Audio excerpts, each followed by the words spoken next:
insider access, exclusive content. Sports Radio 610. The Texans play here. An Odyssey sports station. Check out the BetQL Network, wagertainment for every fan. Get sports betting tips from the best in the game. Available on the Odyssey app and our sister station, 650 The Bet. Sports Radio 610 presents Seth Payne and Sean Pendergast. We coming to H time. Let's get the work in, man. Let's go. Great day, great day. Oh, give me some juice, baby. Oh, yeah. Hey, what's happening, everybody? Happy Tuesday to all of you. Nice to be with you. Appreciate you getting up with us. We are with you until 10 o'clock today. I am Sean Pendergast. He is Seth Payne. Seth, I was equal parts terrified by Monday Night Football last night and grateful during Monday Night Football last night. What were you grateful about? I'm grateful about it. Really, I was grateful as I was watching the Tampa Bay Buccaneers get completely decimated by injuries throughout the night. Yeah. That while the Texans have had their own share of injuries, that they're still finding ways to over. They're still 5-2. Nico Collins is going to come back. The defense was banged up last week and had a really good game, in my opinion, against a very good offense in Green Bay. Like I think there is something, offensive line notwithstanding. I think there is a moxie about this Texans team that takes on adversity maybe better than some other teams do. The Buccaneers lost Mike Evans last night, literally on a throw to the end zone. It was like the Nico Collins play on deep pass. Yeah. And unlike Nico, who caught the ball and went in for a touchdown, Mike Evans dropped the ball. Unlike Nico, who didn't really grab at his hamstring, we all watched him go into the blue tent and go, I wonder why he's going there. Mike Evans was literally grabbing his hamstring as he fell to the ground on that play. Yeah. And unlike the Texans, who went on to win that game against Buffalo, the Buccaneers went on to get outscored by 41 unanswered points after going up 10-0 in that game. The only thing, this is the tough thing about the Ravens is you want to lean on historical precedent and be like, well, we've seen the Ravens be damn near unstoppable looking in the regular season many times before. Yeah. We personally have seen them look unstoppable in the playoffs as well. Yeah, very recently. I guess what you have to hope is that somehow there's still that little Zay Flowers dynamic where, all right, in a big moment in the playoffs or what have you, maybe they just don't have it. Yeah, maybe. Whatever it is. Yeah, that's the part that terrifies me, the Ravens. So the part that was grateful, the part that the original question was what had me grateful, that the Buccaneers look like a team that if they get punched in the face, they're not really punching bad. The fairy tale, they lose Chris Godwin on a broken ankle or a dislocated ankle. Literally with 43 seconds left in a game where they've just been getting garbage yards after garbage yards. They're driving for a touchdown that's going to maybe get them an onside kick, and they've already lost Mike Evans. And even things like my daily listen in on Cleveland this morning, where the news for them is they signed. News for them was they're still hashing out the fan treatment of Deshaun Watson, and literally in the middle of the opening segment of the morning show there, the news came down that they were signing Bailey Zappi to back up Jameis Winston this weekend. Oh, good. You know what I mean? So things are on track there, right? You know what I mean? So, as we sit here and look at our Chardonnay offensive line, which is really the only part of this team right now that I've got a major issue with. Everything else I'm good with the Texans, including the coaching staff, which I know DeMeco is catching more strays this week than he has as a head coach. I think he even kind of admitted that. He mentioned the criticism at the end of the press conference. In a fun way. Said, hey, you guys are gonna, In a fun way. I think DeMeco's handling it great. We're gonna go in again today because he answered some questions we didn't have answers to on Sunday, so we've got to hit some of that. But life is pretty good here right now, is my point. Until you watch Derrick Henry run. Derrick Henry. No, there's just such a clear distinction between the really genuinely elite and better teams in the NFL right now than the Texans. And it's easy to say, well, it's just one position group. And then you remember, oh, yeah, that one position group, the offensive line, is damn near 50% of your entire offense. Right. The offensive linemen, as disadvantaged as they may be genetically in life, tend to be fat, ugly, uninteresting people for the most part. But they do comprise 5/11ths of your entire starting offense. Right. That's all. It's kind of a big deal. And when you watch a team like the Ravens, you're like, ooh, nasty there. Wow, look at him attacking. Oh, it's you get the sense that they probably. I tell you what, Sean, it's probably pretty pathetic how few their Instagram following numbers are. Oh, that is true. Yeah, they probably do not do nearly as well on Instagram as our Instagram OTs. Right. Yeah, Laramie Tunsil and Titus Howard scoff at Tyler Lindenbaum's IG following, for sure. Titus Howard got an owie on his thumb in one play, so just stopped blocking. Like that was, I felt wait, boy. Hold on. You got to keep those. You got to keep those thumbs. You got to keep those thumbs in shape for your Instagram. Hold on for a second. Like to the point where it sounds like you rewatched the game. Yeah, I got to go back and watch this rep again because I had it earmarked. But you know, my see it on the all 22, like him. It's one of my 7. Yes, yeah, it's one of my 7 notebooks that I've got laying around. But yeah. I'll send it to you in a little bit. Oh, my God. I was thinking about this last night as Derrick Henry was running for, let me find it here. He ran for, he made me a lot of money on Prize Picks last night. 169 yards on 15 carries. He had 23 yards at halftime. I know this because I needed him to get more than 86.5 yards, so I was like, I was at Legacy Cigars and Lounge last night. We were watching it. Reggie was out there. Some listeners were out there. We had a good time. And I'm like, man, he's only got 20. This is all I need. I needed a Mike Evans touchdown. I needed Derrick Henry to go off. And then he does what Derrick Henry does, which is get handed the ball, get up ahead of steam, and go down the sidelines for 81 yards. He got caught before he got in the end zone. This is what I was wondering, Seth, and I'm curious your thoughts on this, especially your thoughts on the Texans. Very badly, probably as badly as anybody in the city. You were on the Derrick Henry train, and he's looked very unpopular take at the time. He's looked phenomenal. Yeah, because everybody wanted Saquon Barkley, and you didn't want Saquon. Now Saquon's had a good year too. All these guys, like these running backs, who their current teams last year didn't want them anymore. Yeah, that is a very underplayed story right now. Henry, Barkley, Mixon, Josh Jacobs, all having very, very, very good years for the teams that signed them. Here's my question. Okay. Would Derrick Henry, how would it have looked, Derrick Henry running behind this offensive line? And the reason I ask is that Joe Mixon seems to run behind this line very well, and I think a lot of it is he's got a suddenness about him at the line of scrimmage. Yeah. Derrick Henry needs to get up ahead of steam to do his thing. How do you think it would have looked behind this line? Well, I mean, it wouldn't be nearly like what this is, what he's doing in Baltimore. Would it have been better than Mixon? Is my question. No, I don't think so. I mean, other than the health, I guess that's the biggest thing is the health. You know where I am also with running backs. I'm in a weird spot where I almost like a guy who's 30 or 31 and has stayed really healthy than a guy who's 25 or 26 and has stayed really healthy. Yes. And Mixon's 27 or 28 right now. He's in that range right there. Yeah, so like he hadn't gotten past that hurdle to where I feel like, oh, you're a genuinely durable running back in the NFL. Yeah. But that's neither here nor there. Yeah, Derrick Henry's a guy that you want to be able to give him a little bit of a runway.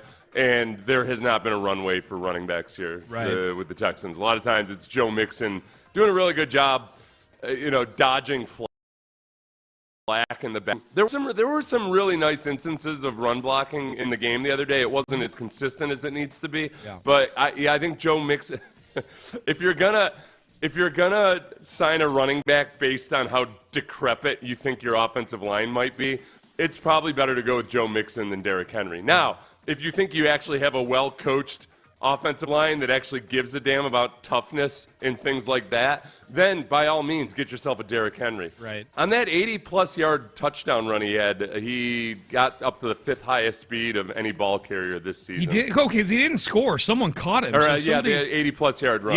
He got up to the fastest that he's been all season. Yeah. The 5th fastest all season of any ball carrier. He looks good, man. He looks better now than he did against the Texans at the end of last year. That's for sure. Derrick Henry. So yeah, I think that's we were a little bit, and this is why my take was so unpopular. The Texans, the 2 games versus the Texans were his 2 worst games. And so people that had watched Derrick Henry are like, oh, all right, it's everything. Like, he's the worst version of himself. Yeah, if he gets disrupted in the backfield, he's worthless. The Texans completely crushed him. That was as much about Will Levis as it was about Derrick Henry. Yeah. That the Texans could sell out because Will Levis had no ability to really take advantage of the over-aggressiveness of the Texans defense. The Texans play the Ravens team we saw last night in 10 weeks. They play them in Christmas Day. They play them week 17, so early in week 17. They play them in about a couple of months.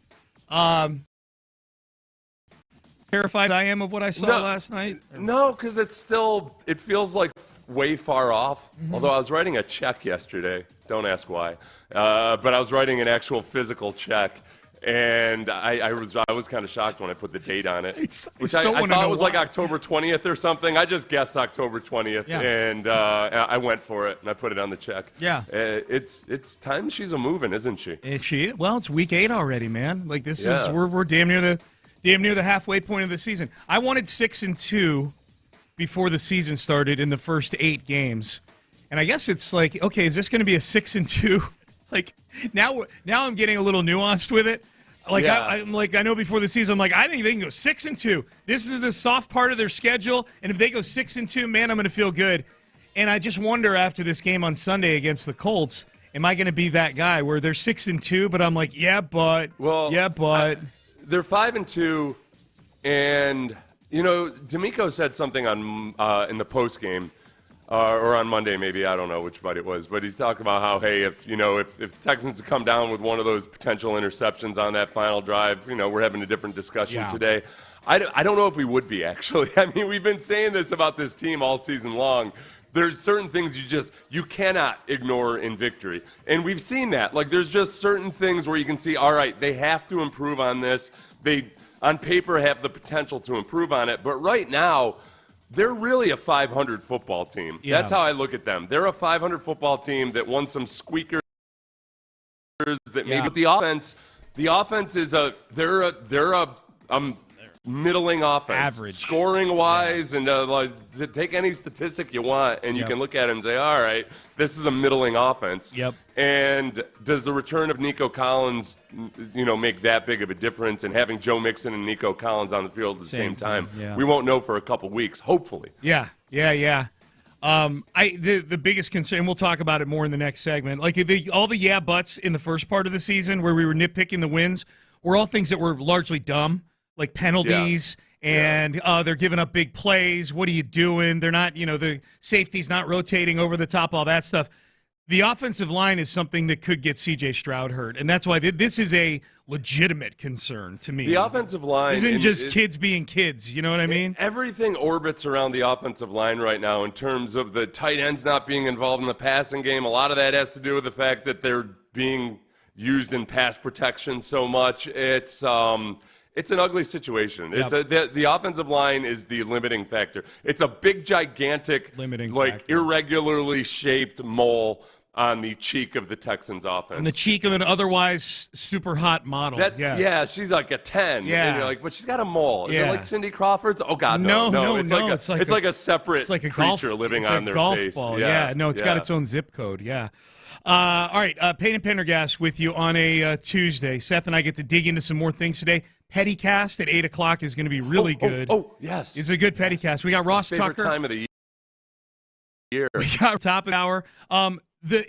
Watching DeMeco Ryans' press conference yesterday, I felt like this is the first time that DeMeco is getting hit with like real head coaching questions yesterday about decisions, about personnel.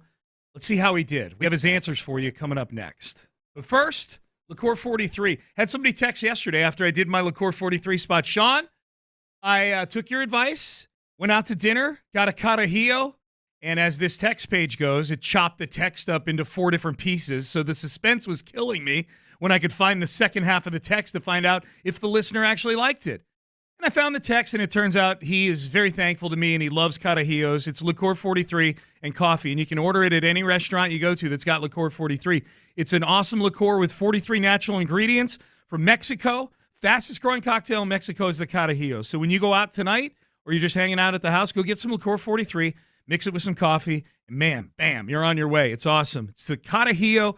Buy liqueur43.com. That's B-U-Y, liqueur43.com. And Liqueur 43 and Zamore Company USA remind our friends to drink responsibly. The Texans passing game struggled in a 24-22 loss to the Packers. From C.J. Stroud's perspective, what happened? A lot of things didn't go right offensively. We just really didn't get in the rhythm early. Missed some ops. So, got to watch the film, figure out what went wrong, and, actually do get better as no try. Insider access. Exclusive content. Sports Radio 610. The Texans play here. Homes is who you call or go to when you're looking to build your custom dream home. Go to KURK, and you're going to find a third-generation, family-owned business that builds you your dream home, and not just your dream home, not like a dream home that because, it looks exactly like all those other dream homes I see. No, your dreams. They put them on the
Sports Radio 610 presents Payne and Pendergast. All right, I felt like yesterday, this is like the first time in DeMeco Ryans' coaching career here that he's getting hit with the like hit and re-hit with some of the strategic in-game stuff, along with just this offensive line is a major sore on this team right now, where you've got to start to ask questions about, hey, man, what are we doing here? Like, are we going to make some changes? Are we going to, personnel, staff, what are we doing? So he was asked about stuff, game decision-making. He did not get asked about this after the game on Sunday, which I thought was a little strange. But a big play in this game on Sunday was the lateral that was called an incomplete pass in the first half, where the referee called an incomplete pass. Jordan Love was lateraling it, I believe, to Reed, and he dropped it, went on the ground. Foley Fatukasi falls on it, but it was called an incomplete pass. Challengeable because it was a clear recovery by the Texans. They didn't challenge it. I think they would have had a decent chance at winning it, as did Gene Steratore, the rules expert on the broadcast. He thought they would have had a decent chance of winning that. That would have been a huge play. You're changing possession. Made even huger by the fact that the very next play, the Packers score a long touchdown to Wicks to go up 14-10. And it was a play where DeMeco was going nuts on the sideline about something, whether it was personnel they had on the field, something. Yeah. I think that part of it, I'm pretty sure, was about the defense. Yeah. They looked like they were a little out of joint. Because if you wanted to challenge it, he would just throw his red flag. Yeah. So he was asked about it yesterday, thankfully. And did you consider challenging that play? Yeah, from the guys upstairs, it wasn't, and they thought it was forward. So, looking back at it, yeah, should I have challenged it? Yes, it's always, you look back, hindsight is always 20/20. So you're looking back, like, should I throw the challenge? Maybe throw it there. So I look at myself too, like, wish I would have thrown it there just to force them to make a decision.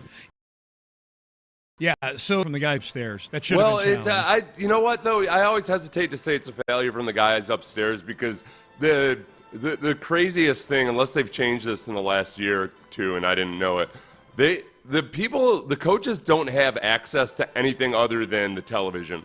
Right. So that's why I get so CBS sucks with their replays. They don't show replays quickly enough. Yeah. I think by the time that they had the rules analyst on there explaining it and showing that angle, it might have been too late already. Maybe. Or the timing of it. So that's there's no DVR up there or anything. So I think it's forgivable given the way that the stupid way that the NFL does the replay stuff. Yeah, well, and I guess my tolerance for risk might be different than the Texans' tolerance for risk. Like my feeling on replay is that I think there are good replay challenges where you only have maybe a 30% chance of winning it.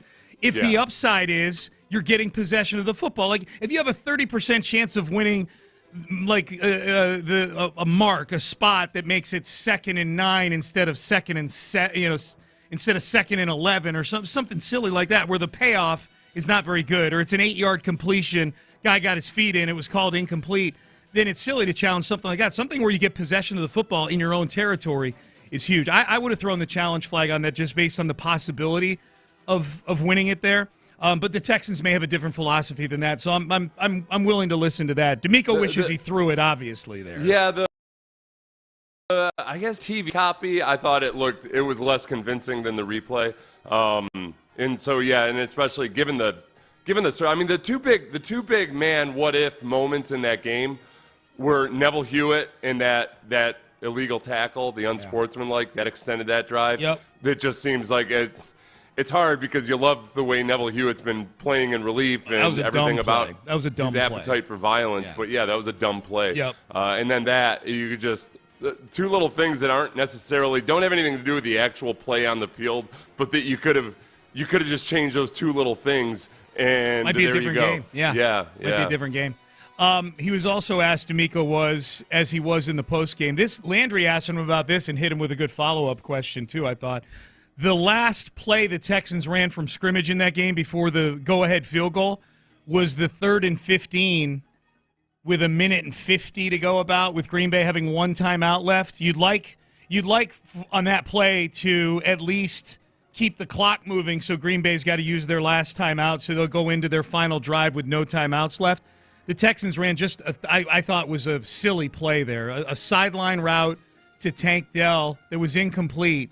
So the clock stops. Even if Tank had caught it, the clock would have stopped because Tank would have been sliding out of bounds untouched if he had caught the football about 7 yards short of the sticks. It was just it was not a smart play there. DeMeco was asked about that. Yeah, we had a one-on-one opportunity right there. We had to win that one-on-one opportunity, which, we put Tank and CJ in that spot to they didn't get done. Yeah, the goal is to complete the pass. The goal is to complete the pass. Okay. Yeah. Like Landry hit him with some follow-ups there, like, yeah, but you were short of the sticks. The goal is to complete the pass. That was not nearly as good an answer as the one about I should have challenged the lateral play. No, and honestly, the part that I'm still perplexed by is CJ, and it didn't really the significance of this didn't really hit me until after the show yesterday, even though I'd listened to the clip a couple times. Yeah.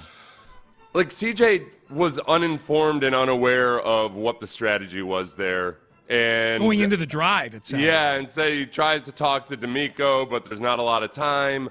And a 2-minute warning to talk about it. Yeah, so what? At some point, I feel like on that third down, your quarterback, it's almost disrespectful to CJ that you haven't told him at some point, like, listen, it's either a touchdown or pull the ball down and run it. Just keep the clock rolling as much as you can. Yeah. And, it was one-on-one.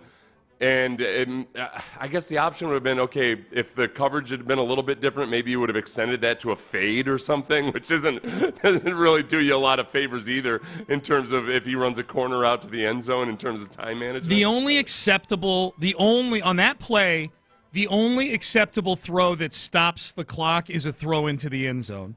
That's the only acceptable one. That or something easy, a screen or something that's easy in the middle of the field. I'm saying a throw that stops the clock. That stops. Gotcha. The throw that stops the clock. And Green Bay doesn't use their last time out. I would have said, okay, that makes sense, though. You're trying to take more than a 1-point lead or 2-point lead in the game, whatever it was at the time. It ultimately, maybe it doesn't matter anyway, but you get a few less plays for the offense to operate. They started operating a little bit differently, a little bit more desperately out of the gun on that last drive. Yeah. But regardless of what would have happened afterwards, it seemed like the strategy was, all right, we're going to run. Then we're going to run on set. It's one thing to run on first down. I know everybody's got complicated feelings about that, but at the very least, Joe Mixon had some success running the ball in that game. Yep. You run on first down, okay, into a loaded box, okay. But now it's second and long. Clearly your strategy here is to burn clock because you run again on second down, take another loss. Yep. And then all of a sudden you just pivot into, oh no, we're going to try to get closer to a field goal on a play that's going to go out of bounds and not chew up clock? What are we even doing here? On a 35-yard field goal. Like, you've got a guy that's kicking 55-yarders on the regular all year. Look, I'm not a mathematician or a statistician, but I feel like the difference in probability from the 35-yard field goal to the shorter field goal compared to taking a timeout away from the opponent, if you've already been playing clock chewing strategy. It's the pivot that annoys me more than anything. No doubt. And it's disconcerting that it feels like we don't know the whole story. It feels like there is something about that play that was amiss, and it's either CJ wasn't as informed as he should have been as to what the goal was. Quite honestly, Seth, that answer that DeMeco gave about the 3rd and 15, he might have been protecting a CJ brain fart at that point. That CJ CJ drops back, Tank's open. He's been sacked and hit a jillion times that day. I'm going to get rid of it here. So there's that possibility. We just don't know, but we know it did not end in the most optimal way. It ended with a field goal, which is great, but there were silly things going on at the end. It was and it's the CJ not being aware of what the strategy was, no conversation with him being had about it. Like, what's your decision making in that moment? Yeah, maybe that's a good point. Maybe CJ did just, except the way he answered afterwards, and it didn't look like he was trying to blame anybody or anything. He was giving an honest question, an honest answer about how it was going on. it speaks to a lot of, I think, what we've seen. And what I was nervous about during training camp was when you start hearing people talk a lot about, like, yeah, well, last year we got the basics down, but now we're at that 300 level of, trying to do stuff that's more elevated. Yeah, but you know what? And in professional sports, same as in high school sports, you can never, ever, ever get the basics and getting the basics right. And there's some of the basics with the offense right now that they're just flat out not doing well. Yep. On the offensive line and with the offense in general, the communication is bogus pre-snap. Yeah. There's times where Juice Scruggs is still struggling to identify it up to snap. Yeah. And the guys, it's clear at times that not everybody on the offensive line and in the backfield is on the same page as to even what type of protection they're supposed to be running. There's times where the offensive tackle and the running back are trying to block the same guy where one of those guys screwed up. And it's impossible without knowing the rules in any given situation versus looks exact. But the miscommunication is clear. And that's like, okay, you're out there trying to do calculus when you don't know your 2 plus 2s. Arithmetic, yeah. Yeah. DeMeco was asked yesterday, so we did the in-game decision-making. Thought he answered the lateral play well. The 3rd and 15, I'm just never going to get to where DeMeco was on that. We had a one-on-one matchup, okay. Staff and personnel questions. Here was DeMeco saying everything on the table right now. We have a lot of things to clean up when it comes to our protection, and it's everyone involved, right? O-line, tight ends, backs, is everybody working together, being on the same page, and just getting it done. Like we've had multiple weeks where the same things have hurt us multiple times, so we have to get it fixed, starting with the coaches and down to the players of finishing and executing it. Yeah, for me, everything is on the table. When it comes to it, has to get fixed. When it comes to it, I know how we're coached, what we're asking to be done, and it's not showing up on the tape. So it's not just one person; it's the entire thing. So it's just the entire offense from the top to the bottom. We have to get it cleaned up, not one person or things, multiple issues that we have to get collectively. We have to get it fixed. Okay. I'm interested in when we talked to Ross Tucker in 27 minutes. A listener asked a question yesterday, which I thought was a good question. What's the likelihood? Like, how reasonable is it to expect the position group to improve during a season? Good question. And I think on the offensive line, that might be the position group where there's the most chance for improvement at any given point in the year because it's so technical and there's just so much that you can do and fix in terms of technique and communication and all of that. And yet, that only works if you've got a really good coach. So I gotta go check the timelines and see if I believe Ross Tucker played for Dante Scarnecchia. Yeah, I was thinking about Dante Scarnecchia yesterday. I'm like, what's he up to these days? One of the best offensive line coaches in this century and for the Patriots forever. They brought him out of retirement once to try to fix the issues they were having. Yeah, I was watching some of the Belichick clips on the McAfee show yesterday, and I'm like, what's Scarnecchia up to these days? I wonder if. Do you think Belichick would want to come be an offensive line coach? No. That'd be awesome. If he didn't have that little hot girlfriend there, he might, but he's got a lot on his hands right now, man. Do you remember when Paul Pasqualoni was what was he coaching? He was the D-line coach. Oh, that's right, the D-line coach. It was so weird. Yeah. It was so weird seeing Pasqualoni out there as a defense. Yeah, I know here. I just couldn't remember which group. Yeah. It was just it's strange when somebody that's so ingrained in your brain is something like that. Yeah. The Belichick, a little bit different reputation than Pasqualoni. A little bit. I also think, too, with the offensive line, as you were laying out, like maybe the upside of, it's technical stuff, so it's fixable. I also think, as we get names texted to us here of who the Texans should go after with other teams, someone saying trade for Joel Bitonio. Yeah, he'd be a clear upgrade over Kenyon Green. I also think the offensive line is the hardest position to import improvement on as well. Like, I think these are the guys that are in that, and maybe not these five. Maybe they replace Kenyon Green with Kendrick Green or Jared Patterson, but that to me, that position group is the one that's the hardest to go like, oh, we'll just go get this guy at the trade deadline, that kind of thing. I think the tough thing, though, too, is going back to the potentially systemic issues, the miscommunications, all of that. Another part of it, I think, is simply as various people mentioned yesterday, DeMeco and one of the other players talked about this, just actually getting up to the line and getting the call in earlier, getting guys time to process things up on the offensive line, all of that goes back to Bobby Slowick as well. Yep. The whole operation, remember that old Far Side cartoon of the kid trying to enter the school for gifted children, and he's pushing on the door that says yes. pull. Like that's what the offense feels like right now. They're trying to be super nerds, and yet they're screwing up the really simple and stupid stuff. It's a good analogy. And a lot of that comes back to coaching.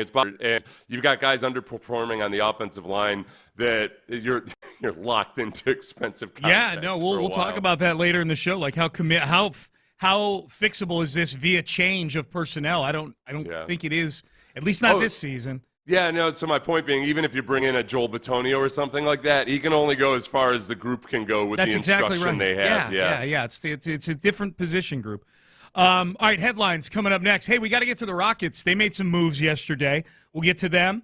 Monday Night Football last night. Big injuries going on in the NFL right now. My God. We'll get to that as well. That's all coming up next. But first, I want to talk to you homeowners and you business owners out there who have suffered storm damage to your place of business or your home, and now you're battling with the insurance companies. Or you sent in your claim, and now you're waiting, and you're chewing on your nails going, this claim's going to get turned down. What if this claim gets turned down? I need this money, man. I need this money. I've got to fix my house. Got to fix my place of business. And you're worried about battling the insurance companies. That's where Daly & Black comes in. Daly & Black, awesome law firm, just out there.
Payne and Pendergast with today's headlines. All right, headlines. Let's get to it. Texans yesterday, DeMeco Ryans met with the media coming off that loss to Green Bay. We got Indy coming to town. How long does a loss like that to Green Bay linger, Coach? No, great question. I'm done with the game. Just have to come in here and answer all the questions. I'm done with it, and I've moved on. Just give you guys, after you guys watch the film and got all the criticism, bring it on. But it's good. I'm on to the next. All I'm thinking about is the coach. There you go. So DeMeco Ryans, I think he's got a great demeanor for being a head coach. You know, the one thing, Seth, with the whole moving on thing that just doesn't jibe with the media schedule during the week, Bobby Slowick still needs to be asked a bunch of questions about this Green Bay game, and they don't meet with the media. They don't meet with the media till Thursday. I feel like that's always it's always nice for those guys to be able to get. They've got some lead time to know how to answer the hard questions. They can probably mull it over and everything. Maybe as a service have the coordinators on Tuesday instead, Monday or Tuesday, because that way they can move on too, instead of having it hanging over their heads about how they're going to answer the questions about the stupid things they did. It's actually a really good idea, doing that instead, doing it on Tuesday instead of Thursday. It's a good idea.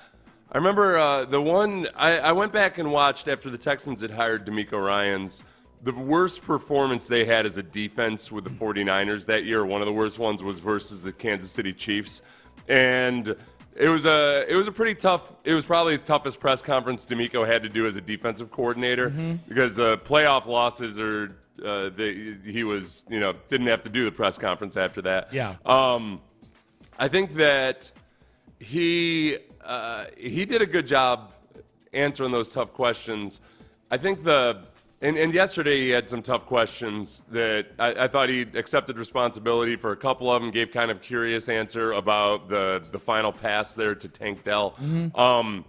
But yeah, Slowick is as embattled as I could possibly imagine him being on a team that's 5-2 right now. Yeah, this offense is holding them back. Yes, it's like they're not living up to expectations with or without Nico Collins. They're doing a lot of stuff that does not look good. A lot of the decisions he's making and the way they operate, again, kind of is a reminder of last year when they kept hanging on to Dameon Pierce for way too long. I feel like he doesn't know his own personnel. I feel like he doesn't. They line up in these condensed formations when you got down next to tight ends and the tight ends down next to the offensive tackles that work really well if you've got guys who are physical mashers. None of those guys are. No. And Tank Dell and Stephon Diggs, they try to block their butts off, but they're little guys. Yeah. And there's times where even on the blitzes, those corner blitzes and everything are a lot easier for the defense when Tank Dell lines up next to the tight end and he's right there. Yeah. And it doesn't make any sense to me because they can't run the ball like old school football players. Nope. They're not built that way. This offensive line, they are not those guys. They're not tough badasses at all. Like the offensive line just disgusts me. Yep. The whole way they operate, the whole way they go about things. CJ's getting roughed up by the entire Green Bay Packers defense or sideline, and nobody's anywhere to be seen. They're not built the right way. They are at their core not the right kinds of guys. Yes. I feel like it's infected Shaq Mason. Shaq Mason it's like you sent Shaq Mason from the Iron Forge to go work at a fancy consulting firm at a Baskin Robbins, at an ice cream store, be nice to the customers, Shaq. Right. But I want to punch them. Right. No, you have to be nice, and the customer's always right. You're not going to get your free ice cream if you punch customers, Shaq. Stop Just even on when you see him pulling and it kind of works. Like I can't think on my head. I don't think I could count 5 times of line for the Texans actually buried and destroyed somebody. Yeah. It's usually more of like, hey, let's exchange recipes. Here, I'm going to stand in front of you. Promise not to tackle. Hey, you. I thought you weren't going to go that hard on this play. We were watching Monday Night Football last night at Legacy Cigars, and some listeners were there. And the big thing, the offensive line was a big topic, as you can imagine there. And the one thing that kept getting brought up was that Laramie Tunsil wears skinny jeans. It must have been 4 guys brought it up to me. Like, man, he's wearing these skinny jeans out here. I don't want my lineman wearing skinny jeans. And he doesn't even look that good in them either. It's as bad as when the Texans linebackers were into cosplay. Yes. When they would show up at games. Yes. The team is underperforming, and meanwhile you got guys showing up dressed up like Harry Potter characters. Yeah, dodgeball. Yeah, like, oh, wow, good for you guys. All right, let's get to the Rockets. They were busy yesterday. The NBA season starts tonight. Yesterday was the deadline if you want to extend some of the 2021 draftees. So if you had your social media timeline open and you're following anything basketball, there were all sorts of names flying around who are all making $30, $40, $50 million a year, where if you're like me, you're going, that guy makes $30 million a year? Jalen Green's one of them. 3 years, $105 million. Jalen Green signs with the Rockets, signs an extension. Alperen Şengün, 5 years, $185 million. Each of these deals has a player option for the final year. So I guess the strategy with Jalen Green is he's going to hit free agency again a little bit earlier. And every team seems to operate over the cap because of the Larry Bird clause where you can sign your own guys to whatever. The general consensus from people whose opinions I respect that are way more into the NBA collective bargaining agreement than I am is that the Rockets did well with these deals. They're both below the max. You'd seen a lot of teams just automatically giving max contracts to guys who aren't as good as Şengün and Green on teams that are way worse than the Rockets right now. So these are considered to be very good deals for the Rockets that allow them some flexibility moving forward. But, you got that whole big young core of 6, now 7 guys when you add Reed Shepherd in that they've drafted in the first round.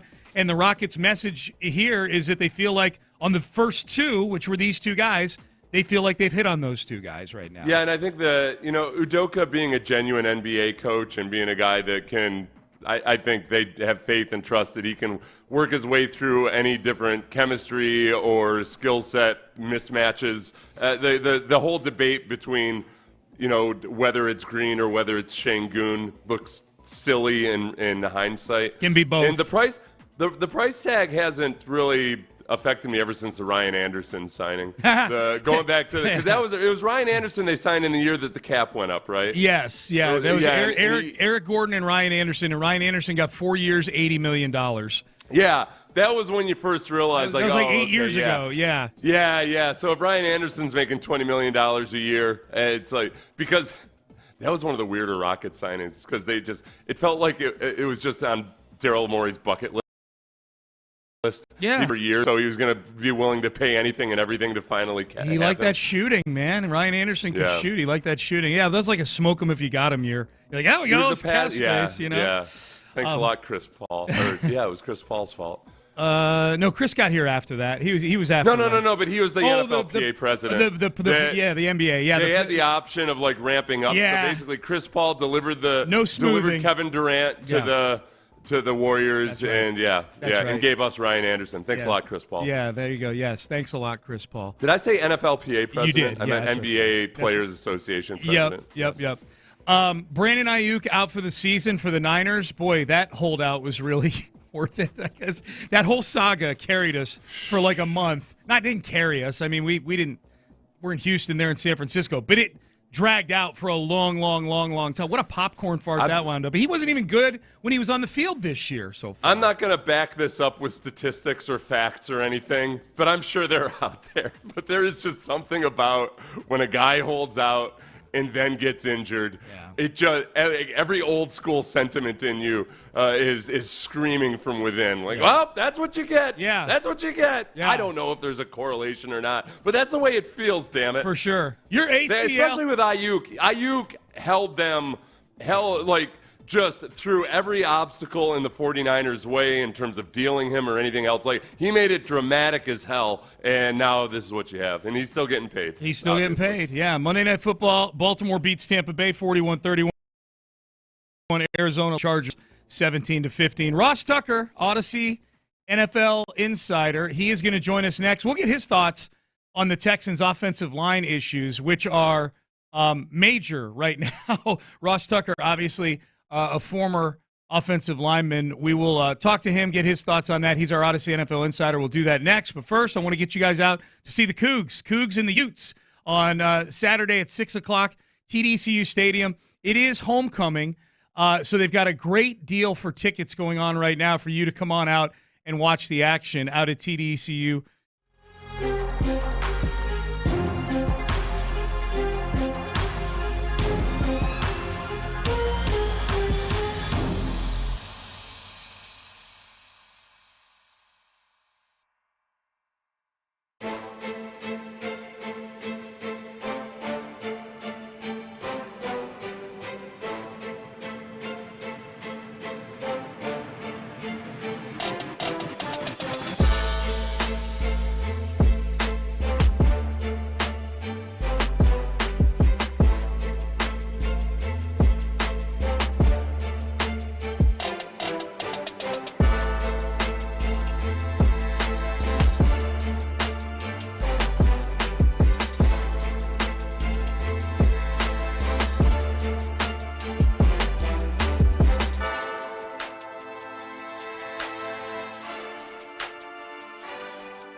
season. Insider access, exclusive content. Sports Radio 610. The Texans play here. An Odyssey sports station. Sports Radio 610 presents Payne and Pendergast. All right, Payne and Pendergast with you on a Tuesday. It's Tuesday around 7 o'clock.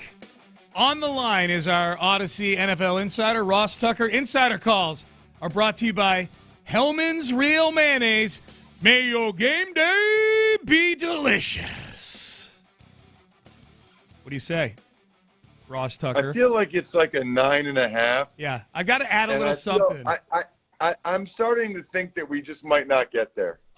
Yeah. Okay. Well, that was. Well, you guys are you know what? You guys are working too hard at it. It's like announcing to a woman what you're going to do to her before you have relations. That's not with the her. right thing to do. Yeah. You gotta just let's try to make it more organic. Okay. All right. Yeah. By organic, by organic, it means I'm totally adding production value next week. There will be music at some point. Hey, Ross, let's get right into this. I'm curious. Yeah. You did the Jets and Steelers game on Westwood One, which Radio 10 on Sunday. During the day, are you watching like at the hotel? Are you watching at the stadium? Are you watching Red Zone? And this has to do with the Packers and the Texans. But how are you watching games, and did you get to see the Packers and Texans game? Yeah, well, it depends, yeah. On the situation. So I only live like 3 hours from Pittsburgh. Okay. So I was driving to Pittsburgh. Gotcha. But I did have the Red Zone up on my phone. Okay. Now, thankfully, I'm the world's most responsible driver. Mm-hmm. So I would never glance down at my phone while I'm driving, of course. Right. So but it was very helpful to listen to Scott Hansen narrate all the most important plays that were going on in all of the games. Yeah. And so that's kind of how I consume the games during the day typically. Yeah. If I'm home, it's watching Red Zone on one and then usually another game like on my laptop. Okay. Like whatever I think the marquee game is. Yep. And then if I'm driving is a little bit different. I could just only have the Red Zone on. So I saw basically, they featured a lot. I don't know if you guys know this, but they featured Texans, Packers, and Vikings, Lions. Yeah, I'm sure. Those were the games they featured. So I saw a lot of that. But then, to be able to talk about it on Monday's Ross Tucker Football Podcast, yeah, I read like a recap of it, and I also watch like the highlights of it as well. So here's my question. How intrigued were you to actually go back and watch that game when you found out that C.J. Stroud finished 10 of 21 for 86 yards, and the Texans still had a chance to win that game at the end? Well, that was stunning, for sure. It's just such an interesting game. I mean, like Joe Mixon to run the ball as effectively as they did until they had to, late, and to still almost win the game. You know what I always think about after stuff like that? And I wonder, and I'm curious your guys' opinion. It's like, should you feel better that the pass protection was poor and you guys didn't play that well and you still almost won?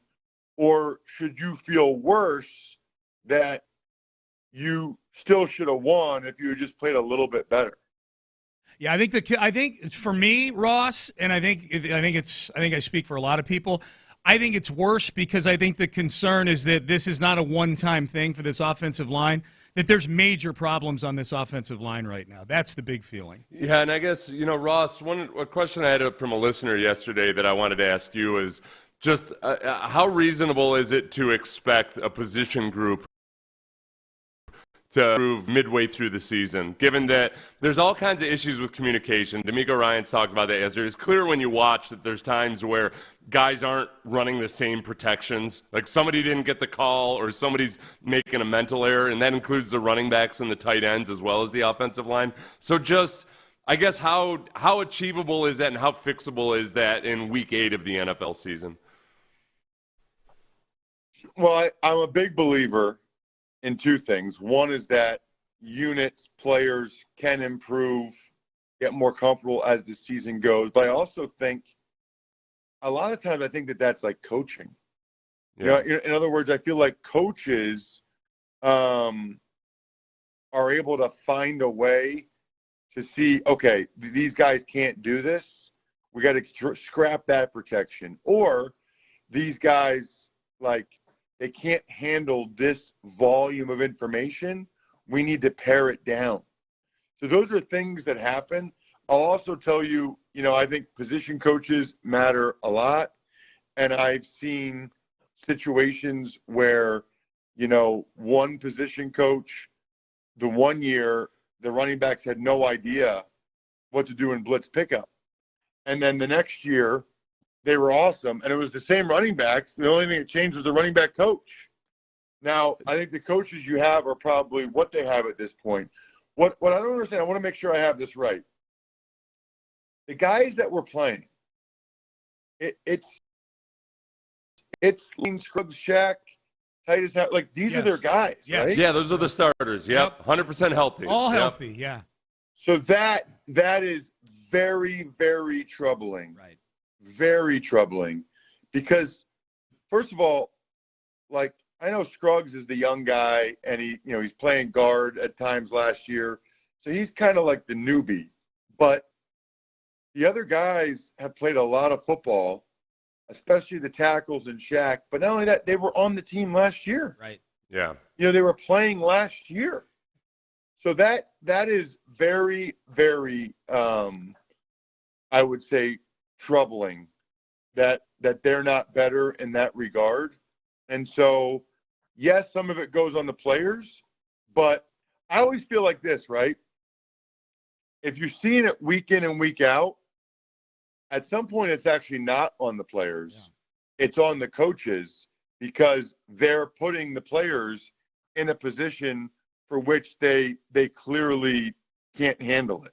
Yeah. Yeah, that's a lot of what it feels like. It's probably, I think the big thing with Juice Scruggs is that I still feel good about Juice Scruggs and his upside and his potential, and I think he's done some really good things this year. But he's trying. I mean, there's times where it's clear he's trying to make the calls. Well, the snap needs to come out, and there's confusion at the line of scrimmage. And you know, Ross, if you're confused as an offensive lineman at the snap, you're screwed. You're just dead in the water.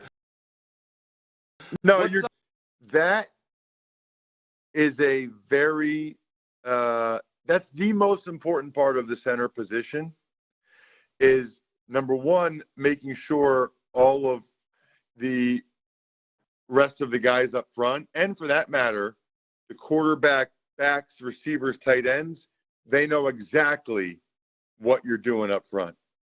And then number two is picking up the right guys. You know, like not just making sure you're all on the same page, but seeing the safety rotation. That's the most important job of a center, is the mental part. And I'm not there. I don't like to talk out of turn. I have no idea how Juice is doing. You know, he might be a savant, right? Maybe he's a football savant. I don't know. But that guy really, really needs to be sharp mentally. And it's up to the coaching staff to not put too much on his plate. It feels like, just watching them and also talking with you guys, they have kind of a bad combo right now of a young quarterback and a young center that are learning some lessons the hard way on a week-to-week basis. If one is a veteran and the other one's young, the quarterback can help out a young center. The veteran center can help out a young quarterback. What happens when it's a young quarterback and a young center? Yeah. And I think I'm mature than your normal 23-year-old, but yeah, you're absolutely. There's a lot he hasn't seen. Insider Calls brought to you by Hellman's Real Mayonnaise. You can purchase Hellman's at your local Walmart, Kroger, grocery store to add extra deliciousness and creamy flavor to your game day dishes this football season. Ross, as I mentioned, you did the Jets-Steelers game on Sunday night, which was, for a game with a 2-4 and 4-2 team, there were tons of storylines. in that game. The Texans play the Jets a week from Thursday on Halloween night. Are the Jets cooked? What are we getting here with the Jets in your estimation, having watched the new version of them with Devontae Adams? Yeah, I don't think they're quite cooked yet. I'm not willing to go there yet because of their schedule.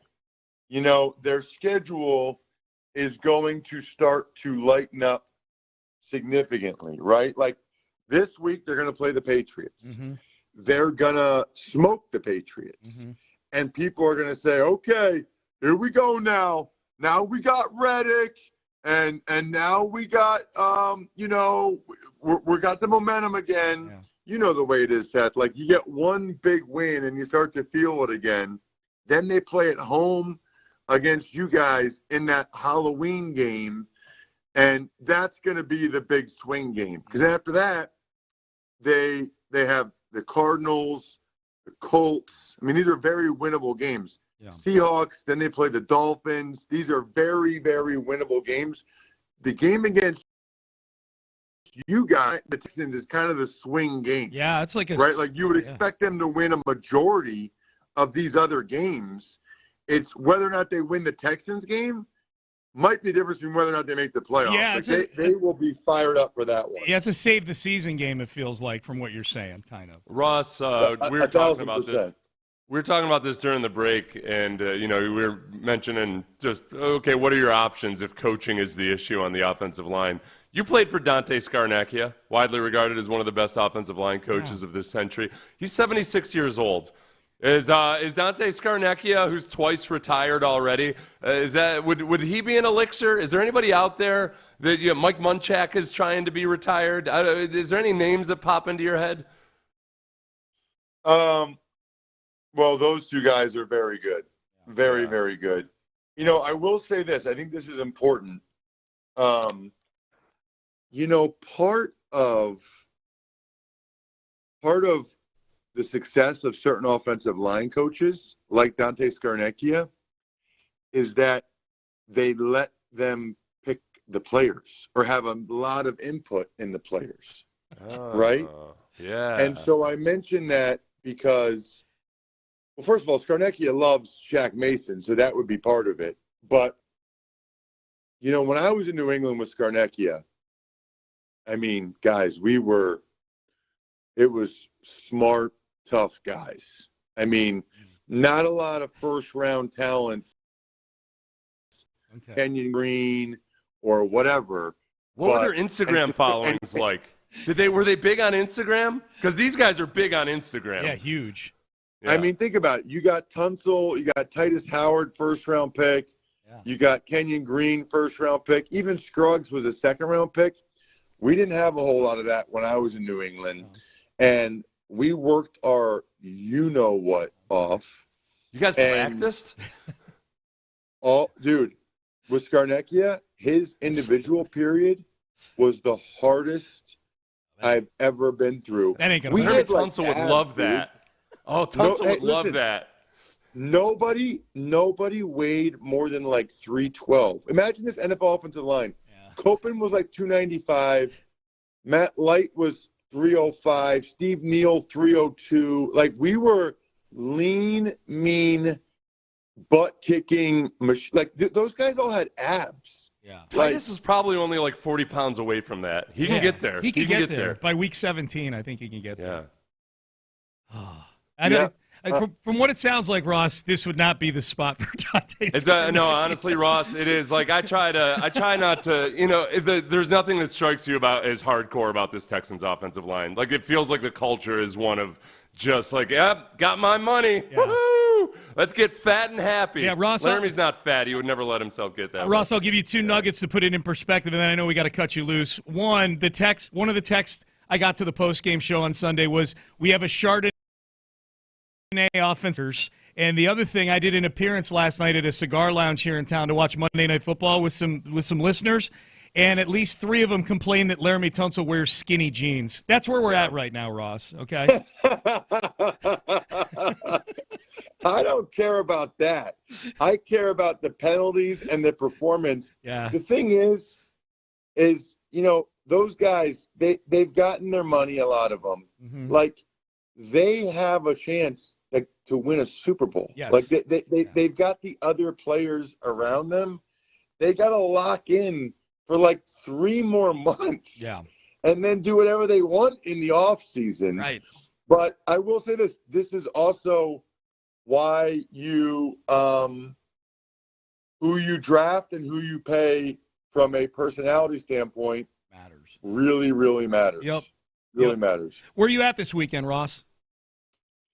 NFL booth. The Baltimore Ravens at the Cleveland Browns for CBS. Okay. So Sunday at 1, CBS. The Browns just signed Bailey Zappi. Yes. I think it'll probably be Jameis Winston, which actually makes it entertaining. Like, Jameis Winston, who isn't happy that Jameis Winston might start for the Browns? The Ravens. No, because he'll come out and sling it. So it'll be interesting. For sure. All right. Well, Ross, safe travels, and we look forward to talking next Tuesday. That's our Odyssey NFL insider, Ross Tucker, Insider Calls, brought to you by Hellman's Real Man Delicious. Ross, we'll talk to you next week. Later, dudes. All right, see ya. Later, dudes. Everything Ross was talking about there, I go back to the interview that C.J. Stroud did with The Pivot last year, one of the interviews he did with The Pivot podcast, where he talked about Laramie Tunsil, and he said, Laramie's like super vet. He doesn't do anything that he's not supposed to do. I'm like, that's bad, man. That's the guy that the organization chose to reward. That's what you aspire to, is get to be so good that you're a guy that doesn't actually do all that much extra or anything. Yep. It's the culture of that offensive line is garbage. It's a bad offensive line.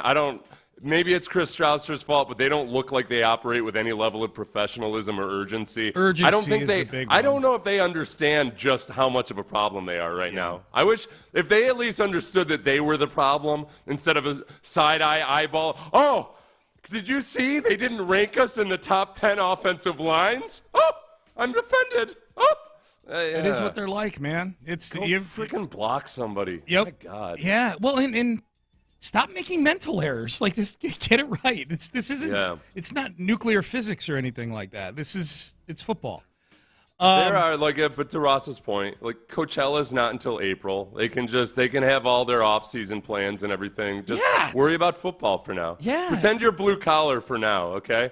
Pretend you're actual offensive lineman for the next few months. Can you do us that favor? Yes. And we got people texting in, hey, a text message, take things. No, then not this year. They can't. they trade Laramie Tunsil. The dead cap hit is way more than they're paying Laramie Tunsil right now. It is like the deal with the devil you make with Laramie Tunsil is, okay, he's awesome in pass protection. Yep. He blocks dutifully, I guess, in the run game. But just in terms of him being the lead dog and the alpha on your offensive line, it'd be one thing if they had Trent Williams on the other side or something. But these guys, man, I'll go back to last year. At least last year when CJ got into it with that Denver Broncos linebacker, at least 4 of the guys, not Laramie, at least 4 of the offensive linemen rushed to CJ's defense. Yeah. Where this year the infection seems to have taken root, where CJ's mixing it up with the entire Packers sideline, and there's not an offensive lineman to be seen until 25 seconds into the ordeal. That was the worst part to me. I would have been I would have liked it better if there had been no offensive lineman in the picture, because maybe they just didn't notice that CJ got bumped into by a guy. But they weren't even jogging. They're walking over.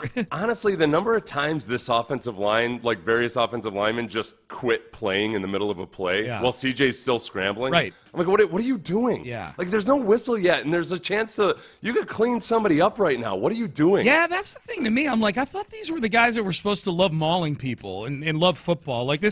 You get paid to, brutalize people.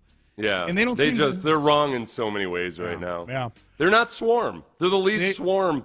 I thought about it at one point during the game. I thought about whether I was going to put a lifetime ban on any of swarm. Yeah. And I don't want to do that. I want to believe that there's a chance for them. You can do it because most lifetime bans, there's an opportunity for appeal down the road and things like that. So we could. I'll say this. If the offensive line is the reason they lose to the Colts this weekend, and I don't think they're going to lose to the Colts this week. I think they're going to win the game this weekend.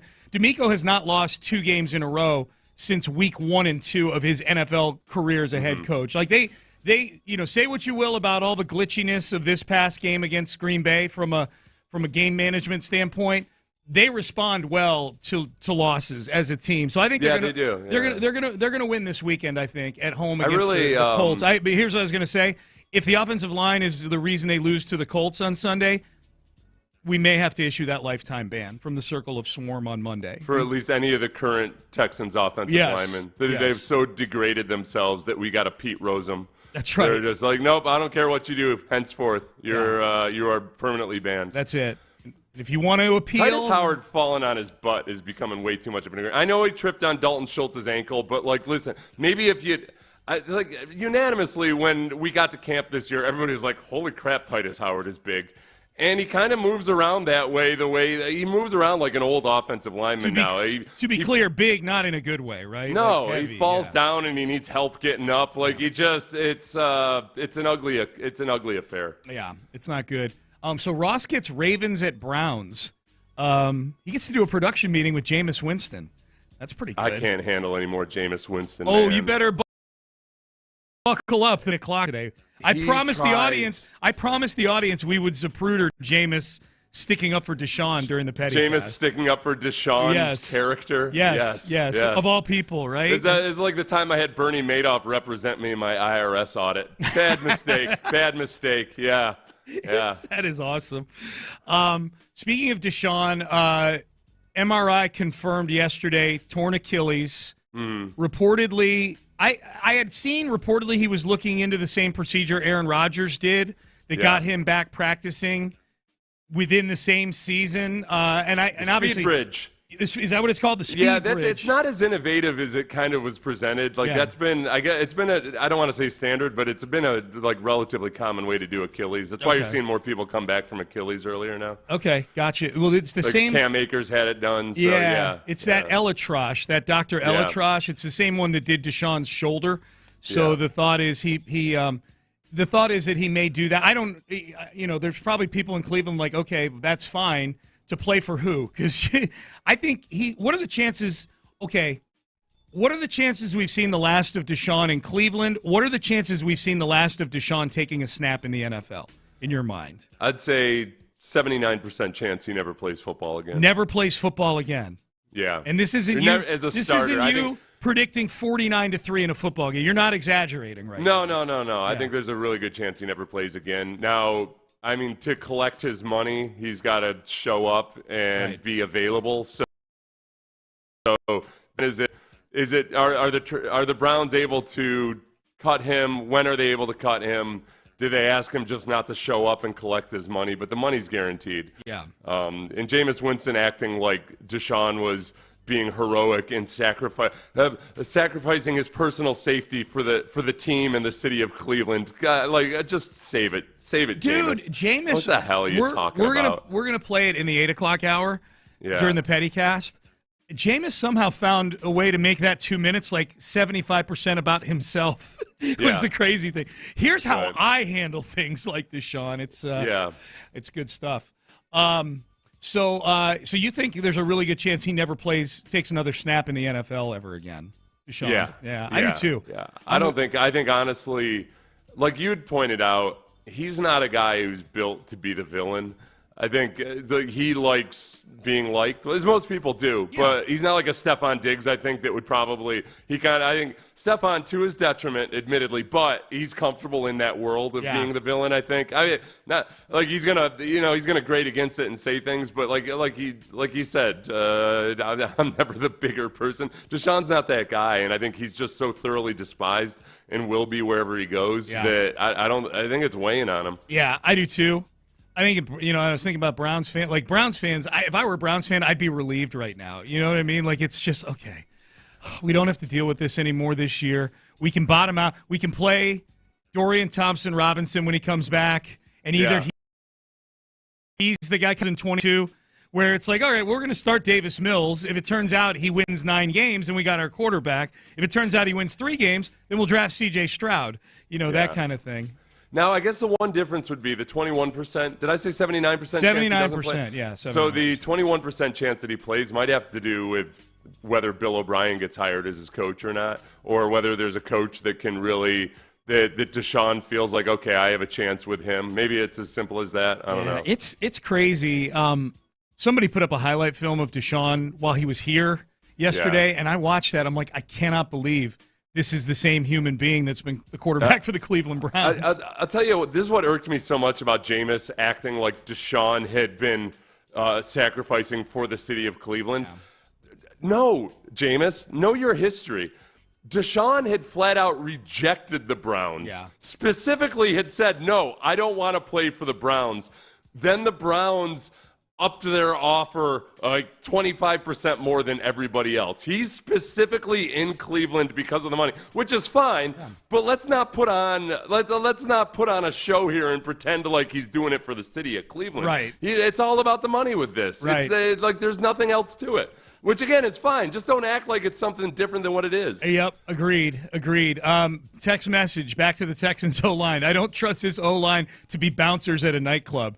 Oh, yeah, if you see any of these guys bouncing at a nightclub, you're getting in. They're taking a selfie while, meanwhile, the guy with 3 weapons is walking past them. You can do whatever you want in that bar. Okay, and then we got this guy. 5 wins, 2 losses, guys. Let's not be moment hounds. We said it earlier in the show. We're fine. Yeah, no, okay, listen.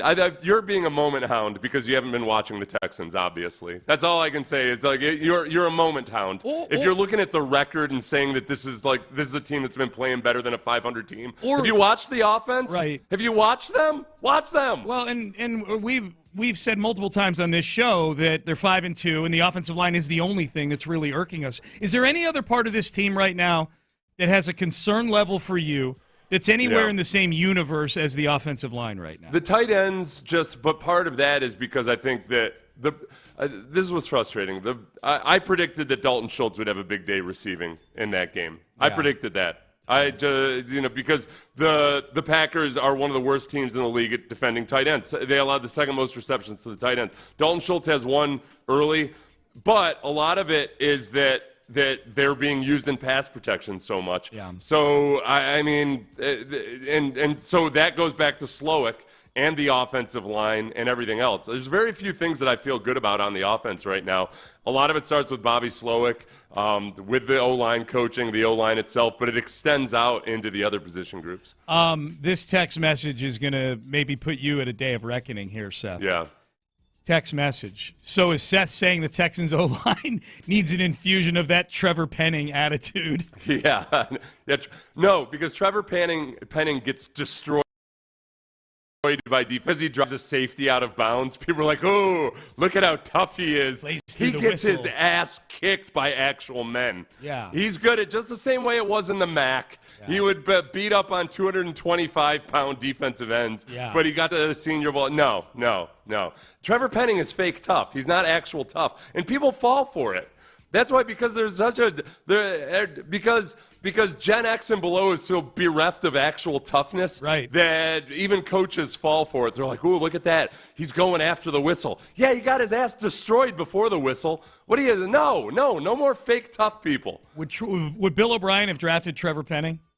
Oh, 100%. He would have thought, this is the kind of toughness and grit we need. Yeah. How about toughness and grit when you're actually trying to block defensive linemen? Right. Give me some of that. Speaking of O'Brien, text message, I blame Bill O'Brien. I wanted Trent Williams back when we got Laramie Tunsil. Even if it didn't work completely, it would have given Howard a year to learn from him, and it would have saved you the premium picks. You would have had to give up picks to get Trent Williams and ultimately pay him, which would have been a great problem to have. He's getting paid now because he's still really good. They only gave up, the Niners, I think, a 3rd and a 5th for him. Bill O'Brien gave up the top of 2 consecutive drafts for Laramie Tunsil. That and he was right down the road in Montgomery or wherever he lives in the Missouri City, I think. Missouri City, yeah. Yeah, he lives in Missouri City, and he was there. Could have had him for the 3rd-round pick, but instead, like a guy that plays 100% completely different than Laramie Tunsil, but still manages to protect the passer. Has very went back checked. As almost as every single all-pro offensive tackle has had over the last 5 years, very few false starts. Right. Somehow, when the O-line propaganda machine was all riled up and we had people here in town saying, well, this is just what Laramie Tunsil does to get an advantage. Yeah. He false starts 10 times a year. No, there's plenty of really good offensive tackles who don't have to do it by cheating and hurting the rest of the team. No. Trent Williams got ejected from the game against the Chiefs on Sunday for punching a dude. That's what I would like to see. You know what? Like if a Texans O-lineman, if somebody goes after Brock Purdy, Trent Williams is up in that business. Yeah. He's not off just soothing his own ego somewhere in the middle of the field. Would your opinion change if Laramie Tunsil or Titus Howard got ejected from the game this weekend?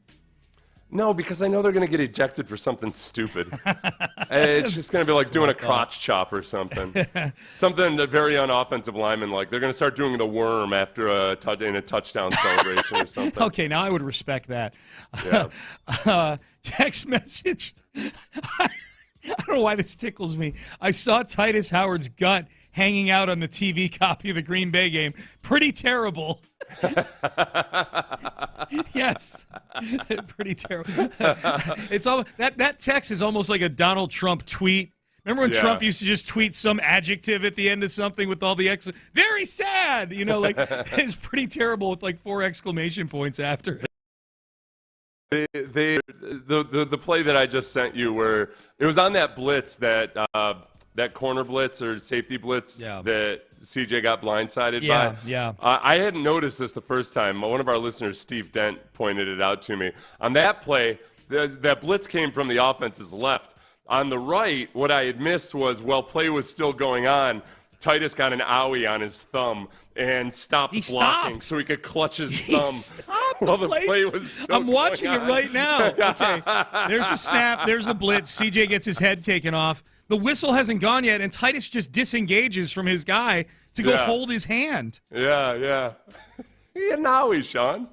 You at first, first, you going to play through an owie when I to told protect your quarterback? When I told you during the break I had watched this, you were like, yeah, it may not be as bad as I portrayed on the radio. No, this is bad. Okay, good. The play's still I was just trying to figure out whether I was being unrealistic. The play's still going. He stops the guy because the guy he's engaged with hops off and goes to get CJ, who's already on the ground. I've never seen so many offensive linemen be comfortable being spectators. Dude, they love just standing around. And I'm honestly, one of our other listeners, Michael Moss, who emailed me yesterday, he was disappointed in me that I wasn't more specific about the various issues on the offensive line. And I'll be honest with you, a lot of it's tough because there's so many things that I'm disgusted with by the offensive line right now. And some of it's kind of technical, but it's just when we talk about the miscommunications and guys not being on the same page, it's just very clear and evident in the tight ends. The entire offense, when it comes to pass protection, they don't know what they are doing. They are completely lost. And I mean, they can't do simple things like picking up twists and stunts, any kind of movement at all. And you know what it is, Sean? With Kenyon Green especially, I mean, it's like he's frozen out there. It's like he's frightened of a monster in his bedroom, and he's got his covers pulled up over his head, and he's afraid to look. And because you've been in that situation when you were a kid, and you had your covers pulled up over your head, and you're like, well, I need to identify the problem, but I don't want to know what the problem is. Right. That's what these guys will do. They've got the covers over their head, and they're in their own little silo, and they're almost terrified about what danger might lurk in their peripheral vision. So they just stand there. They stand there completely erect. We'll go down to the goal line play a few weeks ago in that play where Laramie Tunsil was just standing completely erect. Yeah. It was when CJ scrambled and tried to get in. He got stopped at the 1. Yeah. And Titus it was Laramie standing straight up. Yeah. Completely erect. Yeah.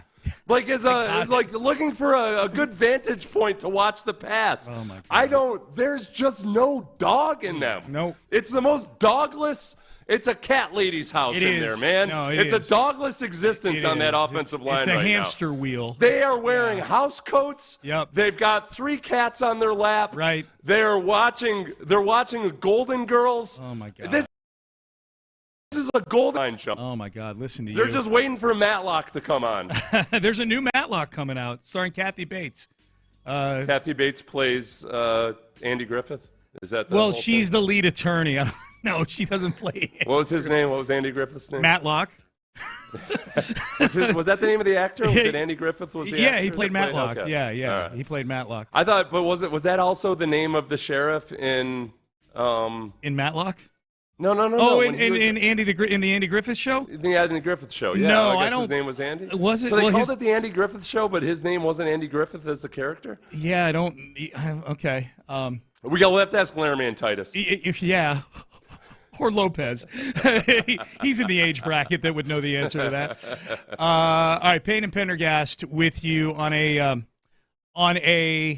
what's today? Tuesday. Oh, let's give away those U of H tickets. There we go. Yeah.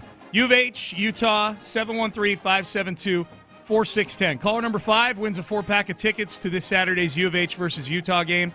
713-572-4610. Caller number 5. On your way to homecoming, the Cougs play the Utes this Saturday, 6 p.m. Weather going to be great. We're doing this all week long, so if you don't win today, be listening tomorrow, Thursday, and Friday at this time, and you'll get a chance to win and head out to TDECU Stadium. One big indicator on the Texans offensively, and this is not specific to the offensive line, but it is specific to coaching, that is a troubling stat right now that needs to change if they're going to win this weekend, and if it needs to change if they're going to 13 games this year. Tell you what it is coming up next. One big indicator about whether you feel good about your retirement plan is how much sleep are you losing because of it. If you're losing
American flag. Live from the Twin Peaks studios, Sports Radio 610 presents Payne and Pendergast. Congrats to Melissa, who will be off to the U of H Utah game on Saturday. She's the winner today of our 4-pack of tickets for the Cougs versus the Utes.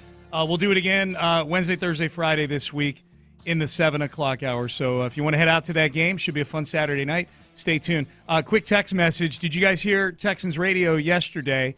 Texter says, I think Andre Ware was auditioning for the Pettycast when he was on with Mark Vandermeer and John Harris. They told him to say hi to Bill O'Brien because I guess Andre is doing the BC game this week, and that's his college game this weekend. Oh. Fly him up for that production meeting. Andre did not hide his disdain for the latter portion of the O'Brien era. And O'Brien was aware of it. Yeah, very. O'Brien was aware of everything that anybody might have issues with or anything. Yep. So production meeting with Bill O'Brien and Andre Ware. What was Andre? Did they say what Andre was saying? I'll have to go back and listen to that. Yeah, I'll have to go back. I didn't get to hear it. I didn't get to hear that yesterday, so I don't know. Andre, he does not mince words when he's frustrated with this football team. Like he's very direct. Which is why he's really good at his job.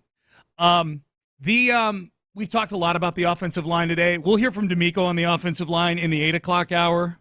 We got a Pettycast to get to at the top of the hour, where we'll hear from Stephon Diggs and Aaron Rodgers and Jameis Winston. Yeah, Winston. More Winston. Yeah. I love a guy trying to the great orator. Yes. Yeah, no, this will be the only time we play Winston today, Seth, okay. Just so you know.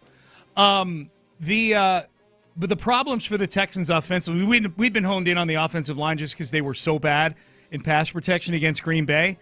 But I think when you look at who's taking the most heat right now, to me, like across the Texans organization, anybody, coaches, front office, players, like to me, the most heat right now, if you could quantify it, would be on Bobby Slowick, especially when you compare it to this time last year when CJ was beginning to elevate, his stride in like week 3 and 4. And then by the middle of the season, he's throwing for 470 yards and bringing the team down the field in the last minute against Tampa Bay. Bobby Slowick by week 8 and 9 was the toast of the town. Mm-hmm. So he's not anymore. And here, this is the most disturbing part to me, Seth, and the part where without knowing exactly what's going on with coaching and how they're being coached and strategy, are they making adjustments at the half? I feel like a lot of people who have never been in an NFL locker room like me talk about, well, they didn't make any adjustments. Well, what adjustments? No, there's definitely, but there is some, like some people try to downplay that because it's not usually a great cataclysmic shift or anything. Yeah, it's the little tweaks and stuff. Yeah, they're not tweaking things properly during the game. Well, and at least offensively, it manifests itself in this: the Texans have scored 6 touchdowns all season in the second half of games. Yeah. And it's not like it's been 1 touchdown every week. They've played 7 games. They've scored 6 second-half touchdowns. 4 of them came in the Colts game in week 1, and then the New England game a week and a half ago. They have scored 2 total touchdowns in the second half of the other 5 games. No touchdowns and 3 points in the second half against the Bears. 1 touchdown, and that was it in the second half against the Vikings. 1 touchdown on the final drive against the Jacksonville. No touchdowns, and that should say 6 points there against the Buffalo Bills. 2 field goals in the second half. And then, obviously, last week, no touchdowns. The only scoring they had in the second half was that field goal they kicked with a minute and a half to go in the game. It's just, Sean, it's astounding when you look at the drive chart and you wonder, okay, a defense down 5 starters in that week versus a good offense. This is the Texans. This is how the offense helped the defense out. This is your complimentary football in the second half. This is the Green Bay game. The Green Bay game, second half. 3 plays, punt. 3 plays, punt. 6 plays, punt. 5 plays, punt. Those were the series in the second half. There was a complete non-competition. It was I mean, at least earlier games, you could say, okay, you could point to penalties or things that were self-inflicted wounds. This was them just not playing well. They just more can't than anything, move the ball. they can't move the ball. And I think that with Bobby Slowick's offense, there still is an element now where it feels like they're trying to do things with window dressing, and it works in the first half. But by the second half, teams have you figured out, and they know how you're getting to what you want to do, and this is how we're going to attack it. And that's when it all buckles in on itself. It caves in on itself because they can't do the simple things well. They can throw through a few little wrinkles in the run game, but then once they figure out the wrinkles, then oh yeah, that's right, you guys can't block. You guys don't know how to block. You guys can't block people. You got 2 on that red zone run, one of the 2 tackles for a loss because guys are just getting physically beat because they can't block people. Yeah. Miraculously, they've won 3 of these 5 games that we're talking about here, and this is where I'll flip over to the positive. And this is where I said, like this weekend, like I thought DeMeco Ryans, the defensive coordinator, had a really good game against Green Bay. They've won 3 of those games, came close to winning a 4th, all because of the defense. The Chicago game, 7 sacks all over Caleb Williams in the second half of that game. Yeah. Got off the field when the Texans couldn't possess the ball at the end of the game because they didn't have Joe Mixon. He had sprained his ankle earlier that night. The Jacksonville game, kudos to the offense. They went down and got a touchdown, but it took the defense continually having to get the ball back for them throughout that whole second half. And then the Buffalo game, obviously the defense was outstanding in that Buffalo game against Josh Allen. So this kudos to the defense. That makes me feel really good. And even, as you pointed out, an undermanned defense against Green Bay. But this might be the worst look for Bobby Slowick is how they performed in the second half of games this year. Yeah, and I think a lot of things what they talk about is getting to know and learn who you are in any given season. Every year you have to learn what this team is going to be like, what you're good at, what you're bad at. And Romo I think was correct during the game talking about how he'd like to see the Texans not use so many condensed formations. You've got you're bringing it. This drives me insane. And this is always an indication to me of a guy that's more in love with play. You've got your vision in your mind that we're going to line up with all our guys up at the line of scrimmage and all close to the ball, and we're going to mash you. We're just going to drive it down your throat. But you know what? You can't do it. You guys physically can't do it. So why are you pretending that you can? Right. You're like one of these Hollywood actors that forgets that you're only tough when your bodyguards are around. Yeah. Well, right now they got a bunch of 97-pound weaklings as bodyguards. You got Dalton Schultz in. Why on earth are you inviting Dalton Schultz? You're having Dalton Schultz stay in to do something he's not good at, which is blocking, or you're bringing your wide receivers down into the core to do something that they try to do, but there's only so much Stephon Diggs can do as a blocker in the run game. There's only so much Tank Dell can do as a blocker in the run game. You're doing all this stuff that actually makes it worse for you. I don't know, because you're trying to prove something to daddy or something? Yeah. What the hell? Yeah.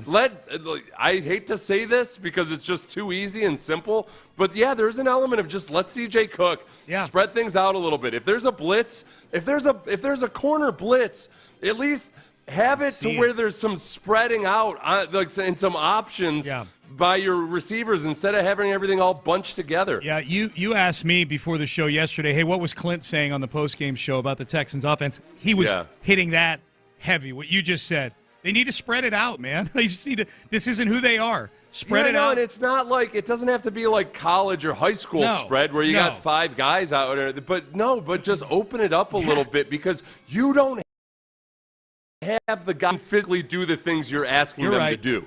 They're not. These guys, this offensive line they are not dogs, man. No. They just don't. There's nothing to them that tells you that these are tough guys that are just going to punch people in the mouth. That's not them. That's not their whole thing. Andy Taylor was Andy Griffith's name on the Andy Griffith Show. Oh, okay. So gotcha. his character's name was Andy Taylor. Reggie Atatula texted me. He said it's a little like the Steve Harvey Show, the sitcom he was on. His name wasn't Steve Harvey on the show. Bob Newhart as well, right? I don't think Bob Newhart, right? Yeah. Seinfeld. A different time. Seinfeld kind of shifted the gears on everybody for that one. Like, his show was Seinfeld, and his name on the show was Jerry Seinfeld. I Love Lucy was Lucille Ball. She was Lucy Ricardo. Oh, that's true. Yeah. That's true. All right, I'm glad we had this conversation.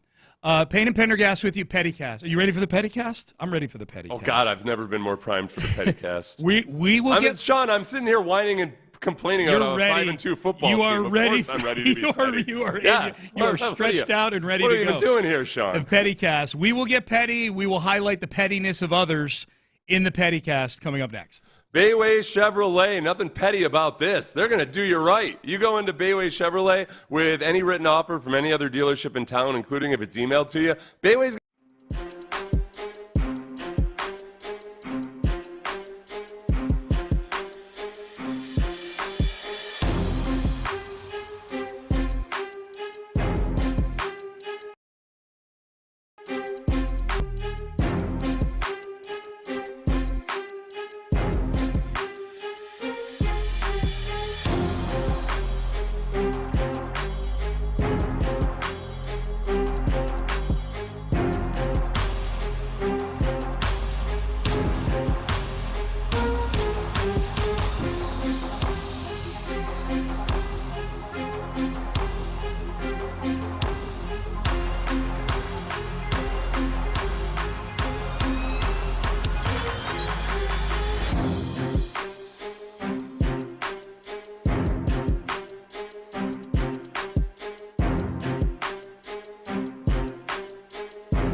FM HD2 Houston. Insider access, exclusive content. Sports Radio 610. The Texans play here. An Odyssey sports station.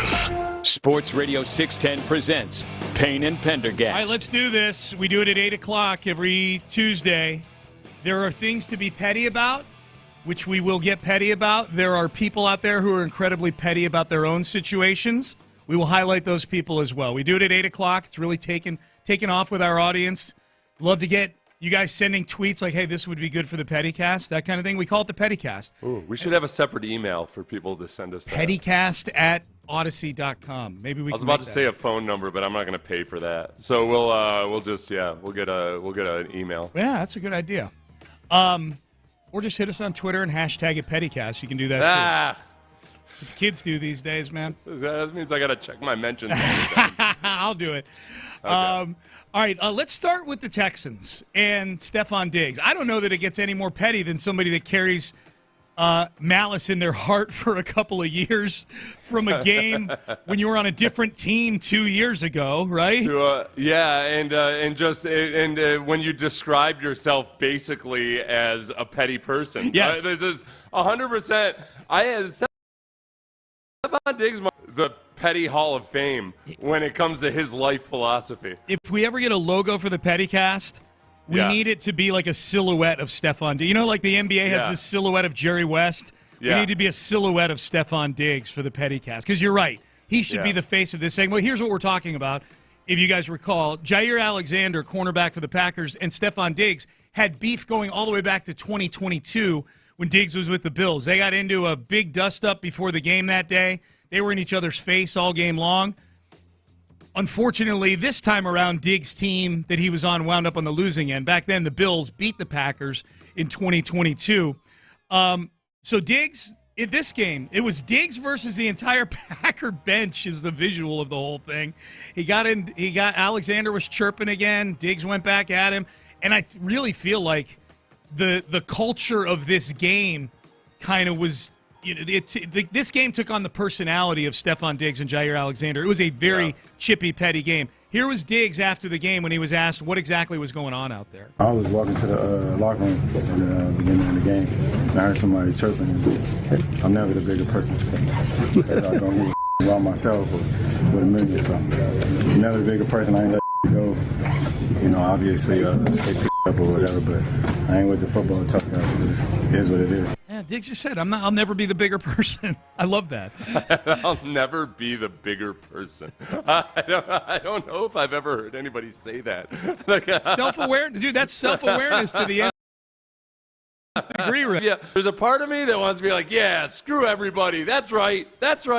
But I don't know if that's the best attitude to go through with life in general. Now, he's talking about a specific situation there. Yeah. So that's different, I suppose, than, okay, there's times where you be the bigger person in your interpersonal relations, but you wonder, all right, is this a little bit of a window into why there have been seemingly interpersonal issues with Stephon Diggs previously? I don't know. I was curious what you thought about this. I was listening to DeMeco Ryans' coach's show on the way home last night.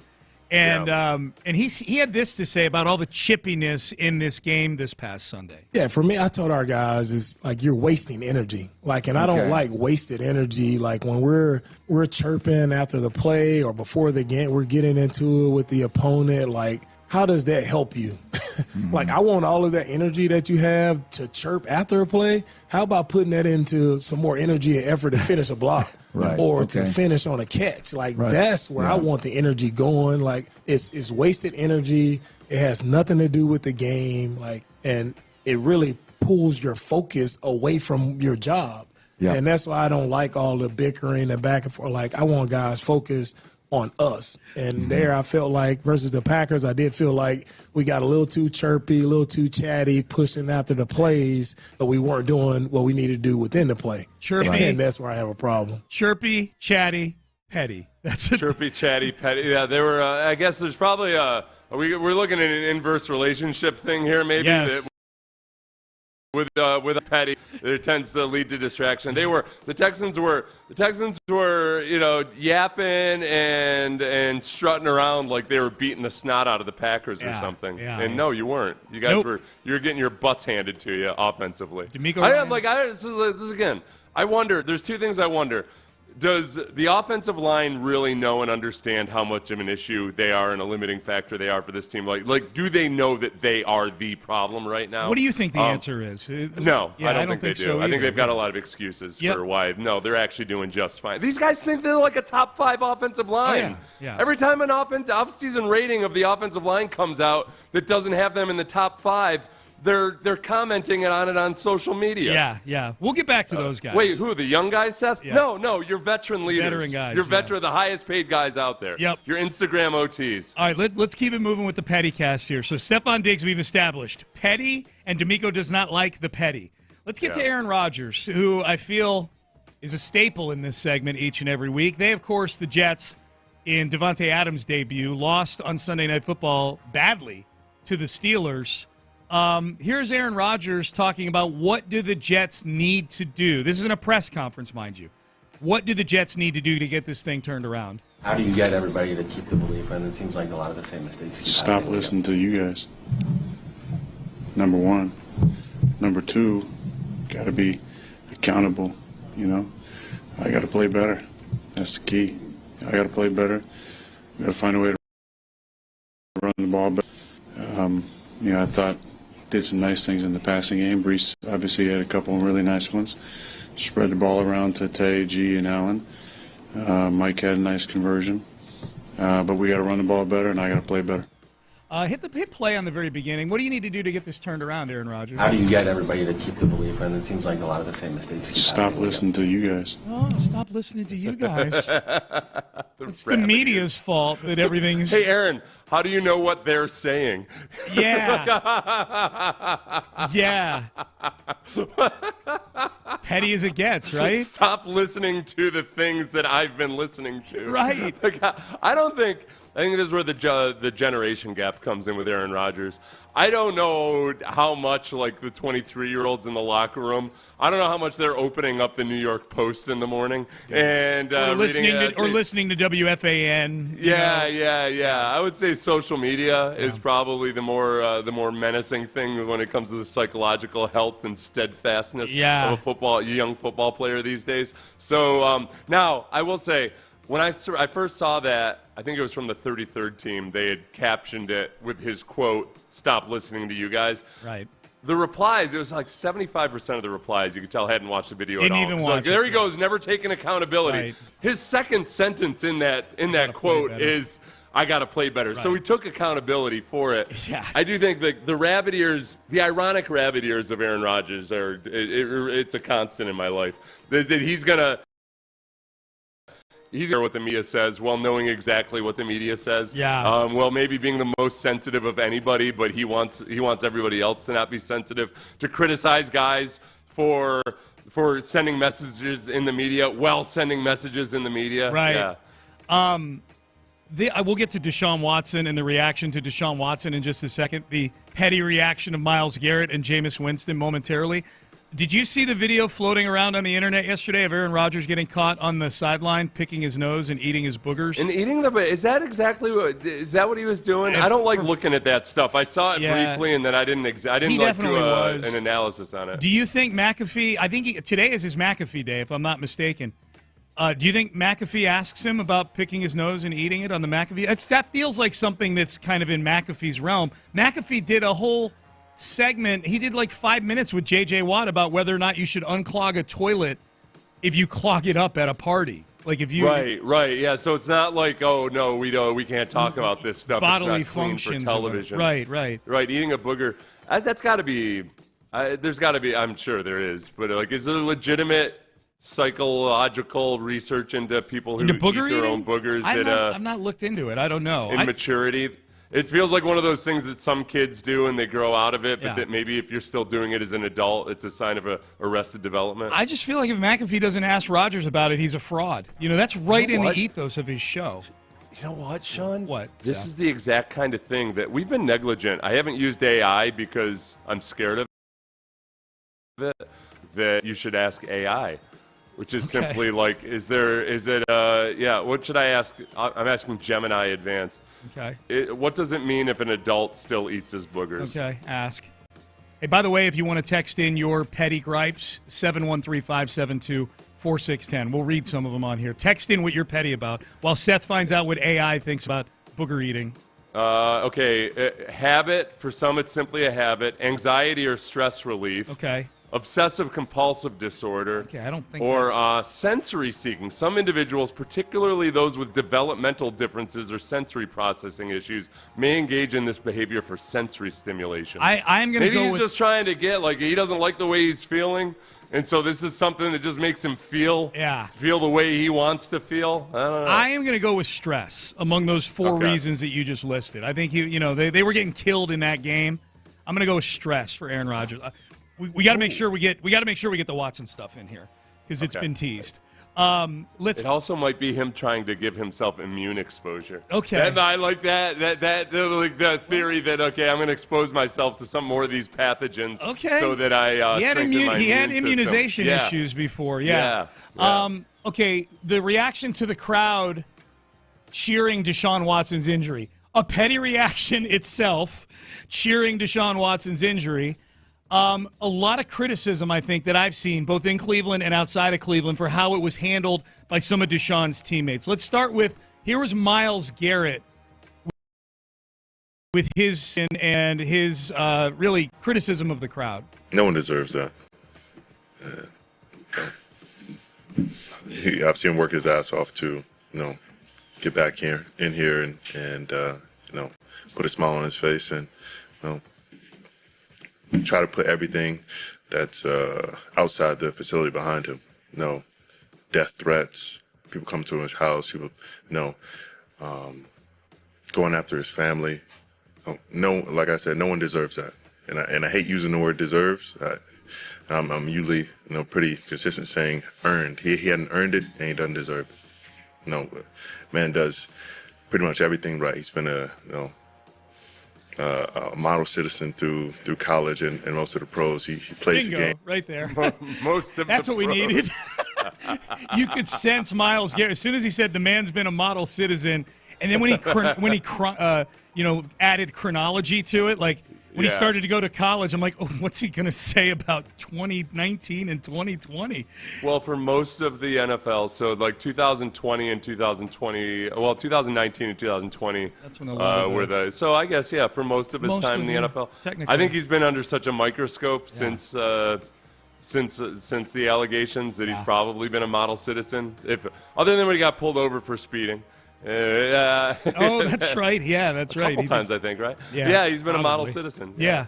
So that was Myles Garrett. Not a great defensive Deshaun. He's been a model citizen. That's for most of the time. Most of the time. Cases. Imagine a defense attorney. Jameis. You're like, this is a guy who most of the time has not committed crimes. Right. He only committed crimes in a very small window of time. Right. Let's get to Jameis here. And Ben, we might give this the treatment where we ask you to pause it a couple times during this. Here was Jameis Winston, former Uber groper and multiple transgressions throughout his younger years, sticking up for Deshaun Watson, sued by 20-some-odd women in a massage setting. The way I was raised, I was taught to love no matter the circumstances, especially for people who do right by you.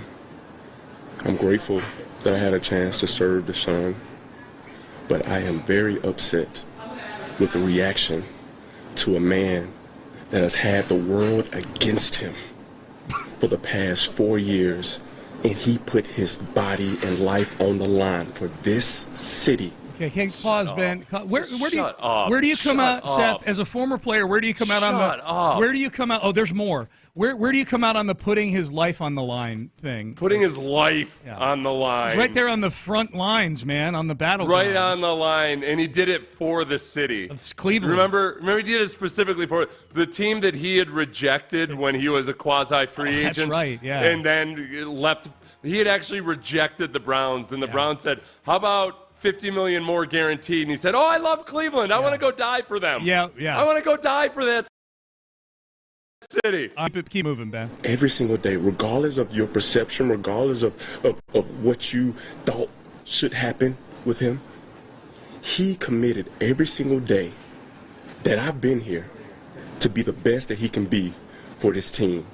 And I know I come from the Deep South, Birmingham, Alabama, Belsham, Alabama. So I know the standard that hungry fans want. Okay, pause right there. I come from Alabama, so I know what people in Ohio are all about, man. Yes. There's one thing. Sister cities, Bessemer, Alabama, and Cleveland, Ohio. Yeah. I understand those two passionate fan bases, right, yes. Right. Continue. But the way I was raised, I will never pull on a man when he's down. But I will be the person to lift him up. And that, all of us have unique experiences. All of us have circumstances, conditions, and facts that we face every single day. And I pride myself in being a man of increase and being a man that wants the best out of everybody. I tell myself every morning, what I want for myself, I want for everyone. And I do not want the treatment that Deshaun Watson has received from these passionate fans. I know you love this game. So when I first got here, I knew these were some amazing fans. But Deshaun was treated badly. Okay. And now he has to overcome another obstacle. So I'm going to support him up, and I'm going to be there for him. Because I see the way he fights. I see the way that he works. And I know who he is as a person and as an NFL quarterback. And that's all I have to say to address him. I'm sending up my prayers. I already prayed for his leg, and I will continue. I know it's a long cut. I had to get to the part of the answer where I prayed for his leg. You're supposed to pray. Usually just go, I pray for Deshaun. Like, I pray for Deshaun's leg. Like that boy, the pronoun game in that transcript. There's a whole lot of I there, man. A whole lot of I there. Jameis made it about J-Mo. And like a whole lot of like, hey, basically my message to the people of Cleveland is you need to be more like Jameis Winston. It was all about J-Mo. The way I was raised. Meanwhile, like if I'm Jameis Winston's mom or somebody, I'm like, hey, ixnay on the A's Ray, because when you were standing on a picnic table shouting bleeper and the bleep, that I'd like to think that was that part of your upbringing too. Right. Yeah. The way you were raised, it sure did a bang up job there. Oh my God. You were raised like a mofo. I'll tell you what. That is. You had a rough stretch that really spoke to a great upbringing. That is the greatest 2 minutes of audio ever. He really should have let the way I was raised out of it, because his only growth as a human came by the time he was like 25 years old and beyond. Yeah, correct. And kudos to him for getting his life on track. Yep. But come on. We'll read some of your petties in the next segment, people. We appreciate him coming in. 713-572. The way I was raised, I'm going to overpay for crustaceans. Ever. Screw or you, pay for them at all. Yep. Not if they were available to me. All right. The Ravens took the Buccaneers to the woodshed last night. Who are the teams that you feel are on just a completely different level than the Houston Texans right now? We'll do the power ranking of the power ranking, see what the experts think at the top of the hour. Stay there. But first, Dr. Ben Salento. I feel like he is at a different level than anybody else fixing.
Sports Radio 610 presents Payne and Pendergast.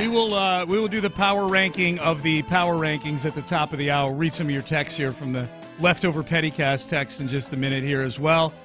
Payne and Pendergast with you on a Tuesday. A Monday Night Football last night. The Ravens beat up on the Buccaneers. It was a bad night for the Buccaneers. It looks closer on the scoreboard than it really was, 41-31.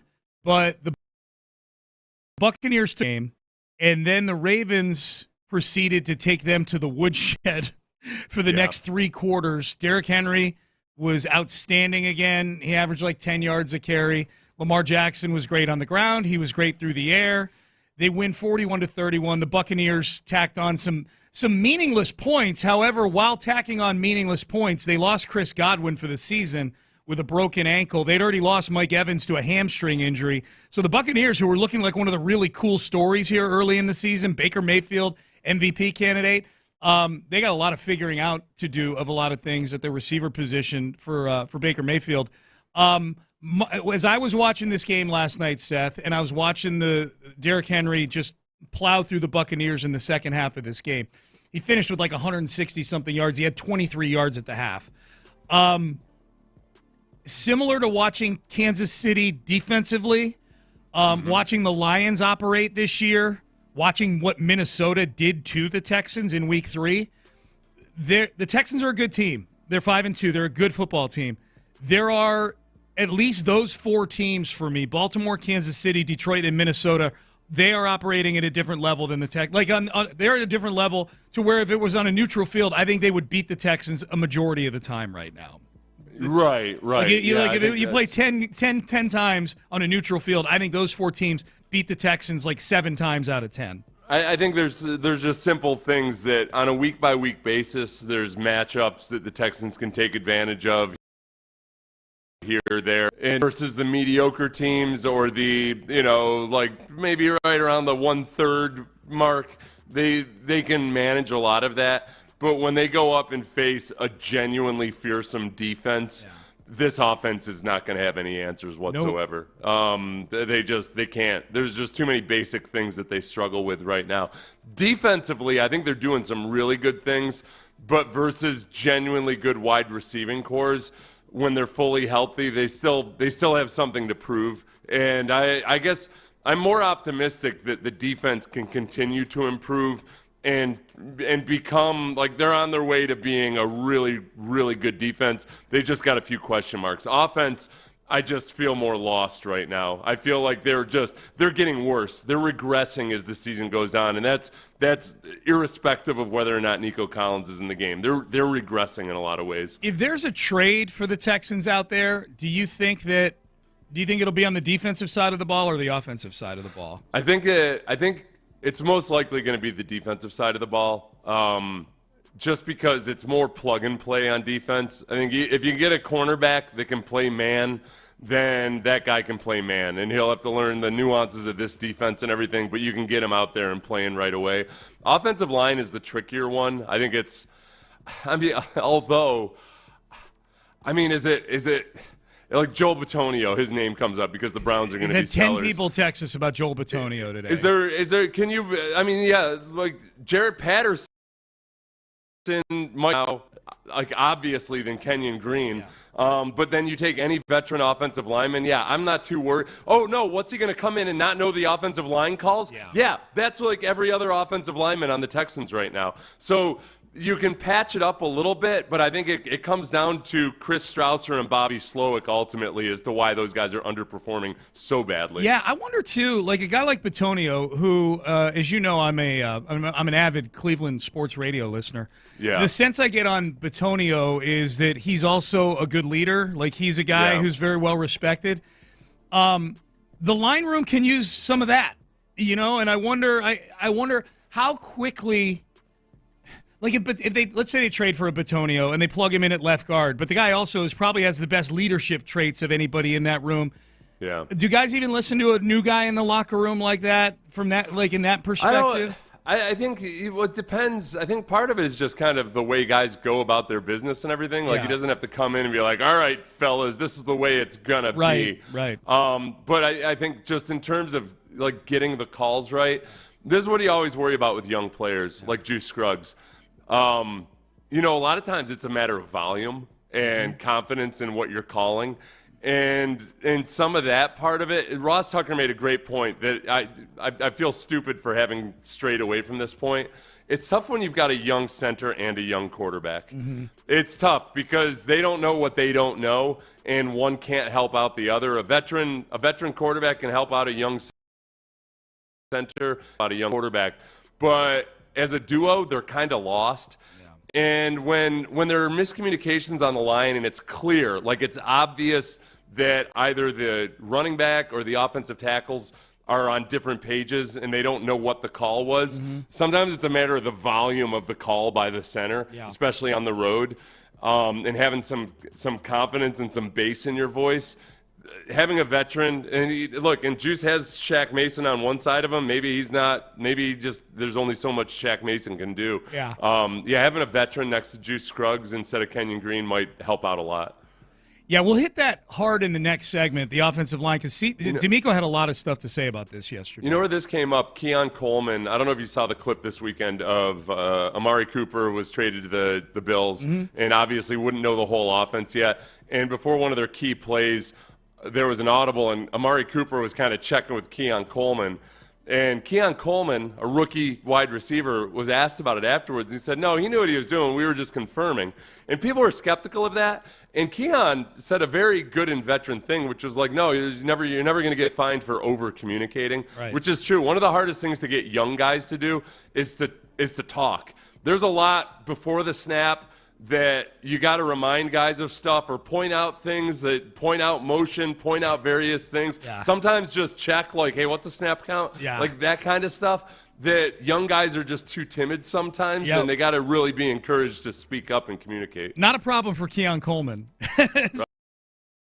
Right. Yeah. Big question a lot of Texan fans have, what's going on with Tank Dell? Like, Tank has not, other than the touchdown against New England, Tank really has not been that impactful this season. Here was C.J. Stroud after the game on Sunday on getting Tank going. Yeah, I think it's very important. We got to find a way to try to get him to rock, and early and often, and then, go from there. So I think, that's got to be a focus for us, not only just him, but, just the whole offense, just getting the offense clicking early, So, that's really my job, and my job to give the ball out on time and to where it's supposed to go. That definitely got to be fixed. What do you make of that, man? I think at least part of it, again, we'll go back to Romo saying that he wished the Texans weren't in such condensed formations all the time.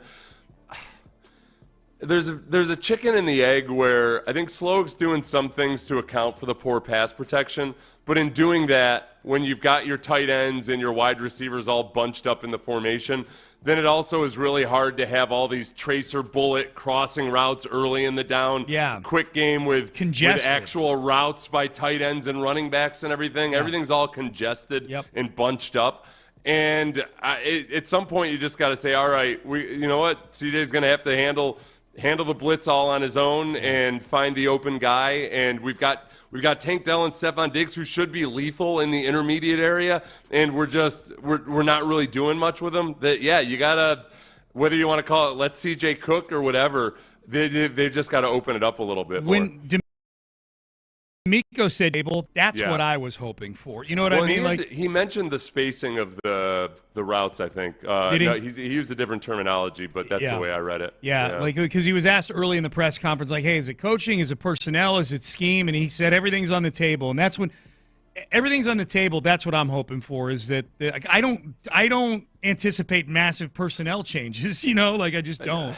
No, and I think and a lot of it, too, is it really – we had Ross Tucker on earlier, and he was talking about what it was like in New England and how there weren't a lot of first-round picks and that they were just kind of gritty, down and dirty, going to work their butts off all day long and everything. We'll play a clip later of CJ talking about Laramie Tunsil from last offseason where he called him gritty and dirty. He's a vet. He's a vet. Oh, hold on, I've got the transcript right here on the Pivot YouTube. Yeah. He's a let's see, LT.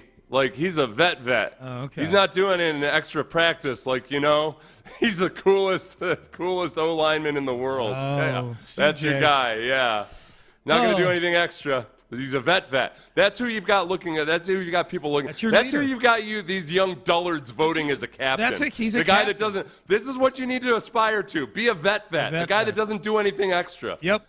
Juxtapose that against Peyton Manning talking about Marvin Harrison, about how much he loved the fact that Marvin always needed to be out there at practice. Right. He just loved practicing. That was the best thing about him, was that he just wanted to get things right. Nope. You want a vet like Laramie Tunsil. Not Marvin Harrison, no. Text message, previous segment, I'm petty about CP3 hurting his hamstring in 2018, SMH. Who hurting his hamstring? Chris Paul back in 2018. Yeah, you carried that one around. NBA season starts tonight. There is a texter who's very petty about the Jets being on all these primetime games. Please stop. They suck. That'll dwindle. They front loaded all the Jets primetime games to make sure they got Aaron Rodgers on TV. I think that's what. Yeah, they figured, okay, we'll get Aaron Rodgers before he gets another injury because he's old. Yeah. He's old. He looks like he's older than he is. He looks about 10 years older than he is by modern quarterback standards. And yeah, it doesn't. It's not looking good for Aaron Rodgers. Rex Ryan was on TV yesterday acting like he was the only person in the world brave enough to say that Aaron Rodgers hasn't been playing well, which was odd to me. He was screaming. Yeah.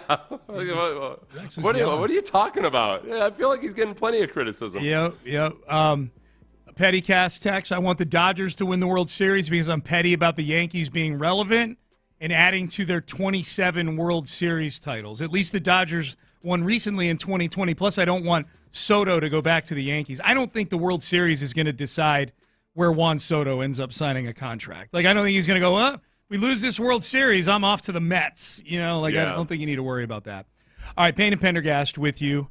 On a Tuesday, top of the hour, we will power rank the power rankings. What did the Green Bay loss do to the Texans in the eyes?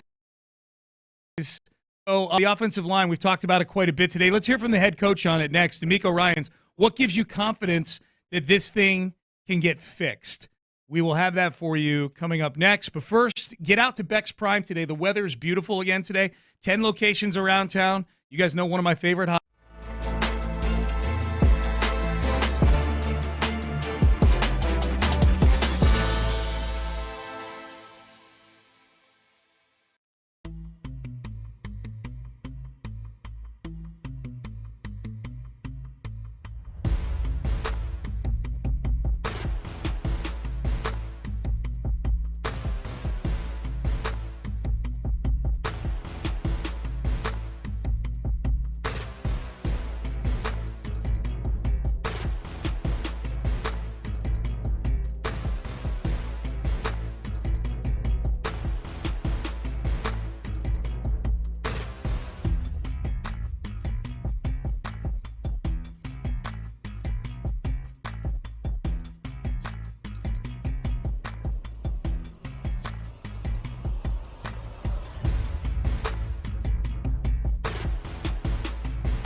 We have a simple management fee based on the value of your portfolio, so we do better when you do better. We appreciate that kind of transparency.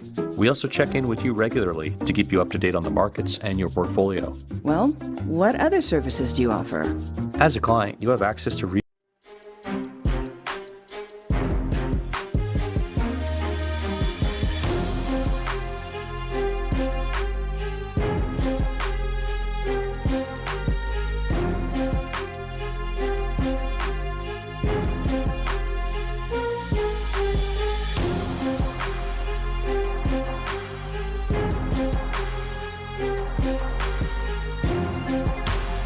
Pendergast with you. Good to be with you on a Tuesday. Here's DeMeco Ryans yesterday. The offensive line's been a big topic. Texans are 5-2. We should point that out. And we will point that out at the top of the hour. Power ranking the power rankings, because it'll be a good reminder that the Texans are still in a very good spot. Not an ideal spot because of the offensive line, but a very good spot right now. Let's hear from DeMeco Ryans on that. What gives you confidence that the O-line can get fixed? The guys have done it. Multiple games. We've had a lot of great games where we have protected very well, and we've done a great job of protecting and allowing CJ to throw for over 300 yards in games. So it's not something we can't get done. It's just a matter of us executing and finishing and being on the details. Every single time we go out, it'll always be about us and us executing. We didn't execute well. They made some plays on us. And, they unfortunately there, we gave up some plays that kind of knocked us out of field goal range to take points off the board. So bad day at the office. Bad day at the office. Some plays that knocked them out of field goal range. The biggest issues, obviously, pass protection and can you run the ball when you need to run the ball. And they've made inroads into the rushing attack, mostly basically just by having Joe Mixon on the field. That was a big adjustment. What was your big adjustment into improving the run game? Joe Mixon got healthy. Yeah. That's really what. So now when the offensive line does randomly stumble into all blocking the right guys the right way, that Joe Mixon can do some really good things with it. Yeah. And that even when they are having 2 out of 5 guys lose, that Joe Mixon can still turn it into 3 or 4 yards. Yeah, I mean, I don't know what else you say if you're DeMeco Ryans right there. Like other than we've done it at times before. For the listener earlier who said, what did he call us? Moment prisoners? Something like that. Yeah. Yeah. Don't be moment prisoners. Something like that. There's a more clever way of saying not at all. We're looking at the offense that's drastically underperforming compared to what they look like on paper and compared to how much money you're paying the offensive line. Dude. They are drastically underperforming. The offensive line is the extreme weak spot on this team right now. The offense as a whole is a mediocre offense. They are a tepid offense. They don't score enough points. Can I make it any more technical? They don't score enough points. Compared to what they looked like last season. It's mostly this. It's mostly the same guys.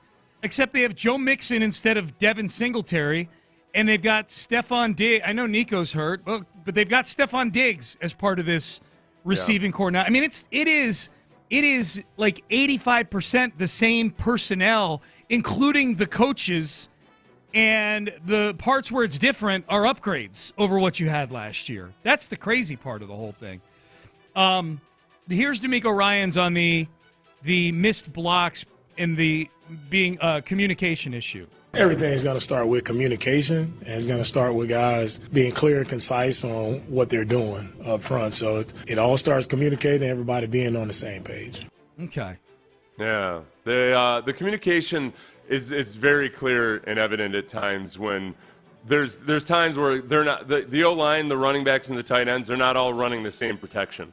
Like you can see, okay, one of these guys is not doing what everybody else is doing. And sometimes that's Juice Scruggs' fault for not getting the call out in time. Sometimes that's just a mental error, but it's of poor coaching. The other part, though, too, is some of the simple stuff like just picking up stunts or handling slanting defensive linemen where they just look inept and confused. Mm-hmm. And a lot of that comes back to coaching, too. Unless you think that all those guys are idiots, to me, usually it's an indication that guys don't really know what they're doing and they're not confident in doing it, so there's uncertainty.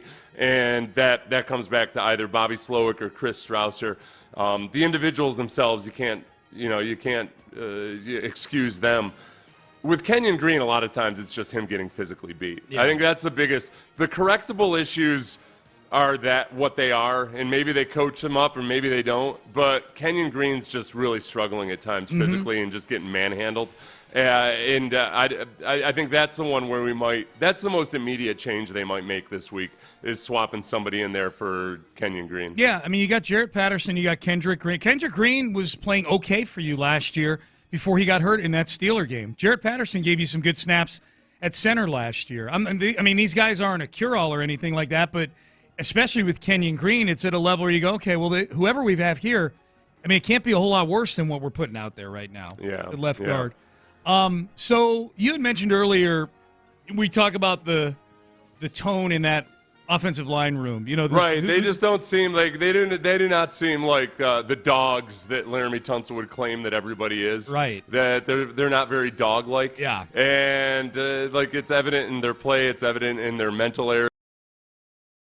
It's evident. They're really free, and this has bothered me for since early last offseason when CJ was on the Pivot podcast and he was telling them about a drive they had. I think it must have been in the Cleveland game. I don't know. But this is what CJ said about team leader Laramie Tunsil. The main dude was LT. LT, he a vet. He not doing nothing extra at practice. Yeah, that's the guy. He's your vet. That's who the young guys are looking up to. The guy that doesn't want to do anything extra above and beyond what he needs to do. That's bad, man. That's really, really bad. And that's who you chose to reward with the NFL's highest paid offensive line contract. The guy that can't be bothered to not false start. The guy that leads the league in penalties every year. The guy that cares much more about pass protection than run blocking. And who also, he's a vet. What is he, CJ? Rookie quarterback? What is he? Oh, in your mind? The main dude was LT. LT, he a vet. He not doing nothing extra at practice. Yeah, so that's CJ's idea of what a vet is. Yeah. Guy that's not doing anything extra in practice. That's a vet. That's what your young guys are seeing. That's what your young guys think is the ideal to live up to. Maybe I'll be the highest paid offensive lineman in the NFL at some point. If I can be a vet like Laramie Tunsil. If I can be somebody who doesn't do anything extra.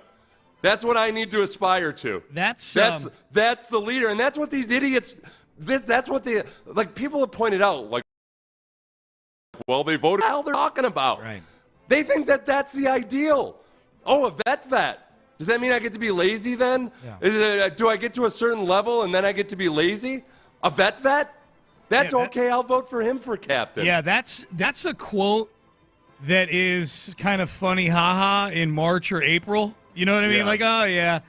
We went 10-7 and won a playoff game last year, and we love LT, and he's a vet, and he does just enough to get by. You're right. It's not quite as funny in October when your offensive line nearly got the guy who just gave you that quote killed. Those guys operate with zero pride. Yeah. They just it's a disease. They stand around. They watch CJ get hit. They watch CJ get roughed up on the sideline, and they're just standing there. Yeah. They quit in the middle of plays. They stand completely upright. It's systemic laziness and softness. They're not. They need to understand they are the weak spot on this team. You guys are not playing. You guys are stealing money at this point. You're all stealing. Yeah. You're thieves. Yeah. You're thieves. Yeah. You are stealing money. What you're talking about here, how they're wired, is a way bigger issue than communication issues. It all starts with that, though, too. I know everything's baked in with each other, but communication in a vacuum. Communication issues are fixable through teaching and repetition. Yeah. Trying to get somebody who really doesn't like putting forth maximum attention to details all that much. And that being held up as the ideal. Right. And then you operate in an ecosystem where it's allowed. That is a much harder fix than communication issues. Much harder.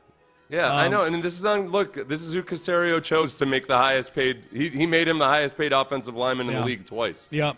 It's been one of the oddest scenarios, I think, really, with if Caserio, I like that he's straight. He doesn't do everything the Patriots way, but there are some things where I'm like, man, I wish you'd be a little bit more Patriots way with this. Yeah. I wish you'd just kind of live true to those core ideals of being blue collar and all that, because you got the exact opposite as your team leader. Yeah, it was team funny. Team leader. Ross Tucker. We'll have to go back and pull some of what Ross said about it and use it tomorrow. That was really good stuff when he was laying out. Because you and I were having this fantasy of Dante Scarnecchia coming out of retirement and lighting a fire under this offensive line's butt. And and I'm pure fantasy. The guy's 76, probably sitting on a beach somewhere. But when Ross was laying out the description, the backstory, the kind of characteristics of those Patriot offensive linemen, and he's doing it kind of in Ross Tucker style, kind of slowly, one by one, like we were gritty. We were, we were not highly drafted. We have chips on our shoulder, all these things. He got to about the third or fourth characteristic. I'm like, okay, he's describing the total opposite of what the Texans have. And then I worry about, like, with Titus Howard. I feel like Titus Howard could have gone one of two ways. If he'd had a role model that was like, hey, we're gonna be scrappy, we're gonna go out and we're not worried about we're not worried about all the fame and money side of things. We're gonna go drink beer in a crappy bar on Monday nights for team bonding. Those are my people. I feel like Titus Howard could have been swayed one way or the other, but he is very much on the wants to be an Instagram OT side of things because of the influence of Laramie Tunsil, in my mind. Yep, indeed. All right, let's get to the power ranking of the power rankings. The Texans lose to Green Bay. They were third, fourth, anywhere around there last week.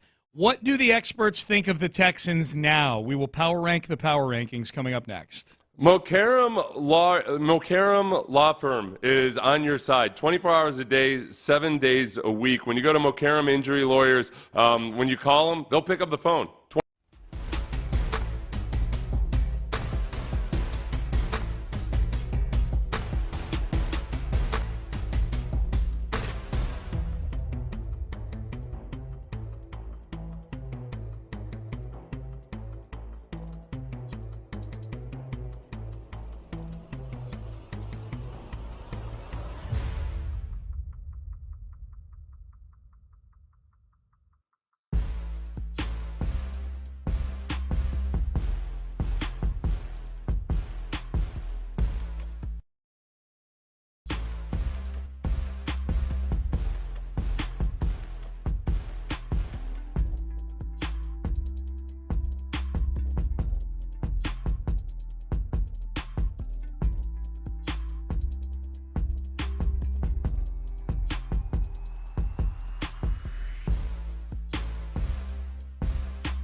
Insider access, exclusive content. Sports Radio 610.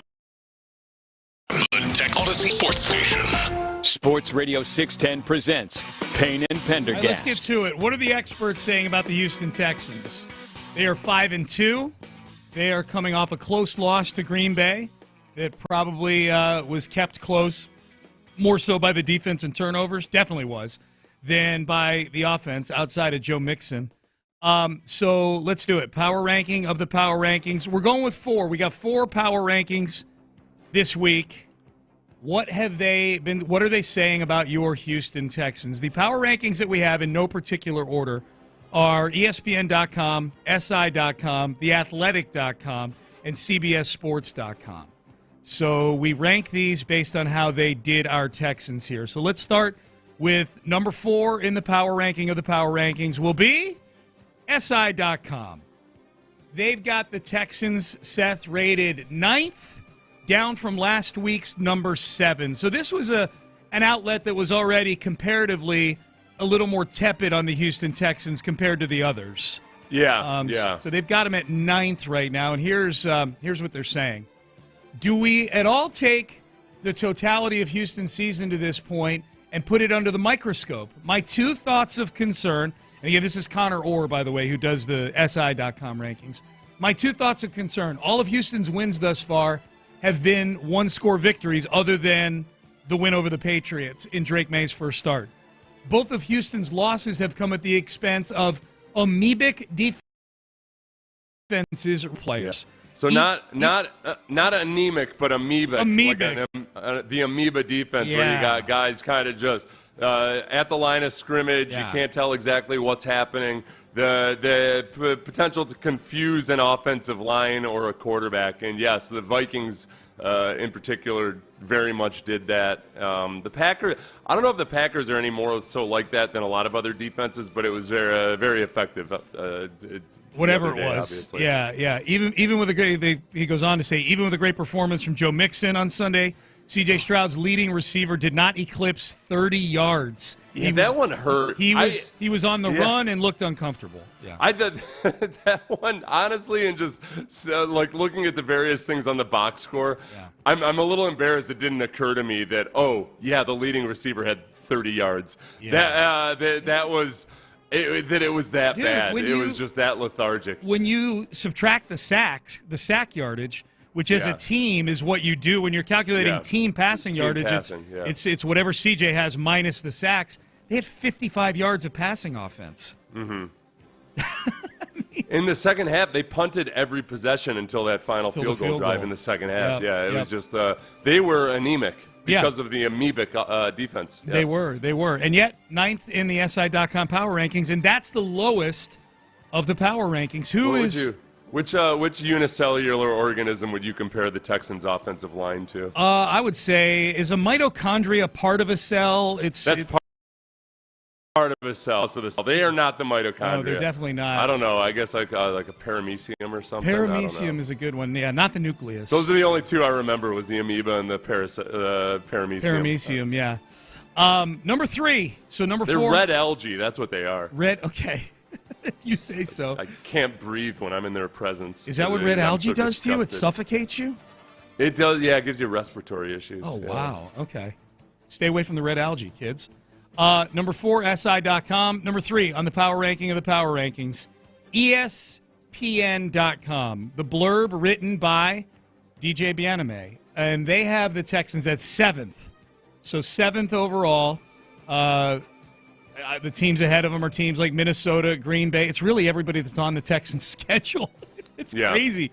Every single Every single team ahead of the Texans on ESPN's power rankings is on the Texans' schedule. Now, a lot of them they haven't played yet. Kansas City 1, Detroit 2, Buffalo 3, Baltimore 4, Green Bay 5, Minnesota 6. Here's what DJ has to say. The category for the ESPN Power Rankings is Young Riser, and their Young Riser is Kalen Bullock. Bullock has been a pleasant surprise in his rookie season, leads the team in interceptions, tied for second in passes broken up. When opposing quarterbacks target Bullock, they have a passer rating of 46.9. I like that. The 2024 third-rounder has become a starter for the Texans defense and has a ball hawk rate of 50%. Okay, whatever a ball hawk rate is. The blunders when Bullock has been beaten by receivers downfield, but the early returns have the Texans pleased with Kalen Bullock. On that, the end zone shot they showed of that near interception that was a touchdown in the first half. Yeah. I'm really amazed that Bullock didn't come up with that. Like, went right through his really hands, good right? ball skills. Yeah, it looked like it went right underneath his hands. Okay. It was a classic Jordan Love throw where he has a lot of throws that either could have been an incredible throw or like he throws a lot of 50-50 balls that don't look like your classic 50-50 balls. Yeah. That's one where I feel like by the end of this season or in ensuing seasons, that's a definite interception by Kalen Bullock. It's just that microsecond of recognition and making a play on it that it's coming along. He's doing really, really well for what they're asking him to do. There have been, I don't know what the issue was on that 30-yard touchdown after the lateral that wasn't challenged, but there was some kind of miscommunication between the cornerback and the safety on that. So there's a few little things like that at times, but all in all, he's doing a great job. That's been a great pick. It really has. That Kalen Bullock has been, thank God for Kalen Bullock, man, because Jimmy Ward got hurt again this year. So who knows what they'd have back there without him. All right, number 2, power ranking of the power rankings, The Athletic. The Athletic had the Texans at 5 last week. They've got them at 6 this week. And they kind of lay it out. Who have they beaten so far? Colts, Bears, Jags, Bills, Patriots. I would say that for a Fin2 team, that's a pretty good slate of teams that you've beaten. The Colts are above 500 right now. I think the Bears, as it turns out, it's probably a good thing you caught Caleb Williams when you did in week 2. rather than catching him. He seems to be ascending and playing better. And I think the Bills, that's a good win. The Bills are ahead of the Texans in all these power rankings right now. Yeah. So, in theory, you beat a team that people at this point think is better than you. Here's what they say. C.J. Stroud had the second worst passer rating of his career on Sunday. The Texans are now 0-5 when Stroud doesn't hit at least 82 on the passer rating scale. That's a good stat. As C.J. goes, so go the Texans. Stroud completed 10 passes for 86 yards. He's been sacked on 8% of his dropbacks this season, 12th in the league. He's been hit 43 times, which is the 7th most. Joe Mixon's 115 yards were the only bright spot against the Packers. That surprises me a little bit that the percentage of time he's been sacked is 12th in the league. Maybe it's recency bias. It feels like more than that right now. It feels, and he's done a generally pretty good job dealing with the blitz. It's just that there's more times that I think he's this year kept himself out of getting sacked. Yeah. Like QB sacks is as much a quarterback stat as it is an offensive line stat. Yep. And good quarterbacks, even when they're playing behind bad offensive linemen, tend not to take as many sacks as a lot of other guys would. So I think that's more of a testament to CJ than the offensive line. Yeah. At least being smart on when to get rid of the football. Yeah, the Bills being ahead of the Texans in all these power rankings, I think that's valid, even though the Texans beat the Bills. Part of it is that the Texans, when they faced the Bills didn't have Khalil Shakir. And then at the time, obviously, they didn't have Amari Cooper. Yeah. So I think it's Josh Allen with actual viable receivers. There were really no good wide receivers on the field that night. No. Versus the Texans. No. So that makes sense. That makes sense. Would you make the Bills a favorite over the Texans on a neutral field right now? With Khalil Shakir and Amari Cooper out there, yeah. Yeah, I think so right. too. I probably ranked this here because CBSSports.com actually has the Texans 7th, and I accidentally put them at number 1. But I'm going to give them number 1 because they've been behind the Texans most of the year. The Texans fell 4 big spots to 7th. But Pete Prisco has, I'm going to look at this like the circle of swarm for today, where, you know what? He's got him 1 spot lower than the Athletic, but Prisco's been in our corner all year long. So I'll give him number 1 right now. And he says this: they've had too many injuries to the defense that show up weekly. The other concern, C.J. Stroud has to get back to racking up big numbers. The injuries on defense, I mean, they're a concern, except that they played really well on defense this past week. I'm way more concerned about what's going on offensively with this team than I am defensively with this team. Yeah, there is something about the defense that they showed a certain resiliency, even despite the injuries. And, yeah, it's been multiple weeks now that they've had multiple injuries, and they've performed well despite it. So it's easy to think, okay, in my mind's eye, if those guys come back and if you have more health at the end of the season, it's going to be with offense. I guess it's just not so simple that when Nico Collins comes back, then everything will be fine. Because they hadn't been scoring a lot of points with Nico Collins. What we haven't seen is Nico Collins and Joe Mixon on the field together for an extended period of time since the first game. That's really the big question mark is, okay, what's it look like with those dudes? Does all of a sudden Bobby Slowick become a much smarter offensive coordinator? Right. We've had a few people text in like, hey, man, you guys are talking about the offensive line. You're talking about the team today like they're a bad team. And I think if you listen, we've been hyper-focused on the offensive line. I think we've said multiple times, like everything else with this team, I'm pretty cool with the direction of it right now. I'm pretty cool with the skill groups as long as they get Nico back. The tight end group, as you pointed out, Seth, is probably in that offensive line category right now. They've been underwhelming this year. Yeah. But I don't have major issues with anything going on defensively or with special teams or with the coaching staff. Some decisions on Sunday, but we've hashed those out. I still think DeMeco is a great head coach. Bobby Slowick, I think, is probably the coach that's under the microscope. I think the reason why we're so dug in on the offensive line is, one, the frustration level of the whole thing, that it looks lazy and it looks soft. And I think we're also forward-looking here. I know we're looking back at the Packers game on Sunday, but you look back at the Packers game with respect to what it means moving forward. And the fact of the matter is this schedule gets much harder in the second half of the season, both in terms of the ebb and flow of it. You're going to be playing a Thursday, followed by another primetime game on a Sunday, and then on a Monday, and then you've got a bunch of division games coming up. You got the 3 games in 11 days at Christmas time. all against good teams, assuming that Tua is back for the Dolphins, anywhere from good to really, really good teams. So that's why we're dug in on it, is because, as a texter points out, O-line not willing to finish blocks with some physicality and stay connected through the whistle will have us going 2-5 in those last 7 games and miss the playoffs. This falls directly on the coach's head. Effort sometimes outweighs talent, ending in a much better result. And the effort and talent ratio there with the offensive line, I think, is a really good point. It's a talented offensive. They got plenty of physical talent.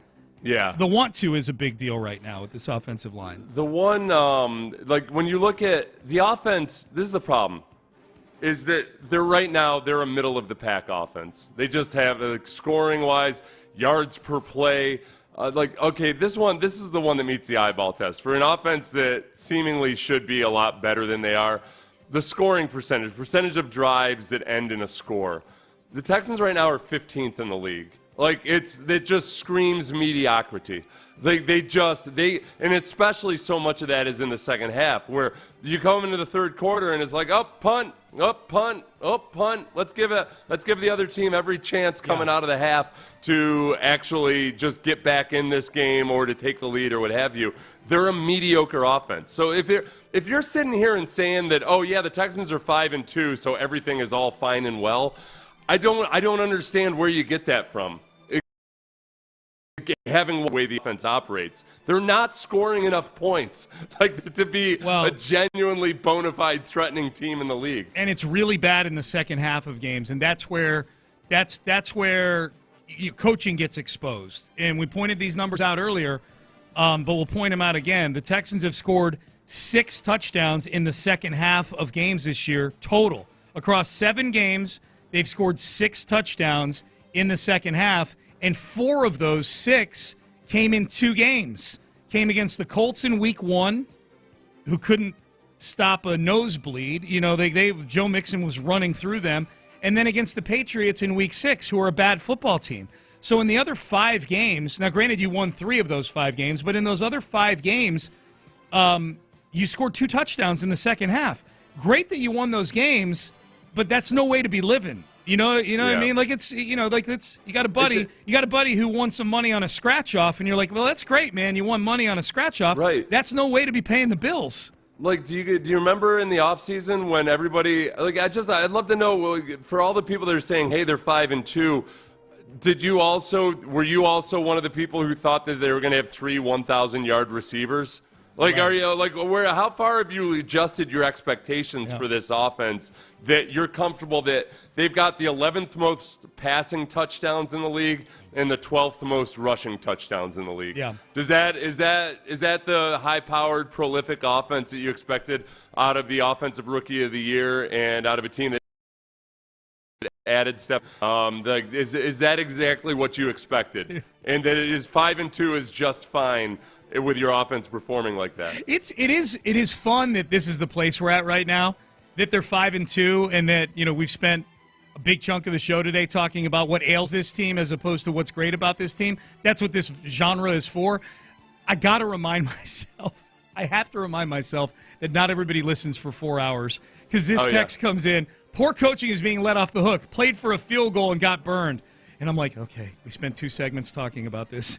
Yeah, we spent a lot of time talking about all of that. And how all of this does come back to the coaching in terms of Bobby Slowick, Chris Strausser.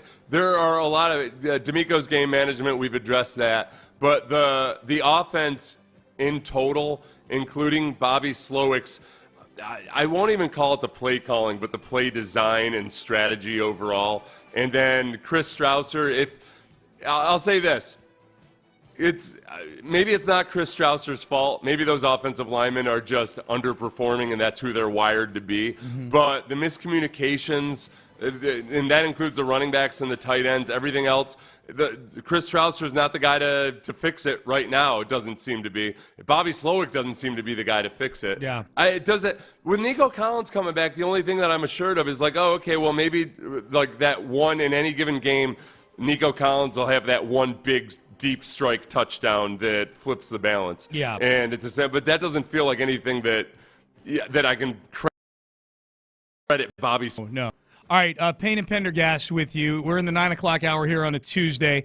We'll hear from DeMeco Ryans in the next segment. He said that when it comes to cleaning things up, everything is on the table. What do we think that means? What exactly does he mean when he says everything is on the table? What does the table look like right now for the Houston Texans? That is coming up next. But first, if you're looking for a place to watch your games, looking for some great Mexican food, some great Tex-Mex food, some awesome signature cocktails, maybe a cold beer, maybe a frozen margarita, you know where I'm sending you right now, and that is Taquerias Aranda.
Sports Radio 610 presents Payne and Pendergast. All right, here was DeMeco Ryans yesterday when he was asked, very first question right out of the chute yesterday at his press conference about cleaning things up from the game on Sunday, and what does that constitute? Is it personnel? Is it coaching? How do we clean things up, DeMeco? We have a lot of things to clean up when it comes to our protection, and it's everyone involved, right? O-line, tight ends, backs, is everybody working together, being on the same page, and just getting it done. Like we've had multiple weeks where the same things have hurt us multiple times, so we have to get it fixed, starting with the coaches and down to the players of finishing and executing it. Yeah, for me, everything is on the table. Okay. When it comes to it, it has to get fixed. Yeah. When it comes to it, I know how we're coached, what we're asking to be done, and it's not showing up on the tape. So it's not just one person; it's the entire thing. So it's just the entire offense from the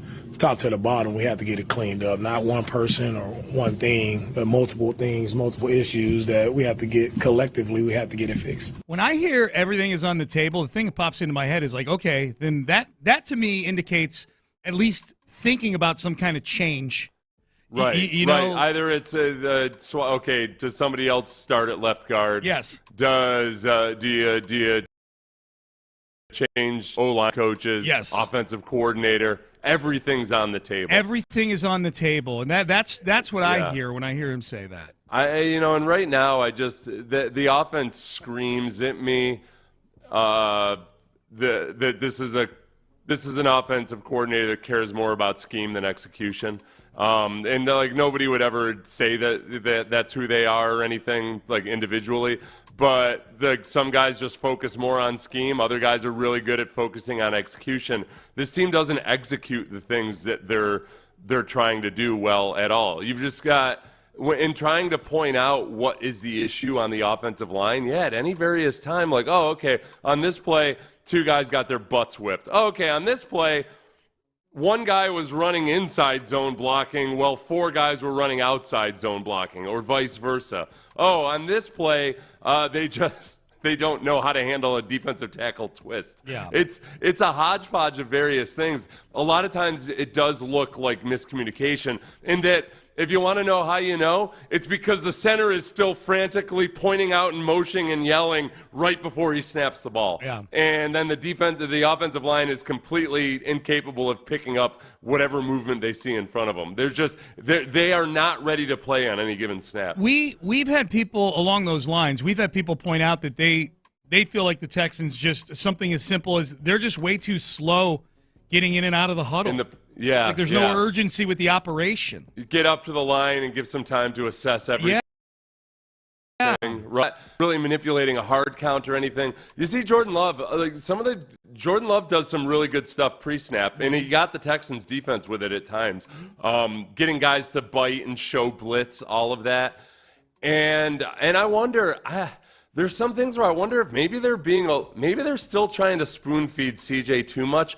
I mean, them not having a conversation with C.J. Stroud about what the strategy was in trying to burn clock or anything there at the end of the game, I feel like that's gross negligence. That's disturbing. How does your quarterback on that third down, because C.J. was asked about it after the game, did you know what the strategy was? And he said, well, it seems like they were trying to, burn the clock. Okay, but then on third down, you're asking him to throw the ball. Is there no way? Do you think so little of him that you can't have a conversation with him about hey, let's not stop the clock? If you have to pull it down and run with it or take a sack or whatever, do it, because we're in chip shot field goal range. I don't it's almost insulting to CJ's intelligence that they're not having these conversations with him. They had 1st and 10 at the Green Bay 12 coming out of the 2-minute warning, right? The last play before the 2-minute warning against Green Bay was CJ rolling to his right and throwing that bullet to Xavier Hutchinson for 11 yards to convert the first down. Then the 2-minute warning hits. They let the clock burn down to the 2-minute warning, which up until the 2-minute warning, I thought they did a genius job of managing that drive. They took over the ball with over 5 minutes to go in the game, and they started running it a little bit again. Short pass in there. CJ puts the cape on that third down, and you get Xavier Hutchinson making that play. And my question would be along the lines of what you're talking about, Seth, which is CJ, at least in the answer he had in the postgame, unless he was protecting some trade secrets, he saying that he wasn't really sure what the strategy was. What the hell did you talk about during the 2-minute warning? What did you talk about? You just converted a first down to get to 1st and 10 at the Green Bay 12. That is a clear jump, and Green Bay's got 3 timeouts left. There is so much that goes into the move. There's so many moving parts to what's happening right there that what is the conversation? I'm not even saying you didn't tell CJ something. There's so much of the answers to what went on in this Green Bay game, particularly late in the game, that I just don't know what's the truth in all of it and how much it is guys just maybe protecting somebody or something. Like when DeMeco answers the question about the 3rd and 15 and CJ throwing it to Tank like 7 yards short of the sticks along the sideline where the clock is definitely going to stop. Yeah. And DeMeco kind of sloughing that off like, we're trying to complete the pass. In my mind, I'm like, okay, he might be protecting for CJ, just making a boneheaded throw. We have no idea. But the strategy thing, like, you have a 2-minute warning where you're all standing there. It looked like it's like Bobby Slowick's brain melted and oozed out his ears because you ran the ball on 2nd and 12. Yeah. All right? What are you trying to do? Okay, you ran the ball on 2nd and 12. You're trying to eat clock. Yeah. Why on earth do you call that pass play on 3rd and 5th? On 3rd and 5th tackle for loss on that run? If you had called the run, like why did you bother calling a run play on 2nd and 12? Right. I mean, maybe if you pass the ball on 2nd and 12 and you get a first down or what have you, then you can just go ahead and burn some more timeouts or what. I don't get it. I don't get it. And the reason why these things are a big deal, the game management and the offensive line stuff, is the schedule gets harder, and these are the things that are going. These are the things that are going to go from people saying, "Hey guys, they're 5-2," to a month from now us having a conversation like where the same people are going, now they're 6-6 now. What on earth is going on with this football team? And so if we're 6-6, and I don't think it's going to happen, they're going to win games, but let's pretend that it does. It's the NFL. Don't have the same people coming back to us complaining about the offensive line not being able to protect CJ. If they're in close games where they're doing mind-numbingly stupid things to run the game out and try to win a close game, and they've been really good at winning close games, which makes the management at the end of the Green Bay game even more confusing, is they've been really good at this stuff. They were poor at it on Sunday, but that's why we're looking at it so hard. Like, this is the stuff that is going to keep them.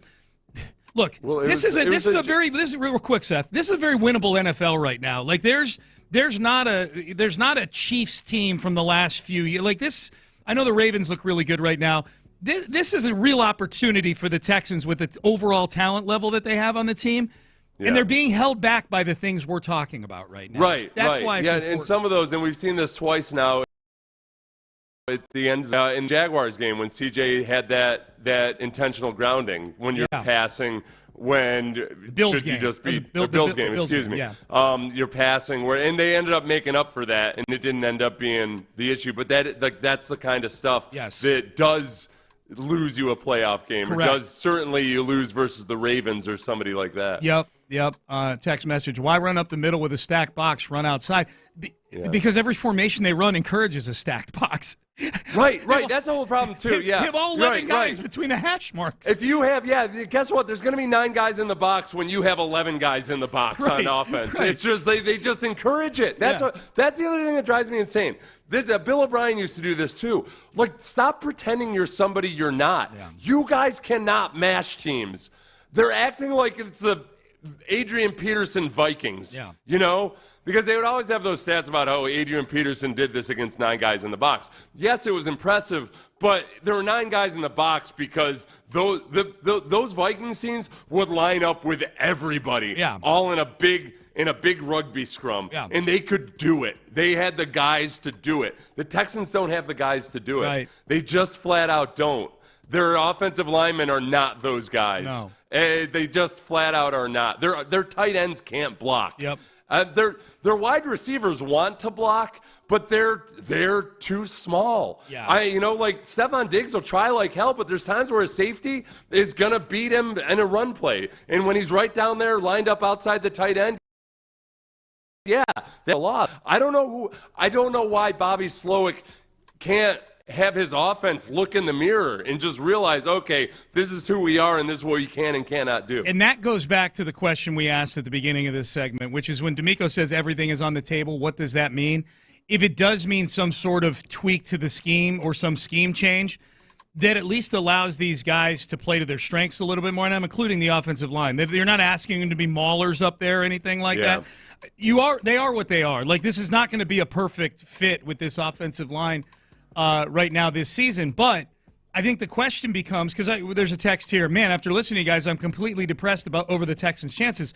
I would say, sir, that's a you problem that you're completely depressed about it, because the fact of the matter is we pointed out, it's still a good football team. The question is, are there solutions right now to take what it is they're doing and make it better? And as you and Clint have pointed out, make some scheme tweaks here, man. Yeah, they're very, very capable. That's why we're frustrated, is because they're capable of better than this. Yes. They're a middling offense right now, and they need to be better than that. In the modern NFL, you can spare me your cliches about how defense wins championships, et cetera, et cetera. It's a lot easier to win a Super Bowl when you've got a high-powered offense. No doubt. And this is nowhere near a high-powered offense. They flat out. Which game were they a high-powered offense in this year? I would say the Colts game in Week 1. They were. That's it. Yeah. That's it. It was it, and that was it. Because they weren't a high-powered offense in the Patriots game. No, they scored 41 points, but it wasn't because they were a high-powered bunch offense. of turnovers gave them shot. Yeah. But you're right. That's the only one right now. So here we go, Colts. Get right. That's what you are. You're a get right. You're our team. get right Damn game. It. Yeah, you're our get right game. Payne and Pendergast with you. Let's give away some Texans tickets. Speaking of the Colts game, it's a Texans Ticket Tuesday. How about that? You want the good seats? We haven't done this in a while. It's been be 3 weeks coming up this Sunday. Texans Ticket Tuesday. Call now, 713-572-4610. Caller number 5 wins a pair of tickets in the bullpen. This Sunday's rematch with the Colts at NRG. It's a huge game, man. It's a huge game. We'll lay it out for you in the next segment. What's at stake on Sunday? But 713-572-4610. Caller number 5. If you miss out, 2 more chances to win today. In the Loop, in the noon hour, the Drive, in the 5 o'clock hour. Those are your chances to win today on a Texans Ticket Tuesday on your home for the Texans, Sports Radio 610. We'll start to look ahead at the Colts in the next segment. What's at stake here? This is one of the biggest early season swings that I can remember between a win and a loss for the Houston Texans in a long, long time. We'll get to that coming up next. But first, West Point Lincoln, Chris Poulos. Saw him on the TV again last night when I was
Sports Radio 610 presents Payne and Pendergast. Hey, you couldn't say it any better, right? Huge game for us, division opponent, rival game. We know they're coming in after us, and I love that. You don't want to lose, but I love that our guys are a little ticked off going into this game. Like, man, you got, this game for first place in the division in our house. Like, it means everything. So how we show up, what's our attention to detail? Like, we can't come back in here next Monday and talk about, if we would. Like, no, we have to get this done. Right. This is the most important game of our season right now. All right, see, DeMeco Ryans, see? The team's a little ticked off, too. He just said it, Yeah. We're just reflecting the feeling of the team themselves. Yes. There is if people are depressed by us in our, I don't want to say pessimism because they can turn it around.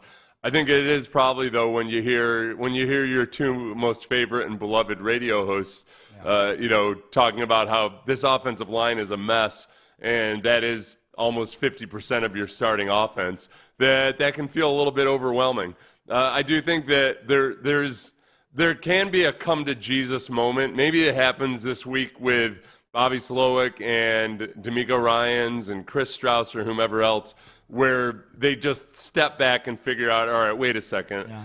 What's our biggest – what I said yesterday, communication. All right, put away your pie-in-the-sky plans and notions of your 301 level offense and all of that other stuff. Let's get the basics right. Yes. Let's know what the calls are. Let's get the calls out. Let's get up to the line of scrimmage quickly so we can identify and get everybody on the same page. Because right now, it's that classic. It's that 20% that's causing 80% of the issues. Yep. The communication and the stuff like that is causing. And I would also add into that just Bobby Slowick's play calling and his not understanding the weaknesses of his offense. That's causing a majority of the problems. And you can't get to that next level stuff until you take care of the basics. They got to get some of the basics right. Yeah. They cleaned up the penalties. Good for them. Yes. So they're back to at least doing what they should be doing. Right. Now let's take it another level and just be really, really good at the fundamentals. I think it's jarring for people too, Seth, as you point out, you and I in this equation here. I think we're generally the probably among, if not the most positive glass half full of the shows here on 6. Are we? I always feel like I'm way too negative about everything. No, I don't think so. I think Lopez is pretty easily skewed towards side-eyeing our local teams. Reggie, we don't have a body of work on yet. He doesn't have enough at-bats yet. We don't know about Reggie yet. Reggie's been great. Reggie's been great. I just don't know where he is on the negativity scale. You know what I think I've been impressed with Reggie is that he hasn't done that thing, at least that I've heard, town and tells everybody how they should be feeling. He definitely has not done that. Yeah, that's I always get when somebody swoops in and all of a sudden they're like, "This is what you guys don't understand about the team that you've been following." Reggie's he's very conscious of that. Yeah. Reggie and I spent last night watching football and eating steak together, and he's very self-aware about coming into the new city and things like that. And I would say, the afternoon guys. That's a very critical eye. I would say. So I think we're soft. No, I'm not saying we're soft. I'm saying I think it's. Are we the Texans' offensive line of this? No. Creighton is just pure hellfire when Creighton wants to be pure hellfire. Right. So yeah, Creighton's way more hellfire than I am anymore. No, we're not Chardonnay and skinny jeans people. No, that's not. Okay. That's not the case. But I think it might be. Like you and I have gone in most of this show on these aspects of the team. It might be a little jarring. That's all. We'll see. The coaches show, DeMeco Ryans, yesterday. It runs on Mondays here. It's really good. John Harris, Mark Vandermeer sit down with DeMeco Ryans each week. Coffee with the coach. And here's what he had to say about what can you take from the first Colts game and apply to this coming Sunday's game. Yeah, there are definitely things I think you carry forward. Like, hopefully we can still establish a run. But they know us well, we know them well. So, of course, they'll try to, put more resources towards stopping the run. They have to, right? And for us, defensively, like they threw the ball over our head a couple of times again, like, man, can we get those same plays again? If not, you have to try them, right? Mm-hmm. So we have to be ready to defend those plays. And, of course, there'll always be wrinkles off of what you've shown your opponent. You try to add some wrinkles to see if you can, hit them another way to try to get some explosive plays. And the explosive plays, that's what Anthony Richardson is very capable of doing. He can't complete 50% of his passes. He's only done it in one game so far this season. And yet, he is an eternal threat when it comes to the deep field dagger through your heart. And the Texans, despite the defense performing well given the circumstances last week, you had another example of a wide receiver running right past the cornerback. And there was some kind of glitch in the coverage on a touchdown last week that they just you got to clean that up. Now, like D'Angelo Ross there's going to be mistakes. He's going to let up some yardage at times, obviously, when you've got your backup in there. But even when Kamari Lassiter comes back, he's gotten lucky a couple times this year. He's gotten really lucky on biting on a double move, letting a guy run right past him, and then you get a bad Trevor Lawrence throw or something. Yeah, when one of them against the Colts. A.D. Mitchell, man, like that's the thing. DeMeco is absolutely right. As I was listening to the interview last night, I'm like, he's got to mention the shot plays. And he does. And I'm thinking to myself, okay, there's no shortage of teaching tape from literally a game against the Colts earlier this year. Could hit 5 or 6 of them if Anthony Richardson could hit the broadside of a barn. The biggest thing I was excited about after the Colts game was that I thought I saw a different level of engagement and competence as run blockers. Yeah. And, part of that is that the Colts their front seven turns out they're not that good. They've let up, those first 3 weeks, they let up like 600 yards rushing. It was crazy. the Colts defense the Packers did a number on them in week 2. Right after the Texans. That's when I was like, okay, maybe the Texans aren't that good running the football. the very next week, the Packers are running for like 250. I'm like, oh, okay, maybe. And then you started to see, and we saw hints of it in that Colts game that they were going to have a hard time with some of the blitz packages. Yes. Because the Texans had some glitches in their blitz pickup, and then it's gotten ramped up that much more as teams start to see what the Texans' offensive line struggles with, and they just throw the exact same thing at them, and lo and behold, the Texans haven't figured it out yet. That's the frustrating thing for me, is that a lot of these things, that overload blitz look that overloaded defensive line look that you see a lot more in the NFL this year, the Texans saw that in week 1 and struggled with it, and they still don't seem to really have a lot of answers for it. Right. They get really confused by it. Yep. Text message. So on paper, do you guys really think Tunsil, Green, Scruggs, Mason, Howard scream high-powered offense? The offensive line screams high-powered offense. I would say no. Certainly not right now, I don't. And I would say even coming into the season, where high-powered offense is where you start to think about the skill guys and the quarterback. Yeah. There's a whole thing. You can have a really good offensive line in the NFL with 5 average offensive linemen. If they're well coached, if they're used properly. Yeah. You can get the absolute most out of them. So, no, but they would look a lot better. If they were just playing competently and consistently, then, they should be just fine given the weaponry that you have. Yeah. But because they're so bad that you got to keep Dalton Schultz in pass protection, that you got to keep your running backs in pass protection, that's why the Texans offense isn't performing the way it is. It's not that they don't. No, I don't look at those guys and think like, oh yeah, that's going to be like the 90s Cowboys or anything. But they're not competent. It's a bad offensive line. Yep, that's right. At least they're not up to championship caliber. Nope, they're not. Not right now. Are we missing Brevin Jordan, a texter asked? Tight ends are not getting open. Quit giving teams time to beat them at the end of the games. Better play call. Okay, so just the last part's just clutter. Are we missing Brevin Jordan right now? Brevin Jordan is a guy that can do a lot of fun, cool things when they get him in the right situations, but he was your second or third tight end, and it's not like he was a consistent force last year. Yeah. So they're missing him, yes, but not enough to offset the fact that, they should be a lot better than this. Jerry Jones apparently did not cancel his weekly appearance on 105.3 The Fan after last week's escapades, because on TV right now, the caption on First Take, or at least a minute ago it was, that he explained. I guess he's okay with explaining moves that he didn't make during the offseason now after a week of saying he wouldn't do it, because apparently he spent a bunch of time explaining why Derrick Henry is not on the Dallas Cowboys. Oh, really? Oh, yeah. Which apparently they didn't even check to see.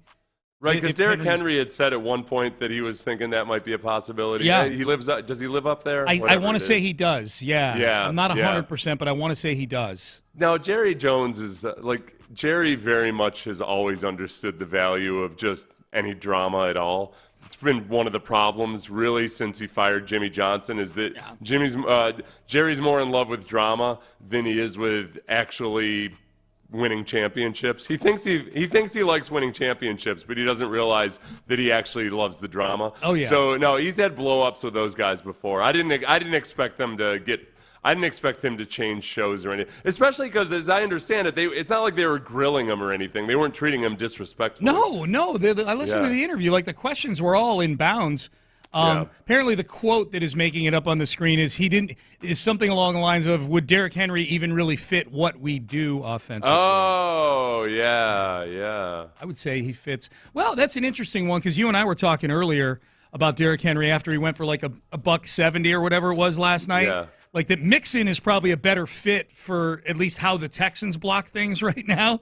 Yeah. Than Derrick Henry. He's got to dodge a lot of flack in the backfield. Yes, yeah. Derrick Henry's a diesel that you got to warm up a little bit and then get moving north-south on it, you know? Yeah, well, except that it does run a West Coast-based system, and the zone running is, I think a lot of people have their image in their mind of Derrick Henry is that he's an old-school running back because of his size. Yeah. He's really, no, his best years have been in zone running systems, and he's really, really good at it. But it's got to be blocked up well. Yep. And and this team isn't all that great at blocking it up well. Joe Mixon is a better fit on a team that doesn't block all that well, as opposed to Derrick Henry. That's basically like when you're trying to book a vacation that's not near any bars because I got an alcohol issue. Right. Like, okay, well, like, no, basically, no, we're not going to the 5-star hotel. Right. We've got to stay out in the boondocks in a dry county. Yep. Yeah. We go out to Texas Star Grill Shop, 59 and Shepherd. That is where In the Loop will be today. Reggie Atatula, John Lopez. What's going on, boys? How we doing? Fantastic. I'm not feeling surly or side-eye at all. Was I unfair in that assessment, John? Well, I consider that a compliment. Yeah, that's right. Yeah, so that's you're right. So you're okay with Sean calling us soft? Yeah, I think so. You're okay with that? All right. I think Seth took it as more of an insult than anybody else did. So. No, I would never call you soft. Seth publicly. Definitely not. No, never. not at all. I've gotten pretty soft. It's just in my middle age. I've calmed down probably too much. Yeah. So what's is Reggie there too? Reggie? I am. Okay. I am here. I did not hear this conversation. He said more apt to look at things side-eye. Yeah, maybe more critically. You know what I mean? It's the journalistic. I just can't shake it. Yeah, that's okay. I'm not saying it's good or bad. I'm just saying it is. You know what I mean? No, Reggie. We were complimenting you, Reggie, because you. At least I haven't heard you basically come into town and tell the fans how they should be feeling about their team. That because I'm from out of town and I know exactly how you should be feeling. You've done a good job with that. Have you been tempted to do that, Reggie, at all? No, I don't know how I'm feeling, to be completely honest. I'm working on myself first before I tell anybody else how they should feel. There you go. Yeah, I'm trying to figure this thing out. Plus, I don't know. That might be the good strategy anyway, because you anger people and then they hate listen to you. But I don't know. I just maybe it's because I take it personally when somebody comes in from out of town and they're like, "Hey, well, this is the real deal. This is actually how things." You should try it, Reggie. You should try it today. Just do it and see what happens. Yeah, I mean, you guys do some grilling. That feels like it's apt. Workshop it. Yeah. So what's going on over at Texas Star Grill Shop, boys? Well, first of all, there's Phil's over here giving us a great round of applause, but also it's the smell of grilling is in the air this morning. So we got, I think wings are getting cooked up right now. Yeah. We're gonna have Nico come out as well. So you have some Greek food out here, and we'll be giving out. It's a Texans Ticket Tuesday, but you can only do that in store on In the Loop. So you'll have to come in. We will give that away, I believe, in the noon o'clock hour, but you'll have to come in, say what's up to us, and put a nice little put your information in a box. Oh, okay. So that we can draw that. So yours is not a caller number 5 situation like us. Okay. No, it is walking in number. Okay. Yeah. Gotcha. All right. Well, great seats. So you want to make sure to come in and get yourself some OG sauce. Taste some of these wings that smell fantastic. Yeah. I'm gonna have a tough time focusing because of that. But yeah, we'll try and do a show where we don't talk too much about the offensive line. And I say that looking at our doc, and we probably have about 4 segments. Yeah, good. John, you got Reggie coached up well. You got the OG sauce in early in the listing of items over. Hey man, they're actually going to use it on the wings. Good. So you can taste it for yourself. All right. Well, I'm gonna see you boys. I'm gonna stop over there in just a little bit on my way home. So I'll see you boys. Poultry shears, because I've heard that poultry shears. Yeah, I came in. I said I need some poultry shears, and all the guys from the station said, "What the heck are you talking about? Come on now." Yeah. You need poultry. You got poultry shears, don't you guys? Oh, for sure. Somewhere, I'm sure. He doesn't leave the house without poultry shears, I'm pretty sure. Yeah, I shear all my own poultry. Of course. All right, we'll let you guys. I shear all my own. We'll pass the baton over to you boys over at Texas Star Grill Shop. Seth, antibodies to you, my friend. Antibodies, and I'm gonna send you information on the Greek festival, Reggie, since you mentioned Nico. There you go. So we'll have to go to that this spring together. Get you up to speed. All right, there it is. We're out of time. You're listening to KLT HD2 and Odyssey Station. We will see all of you tomorrow at 6 a.m. Here is John Lopez, Reggie Atatula, Figgy Fig. They're in the loop, and they start now. That's right. In the Loop on a Tuesday right here on Sports Radio 610 has begun, and we are live in person at Texas Star Grill Shop, 59 and Shepherd. You could be included in that audience. Come out 59 and Shepherd, especially if you would like some tickets to this pivotal must-win pair of tickets Colts game. How about that? This is my home away from home. If you haven't picked up on that already, Reggie, I was talking to all the guys here. Yes. I was looking for poultry shears. And you were talking on a personal level. It wasn't just like, hi, I'm John Lopez. Oh, no. They know me. They know me. But come on out. You can't miss us. We're right as you come in the door. You'll be able to see us. But we got a lot to cover today. And we got some – yesterday was to me, it was kind of a pivotal day in terms of the Texans, how they are looking at themselves. Yeah, that really is an interesting way of seeing it. Like, how are they viewing themselves versus how do we on the outside view them? So we're going to kind of go through all of that. Just a little check-in, roll call. Of course, myself and John are out here at the Texas Star Grill Shop, Shepherd and 59. Back at Master Control, I believe Figgy Fig, we on the board. We good? How we living? Hey, we good, man. We good. Okay, very good. Very good. It feels weird not seeing you before the show, so I just needed to make sure, one, that you were alive and well, and two, that we ready to go. We good? We are good, man. All right, everybody, all hearts and minds are in accordance. Let's go ahead and do this thing on a Tuesday, a Texas Ticket Tuesday again, right? We come in, say what's up to us. We got a table set up for you. Come and register to win a pair of bullpen tickets to this game versus the Colts. But before we get there, offensive line. That just feels like the thing that is the focal point of what's happening here, because that seems like the part of this team to put it, pretty bluntly, failed this team, especially in this game on Sunday. And so if you can give me Figgy, DeMeco cut one here. I think what was interesting was, we're all trying to figure out how to fix this. And in his meeting with the assembled media yesterday, DeMeco Ryans, was asked, is what possibly could shift when it comes to this team? Possibly changes, anything like that? We have a lot of things to clean up when it comes to our protection, and it's everyone involved, right? O-line, tight ends, backs, is everybody working together, being on the same page, and just getting it done. Like, we've had multiple weeks where the same things have hurt us multiple times, so we have to get it fixed, starting with the coaches and down to the players of finishing and executing it. Yeah, for me, everything is on the table. When it comes to it, has to get fixed. When it comes to it, I know how we're coached, what we're asking to be done, and it's not showing up on the tape. So it's not just one person; it's the entire thing. So it's just the entire offense from the top to the bottom. We have to get it cleaned up, not one person or one thing, but multiple things, multiple issues that we have to get collectively. We have to get it fixed. All right, Reggie, you listen to that whole thing right there. And if that were like a fiery coach, I mean, just name a, like a fiery coach, slamming his hand on the table, sure, saying the exact same words, like the exact same words that you just heard from DeMeco Ryans, it would be plastered all across, the country. But what he's saying is very precise. It's very critical. That's why, like I said, I hope people fully understand this is the first glimpse of DeMeco Ryans because he's saying it in a nice way. And, he kind of laughs sometimes when he's saying stuff. That's kind of a half giggle and all that. But he is torching this team. Yeah, and that's the thing that I found to be interesting, right? In any situation, context is important, right? Right, and with DeMeco Ryans, the context that this quote comes with is he's been really supportive. We can do this. You know, there's things to clean up, but we're doing things that are good as well. And of course, there's some of that he still gets to, but he's like, look, it just has to get done. That sounds like, to me, in a little bit of a triggering way, like, hey, when mom's is like, look, I don't care, right? You're not going to bed. You got to get this done, right? This house needs to be clean or what have you, right? Like that is a putting my foot down. I'm fed up. I have gone through all the iterations of this, and it needs to get fixed.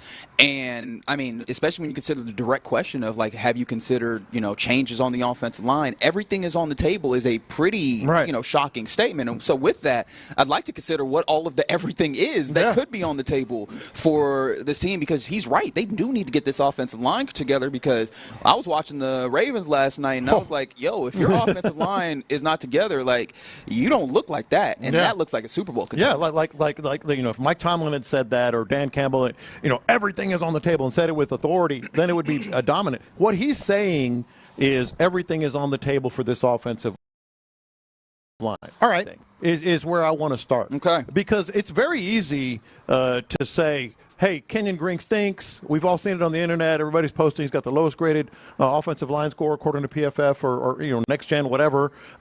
It's easy to say, all right, well, he's going to bench Kenyon Green. Is that it? Is that going to fix it? I don't know. And also bench him for who, right? Like, what are we doing? Because I know that there's a lot of people that have looked at it and said that, hey, man, this offensive line is compared to yesterday, or this weekend, right? Compared to Sunday. You have seen better performances with the shuffled offensive line last year than what you saw this Sunday. And so there's considerations of how do you shuffle this around. So I don't even know if it's straight benching Kendrick Green, right? And before we even get there, right, do you feel like it is just a single spot on the offensive line that is causing these issues? Well, let me throw a couple things out there. Okay, go for it. Because Kenyon Green clearly is going to be the flashpoint, and understandably so. But, like, when you say everything is on the table, what I'm hearing is responsibilities. Let's start at the coaching level. Responsibilities, teaching techniques. That's Bobby Slowick. That's Chris Strasser, which, again, I'm with you. I hate just mentioning an offensive line coach when it's all bad, but, like, maybe responsibilities is on the table. Maybe how they're blocking up certain plays for certain players, as in Damian Pearson and Joe Mixon, is on the table. Maybe, and I'm spitballing here, but if he said everything is on the table, that I'm going to take him for his word. Everything. That's not. Hey, we're right. Titus Howard played left guard last year. Yeah. Okay? You drafted Blake Fisher. Correct. Is that on the table? Okay, Titus Howard going back to where he played okay when he was healthy at left guard, and all of a sudden Blake Fisher, who has played some right tackle, and you drafted him pretty dang high for a tackle. Is that on the table? Kenyon Green, of course, that's on the table. We know that. Laramie Tunsil's breadth of work, look, he's not going to get benched. We know that. But what are you going to do with Laramie? Is it teaching? Is it technique? Is it a message? Because his breadth of work is not good. He still leads the league in penalties. He still is the most penalized player in the entire NFL. Yeah, that's decidedly not good. Yeah. Right. There's players at left tackle that get this done in a distinct way without those things, right? Like, that feels like it needs to happen. I do want to go back a half step here. No, go ahead. You bring up the idea of maybe Titus Howard into guard, and, like, I know that the knee-jerk reaction for some was like, no, that's... He's too expensive, right? You made him a tackle. If you look at just, like, his corporeal constitution, how his body looks, right? There's been conversation about him looking a little bit bigger, and that might actually play with being a guard where it's more about the power and physicality that you can generate, and you're playing a little bit more in a phone booth as opposed to on the edge where you have to really flare out and pick up ends. That might actually benefit him from what he's doing. The problem is, with all these things that we're talking about, so much of it feels like it's mental. And so the question that comes up for me is, would that switch in the midst of the season, not near the bye week where you have an opportunity to kind of get some things done in the game plan.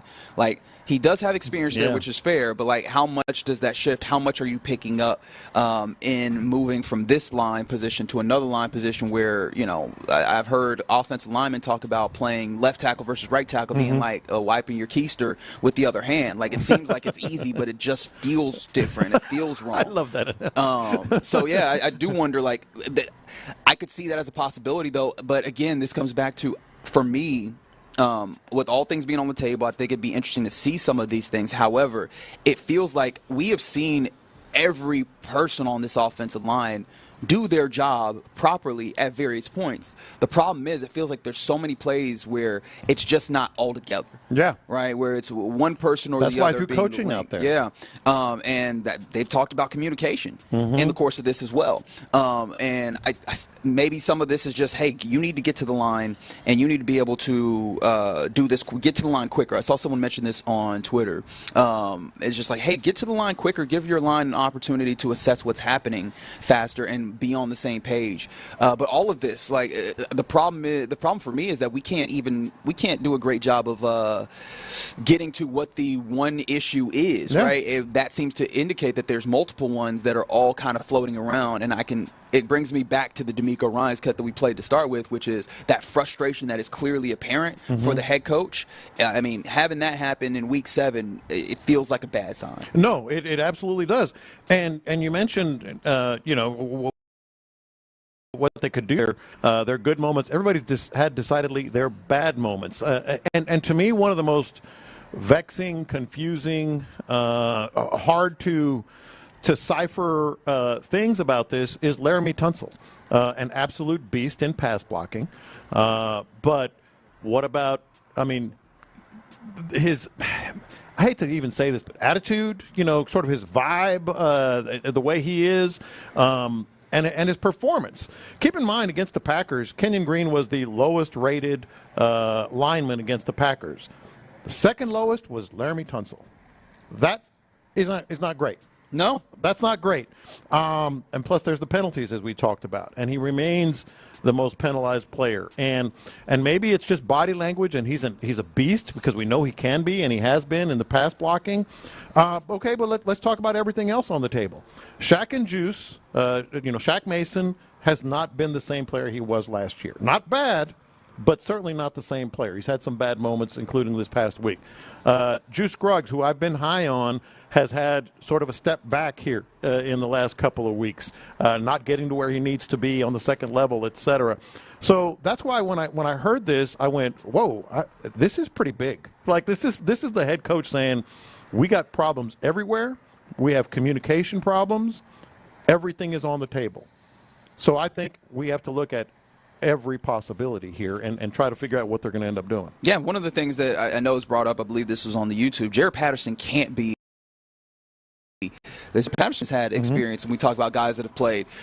Could one of the potential, attempts to fix this be Jared Patterson at center and Juice Scruggs moving to guard in order to kind of help you maybe cover a Kenyon Green if you're trying to do it that way, right? Because I know there's people that kind of, push back at the notion of Titus Howard playing guard again, right? Yeah. Could you maybe do that kind of move? But with all of this, it feels like, one, you have kind of protection schemes that are not really helping in some of these situations. And we'll talk more about that as the show goes along. But then also, so much of this feels like it's a mentality thing. Right? Yes. I know that I tend to not dip into these waters per se because it gets a little nebulous and there's not really things that you can nicely quantify or qualify. But you remember when your quarterback, C.J. Stroud, gets out in the point in the game where he's like, look, I'm just going to use my legs. He gets out on the opposing sideline, and now he's over there jawing, and, there's a hit out there.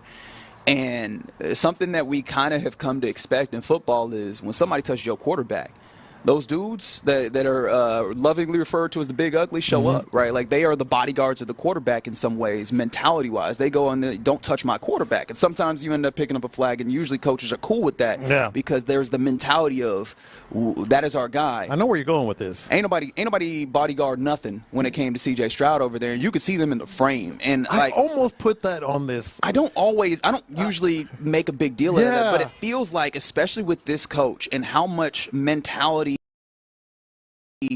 that he sets up his program, it feels like that's so disparately, apart from the way that he wants to go about this program. And it feels like it's so away from the culture that he's establishing and doing a good job of establishing at one of the positions that feels like it should be most aligned with the mentality. I'm so glad you brought this up because I was thinking of the same thing when he's talking about it's not just one thing.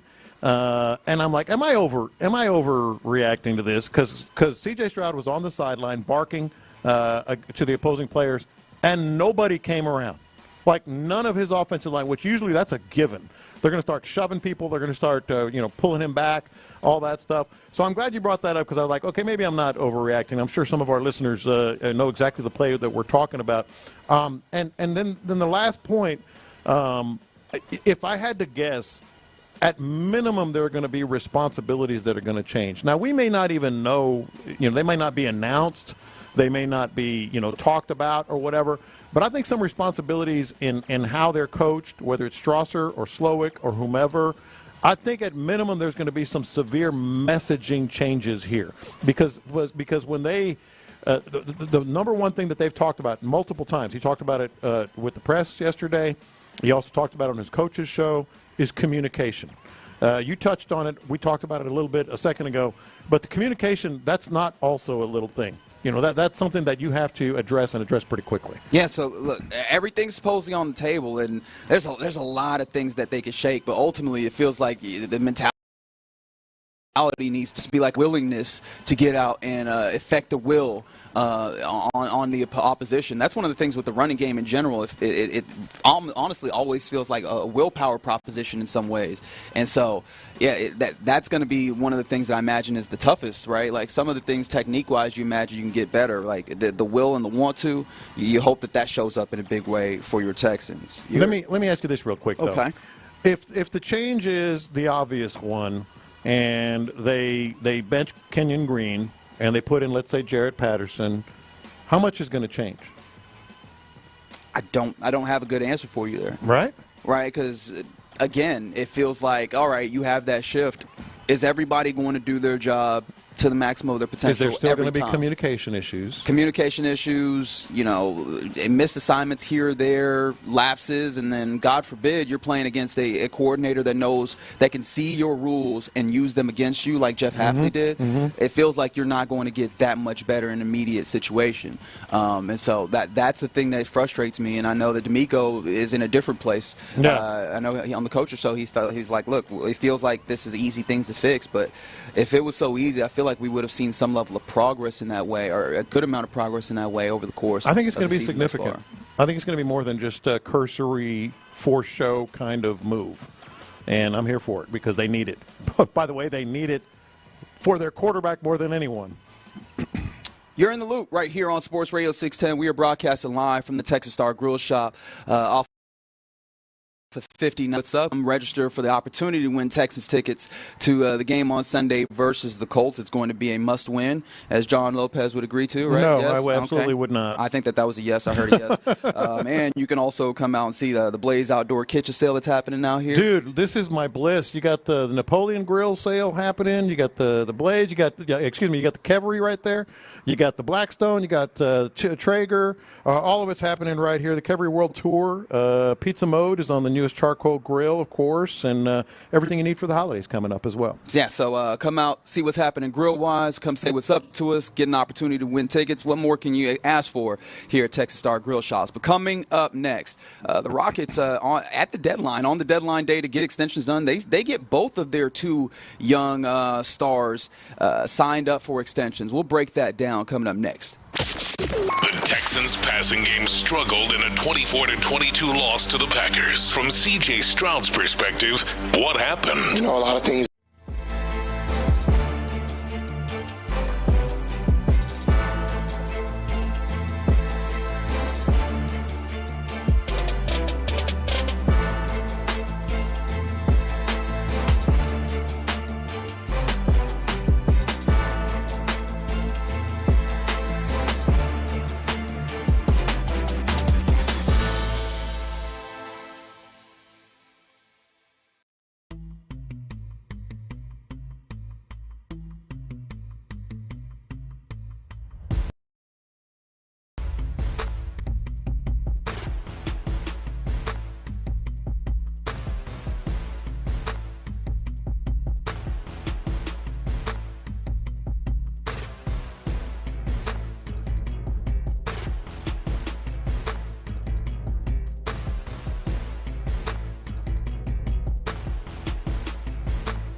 Houston's sports leader. Sports Radio 610. Figgy, let's hit him big time.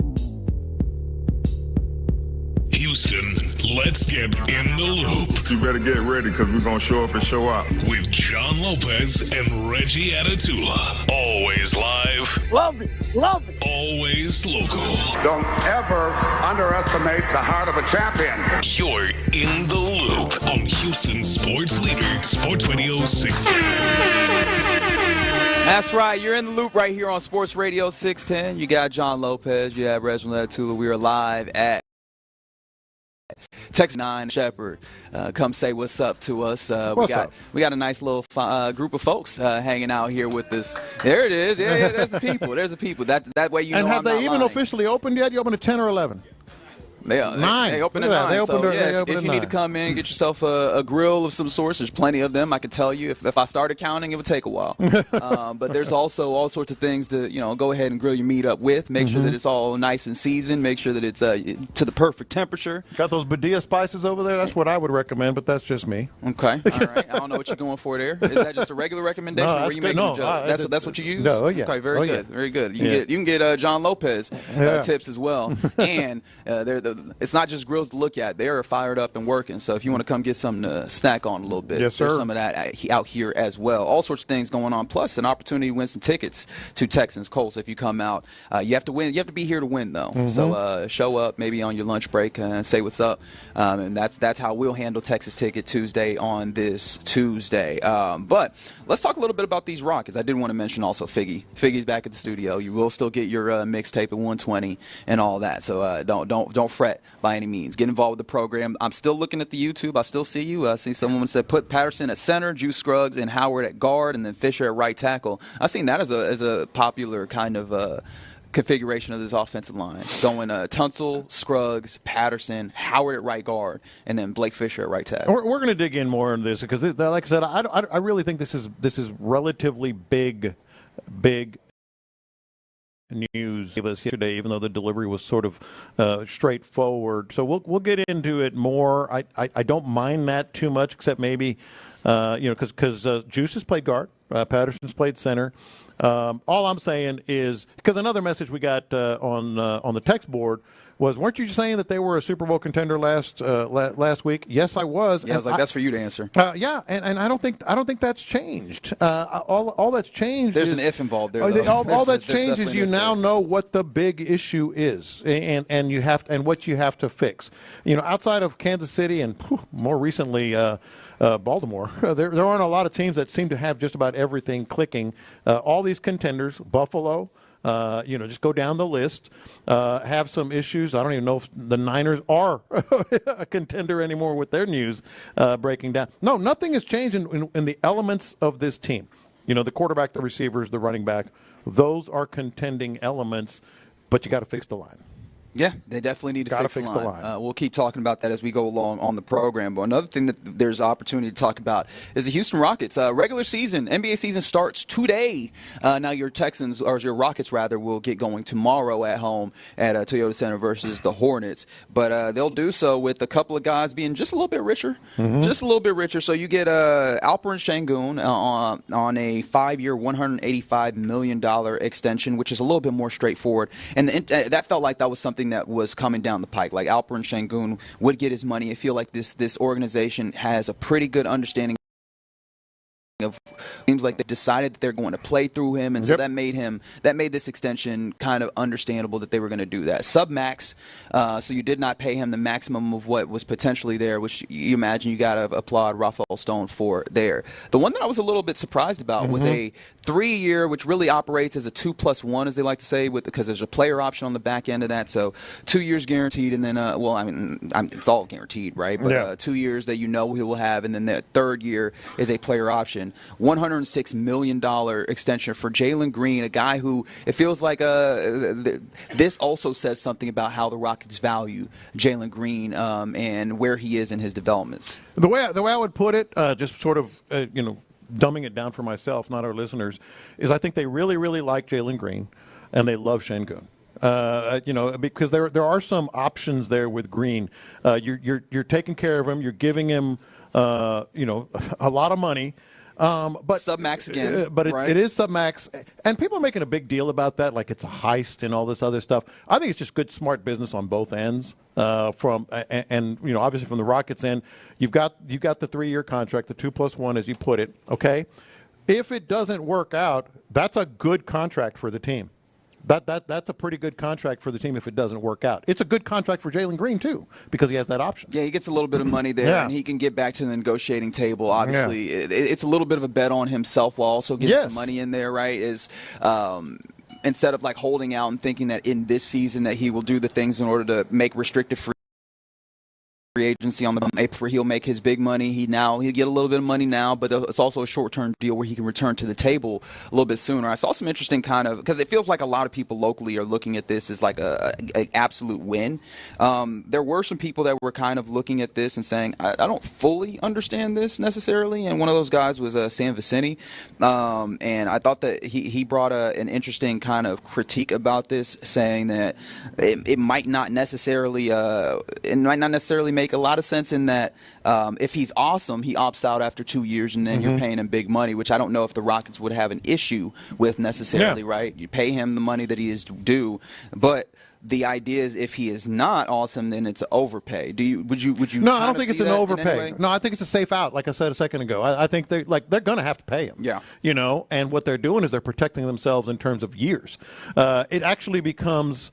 And I'm not an expert at this by any stretch. Oh, man, the NBA CBA is a mess. You have to have a JD in order to even understand half of it. But I do know this with that 2+1. Like I said, if it doesn't work out, it's a very movable contract.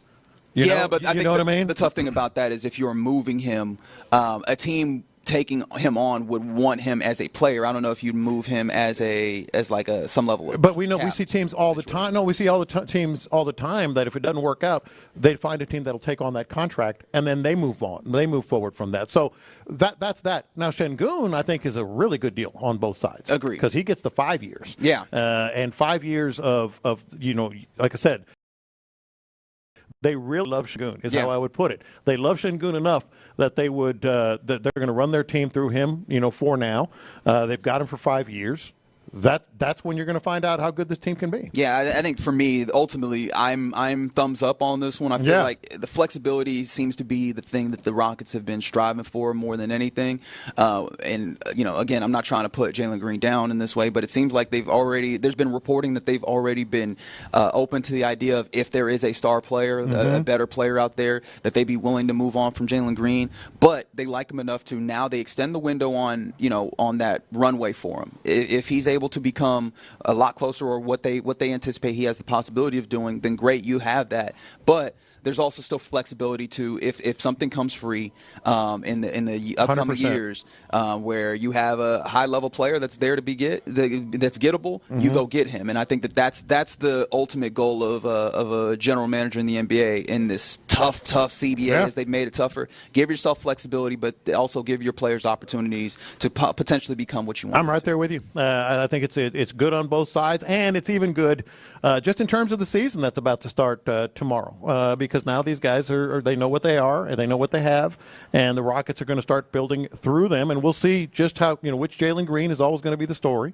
We'll see about and that. And how consistent is that Jalen Green? Yeah, that's all those. But now instead of just being on this one season, you now have, I guess in theory, 2 seasons, maybe 3, to kind of get a better understanding of what that is for.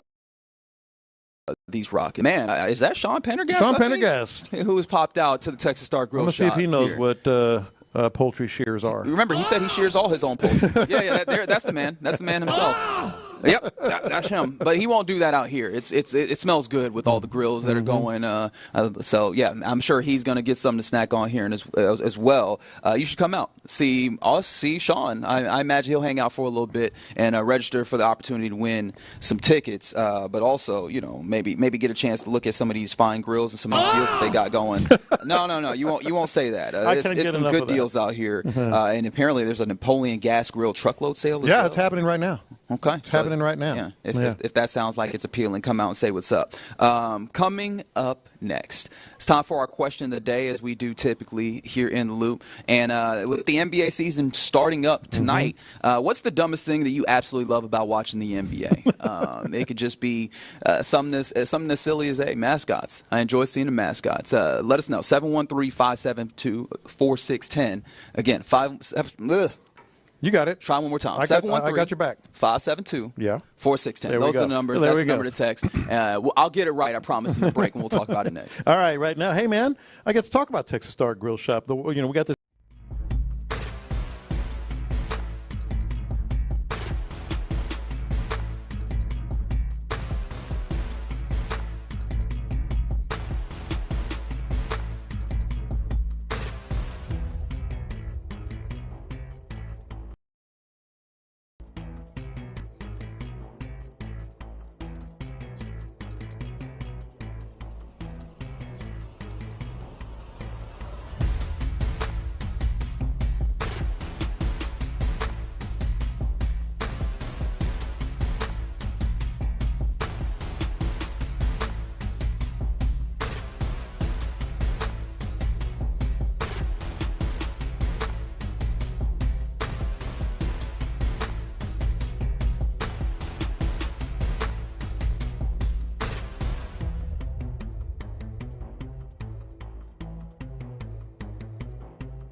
TheMen'sClinic.com, TheMen'sClinic.com.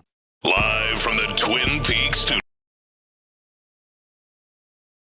studios with John Lopez and Reggie Atatula. Yeah, man, you're in the loop right here on Sports Radio 610. Lopez, Figgy Fig, and Reginald Atatula hanging out with you. We are live at Texas Star Grill Shops. 59 and Shepherd is the location, and right outside, I mean, just like a cartoon dog, you'll be able to follow the smell of Nico's that are right out front. They got kebabs going, shrimp kebabs, pork kebabs. They got some other ones as well. I done forgotten. They got veggie kebabs. They got all the things that you need out there. It all looks good. I haven't dug into it yet. I was like, I got to wait till lunch. I got to at least have a little bit of discipline about me. You know, I'm a creature of habit. Everything happens the same time. And so I eat at 12:15, 12:20 every day. I think I'm going to break that today. Okay, very good. Get out there before they're all gone. Yeah, so come out and see us. Like I mentioned, Nico's is out front, and then come on inside. Go ahead and register, win a pair of bullpen tickets to Sunday's game versus the Colts. And you can only win those in store, so you got to come in and see us here at Texas Star Grill Shop. You mentioned being a creature of habit. I am as well, so let's do the question of the day, which we do at this time. NBA season starting tonight. That'll get tipped off. Your Rockets will get going tomorrow evening versus the Hornets. And with that being the case, I wanted to salute that by asking, what's the dumbest thing that you just absolutely love about watching NBA basketball, or just the NBA in general? Because it doesn't have to be basketball related. One of the things I love about sports is that obviously you do it for the joy of it, I guess, ostensibly. And there's a lot of things around sports that can bring you joy. And so I kind of want to appreciate the NBA, at least in this portion of it. And again, it's 1-3-572-4610 from the 361. I love this. They said the Houston women, and God bless you, ain't wrong. In fact, I need to make sure that I'm ready to go to the season opener tomorrow, because I went to that preseason game last week, and I was like, oh yeah, that's right. Aesthetically pleasing. The people of Houston are beautiful people, and I love seeing them.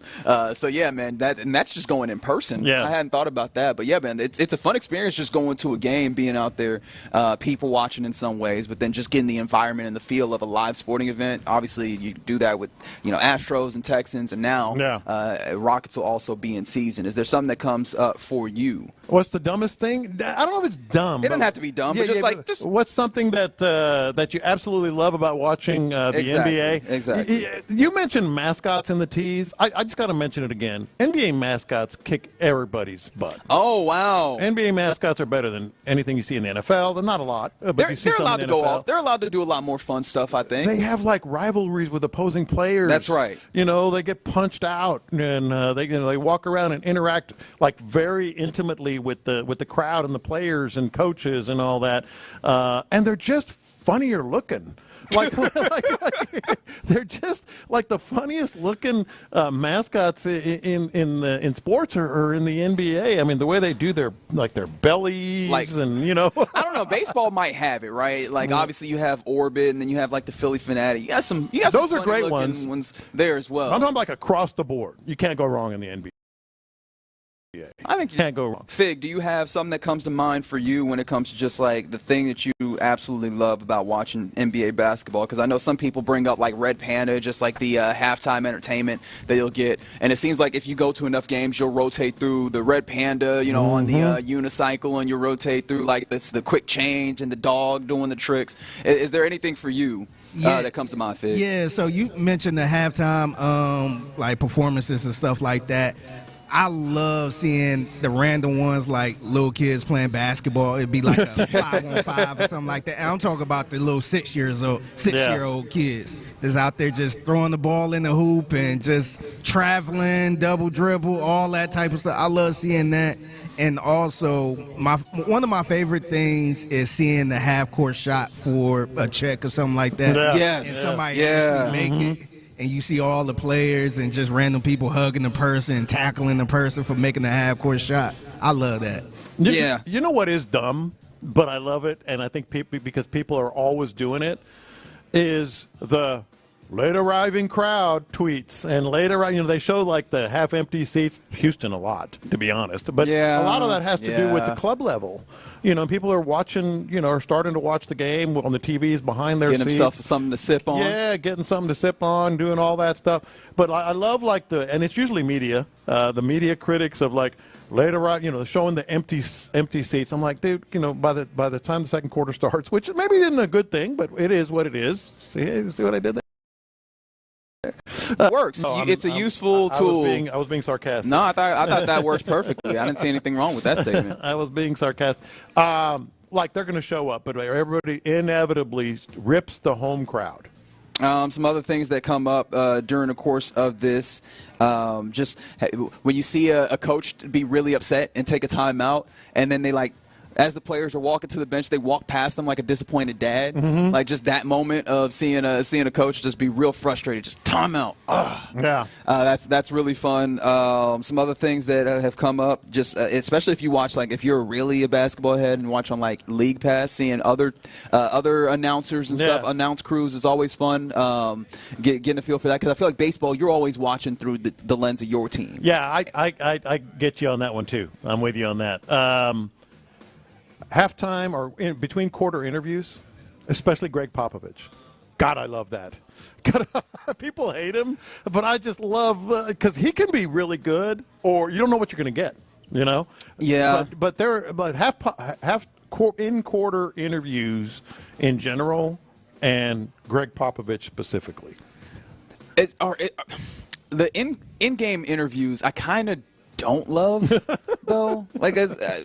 It's like a train wreck. I know, but I always feel bad. I'm like, why are we doing this? You rubberneck. It's like you see. I don't rubberneck. I'm not a rubbernecker. I feel like we're being inefficient by slowing down and trying to. You're not doing nothing. Wrong. You're not helping here. Keep it moving. Yeah. So I guess in that same way, even in the metaphor, man. No, you're not wrong, but it is something that you just have to watch. And then one more that came to mind. Boy, they're all coming to mind now.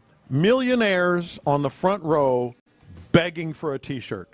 Yeah. Millionaires. That's a great point. Begging for an $8 T-shirt. Because that's what the team paid for them. Exactly. $8. There's that, and then in addition to that, it's also millionaires or people that have spent an ungodly amount of money to sit courtside, begging just for high five the players. They make fools of themselves, and they're like, "I want one, dude." You spent $7 million on your season tickets or whatever it was. Somebody said kiss cam. That's kind of cool, especially when it becomes a train wreck.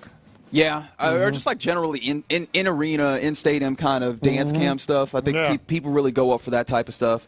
Someone said, sorry guys, not an NBA fan. After Tim and David retired, they were done. Okay. I mean, the Spurs have had some good teams after that, if that's all you were. Yeah, they're working their way back, I think. I mean, sometimes also watching just the ungodly things that, and I guess that's the nature of sports in general, that people built that large. It's because I thought about Victor Wembanyama. Yeah. And why is he able to, handle the ball at that level? Why does that exist necessarily? Boy, that's the truth. For me, when it comes down to it, one of the things that I always enjoy is watching a dude who's just like a role player go off for 40 points on your team or another team. Obviously, it's a lot better on your team just having that happen, like a role player have that night. That's always sport. Well, I guess baseball, you can have a little bit more of that possibility as well, but it feels like basketball is one of those sports where it becomes way more pronounced when you just have a dude who should not be in that space having that kind of star-level game. It becomes super pronounced because they get to do it over and over and over again. Because it's like, oh, man, how is Jeremy Lin doing this right now or whatever? Yeah.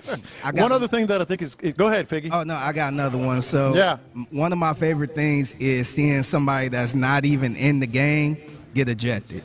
That's one of my favorite things, man, where they sitting there on the bench and then they look around like, wait, me? Why am I getting ejected? What did I do?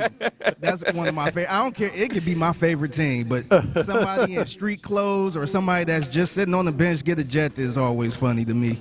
The one I was thinking of, Figgy, is and then maybe this is not a great compliment for the NBA because people often say, I don't really tune in until the second half or the fourth quarter or whatever. But I always get suckered into the 16-point first half lead. which you know is going to disappear. That's right. Yeah, man. It's going to absolutely disappear. Like, hey, they're in total control. Oh, wait, no, that lead is going to disappear very, very quickly. From the text line 346, little kids when they imitate the mascot. That's fun. Another one, it's nice to have, 832, I like seeing the older African-American lady that always dances at the Rockets game. She always gets everyone hyped. Yeah, just the way that a crowd will always get behind one person. I don't know who that person is. I don't know if there's like a decision before the game, but just once they get the camera to one person and they're going wild, the camera the crowd, that communal experience is always fun. What about the security guard that get the Oh, yeah. That's usually a plant, though. Yeah, I like it. Oh, look at you not having fun. It's a plant. It is a plant. It's fun. Here's the thing. Wrestling isn't real. Thanks, Lopez. We get it. All right. Here's the thing about the dancer that gets the fan dancing that gets the most love, and maybe this is a little insensitive, but I fully admit that. Isn't it always like a big person?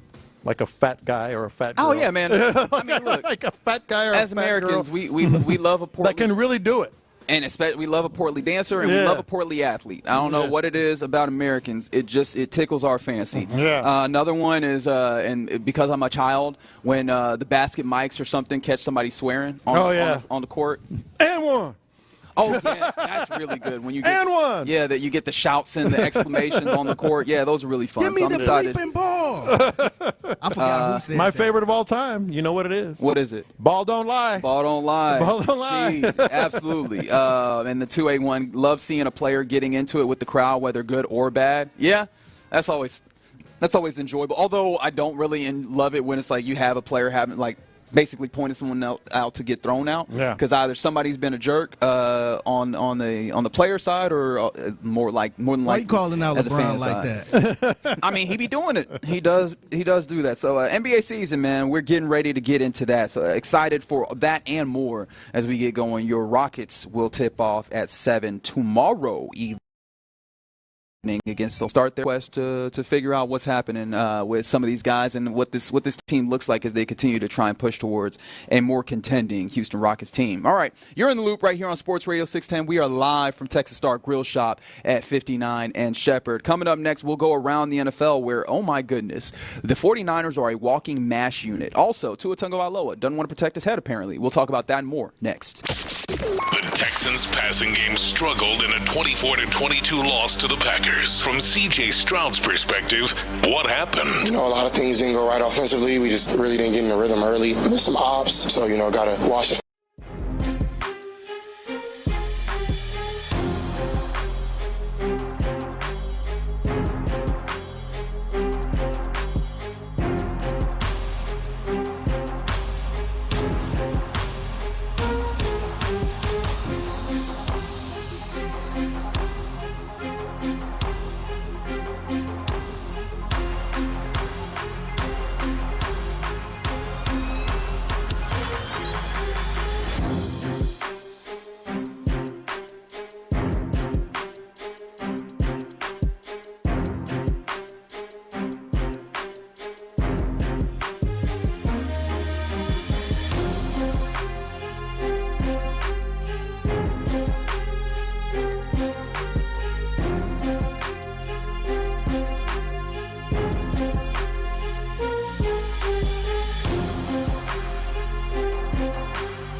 Sports Station.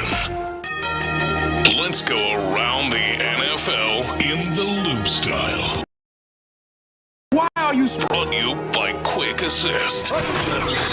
Here's John Lopez and Reggie Atatula. I'm going to tell you all about how much fun you're going to have this season. On Houston sports leader, Sports Radio 610.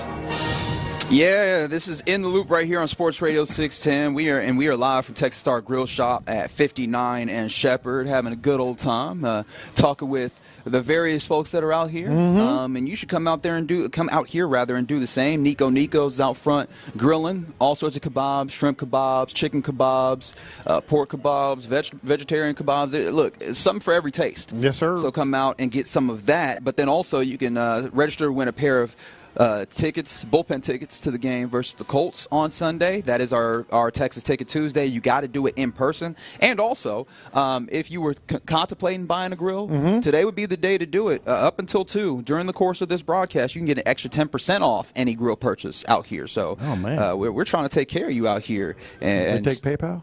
I don't know, but I imagine that we can get that answer very quickly. How's that sound? That's good, man. Okay, very good. What is also good is that we're about to go around the NFL, and that's brought to you by Quick Assist. That is your no-hassle solution to reselling your tickets across every marketplace. Download Quick Assist from your app store today. That's QUICKASYST. Quick Assist, your ticket everywhere. And we begin by talking about the walking mash unit that is the San Francisco 49ers. That is a team I think looked at and we've realized is one that when they don't have their star players, it really looks incredibly different. And I know that seems like that's a novel thing, or that's not a novel thing to say, because with any team, if they don't have their star players, it feels very unique for them. It's going that way in a big way, as Brandon Ayuk is out for the season with an ACL tear. We saw that. But then also, did you see that Deebo Samuel has been hospitalized with pneumonia? Yeah, look, that's a mess over there. Wasn't it Ayuk that said it's now or never? That sounds about right. I think he said that before the season. It's now or never, window closing type of stuff. I don't know how much it's closing, but it ain't great. And I think the Niners right now, boy, they are in a bad spot for a number of reasons. And I also don't like when people say, well, see, Brock Purdy without his weapons, boy, he's just he's not what we. No, I think it's just any team with starters like that, with transition, with a running back. I mean, how would the Texans look without Joe Mixon? I mean, it just goes on and on and on. I think it's just a bad time for the Niners right now, and I don't know if it's going to get any better, and the window may well be closing. Yeah. So, but if there's any chance for a get-right game in that circumstance, they are playing the Cowboys. So the downtrodden Cowboys might help them out a little bit there. As we continue around the NFL, we mentioned yesterday about the Eagles just really putting it to the Giants this weekend, and of course it was Saquon Barkley's return to MetLife Stadium.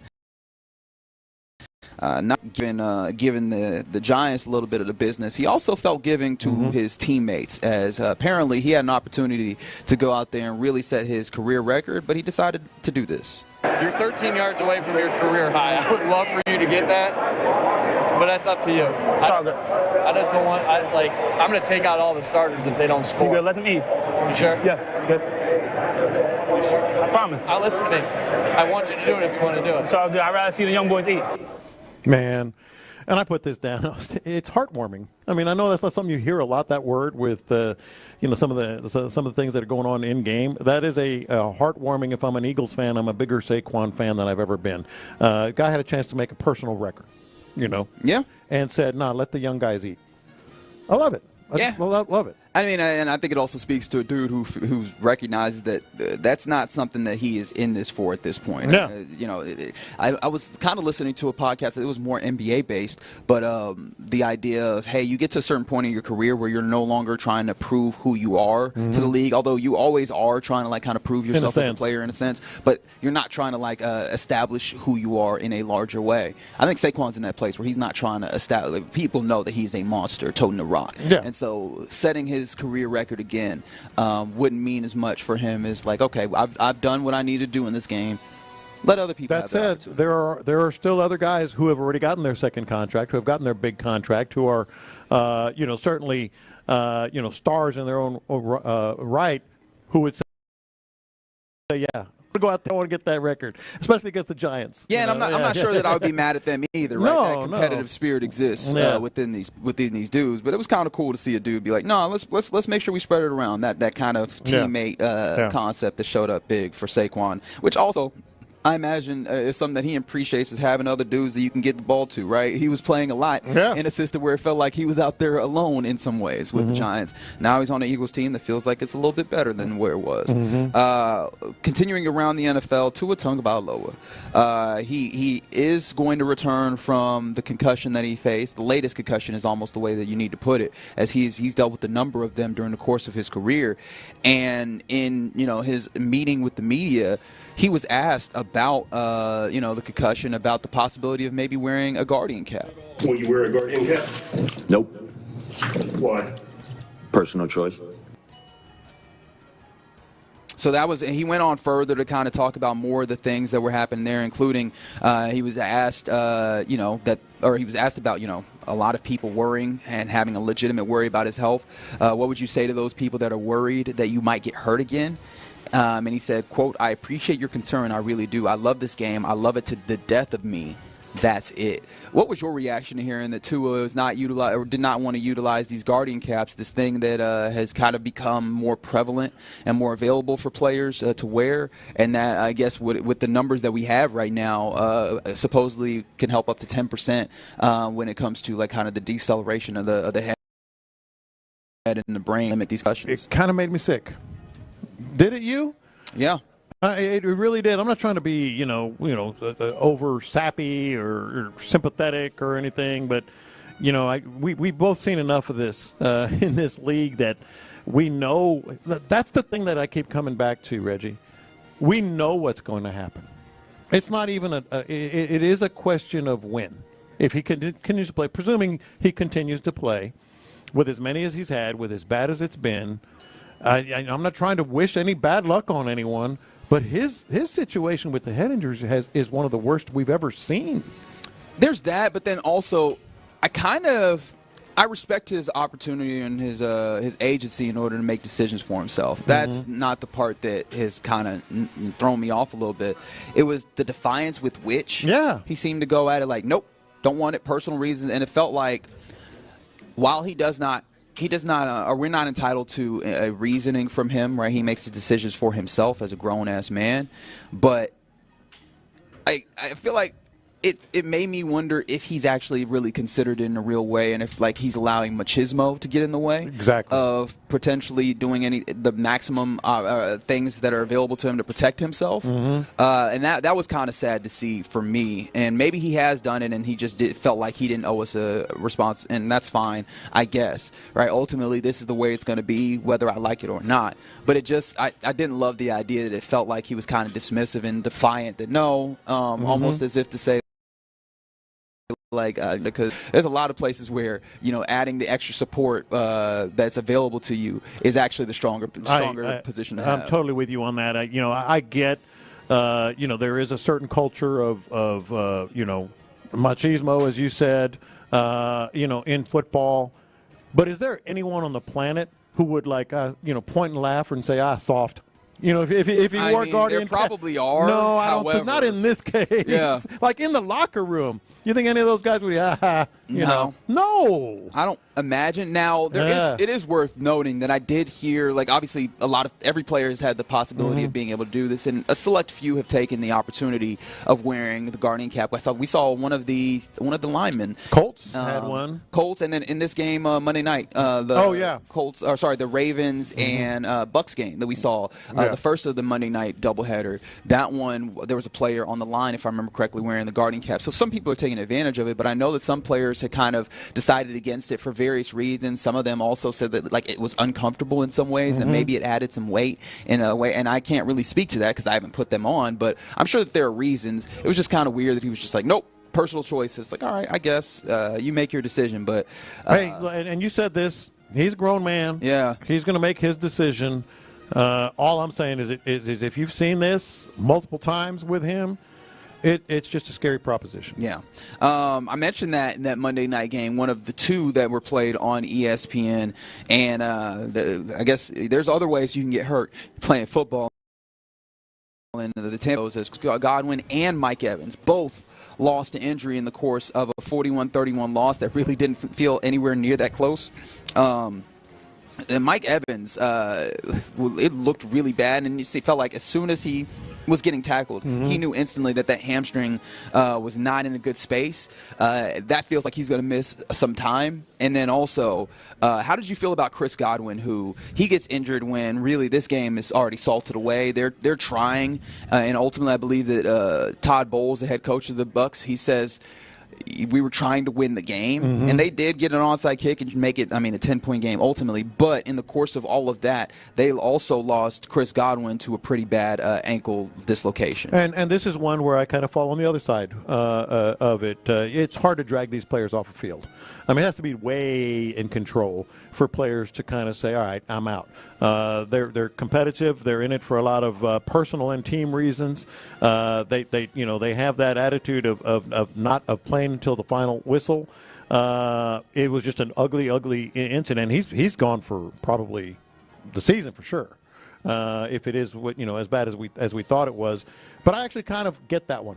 Players play. By and large, until it's just a done deal that the game's out of hand. Yeah, but I think that's where it's incumbent upon your coach to recognize. Yeah, make the decision for him. When a situation is out of hand and hey, we need you more than just trying to come back in this game. And it's tough because you don't have enough guys to pull all the guys off the field. Right. But feels like it's like that one where it really did feel like they were just trying to run up the score at the end. I don't think they really had an opportunity to actually win it. And of course, that's a personal perspective on it. Maybe they looked at it and they said they very much had an opportunity to win it. I don't know. But it felt like that would have been a great opportunity to be like, hey, we're making the decision. We'll live to fight another day. And maybe I'm just saying that because you see the injury and the downside, the negative that could pop up. During the course of that game, boy, the Ravens looked like a monster. And within that, obviously, Derrick Henry had the big, 80-yard rush, but it felt like I don't think that I've seen Lamar Jackson, or at least in my memory, have as good of a passing day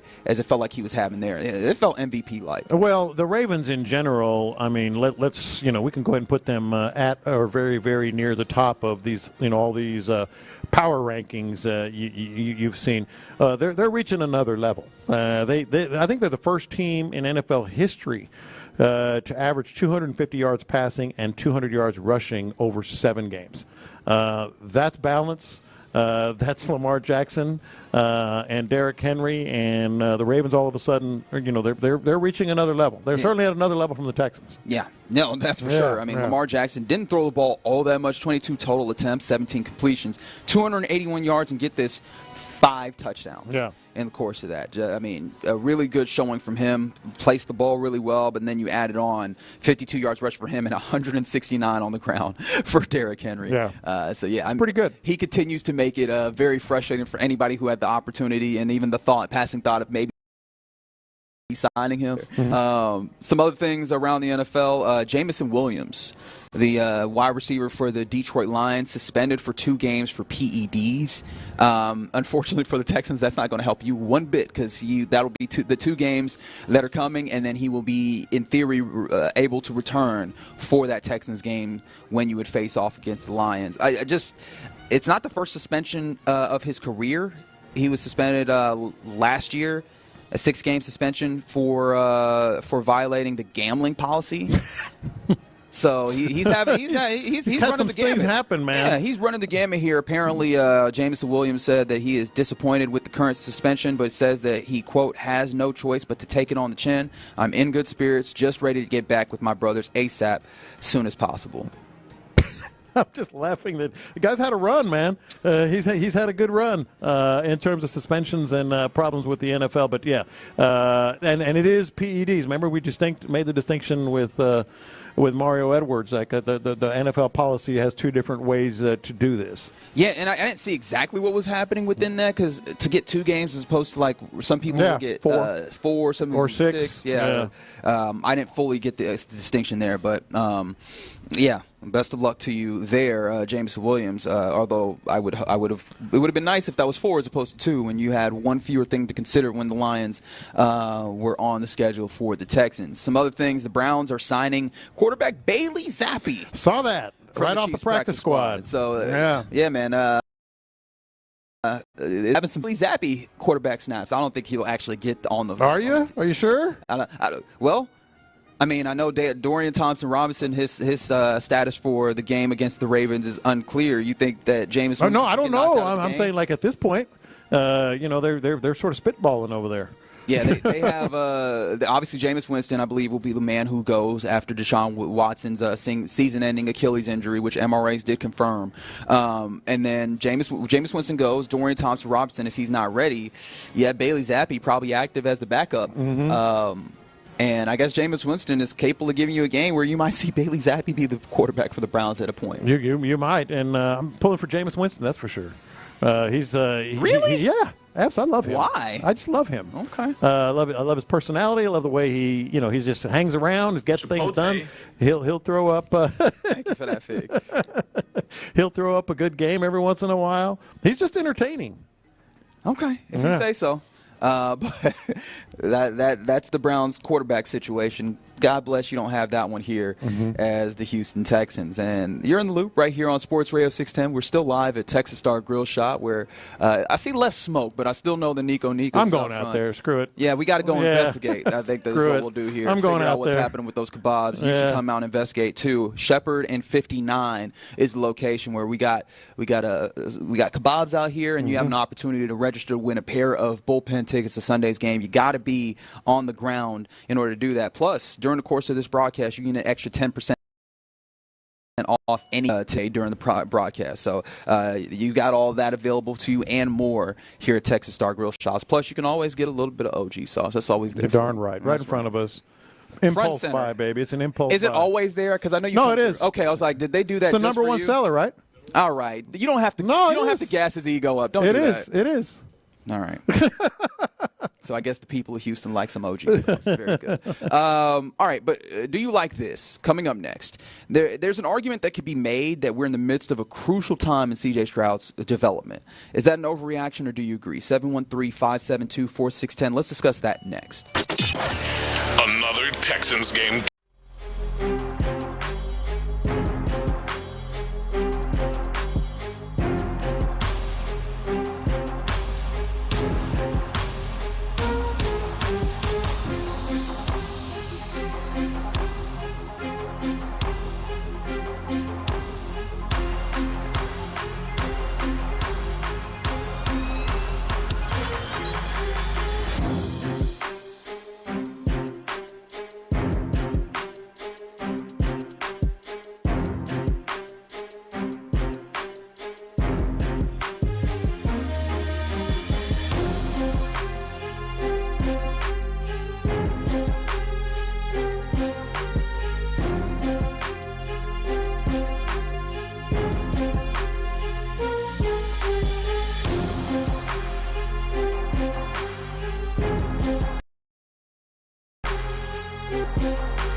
reaction starting at 6 a.m. on Shoppa's John Deere Reaction Monday. Houston's sports leader. Sports Radio 610.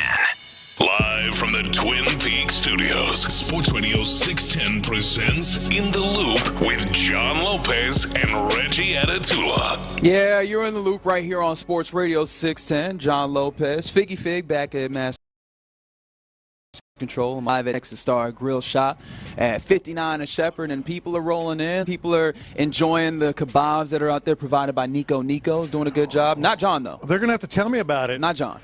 I was talking to people, started just chatting with everybody. I was showing somebody a grill. I don't know why I'm doing this, but wait, you were selling? I guess. I was like, no, not that one. This one. I was like, okay.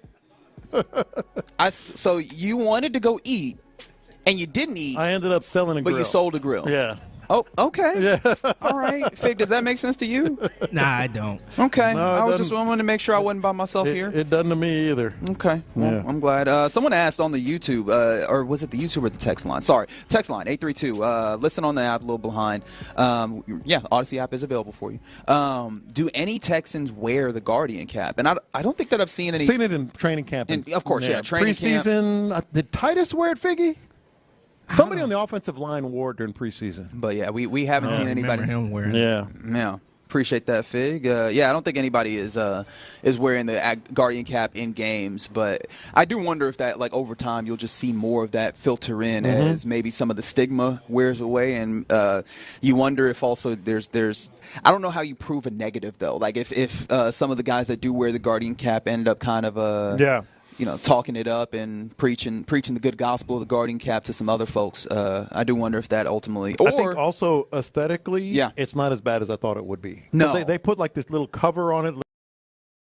Looks like the helmet batted off. Yeah, they try and make it as minimally invasive as possible. And so, yeah, I think also I wouldn't put it past the NFL to eventually get to a place where they mandate it in some ways, whether it's in the trenches or something, to try and limit some of these injuries, and particularly to the brain that can pop up. Yeah.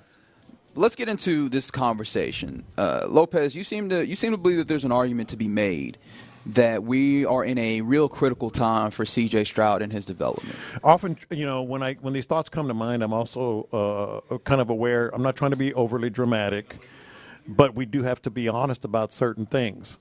I think the argument can be made that this is sort of a crucial point in C.J. Stroud's continued development. Not development because we know he's a great quarterback, but his continued development and sort of the arc of where his career is going. And I'm interested in what you and Figgy think, and, of course, our listeners, on YouTube and Twitch and on the text board at 713-572-4610. So I'm going to preface it by saying I'm not trying to be overly dramatic, but I think it's something. It's not nothing, and that's this.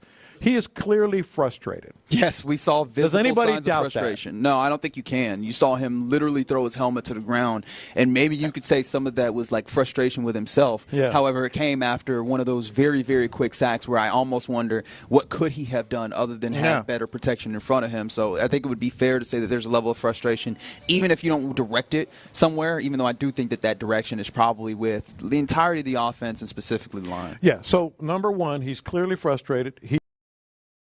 He's showed us. I think he said as much. Like, he's talked about, like, we've got to communicate better, and some of the things that, at the end of the half there that, were they getting the communication right? All right. So that's one thing. The other thing that I think is most crucial here is if we're being completely honest, and maybe this is what kind of triggered DeMeco Ryans to say it's all on the table. Like, he's playing a little bit out of character. At least he did against the Packers. Yeah. He took some very big hits, which quarterbacks are going to do.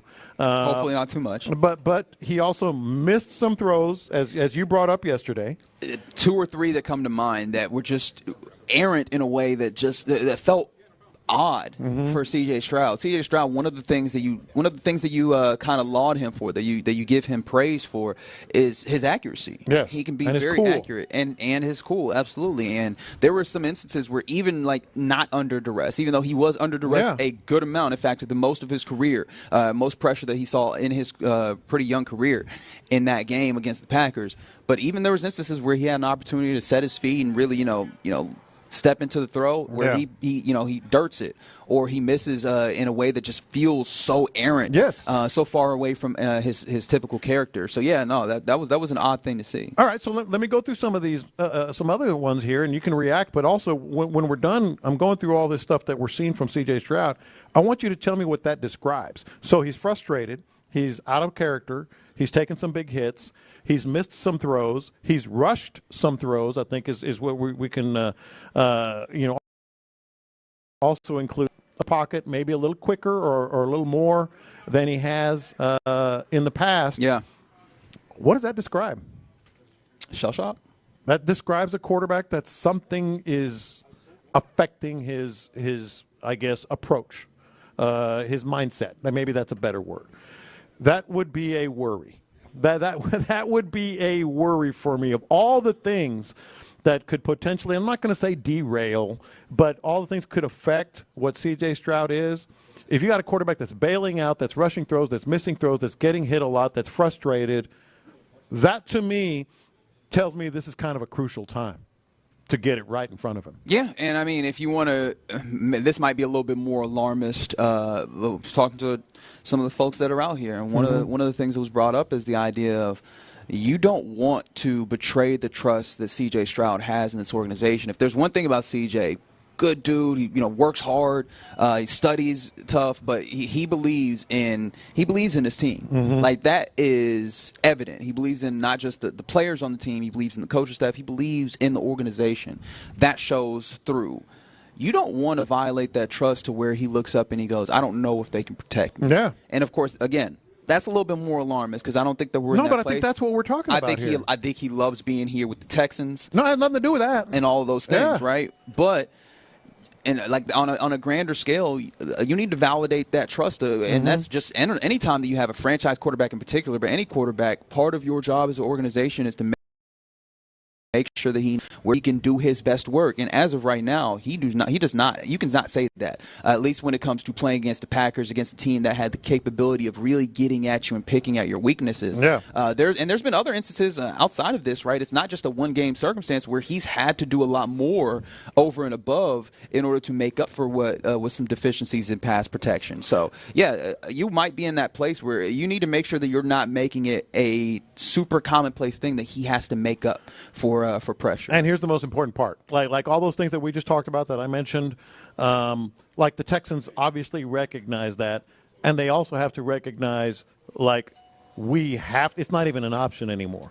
We go into the season, we go into his rookie year last year saying you have to do everything you can possibly do to sort of, help him become a great quarterback, to help him once we come into this year, become a next level quarterback, a quarterback that can take you to a potential conference or Super Bowl championship down the road.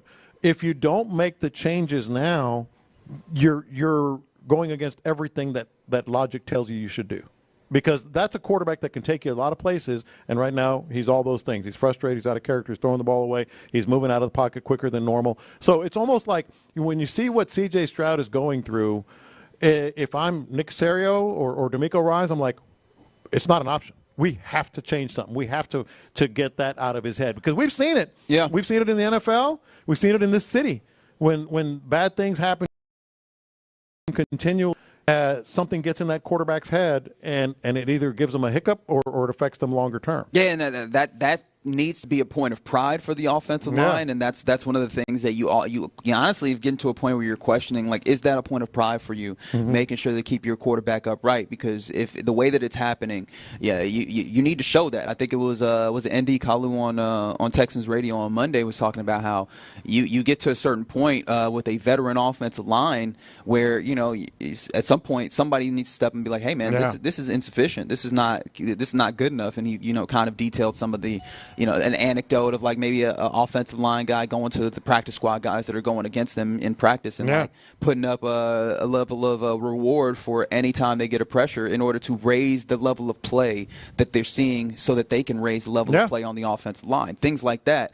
And I think the real thing that's a little concerning is, does this Texans offensive line have that guy for whom they will take it upon themselves to be the catalyst of change, to be the person that says this is not good enough, because in theory the dude getting paid a whole bunch and the dude who you think of as supposing to take on the role of captain of the offensive line is Laramie Tunsil.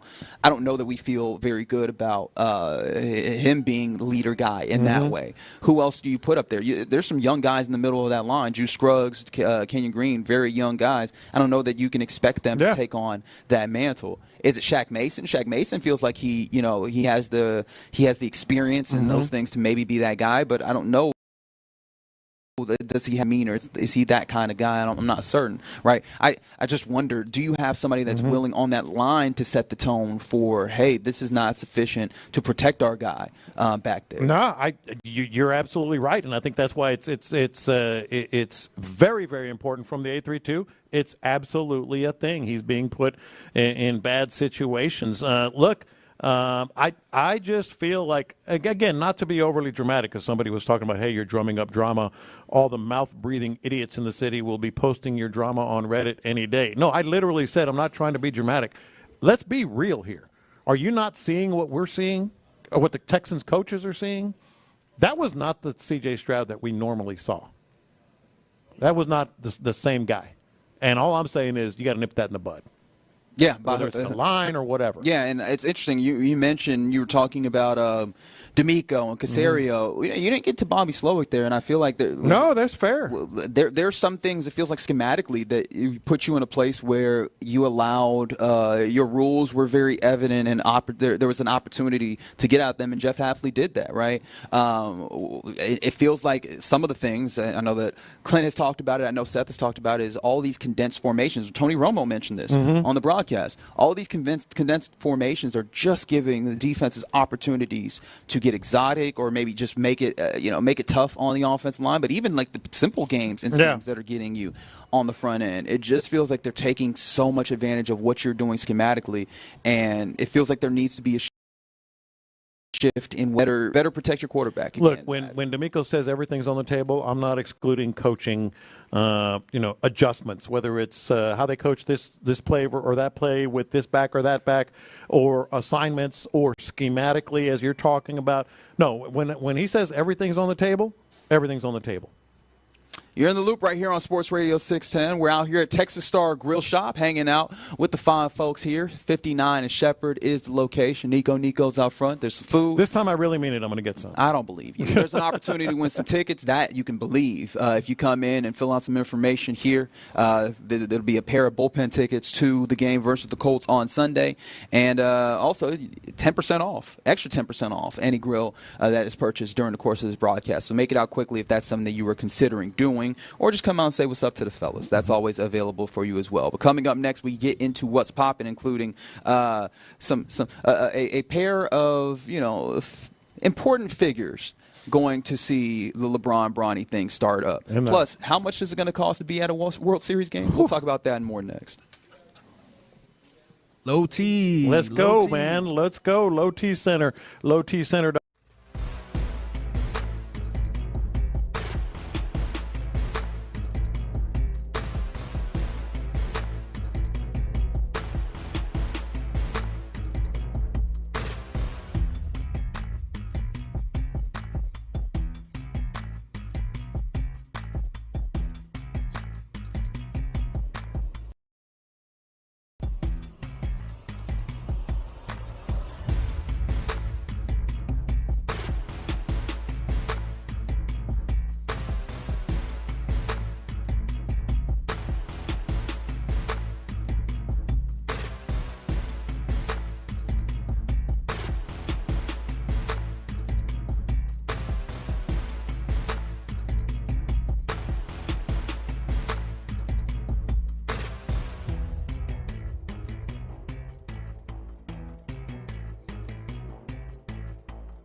610 style. In the Loop presents What's Poppin'. Yeah, let's get into what's popping here in the Loop. Sports Radio 610 live from Texas Star Grill Shop. 59 in Shepherd is the location. Nico's is the food, yeah, although so also, good. yeah, we finally have gotten, as I'm sure you'll be surprised to hear, very delicious. Yeah. God, it's good. Very delicious. And I think I saw them working on a big green egg out there. So that, look, and you can go ahead and get you one out here at Texas Star Grill Shop. An extra 10% off if you purchase a grill during today's broadcast. And they're putting them to work outside, letting you know how effective these grills can be. Yeah, they are working. And got the OG sauce wings over there. Got it working, too. Yeah, and there's people that are giving you props on it. They say it tastes good. So. Yeah, except if this radio thing doesn't work out. We'll figure that out. We'll see how that goes. I'll let you know. To be determined. Fig, how annoying is it to hear us sitting here talking about how good this food is while you back in the studio? Hey, I got a confession about that coming up, man. All right. Cool. I'm going to tell you something I never did since I've been working here. Oh, wow. Oh, okay. That's a little tease for confessions. Yeah, I did something I never did here. I did it because of y'all. Oh, I don't know if that's a good thing or not, but I'm guessing it's not. All right, so let's go ahead. Yes and no. Yes and no. Let's go ahead and get to this what's popping before I get excoriated of some sorts. All right, so we mentioned earlier Jalen Green, Alperen Sengun both got deals done. Alperen Sengun 5-year, 185, if I remember correctly. Jalen Green 3-year. It's basically a 2+1. Yes. About just over $100 million, and so both of them get a solid bump in the money. They are around, so they will continue to be here around after this season. But more of a standard deal for Alperen Sengun on a rookie extension, not a max. But good to have the 5 years, man. Good to have 5 years. He is definitely going to be up. Jalen Green has, I don't want to call it a prove it because it's not that. They gave him a decent amount of money, but it's also a situation now that it gives you a little bit more of a runway to figure out exactly what he can be in the situation. But then also, it's a tradable contract. It's kicking the can down the road, but it's a very expensive and lucrative can. It's good for everybody. And that's what I was mentioning to you earlier. Like, you still have room to find out, but you also are in a place where if he's the real deal and he's what you want and there's not a trade out there, keep in mind, he was floated as a trade possibility just last year. He sure was. So you're in a situation where, you know what, it doesn't quite work out. It's a very friendly contract in terms of there are teams that could maybe take it on. Yeah, shout out to Rafael Stone making that happen. But Fig, did you see who the happiest person was to find out about this extension? Who's that? Drea Michelle. Oh. Yeah. I guess so, huh? She was real happy about that. Rubbing her hands together. Posted a few. Yes. Yeah, she posted a few Instagram story things about the man getting the money and the short term deal.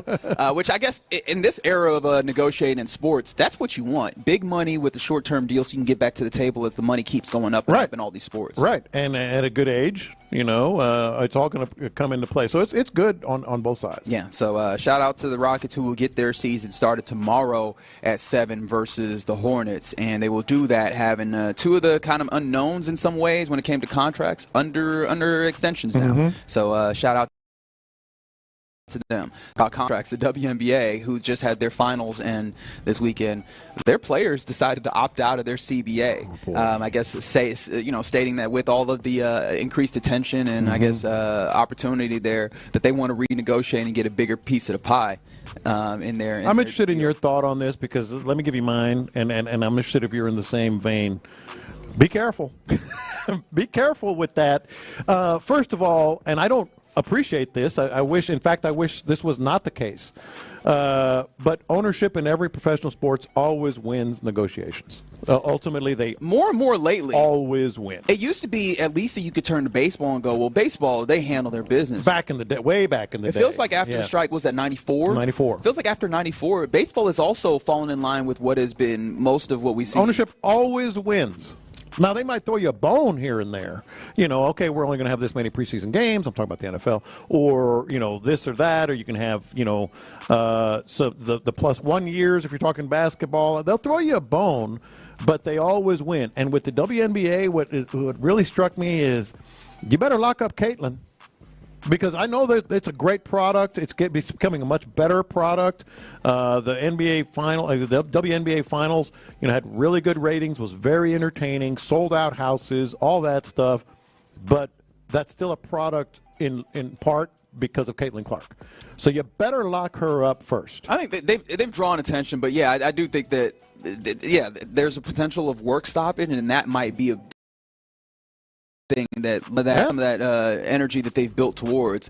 It's still the best women's league that you have in the world, so I think that she wants to compete at that level. But outside of that, you're right. Like, you have to be careful, but I do think that they have something that the men's leagues don't seem to have, which is like kind of this like moral ground. They do a lot of selling on like the women's empowerment type thing, and I think that the owners, you don't want to lose that and end up looking like the villain in that end. But yeah, best of luck to the WNBPA, because they're going to have their work cut out for them in trying to get that money there. As we continue with what's popping, I mentioned that the NBA season starts tonight, and I found this to be an interesting juxtaposition because obviously the big thing for the Lakers this season when it comes to storylines early is LeBron and Bronny playing together, and I don't know how long that lasts or whatever, but clearly at the very start of this, that's part of the appeals, right? LeBron being on the court with his progeny, and in the building to watch that will be the Griffeys. That's so good. Ken Griffey Sr., Ken Griffey Jr.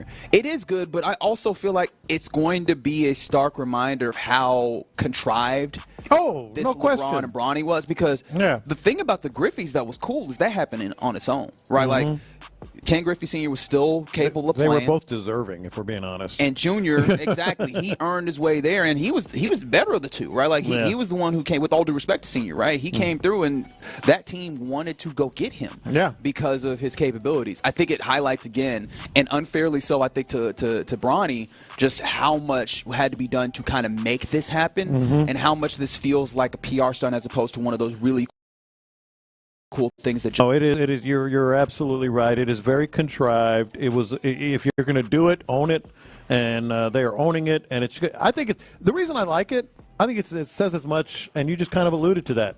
It says as much about the Griffeys as anyone. Like it's like this is how good they were, and now they're going to be there to watch LeBron and Bronny. Yeah, and just another opportunity to kind of tap into the Griffeys again is a fun thing, because what a time, man. That's what I'm saying. It says more about them for sure. Yeah. Some other things happening. We know that we have a World Series set. It is Yankees Dodgers, and because you have glamour franchises, you got glamour ticket prices. Apparently. Tickets, all right. Oh no! We got a Yankees fan. He's wearing the H-Town. No. He's wearing the H-Town Texans hat as well. So, like, I don't think I wouldn't imagine that you're doing the Cowboys, Lakers, Yankees thing, but you're in here talking about the Yankees. I don't like that. He was named after Mickey Mantle. Okay, I guess your parents did. All right, well then, so it's not your fault. You get a little bit of a pass there. Whatever. Yeah. But I wonder if this fine gentleman would be willing to pay what it costs on the resale market to go to a Yankees Dodgers game in the World Series. As resales are hitting apparently starting out at $1,358 on Monday evening via StubHub. StubHub says that the sales have outpaced last year's final figures. I guess so. 4 times higher than the pace of the 2022 series, which makes sense. You just have franchises where they have big fan bases, and you knew that this was going to cost a lot of money. Big fan bases, marquee lineups. What's the range of the prices there? Start. It said that Vivid said average ticket price is $1,300 for game 1, $1,392 for game 2. So I don't know exactly what the high end of this is, but it sounds like it's expensive. Yeah, and that, not to downplay that, but one thing that I looked at, and I just called it up to double check, kind of tells you what that A&M and Texas game is going to end up being. A&M Texas right now, $2,200, $1,300, $1,900.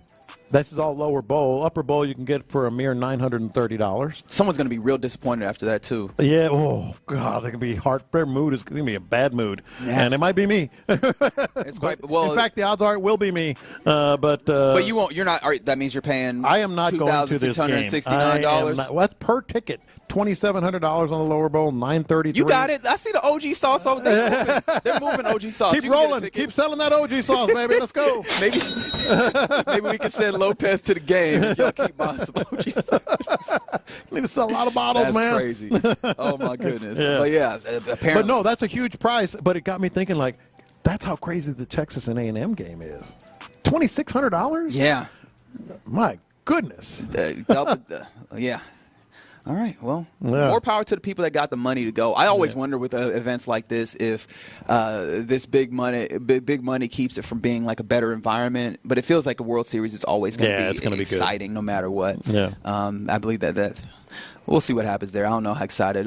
We know one person in the store is excited for that series, but everybody else. All right. You're in the loop right here on Sports Radio 610. Coming up next, DeMeco Ryans was talking yesterday. We want to get into this, including does this feel like it's right from DeMeco, what he says here? We'll tell you what next.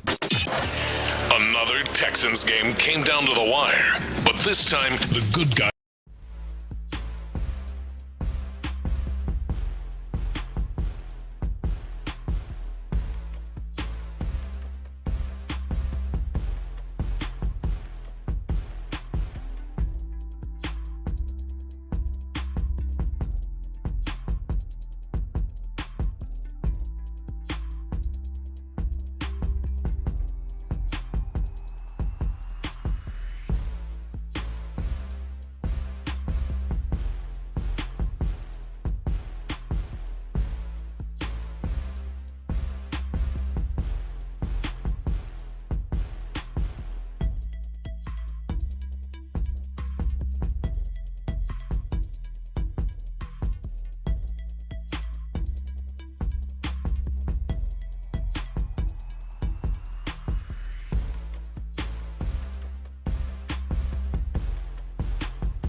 here, an Odyssey sports station. Sports Radio 610 presents In the Loop with John Lopez and Reggie Atatula. Yeah, you're in the loop right here on Sports Radio 610. John Lopez, Figgy Fig, and myself, Reginald Atatula, hanging out with you on a Texans Ticket Tuesday. And, of course, we're doing that in person today at Texas Star Grill Shop, 59 and Shepherd. And I've been given some clarification. Mm-hmm. You don't have to be here to win, but you got to be here to enter.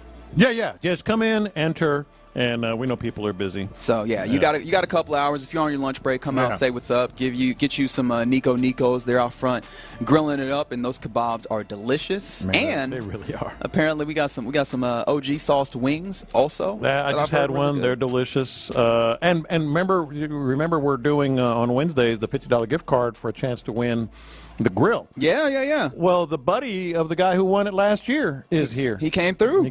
So it could be you. And they've got all sorts of deals. Deals on Blackstone griddles. Deals on Rectech pellet grills. Mm-hmm. So Rectech, yeah. A lot of stuff here for you at Texas Star Grill Shop. But yeah, man, it got a little heated in a different way on Sunday where. Stephon, he has a little history with Jair Alexander and the Packers, and that showed up on the field. There's a little bit of chirping back and forth, and then that even continued. Stephon Diggs kept that same energy, as they say, even after the game, saying that, he ain't never the bigger person. Mm-hmm. he kept that in there. And DeMeco on the coach's show, which is always an interesting listen because it feels like he gets more comfortable with Mark Vandermeer and John Harris. They do a great job at asking good questions as well. He was kind of asked about that kind of chippiness that came through in this game, and I was interested in his response. Yeah, for me, I told our guys, it's like you're wasting energy. And I don't like wasted energy. Like when we're chirping after the play or before the game, we're getting into it with the opponent. Like, how does that help you? Like, I want all of that energy that you have to chirp after a play. How about putting that into some more energy and effort to finish a block or to finish on a catch? Like, that's where I want the energy going. Like, it's wasted energy. It has nothing to do with the game. And it really pulls your focus away from your job.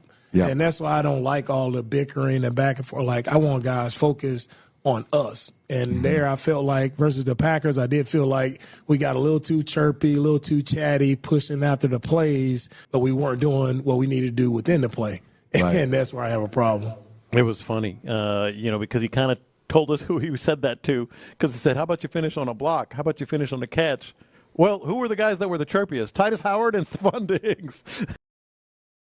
And so he knows. But fans are going to love that, and I love that because, it's not a good day to sometimes that works, and sometimes you get fired up, and it translates to the field. But we talked about it yesterday. It didn't translate to the field, at all. The Packers were the ones that were certainly feeding on that. Yeah, and when he said that, it didn't feel like that was theoretical.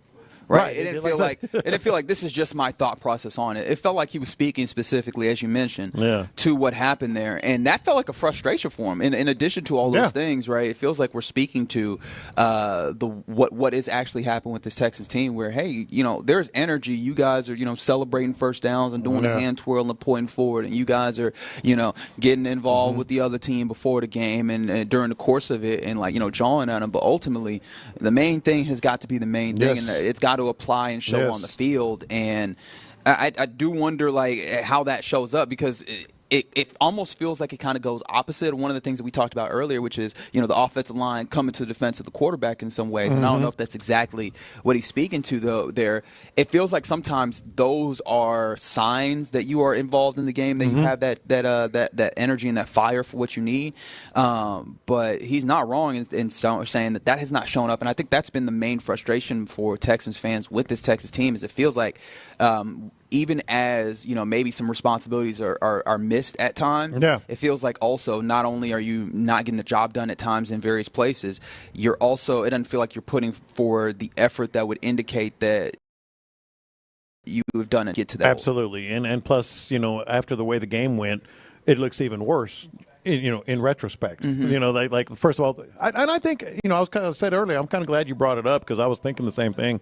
I think the sideline thing with C.J. Stroud is kind of a bad look now in retrospect. Had they won the game or been more impressive and won the game, I don't think anybody would have been talking about it, but it does look worse now. And I always want to be careful. I want to make sure that I frame these things well because there's a lot of negative conversation that we're having here, and I want the acknowledgement that there was a lot done to make this game gettable. Yeah. Right? Your defense did a lot. You won the turnover battle 3-0, right? Your special team showed up in various ways and in heady ways, in fact, to give yourself opportunities. And I think that's what makes it even more frustrating. It's not that everything was awful. It's that the things that you could have done to easily get yourself over, it felt like you left on the table here. And so in trying to get this right, because it feels like DeMeco has already kind of, in some ways, almost made an ultimatum of like, everything's on the table. It just needs to get changed. One of the things that's an acknowledgement is he is one guy.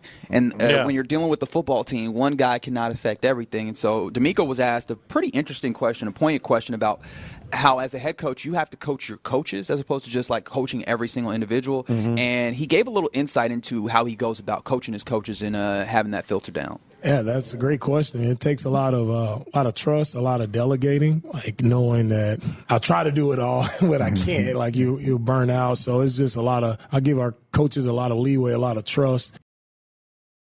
And I'll coach the players up the right way. And if I see something that needs to be changed, I go to the coaches first, right? And that's where the adage comes, coaching the coaches. And I coach the coaches hard to make sure they coach the players hard. Just so I let guys know we're all in this together. We're all together. Like, I just want it done correctly. Yeah. Like, it's not a matter of me having all the answers or knowing everything. I don't know everything, but, man, I just want to get it fixed. Whatever we got to get fixed, let's get it fixed. And, for me, when I remember back when I was a position coach, it was just always a position coach took pride in my group. Like, I wanted to make sure my group was the best in the NFL.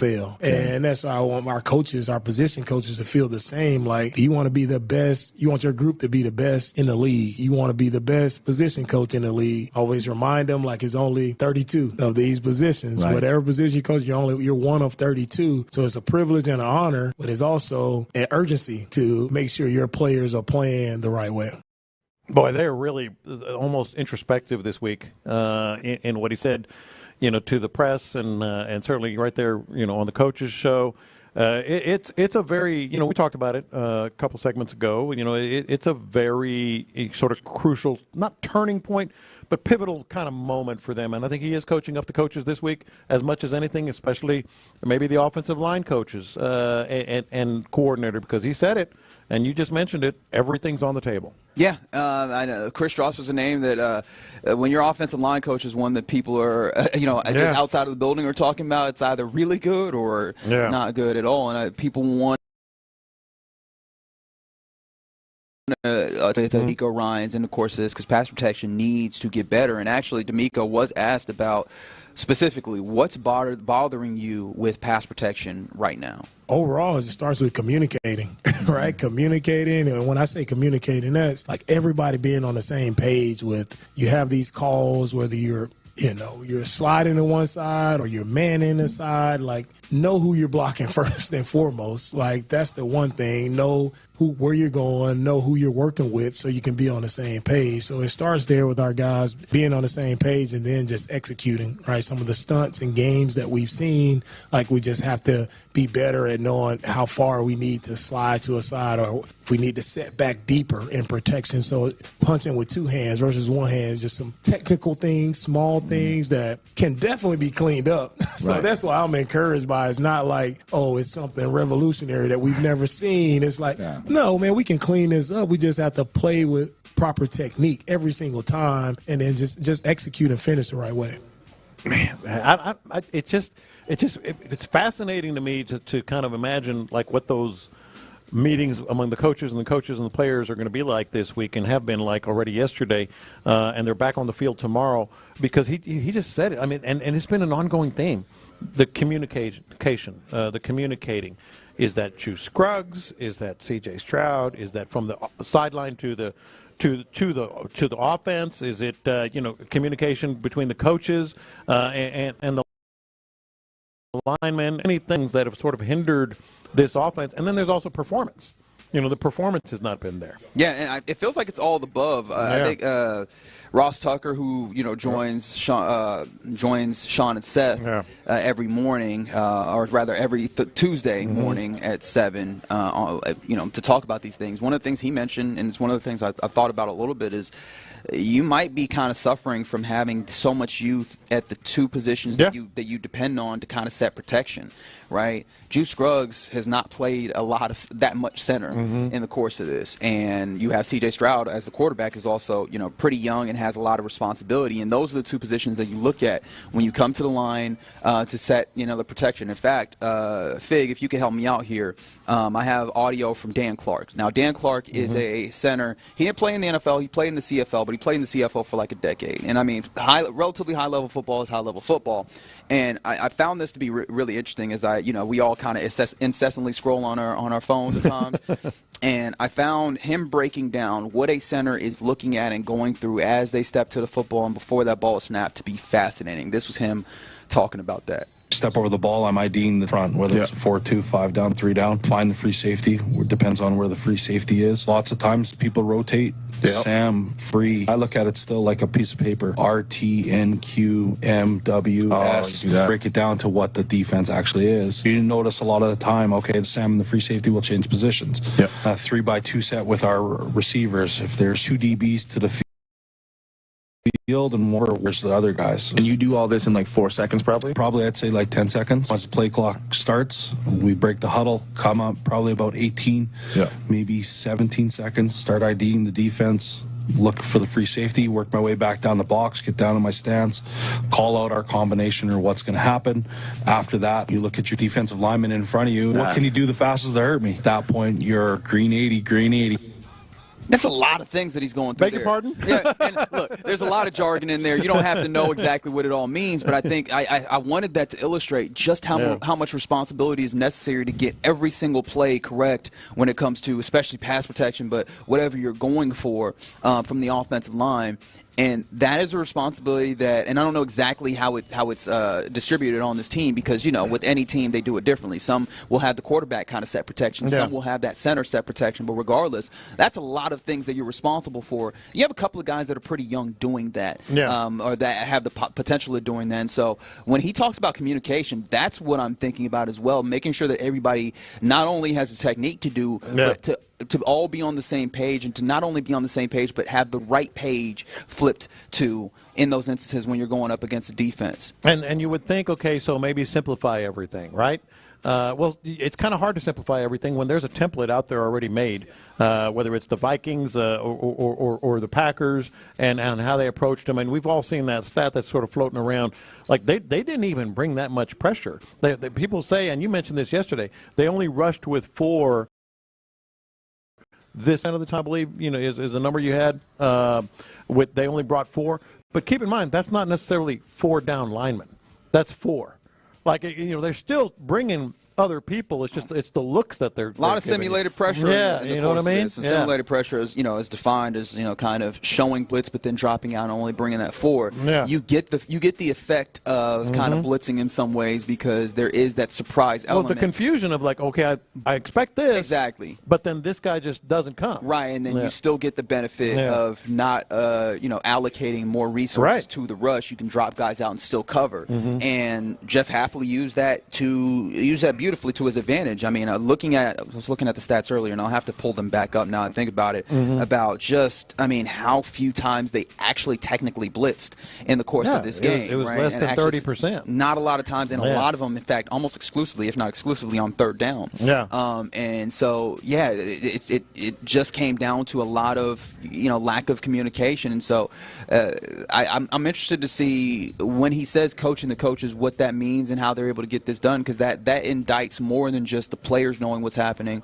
That talks about, obviously Strasser as the position coach, but then also Bobby Slowick all the way up, right? This is his offense. We continue to say that, and like making sure that the offense is together all the way down, I think still falls within his purview. So getting this together is going to be something that is really interesting to see over the course of this, and it has to happen quickly because, again, they've known that these communication issues up. And understand it's a tough one on the road, but you're going to have other tough road games, and if you're going to win in the playoffs, you're going to at least need to win in one or two of those away from the crib. And so all these things, they need to get together, and they need to get together quickly, because this Colts game, I don't think that Colts team is anywhere. They don't see you at all in capability. But if you are allowing them to have free rushers and those types of things, you'll give them an opportunity to play with you when they have no business doing so. You're absolutely right, and the template is set for the Colts as well. They can do some things on the defensive side of the ball, but it comes back to what we heard yesterday, what I think is going to be the ongoing story this week. We'll see what happens on the practice field tomorrow as we get our practice reports. This is kind of how we started the show. What exactly is everything on the table? What is the everything? It's going to be interesting to watch. Maybe we won't even see it because it might be a communication thing between the coaches. That's true. That's an interesting perspective. All right, you're in the loop right here on Sports Radio 610, still live from Texas Star Grill Shop. Make some noise for the folks out here. Make some noise. There you go. We got some people in the store hanging out with us, eating some good. I believe I've seen everybody in here get something to eat. I'm very happy about that, because Nico's is out front with some fantastic Greek food. We got some wings in here. But there's also an opportunity to really benefit in a different way. You could register for a pair of bullpen tickets to Sunday's game versus the Colts. We've seen plenty of people get in for that. So if you want to stop by during the course of your lunch break, do that. You will have an opportunity to benefit. Plus, if you just want to, if you're interested in grilling, right? There's a lot of things happening here. They have steak workshops and such. If you want to make sure that your steaks get better, I think that's coming up this Friday. They have a grill workshop out here. This is a full one-stop shop if you want to make sure that you're grilling to the highest of your potential. And of course, you can get an extra 10% off if you stop by during the course of this broadcast and get yourself a grill. So this is the place to be. One-stop shop for all your grill needs, particularly today with In the Loop in the building. So appreciate you hanging out with us. Coming up next, it's about time for us to get our lunchtime confessions going. We'll do that next on Sports Radio 610. The Texans passing game struggled in a 24-20.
Radio 610. Sometimes it's sports, sometimes it's not. Whatever it is, Reggie and John are keeping it real. It's In the Loop's Lunchtime Confessions, brought to you by Sagamore Spirit Rye Whiskey. Watch this. These are my confessions. All right, so I know I'm going to probably... these are my favorite. But it happens a lot. It does happen on occasion. But I'm just going to be honest. This is confessions, man. This is confessions. So the Arizona Cardinals cheerleaders, I don't know if many people noticed this on the television broadcast. Okay. But it happened. So the Arizona Cardinals cheerleaders last night were bumped from the sideline. Not for anything they did. They just decided, hey, we can sell some more premium seats where these cheerleaders sit in the corner, stand in the corners of the, and we've seen it here at Texans games and all that. Some premium seating they added. So the cheerleaders had to watch the game in the locker room, and in their locker room, and they only came out for one performance at a timeout in the first quarter and one at halftime. Here's my confession. While I'm a God-fearing American man, and what does that mean? What are you trying to say? And aesthetically, I appreciate the view when I do look their way. I don't understand what he's saying. Can you explain it to me? Yeah, I can. I'm a little more. I'm a card-carrying Mexican American man, to be more specific. Okay. And love the view of cheerleaders on the sidelines. Here's the confession. They're kind of unnecessary at NFL games. Yeah. They kind of are. Yeah. Like college games, you got to have all the hoopla and the spirit of everything and all that. And I know I have some friends who are actually, involved with the Houston Texans cheerleaders and probably are cursing their radio right now. And it's not going over very well at all. And it's always, but I will say it because it is confession. I kind of feel like NFL cheerleaders are a little bit unnecessary. Yeah, kind of. But at the same time, you. I think that, you've gotten to a place where you're trying to, keep the energy up in the building as well, and you're finding different things. Like I know you're a big fan of the mariachi band. Oh, the mariachis. You gotta have those are a must. And so, things like that, I do wonder if it trends that way. But yeah, just the general, we're going to try and get the testosterone up in the building of the cheerleaders, and I understand they do significantly more. How much do you really look at them? I mean, you do when they're there, and I appreciate it. Like I said, I mean, they look great, they do great. But on the sideline during the course of the how much? 713-572-4610. Nobody is saying we're anti-cheerleaders. I don't know. I kind of heard that. I just kind of feel like, and nobody says we don't appreciate how they look and they perform because we do. But at an NFL game, are they necessary? Or do they add that much compared to college? I don't believe so, but also, we might be wilding here. I think so because look, it's only 2 NFL teams that don't have cheerleaders. So the Packers and somebody else. And the Browns. Yeah. But I think they. What did Deshaun do that? They used to. They all quit. Is that a historical thing? No. We could blame Deshaun for a lot of stuff, but not for the Cleveland Browns not having cheerleaders. Yeah, that's been a thing. But I think it's kind of necessary because when you think of, but I don't think it's I don't know anybody that's coming to the game just to see the cheerleaders. Well, yeah. Unless 281 said the Dallas Cowboys would disagree with you, I feel like that's a very unique situation, and because of the long-standing history that's there. You're right. But also, Nick Goes Vest Mode on YouTube said, Lopez, how do you say you have low T without saying you have low T? No, man. Look, I that's the first thing I said.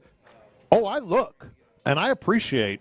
Like any as from I the put 832, John hates women. It is what it is. I mean, look, if the shoe fits. I did say I was going to get destroyed, and I knew I was going to get destroyed. But trust me, I appreciate what I'm looking at. All I'm saying is, and look, I know Hannah's probably going to text me. What are you doing? And, hi, Hannah. Greg Grissom's probably going to text me. What are you doing? Hi, Greg. This is confessions. I am honest about things. I don't think NFL cheerleaders are all that necessary. Probably too honest. Yeah. And the thing I love about this, before I go ahead and move on, I agreed with him the whole way, and I'm going to get. And you're not getting any of the. It's so good. I love it You're so not getting much. any of the hate. Did he just say mariachis are a must, yet cheerleaders are unnecessary? Yes, I did, and I will double, triple, and quadruple down. Basically, what he's saying is, if the cheerleaders want to stay, they better play an instrument. Well, the mariachis get the crowd going. The cheerleaders are like, oh, look, the cheerleaders. She's hot. That's what you do. You're saying that like where the mariachis get you going. We've gotten tired of cheerleaders. Yeah. We've Which one do you like the complacent. best? That one. She's the hottest. No, she is. That's all you do. That was John Lopez, by the way. That had nothing to do with me. Watch this. We already know this about me, as I've done this job for a few months now, and I've already made it abundantly clear that I have a problem with screens. It's an addiction. Hi, my name is Reginald Atatula. I recognize You brought all of them on the road. I brought all of them on the road, and my confession is I still feel like I don't have enough. I have my laptop. I have a tablet that is currently used to make sure I'm tapping in with the people. I got the text line. I got the YouTube there. I have my phone, and I still feel like I'm not getting everything. And he's not exaggerating. I feel naked in some sorts, not having enough things at my disposal, not having enough screens. It's one of those like the comedians. It's funny because it's true. It is 100%. Like this is not a joke. It's not. If it was, it wouldn't be a good one. I don't think anybody's like laughing in a big way. No, I've learned about myself. Yeah. I am very used to having like 3 screens at any given time to make this thing go. You caught me on a good day. I actually brought the laptop. Usually I just bring my phone on these. I don't know how you do that. I sincerely don't know how you make this shake with all of that. But yeah, I think I have a problem, and I might need to do something about it, except I absolutely won't. Watch this. These are my confessions. So you guys are out there at Texas Star Grill Shop eating some good old food and all that stuff. Mm-hmm. And you guys asked me the question, how did that make me feel? Yes. And I got to confess, I did something I never did since I've been working here in this building. Oh? I actually DoorDash some food, man. Oh, wow. That's good. I never did that before, man. I feel like I really know it was only, 4 hours, and after the show I could just go get something to eat. But y'all made me DoorDash some doggone food, man. Good for you. Man, I DoorDash. Lopez will pay for you. Yeah, don't worry about it. You should reimburse me, man. That bill was doggone high, man. I know it was. And the crazy part about it, man, I felt like I could have just waited. I could have just waited after the show and got it for way cheaper. Yeah, but see, it's that, your senses, your sensory, the sensory part of your brain was just like, okay, I got to eat now. They're talking about eating. Yeah, so I felt left out, so I ended up DoorDashing. I had to download the app and all that stuff, man. So, wow, so you did the whole initial setup. You didn't even have the app on your phone. No, I didn't because I never What'd you get? use it. I got some Chipotle. Chipotle. That's right. Chipotle. All right, shout out to Jameis. Yeah, got me some Chipotle. I will still ask you, because I was going to ask you off air. Do you want me to bring you some wings after the show? I am heading back that way. You can still bring me some wings, man. I got you. I can do that I'm for never you. saying no to no doggone wings. I got you, my boy. Watch this.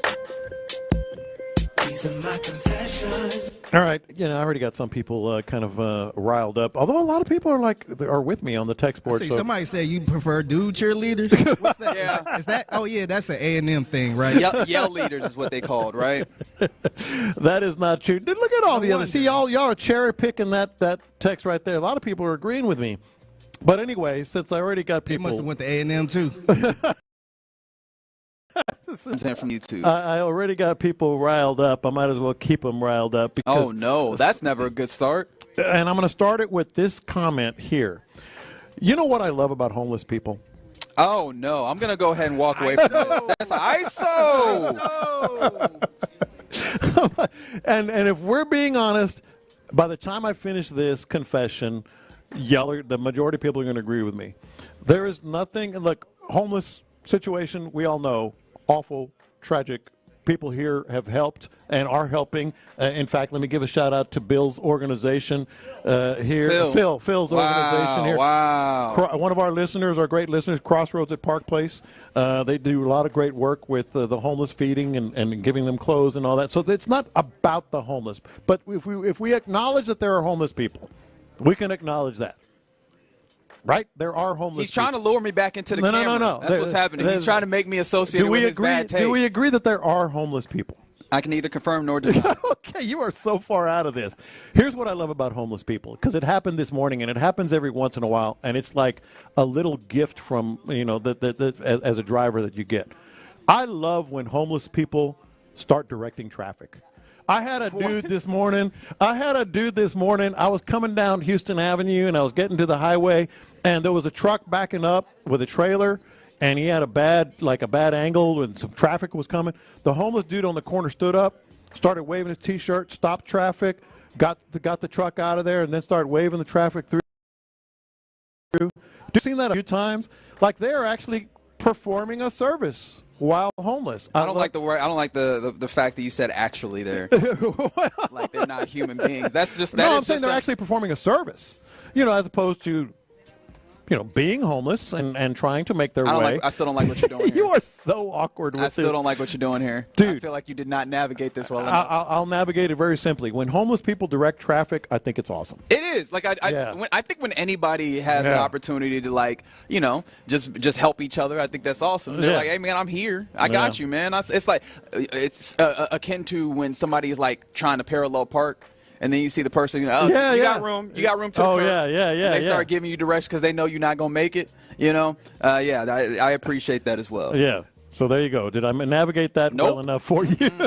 Let's ask the people in the crowd. Thumbs up, thumbs down. Did John navigate that well? How about, I got 2 up and 2 down. We're kind of split here. I feel like we got a split here. Watch this. These are my confessions. Apparently, I have to confess that I don't know how to act when I'm hungry. Mm-hmm. So I went out and I hung out with Sean Pendergast and the various other people. You did the steak night. Steak night at Legacy Cigar Lounge in Stafford. That was fun to go do. But I didn't realize that I hadn't eaten all day. And I guess, I did the thing kind of subconsciously where you're like, I know I'm going to go eat later, so I'm not going to eat. When I ordered that steak, when I tell you I devoured that steak, I ate that steak so fast. So I don't know if you've noticed, I've been very cautious in the way that I've gone about these kebabs. No, go for it, man. Because I was like, you know how you do something and then you stop and you think about it and you're like, that was embarrassing in hindsight. Mm-hmm. That was how quickly I ate that steak in front of them good people at the cigar lounge where we were having fun. Yeah. And that made me more cognizant of the fact that I probably should handle myself, equip myself a lot better. Nah, man, you did good. You should order 2 steaks. I almost did. You should have ordered 2 and I was just like, that is too much gluttony at this point. People want to know, John, your take on the Lingerie Football League. Is John Lopez trying to get fired? Is a question that came through from the 619. A listener from the 713. I literally just saw a homeless guy directing traffic near the Med Center on Bissonnette. That's one of the greatest things to witness. It's awesome. It's a service. Yeah. They're doing good. Yeah, they're doing wonderful things. Yeah. I just need you to frame it better. Fig, you got one more? Watch this. These are my confessions. So I might be the only person that really find this hilarious, but whenever I go to a restaurant and get some bad service and they're just so bad to the point I just kind of start laughing and going with it. That happened to me yesterday. So I went to a place to get some takeout. Mm-hmm. And as soon as I walked in, man, it was 2 people standing there, and they just got quiet. And they just looked at me like a deer in the headlight. Were they fighting? No, they wasn't. No, they was just having a regular conversation. So I'm like, dang, is this a I felt a whites-only restaurant in the 1950s. Hey, yo. I'm like, am I in the right place? I almost made an executive decision to act like I left something in the car and just go somewhere else. But I'm like, you know what? I'm going to roll with it. Mm-hmm. So I ordered my food. I was ordering some food, and I had a question about a certain flavor or something. And the guy was like, man, I don't know what that is. He worked there? He worked there. Yeah, he was taking my order. First of all, he was talking real low the whole time, so I kept having to say, wait, what you say? Yeah. And so I pointed at the flavor. I'm like, what flavor is this? I see 3 different flavors. I'm like, is this all separate or one? And he was like, man, I don't even know what that is. So I kind of chuckled a little bit. I was like, you know what? All right, I'm going to go with it. Let me get that. And he like, man, I don't even think we got that. So I was just staring at him like, all right, so let me just get a different flavor then. And so the guy, it looked like he didn't want to take my order. So what was it? It was just some wings. I ain't gonna say. No, I'm saying, what was the issue? Did you ever figure out what was going on? I don't know. They were having somebody got in a fight in the kitchen or something, I bet. I have no idea, man. Had to be something like that. I had no idea, but it got real awkward when I walked in. Kitchens get heated. They get very heated a lot of times. Yeah, so no, I always appreciate, in a weird way, whenever I get some iffy service. Yeah, I even left a tip. There you go. I'm like, hey, you both. Hey, you probably ain't gonna get no more tips after this one. So, yeah, I'm still wondering what happened there. I have no idea, but I almost turned around. Like, you know what? Maybe that's a sign that maybe I need to go somewhere else. But I went with it. Were the wings good though? It was pretty good, man. All right, that's all that matters. Yeah, that's all that matters then. There you go. This is your Lunchtime Confessions here on a Tuesday in the Loop right here on Sports Radio 610. We are live from Texas Star Grill Shop here at 59 and Shepherd, having a good old time. And coming up next, let's get into college football on a Tuesday, including what was my single favorite call of any college football play ever. I'll give that to you next. Another Texans game came down to the wire, but this time the good guys couldn't get the W. Here's Brandon McManus, 45-yard attempt, left hash mark. Snap is down, the kick is up, and it's good. The Texans lose as time expires, 24-22 to the Green Bay Packers. Insider access, exclusive content. Sports Radio 610. The Texans play here. Play ball! And Colin Allred is playing left field. Wait a second. It looks like Allred is playing right field, too. In left field, Allred told fans.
for Reginald Atula and John Lopez at Texas Star Grill Shop at 59 and Shepherd. And back in the studio with a nice compliment of Chipotle is our guy Figgy Fig hanging out. We appreciate Chipotle. you. That's right. That's right, Jameis.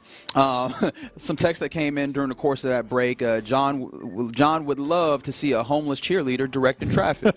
And then also 713 Figgy, they were asking, were they about to close when you got to said service? No, they wasn't. It was like around 6 p.m., and it was a sports bar type of place. Yeah, this doesn't make sense. I know. There had to be a fight. There had to be an argument. It was weird. It was super empty. I was the only person in. Mm-hmm. So, yeah, I don't know what happened, man. That is weird. I just figured they'd never seen a guy with colored hair like this. So maybe they got a little scared. That's weird. All right, well, as we continue trying to figure that out and we'll continue broadcasting from Texas Star Grill Shop, let's get into some college football on a Tuesday. It was an interesting weekend of college football. We already talked yesterday about how Texas went ahead and allowed Georgia to get them, right? Georgia came out, looked more like the Georgia that we are used to seeing. They kind of thumped Texas. Texas had a little bit of a ultimately benching Ewers for a period of time before they went back to him. That all happened, and that was fine and good. However, Lopez, I would like to introduce you to my favorite call of any college football thing that I've ever heard. And this is via Eric Collins, right? In the course of USC Maryland, a matchup of Big Ten foes, right? Noted historical Big Ten rivals. Time. Yeah. USC and Maryland, and during the course of this, Maryland was, down, and they're trying to get themselves into Trojan territory as time is ticking down. And so, rather than spiking the ball, Maryland tried to hurry up and get a playoff, and that backfired in a spectacular way. Tell me if you can hear how that backfired with this call from Eric Collins. They're not going to clock it.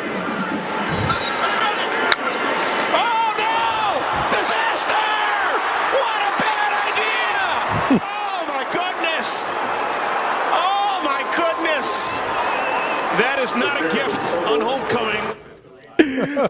Yes, it was Maryland's homecoming and SECU Stadium there. They were down 21-7, about 8 seconds left in the first half, so they're trying to go and get points. They're on the 25-yard line thereabouts, and just a fumbled snap and all those things. But one more time for the good people, a call that I will never stop appreciating for the rest of my life. Pennies from heaven. Oh, my goodness. Chicken salad deluxe. Record holder in Cleveland. Oh.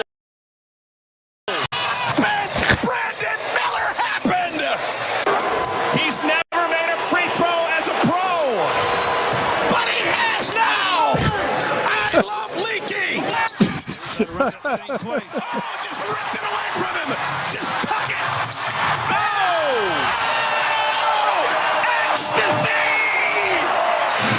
Tough chance. Got it! Oh, Brandon Miller! Diddly-dee! Get in there! That's what I'm talking about! That is. That's a lot. Yeah, that's Eric Collins. That's a lot. He is the guy who gave you the Maryland call there. Yeah. He is also the TV play-by-play for the Hornets, the team that you will be seeing on Wednesday when the Rockets start their season. And, yeah, he does this. That is a lot. He does this. And he kind of sounded like Sean Pendergast when the Nico injury went down. A little bit. You're not wrong in that way. So yeah, I appreciate him bringing some of that excitement, you could say, to a little bit of college football. Some other things that happen around college football. I found this to be interesting because Oklahoma, they have not been good. They have been bad. They have been flat out bad, and it's not been the defense. The defense has actually been a lot better this year. It's been the offense, and to that end, they fired their offensive coordinator Seth Luttrell, and I kind of felt bad about this. You did. They've lost 5 wide receivers to injury. Oh no, we've talked about that. No, it's been awful. But their offense has been really, really bad. I mean, aren't they like 20th in the That's NCAA? Correct. 128 in offense. Yeah. Yeah. So I mean, you're Oklahoma. That's why he gets fired. Yeah. You're Oklahoma. But I mean, when you think about losing 5 wide receivers. No, I get it. Yeah, but you're Oklahoma. Yeah, and I guess you should be able to tote the rock somehow. But yeah that is just I felt a little bit bad in that situation. In a similar situation, also, Andy Ludwig stepped down as offensive coordinator for Utah. They haven't been able to do anything offensively, especially with Cam Rising being hurt. And they replaced him, and they replaced him with a guy whose offense last year was even worse. Mike Bijani. Bijani, yeah, that's the guy. Okay. Like his offense last year was even worse than it is now. Like it's so intertwined, sort of inbred, a lot of these coaching circles, and they just go back to the same guy that wasn't good in his last stop. So that's what stood out about that firing to me. So, yeah, those are some of the kind of coaching changes that were made. One of them, I understood that one. I was just like, okay, well, Utah might not be in that same space. The Cam Rising time might be over, and they're making some changes. We might not have to have that same fear of Utah when it comes to at least what's happening in the Big 12. In the Big 10, going back there, we have been fascinated with Curt Cignetti's Windiana, looking like they're trying to Google him. A 10 Windiana, maybe. Yeah. For the first Dude, time what a in very win! long time. What a win! This was enormous for Cignetti and Indiana. I mean, Nebraska is no chump by any stretch, and I think they had the number 4 or that's in the country. Indiana put 56 on their ass, 56-7, 343 yards of offense in the first half. And don't look now, Adam Spillane. I'm really pulling for Indiana just because of Adam, because I want to see him actually like that team. He went there and he loves Indiana and he loves the team, but he's always like real skeptical. Yeah. Like, oh, they haven't played Nebraska yet. Well, they have now, and they beat them 56-7. Yeah, they still got Ohio State and Michigan. Well, Michigan stinks, and you're pretty damn good team. They have Washington at home, at Michigan State. Then they have Ohio State and Michigan. Yeah, you're probably going to be an underdog in those, but man. Indiana. How long until Oklahoma, USC, and Florida State try to hire Cignetti? That's got to be happening right this moment. Right? Cignetti immediately coming in at an Indiana program that if we got Adam Spillane on the phone, in fact, we'll talk to him tomorrow. I'm sure that he'll let us know how uncommon it is for Indiana to do this. And so they're doing a great thing. The only thing is that they have to navigate their quarterback, Curtis Rourke, dealing with an injury. He had a successful surgery on his thumb. And they're trying to feel good about it, but they're not exactly sure when he returns. He's expected back at some point during the season, but that's going to be necessary for them to continue doing what they're doing. Rourke has been good for them thus far. Some other things as we continue getting into college football on a Tuesday. Kenny Dillingham, Arizona State head coach. I found this to be really interesting, man. They lose a game this weekend, 24-14, and to Cincinnati, and they're just not in the greatest way. Kicking was abysmal in the course of this game, and after the game, he got a little indignant. He started throwing some people under the bus. You can be aggressive, but just because you convert doesn't guarantee that you make it one possession. So you would hope that you can make a kick, one of those, but our kicking game's atrocious. So if you can kick and you're at Arizona State, email me. Right, we're gonna have kicking tryouts on Monday. So bring it on, kicking tryouts Monday. Let's go. Later that day. That's serious. We're going to put it out on our social. We're going to have a kicking tryout on Monday. We got to find somebody who can make a field goal. Yeah, he doubled down on him. I'm dead serious. Well, he ultimately walked that back. Later on that day, he said, I would like to apologize. In my post-game press conference, I talked about our kicking game like I do offense, defense. However, the kicking game is always directed at one player. I should not have done that, and I apologize. This team's losses will always 100% fall on myself. They're still having tryouts. Did you know that? I was trying to find out if they still have the tryouts. So, hey, and why not, you still need to get the kicking better. Yeah, even if you're not? Yeah, you probably shouldn't get out there talking down to a kid in that way. Yeah. Right? But they're still having tryouts. You still need better kicking. You definitely still need better kicking. Yeah. Some other things happening. Oregon takes over the number 1 spot in the AP top 25 poll for the first time in 2012, since 2012 rather. Obviously after the University of Texas falls. Some other things I did want to mention. University of Houston. I thought that they might have kind of figured some things out after beating TCU at TCU a couple weeks ago. Yeah, and pretty impressively. Yeah. It felt like their defense was finding a little bit of they fall to Kansas 42-14. at Arrowhead. And so I don't know exactly what to make of this team. We knew it was kind of a building year for the University of Houston, but I was starting to get ahead of myself thinking, maybe you found a little bit of something that you early on, but nope, it's going to take a little time. That's the ebbs and flows of trying to establish something in 1 year. You're going to have, it's going to click 1 week. The TCU game, we watched that whole thing. Obviously, it was on national television, and then 1 week it's just going to revert to, these guys are still learning. So no, that's the way life is. I still think they have a lot of confidence there, but no, that they're not there yet. Okay, so I didn't realize this going back to the Indiana game. You have this note, and I missed it. They ran out of beer? They ran out of beer. Who runs out of beer at a concession? That's how big the game was. At the concession stands in Bloomington at Indiana. They ran out of beer late in the third quarter of their 56-7 win over Nebraska. That's how wild and wired they were, and unprepared for this type of atmosphere for Indiana football. It was pretty interesting. Yeah, they don't. This is not what they do. Like, this is not how what they typically. They don't run out of beer in basketball games.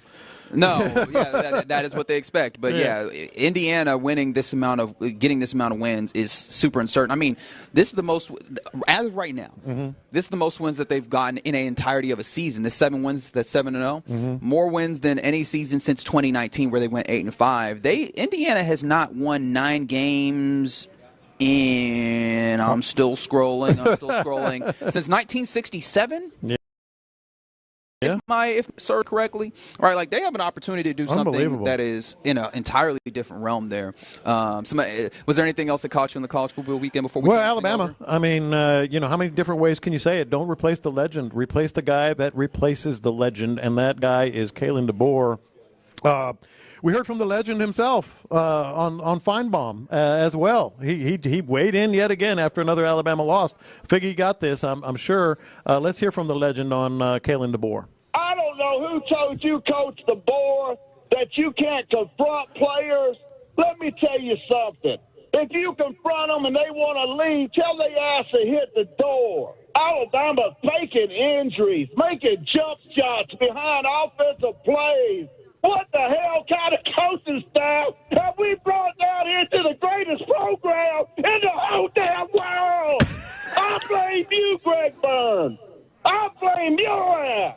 Got a coach up there talking about soul searching. Who are you, Jim Baker? Talking about soul searching. Why search my soul? We don't need to be doing no soul searching. We need to be doing some coach searching. Ooh, coach searching. Need to be doing, baby. That's a bar. That's what we need to be going. Here's my Jim Baker is such the perfect reference. Who do you think you are, reference. Jim Baker, the legend? Obviously, Alabama's the premier program of the last 15 years. Here's where it gets interesting for them. I don't think this is necessarily strictly a Kalen DeBoer thing. I think it's like in the SEC alone. How many teams do you think have more NIL money to spend year in, year out than Alabama? Just put a number on it.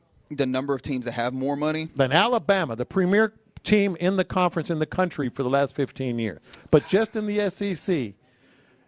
I think I go 4? 7. Okay. 7. They are 8th in NIL money spent in the SEC. And let's be honest. The brand is getting threatened by even bigger brands coming in, or in terms of like traditional Texas, Oklahoma. You already have these other brands, that are in the SEC. A&M, Texas, Florida, Georgia, LSU, Oklahoma, Auburn all spend more money on NIL than Alabama. I wouldn't have guessed Auburn. Oklahoma was a push for me. Okay. That's incredible. It's not like this isn't necessarily a hiccup for Alabama. Life might be changing. And, again, you pair that with the outsized expectation. Yeah. As I always say, they fired Bear Bryant out there, brother. It's going to be tough. So shout out to Kalen DeBoer. I hope your windows stay intact. That's the one thing I constantly pray for that man. All right, that's college football on a Tuesday. Appreciate you hanging out with us in the loop right here on Sports Radio 610, broadcasting live from Texas Star Grill I got some Shop. great people out here. Having a blast out here. We appreciate everybody that's come out and seen us, applied or put in and registered to possibly win a pair of bullpen tickets to Sunday's game versus the Colts. That's still available to you for the whole next hour. And you still have one more hour to get 10% off any grills that you go ahead and Talk a little bit more about this pass protection. There's some former players kind of weighed in on what's happening specifically with the Texans. Let's get into that next. All right, Low T Center right now. You guys know what I'm going to talk about.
content. Sports Radio 610. The Texans play here. An Odyssey sports station.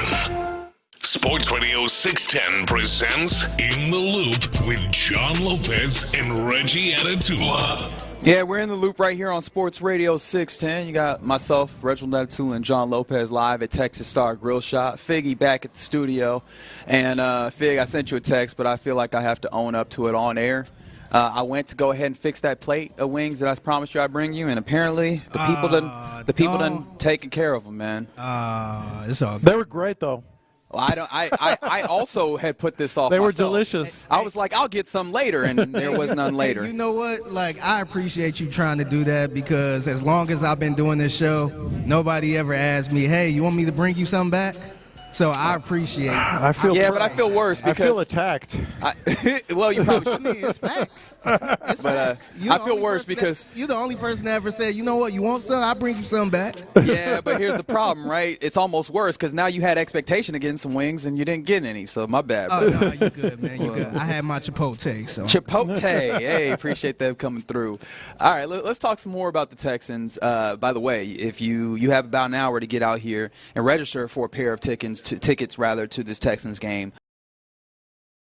So yeah, get yourself in, register, because the winner will be drawn and we're given, but it's only during the time slot here. Hey, now, of you're course, gonna have a shot, man. Yeah, keep it locked right here at Sports Radio 610. The afternoon show, The Drive, will still have some tickets to give away on this Texans Ticket Tuesday. So you want to listen to the show and call in when they have the opportunity there. But you come in and get this shot here as well. That's available to you for one more hour. All right.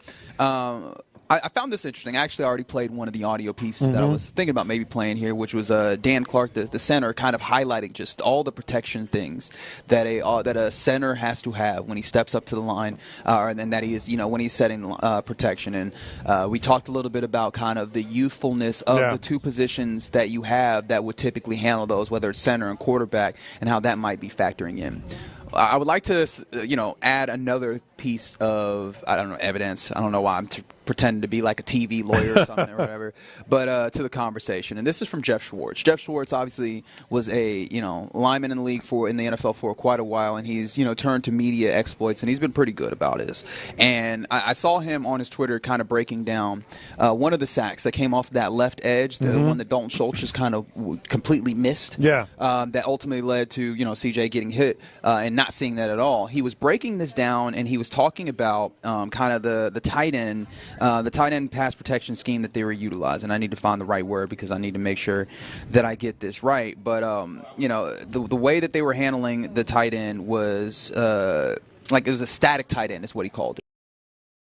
Okay. Right, offensive lineman, that's going to be there. And when you have that tight end in line, you now have that guy not moving, not, and in that line, that's where he has to block from. And this was how he was breaking down the issue that pops up with the static tight end. Teams don't do it very often. It locks you into rules that you can't get out of just because it's hard to adjust with a tight end on the ball. So you can see here, it's fine if they have 6 across, right? But they're going to end up only rushing 4. And they basically have 6 guys to block 3, and he's free. It just doesn't allow you the freedom to change many things. So because the tight end is staying in, the center has to slide away. If they just bring 6, you're fine. But the Packers don't. They bring a 4th, essentially, but 7, the 7th guy. And you can't make adjustments like this. The thing that's fascinating, and I saw that video. Yeah, and it's very visual. It's more of a visual thing. I tried to give you a general idea of what's happening there, which is that you have 6 guys down on the line, but if they show 6 at the line, which the Packers were doing with that simulated blitz, they ultimately only brought 3 from those 6 that were there. Yeah. But if you're just looking at that 6 with the static tight end, you're like, all right, we could pick this up. When they drop 3 and then there's only 3 coming there, and then there's somebody coming off the edge. Right. The protection that you set has no chance of working because that tight end doesn't have an opportunity to pick that guy up. He actually gave you a potential solution there if you want me to play that as well. Play it. How you can make that particular play better with as opposed to having the static tight end. If you want to make this protection better, you move the tight end off the ball. Now you're in a situation where you're basically going to have your slide probably away again. So 1, 2, 3 for 1, 2, 3. these guys over here are basically going to have a duel, right? They're going to block 2 of 3, whoever comes, 2 of 3, and the tight end's back in the backfield. He'll take essentially the 4th guy that ends up being 4 on this side, right? I mean, that's how you'd have to do it. It's just the static tight end protection. It just locks you in, and it's a great job by the Packers. And Stroud thinks, I think Stroud thinks they're probably locked, probably good, right? You got 6 for 6. Don't see that guy. Boom. Yeah, and so like. In him breaking this down, and this is one play, right? I have to be careful in trying to extrapolate this out wider. However, you have to imagine that this would give you some level of indication of how you see that tight end in there, and he used the word locks you in, and that is one of your rules that you are utilizing when you're pass protecting. And you saw Jeff Hafley absolutely use that against you to get a free rush of your quarterback, and I wonder if that does not highlight a way in which Bobby Slowick has opportunities to help this protection. Bingo, because that's what I got out of it. Well, what I got out of that is forget the X's and O's and all this other stuff. The messaging is very clear. The messaging to me is one that says this is not the right concept to use. They are using the wrong blocking scheme, if you will, in that situation. And it also goes back to what DeMeco said. Everything is on the table. These are all tied together, because what he's saying, coupled with what DeMeco is saying, is like, we got to change some stuff, man. And it might not just be personnel. That's what I get out of that. Yeah, and I mean, that's not the entirety of the the pass protection scheme, rather, right? This is just your tight end being attached to that end of the line. But I think that this points to one of the things, and it ties in with one of the things that has become kind of like a common refrain from a lot of the folks on the station thus far, is like all these condensed formations where you have these guys in line. Yeah. It just allows for teams to attack you in various different ways. Whereas I think if you have your tight end being dynamic, being off of the line, having the opportunity, like we see with like Dare when he's in pass protection, to then pick up, read what's happening and pick up free runners when necessary, right? And obviously it's not exactly that, right? There's more complexity to the pass protection. I think that you give yourself a better chance. And so even just that showed, I think, a glimpse into the ways in which we talk about the players. They need to make sure that they're communicating, that they're doing what needs to be done. But there's some instances where you can see, and to a trained NFL eye, trained offensive line NFL eye, he could look at it and see that those players were screwed from the start based on what was happening there. And I think there's a role clearly to be played with Bobby in helping this pass protection be better. And if you don't think the Indianapolis Colts are going to try the same thing, at least to see if what they've changed and how they've changed things, you're nuts. And see, that's where it becomes most, I guess, worrisome. Like the Texans have to change personnel, and we've talked about that. Where's the personnel going to be, but also the communication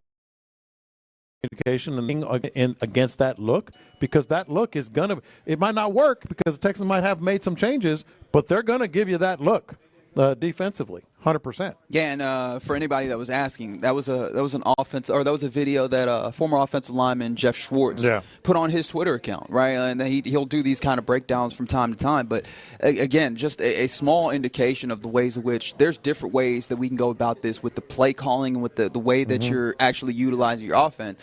And it was a thing that I brought up yesterday. I do wonder, is your coordinator giving you a schematic advantage at times? That's what they're wondering. And I think that needs to be something that we need to get a much better answer of, because I'm guessing the Texans coaches did not have an off day today. No, I'm guessing they didn't, because DeMeco Ryans made it abundantly clear. This needs to get fixed. Yeah, everything's on the table, and obviously we talked about the potential of personnel switches on the offensive line. We talked about various things, right? But also some of this is like schematic switches need to be on the table in some ways, and I think that's been something that we've clamored for in a lot of ways. And I also go back to, like, could it be the fullback thing as well? Agreed. You know, who do you have playing fullback? I mean, and not only that, but I mean, how much are you giving away? If Dare is on the field, what he's in there for by and large.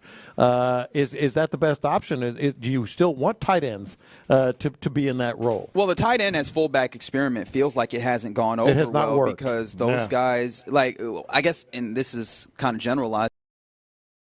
And you imagine who understands that he is in this game to go hit people. Yeah. Right? There's no illusions as to, oh, well, I'm in here to do other things, unless you're like use check or something, right? Your job is to go hit somebody, and it feels like at times it looks like the tight ends sometimes can go in there, and they're not the only ones, right? But in this instance, it feels like the tight ends sometimes can go in there, and it looks like, hitting people is is a secondary part of my job, right? This is just something that other duties is assigned. When you're in that role as a fullback, you need to go and inflict pain and move people, and I feel like that might be something that having a nominal fullback would help. And I know it's not just by the fact of them being fullbacks, but I think it points to the idea of sometimes the mentality. Again, we've talked about this a little bit. Being able to go and enforce your will. It's something that I think we mentioned earlier in the season that I've been fascinated by is offensive linemen typically like running plays more than they like passing plays. Because in running plays, you're on the front foot. You can go move people. And it feels like this offensive line trends towards more enjoying the pass protection, which is a question I have about, like, are they willing to get to themselves in the mental headspace to go and affect what's happening here? No, that's fair. So let me ask you, where do you think the most obvious change is going to be then? And I said this earlier in the show. The most obvious change that you want to make right now, if you're just basing it on grades and that type of thing, is, let's just change Kenyon Green. Let's put Jared Patterson in there at guard or whatever. I don't know, all these things that he's addressing, all the things that DeMeco is saying, really don't have a lot to do with Kenyon Green. No. They really don't. So, I'm curious, and I don't think it will be. I'm just saying, from the outside looking in, it's like, that guy's not playing well. He stinks. Let's replace him.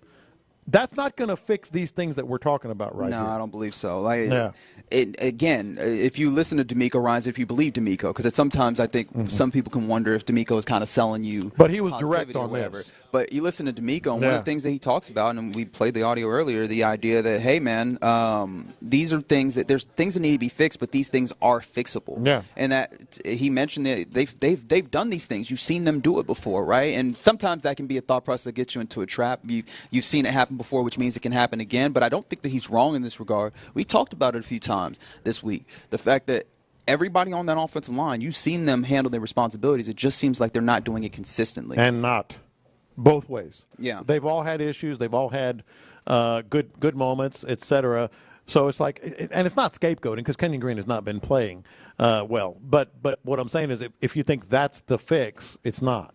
At least not from what we've seen lately. Yeah, so I found that to be interesting appreciation to Jeff Schwartz because, offensive line is such a very particular thing that you almost have to have been involved in to get the real great perspective on what's happening there. Yeah. And so I found it really interesting when he broke down kind of what was happening on that particular pass protection play where you just completely missed the guy on the edge. And I know it's easy to be like, hey, Dalton Schultz missed what he was supposed to do.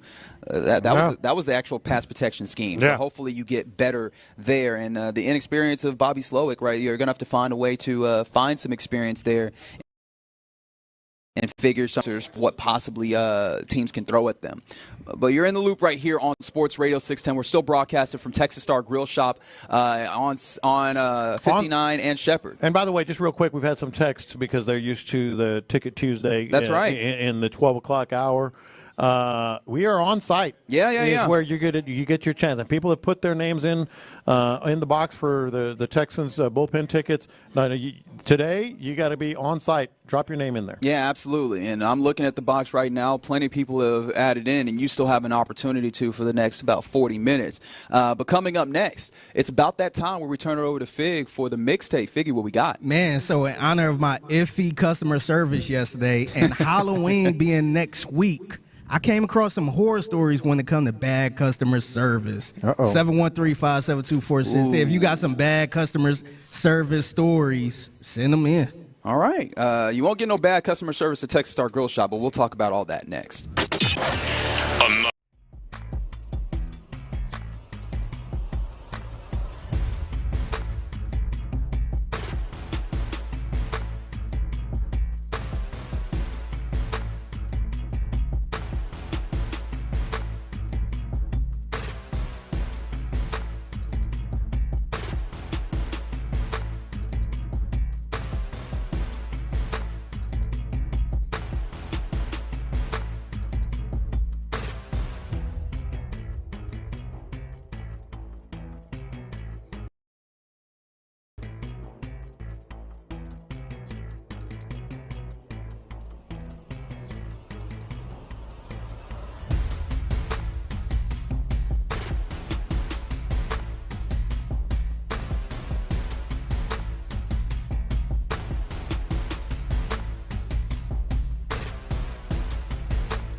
Action Monday. Houston's sports leader. Sports Radio 610.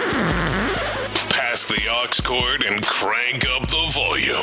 Figgy Figs in the driver's seat. Sit back, relax, and enjoy the ride. It's time for Figgy's Mixtape on Sports Radio 610. Yes, it is Figgy's Mixtape on Sports Radio 610. It's your man Figgy Fig holding it down on a Tuesday. Happy Tuesday to everyone out there. And just in case, I'm going to do a little quick recap on, I guess, my horror story from yesterday. Was it that bad? Just recap it real quick. Yeah, it wasn't that bad, but so I walked into a restaurant. It was like a sports bar type of spot, and as soon as I walked in, these two employees they stopped talking. Everybody got silent, and they looked at me like they just saw a ghost. Like, what are you doing here? Yeah, so I'm like, okay. So I almost made an executive decision to just act like I left something in the car, just go somewhere else. But I'm like, you know what? I'm gonna stand my ground. So the guy took my order, and he was talking really low, like he didn't really want to take the order. So I kept saying, "Huh? Wait, what you say? I'm sorry, what you say?" And so it was a flavor question about. And I asked him like, "Hey, are these 3 different flavors, or is this all in one?" And he was like, "Man, I don't even know." So did he look like he was under the influence of some sorts? Not really. Okay, all right. He did look a little laid back, but he was just like, he was like, I don't even know. Man, I don't even know. He was just not trying to be at work today. Okay, I get it. So I'm like, a word? Okay. I'm like, you know what? I felt like I was, like about to jump off a bridge. So I'm like, screw it, I tried. I don't know what it is, but I tried. And he was like, I don't even know we got that. Oh, okay. Thanks for the help. And so I'm like, okay. I'm like, you know what? Let me get this flavor instead then. Just call it a day, man. And so the food was good and all that stuff, but he looked like he did not give a damn. So in honor of that, if you got some horror stories when it comes to bad customer service, send them in. 713-572-4610. But I got a couple. I'm a read off of this paper a couple different horror stories, and I'm gonna try to make this sound a little scary, man. Oh, here we go. Okay. I see what you're doing. Yeah, in the spirit of Halloween. So here we go. We're gonna talk about the cashier who hated questions. Oh, that's the worst. I think that was the one I kind of dealt with yesterday because he didn't even give a damn about my question. A woman at a grocery store asked the cashier to price check an item. The guy sighed loudly. When the woman asked about a second item, the cashier threw her hands up in the air and said, "Do you want to do my job for me?" Man. Good God. Oh, man. The customer, stunned, asked to speak to a manager. Okay. Was your name While when the manager arrived, he said, "Yeah, she likes that. She's like that sometimes." Sorry. No further action were taken, and the woman left feeling both confused and disrespected. Yeah, that's tough. That is, yep. That's definitely one of them horror stories because it's like, am I disturbing you from doing your job? Like, I don't understand. Like, now there are some people that are really annoying to people that are working. They do too much. They do too much. Yeah. Especially when it comes to the simple questions. Right. Yeah. Or the things that's real evident. Yeah. Like, how much this cost? Well, what does it say on the sticker? $9.99. $9.99 is what it costs. Hey, right? Like that one? Yeah. Oh, yeah. See, look, I'm looking to these gentlemen that work at Tech Star Grill Shop, and they are giving me. Can you come down on that? No, it says right there, $9.99. Or the people that's like, hey, is this a grill? Is this a barbecue grill? Right, exactly. Like, yes, this will. We were in the right place for these types of questions. Right. When it comes to. So I understand it in those circumstances, but like, yeah, hey, can you ring this up for me, please? It doesn't have a price on it. On the other hand, that's fair. On the other hand, there's a counterpoint. Like if you are at, let's say, McDonald's, and say that one more time for me. McDonald's. I don't like the way you said that. That's weird. Okay, do you say McDonald's? Yeah, McDonald's. It's McDonald's. Wait, what? McDonald's. All right, I don't. Three different ways to say that. Okay, what is happening? We're getting off track. Okay, but if you're in McDonald's, all right, and you start asking about menu items, It's a freaking McDonald's. You know what the menu items are. Fair enough. Yeah, and people do that, and they're like, oh, is this? No, it's McDonald's. It's a quarter pounder. Or how about the person at the bar that's want to taste every beer? Exactly. Sample every beer. It's like, That's or the ice cream beer, salon. man. That's a heady place. That's a heady play, man. You get 2 samples at an ice cream store. Who said? I did. You get 2 You little, don't work those there. little tiny spoons. You don't work If you there. can't decide after 2, you're just getting They're free not ice trying cream. to describe. They're trying to get some free ice cream. Sometimes you got to work the system. No, you get the 2 little tiny spoons. That's it. You a hater. No, I'm That's keeping crazy. things moving. I'm keeping things moving. That's crazy, man. I look out for the people that are working in retail. I mean, absolutely. I understand what you're saying. I get that. Can I have another? People go to that ice cream store, yogurt store, get 5 little spoons of ice cream. Then people don't care. It's You're not their taking ice cream. advantage. No, That's not their ice cream. Make a decision. They get paid minimum wage. They don't care about that ice cream. You No, can have the funny They'll part, give you the whole thing. The funny part is like, can I try the vanilla bean?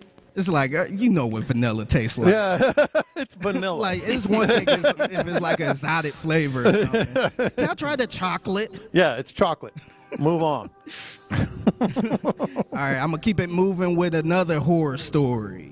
And this is not related to Clint Stoerner, by the way. I seen him tweet. Oh, how disclaimer? Yeah, so Clint, I guess he had a horror story when it comes to going to Get to that. And Oh, man. that brother Thank you paid- for reminding me. I got to talk to him about that in the He paid handoff. more money than me to get a haircut. That's crazy. And didn't like, that's the worst, man. I still remember exactly how much it cost. That's how much it was. I was like, Yeah. that much money? Yeah, I'm like, man, that's wild. But anyway, here's the hair salon horror.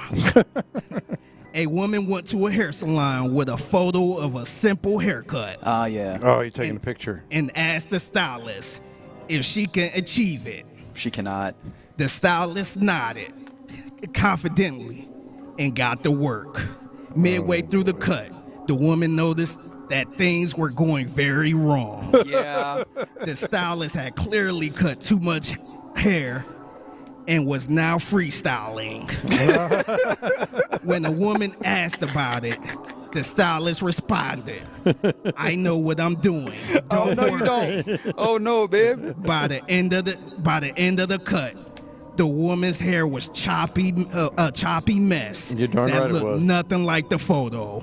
When she complained, the stylist said, "Well, it's too late now," and still charged full price. All right, that's on the person going in there, isn't it? No. Nah, man, nah, Yeah, it is. nah. You take a What did she- picture. You take a picture into a hair salon and say, "I want to look like this." First of all, you probably look nothing like the model. All due respect. What is that? The I'm picture. Nah, I'm not buying that. That's a lot of people. People have different shapes of their faces, their heads, whatever it may be in your appearance, and you say, "I want that." Lopez, when you take a picture in, you understand that it's not going to look exactly like the person in there, but you're asking, are they capable of doing the, No, that part you should say you should come clean. But a lot of times in retail, they're what do they say? Just make it work. Don't say no. Just say, we can do this or whatever. I ain't heard that. Yeah. Because this is the thing, right, with the hairstylist, right? I think this is where it's a little bit different than where you're getting at is that person is going to wear that hairstyle. And when somebody asks, where did you get that hairstyle? They're going to put your name on it, right? Yeah. So you're going to have to be able to, like, whatever you put out there, you want it to be reflect well on you. So if you're like, hey, I can do this, and then you do poorly, they're going to tell them that tell people you did poorly. I understand. And that part is probably true. But anytime you're taking a picture in to get your hair done, I think it's buyer beware. Yeah, at that point, you are trusting that person to tell you the truth at that point. Though. But yeah, I do hate it though. Like you would think that there's some places that are sacred, like a hair salon / a barbershop. Like, can you do this? If you can't, it's fine. We'll find something else. Mm-hmm. Yeah, I actually dealt with something like that one time. When I first moved here, I was in the stage that we're looking for a barbershop.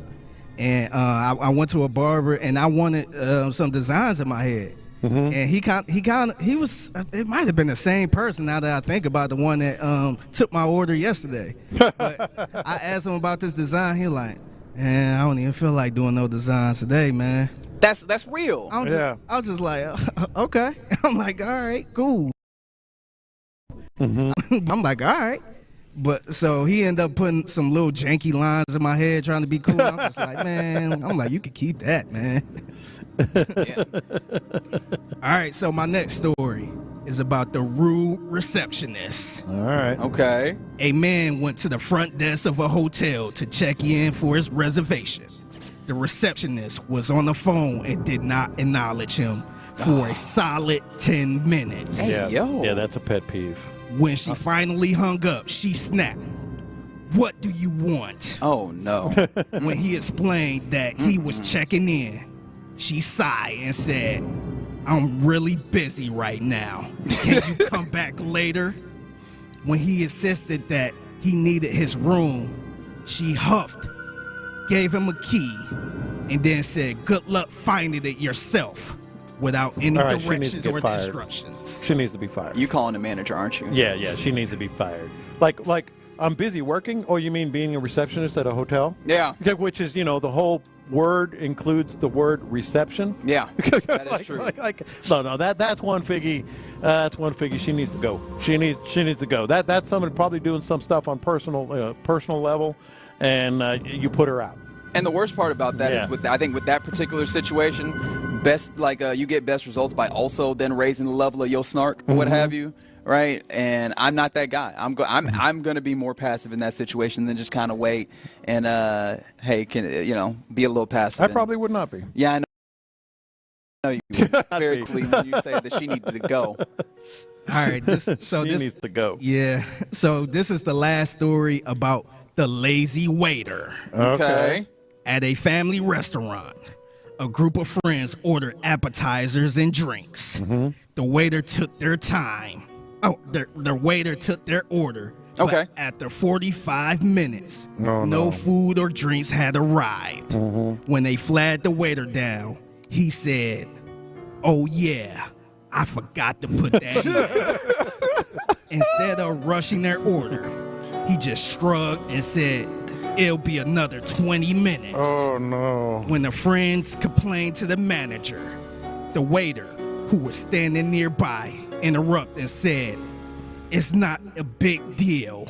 You're not starving, right?" Oh, no. The friends left without ever receiving their food. That's the move. To leave. That's the move right there. We've all done that, right? Yeah. You get into a restaurant, it's just horrible, and whether they're busy or they're lazy or whatever the reason, and it's just not happening, you're in there 30, 45 minutes, that's the move. Just leave. You don't have to cause a big scene. Yeah, and the tough thing about it is I understand it from some circumstances where someone on the YouTube is talking about they got a bad review from a couple that walked in on a busy night. Like, I do hate the people that don't acknowledge, hey, when it's busy, the service is going to be a little different, right? Especially understanding that sometimes, there's the staff can be a little overworked. As soon as he said, "Y'all not hungry, right?" I was like, "Oh, no, you messed it up." Yeah, no, you leave. You messed it up, bro. Yeah, you leave. I don't even know if you were joking or not, but it did not work. That hearing that at all. Yeah. Where do y'all stand as far as going into a restaurant, getting seated, and how long it take for the waiter to actually come over? Like, what's your time limit to just depends on the restaurant, right? To get up and leave. Yeah. Like a regular old restaurant, whatever, Thursday, Friday, you're just going out, with your family, your girl, whatever. It's got to be pretty quick. I feel like it's got to, and define quick. A couple minutes. Everybody's going to be busy.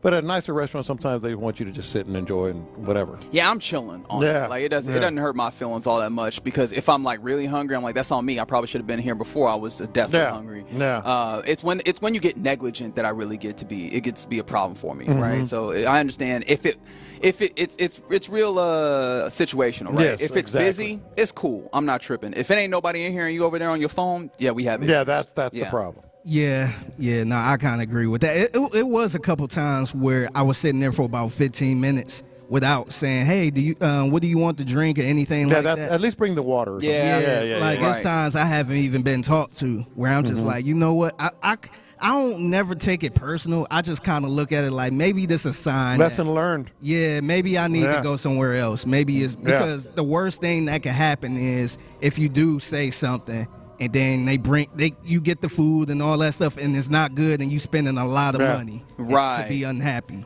Yeah. So at that point, I'm like, you know what? Let me go somewhere where I know what type of service I'm going to get. Exactly. And I'm going to be satisfied with the food. All right. I love that. I appreciate the production value on that one. Can y'all give Figgy some lozenges? His voice sounded a little scratchy. My voice is done that time now. of year. I'm done for the day. It's that time of year. You sacrificed for the mixtape. I'm over here sounding like Doc Rivers. Blake. Oh, man, you are into the NBA spirit as we're heading into the first game of the NBA season tonight. So that's the mixtape. You catch it 1:20 p.m. every weekday right here on In the Loop. Coming up next, we get ready to hand it off to the fellas of The Drive, Clint and Ron. And before we get there, let's talk about some of the bold predictions for this NBA season. We'll do that next. All right, Federal Reserve is announcing they're going to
Live from the Twin Peaks studios, Sports Radio 610 presents In the Loop with John Lopez and Reggie Atatula. Yeah, you're in the loop right here on Sports Radio 610 for the last time on this Texans Ticket Tuesday. We're gearing up to hand off to our guys, Clint and Ron of The Drive. They will keep the Texans Ticket Tuesday going. They'll have some tickets available during the course of their program as well, so you want to hang on. Plus, in addition to the fantastic programming that they'll be doing, a lot of appreciation for us here for all the fine folks that have come through and said hello to us. Yeah, man. There's been numerous folks, and all of them have made sure to sign up for the opportunity to win the pair of tickets here as well. Plus, people have picked up some OG sauce and some various things, some seasonings, some things to get themselves going. Somebody walked out with a grill. They got 10% off. Did they really? I missed it. Yeah, somebody walked out with a grill. Did you help them to the car? I did not. Oh, okay. But shout out also to the folks here. You know, Mark Herrera. Yes. And Andrew Brown, working hard, even though I think I might have been trying to sell some more than them on occasion. Wow. That's okay, but they agree. They agree, though. All right. Agree with that. Yeah. So, look, it's been a fun time out there, out here, rather, a lot of hospitality. But, yeah, man, Texas Star Grill Shops is the place for you to stop in, make sure that you keep yourself grill ready. In fact, Lopez got some shopping to do once we're done here. Yeah, go straight to it. Once we fully hand over to The Drive. Before we get there, and Figgy, I don't know if you've gotten a handle on this just yet. We mentioned earlier in the show that a couple of Rockets got their extensions ahead of this season that starts today. And Jalen Green, Alperen Sengun, they were out practicing today, and our guy basketball Spo, who we'll talk to tomorrow, he was out there talking to them. A few things that they said, but one of the things that I really found interesting was from Jalen Green, who he was a focal point, especially as we got to this extension deadline that happened yesterday on what's happening with him, right? Like, where is he going to be? And he kind of set an interesting timeline for what's going to be really, really insightful as to how this team moves. I told the coach the other day, I said, let's look at these first 4 games. Yeah. Just set the tone for the season. I think if we do that, as a team, we're going to be playing hard, we're going to be playing fast and aggressive and just, being the dogs that we is. But if we get the first 4 wins out the gate, that just lets everybody know what we're doing this year. So if you didn't hear them clearly, they were obviously at practice. The first 4 games are going is win for. So that's Rockets, Grizzlies, a pretty good team that has an opportunity to be a contender again now that they're fully healthy with their complement. Spurs, which I don't know exactly where they're going to be. I don't think they know where they're going to be. And that's a great point, right? Yeah. They're going to have some figuring out to do early. Wembanyama getting a lot better, but then also Chris Paul coming in to add a little bit of the focus. Sochan is coming along a little bit. And actually, it's a double feature with the Spurs, in fact. So that's going to be a really insightful thing. You have a Hornets team that's not a great team, but it's going to be a little interesting in the East, to start with. Then the Grizzlies, it's going to be a nice challenge. The Spurs feel like they're not exactly on the same level, but they're in that same kind of category of teams trying to find their way up from the bottom in the West. I don't disagree with them. I think that'll be really insightful as to what this Rockets team is. I think, look, we all know how much changes over 82 games, but I think, generally speaking, the Rockets are at a place where they can feel good about the tone they set in the first 4, 6, 8 games because they're no longer a rising team or an unknown team or a team that is still trying to figure it out. They know what they've got. They brought the guys back, from last year. They see what is, Jalen Green is capable of as he was toward the end of the season last year. They know, they've added Steven Adams, who, by the way, I think I saw Steven Adams might be questionable for tomorrow with some sort of injury. I missed that. But that's neither here nor there. They kind of know who they are and what they are, and they're just going to see how much better they get. So they're no longer that rising team or that team that's a little bit of an unknown. So I could see where he's coming from on that. All right. So, they get started tomorrow. Probably to see about going out to that game. You should. I think about it. Yeah. It's the season opener. It only happens once a year, right? But sure? Season opener, I'm pretty sure. I think. I'll double check here in a second. Yeah. But season opener for the entirety of the league starts tonight. So with that being the case, I kind of wanted to get your thought on some of these bold predictions that the Ringer put together for the season. Let's start with one that's probably the least bold. The Boston Celtics will repeat as NBA champs. Look, I mean, it just makes sense. Their coach is something. He was saying something yesterday that not even worth getting into. He's just a trip, man. But no, look, I think it makes sense. I think the East is pretty set, isn't it? Like at the top. Like, not a lot of big, like, oh, watch out for that. I mean, they're all saying that. But, you're talking Celtics, Knicks, and Sixers. And the Sixers are probably going to collapse at the end. That's quite possible. You already have Paul George with, like, a hyperextension injury. So injuries already popping. Milwaukee is in there, too. Milwaukee is interesting. I don't know exactly what to do with that. Victor Wembanyama, we were talking about him. You see him twice in the first 4 games. The Rockets will. He'll be unanimous Defensive Player of the Year. You buying that? Yeah. Yeah, I think I am. Like, as many great defensive players as there are out there, there's certainly some here in Houston. What he did, just with the world coming at him so fast last year was pretty dang incredible. And he is next level shot blocking and can do other things defensively as well. Yeah, and one of the things I always think about is, and it often happens in the college space, but it also happens in the professional spaces. Once they get that first off season program, really good last year, and he got the entire offseason to continue to build on that frame, because he was still wiry and lanky at that. You get him some more strength in there too. Are That's you scary? Yeah, I think so, man. I think he came on so strong in the way that he handled things there. How about this? Anthony Edwards will win MVP. We're getting bolder, aren't we? That's a little bolder right there. That's a guy who you could see him do kind of the star things, but now if he wants to get into that superstar category, I think being the guy that no matter what defense the team throws at you, you can do that. Plus, if he can continue to play make off of the great play that he has individually, I think that's where he becomes a real issue. And I know you're pointing to the ESPN you saw that, cover, right? That they did, which was a mirror. It was Anthony Edwards and Justin Jefferson, 2 really high-level players in Minnesota. They remade an old photo of Randy Moss and Kevin Garnett where they did the jersey swap thing. Man, they're stepping into those types of roles, which is high praise for these guys. And Anthony Edwards has an opportunity to step into that kind of high level of play as well this season. I don't know if I'm ready to fully get there for MVP. But I think you give me MVP finalists, I'll go there. I could go there as well. Let's see some other potential bold predictions when it comes to this. Let me see if I can get one that I really like. How about Alex Caruso for Sixth Man of the Year? He's always in there. He's always in the hunt lately, anyway. He's a fan favorite. He's in a good spot now. That's a bit of a reach, right? I think it happened, man. Yeah. Although I think he might start, so that might make the Sixth Man of the Year case a little tough. I hadn't thought about that. That dude is incredible defensively, and I think that Thunder team will also give him a lot of focus there. But it would be a little bit of a stretch also, because Sixth Man of the Year often goes to the person who to the guys who a lot of points off the bench. It's one of those awards that we don't do too many smart things about. Sometimes some of these other awards we'll get into advanced analytics. We get real caveman with Sixth Man of the Year. Who came off the bench and got buckets? Is what we typically go. But he's going to be a really good auxiliary player, I guess, with all due respect to him. Well, he's carved out a nice career. A real nice niche. You saw him pretty close at A&M. Well, he carried him when they went to, I guess, Sweet 16, Final 8, something like that back in the day. Yeah, if you can't tell, I personally, and I believe Lopez as well, excited for the NBA season. Yeah. But the Rockets don't get started today. They get going tomorrow against the Hornets at 7 p.m. But what is getting going also are fellas of the Drive. It's Clint and Ron. They're getting themselves ready to have a program. And I'm super excited for them to get going, but then also to find out what the hell happened with Clint on a couple of things. One of them is the car. I seen on Clint's Twitter that he had the car towed. What was that? Well, it was a Tesla. I know, but did he not plug it in?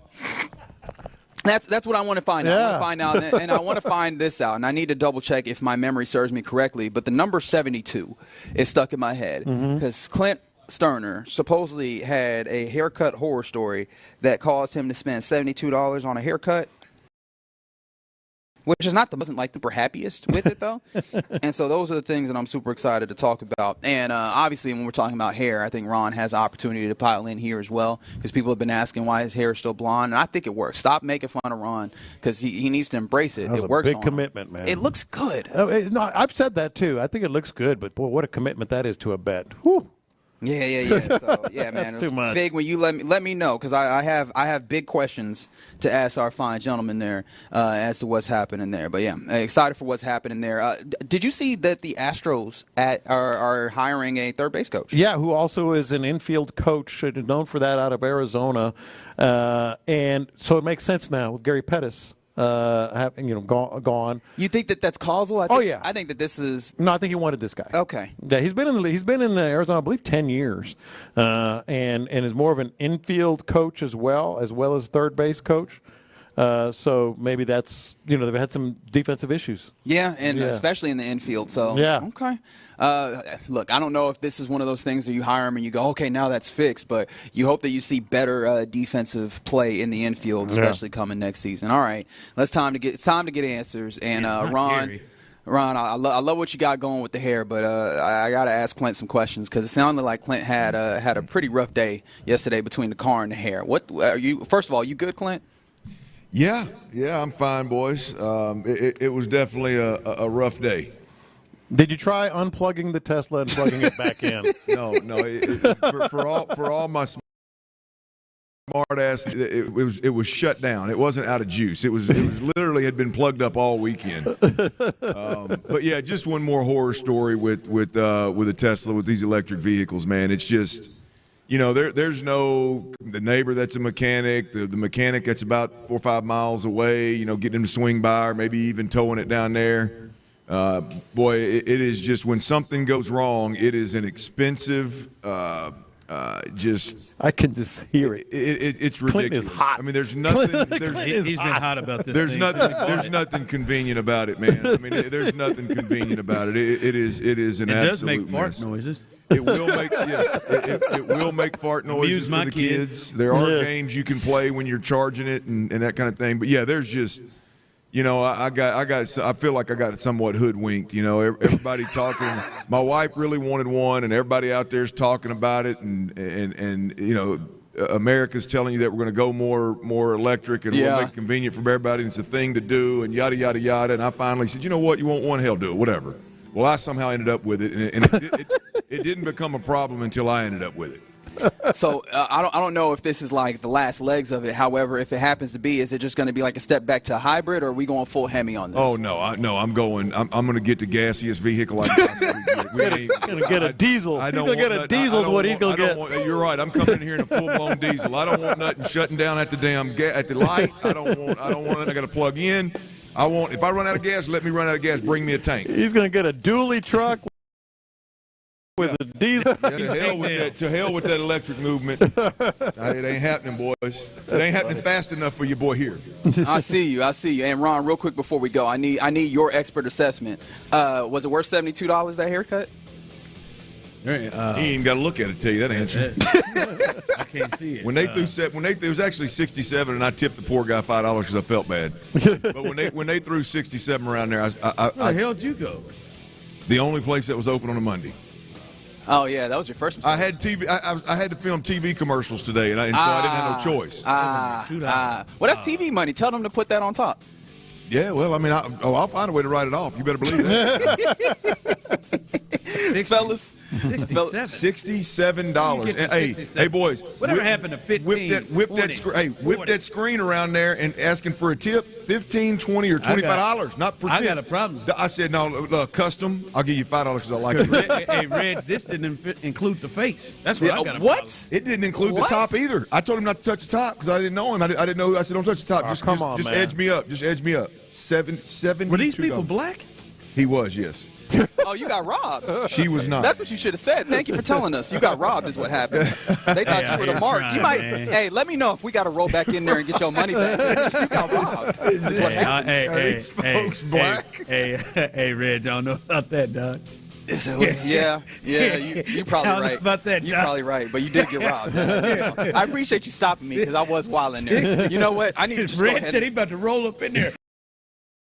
We're gonna roll it. We'd be safe doing that if y'all want to do it. It wasn't, I wouldn't lead you in a bad situation. We'd be okay strong arm. All right, fellas. For sure. I got to let you guys get to work. You're listening to KLT HD2 on Odyssey Sports Station. Much appreciation to everybody here at Texas Star Grill Shop. But now, right now, the drive is live. Yeah, the drive is live. I could have took you down to B. He'd have got you right for about 45. Man, look, Ron, it was like I said, I had TV. My guys were closed. The guys I typically use were closed, so I was going out on a limb. I said, just clean it up. Don't touch the top. Just clean me up a little bit.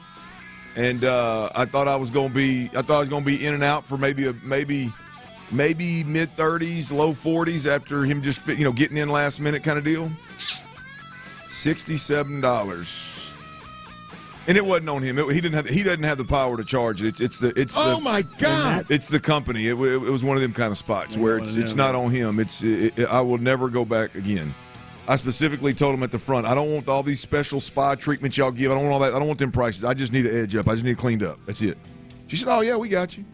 Yeah, they got me all right. Yeah, they got you, Tyler. And that was on top of that vehicle, Ron. Text line and the folks. Yeah, no, that was rough. Tyler, text line and the folks.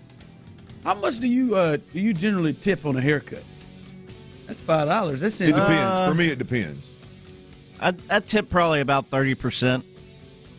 Yeah, I'd have been hot. I may have given them $66. Well, it wasn't on him. I mean, he didn't have the power to sway one way or the other. It wasn't his fault. It was company. It was the company doing. And I tell you what, I will not go back. And if it weren't for a certain circumstance, I'd be calling them out right here to everybody in God's country. I'd be letting everybody know where not to go. I can't. He got a hat on. He got a hat on. No. It's fake. Just cleaned it up. I mean, it's fine. Ain't nothing wrong with it. He didn't touch anything. All he did was clean it up. For $67. $67. I was in there for about 24 minutes. Didn't even wash it to start with. Worked around hat head. Yeah. Didn't wash it afterwards. Didn't put product in it. $67. Now, We'd have been doing a whole lot. No, I'm trying to get on my girls. I ain't got time for that. I ain't got time to be in there. No man washing my hair, man. Let's go. I got to go. Yeah, I don't know. I thought for sure he was gonna give me that old cleanup. What you described sound like a $15 to $20 haircut. Every bit of it.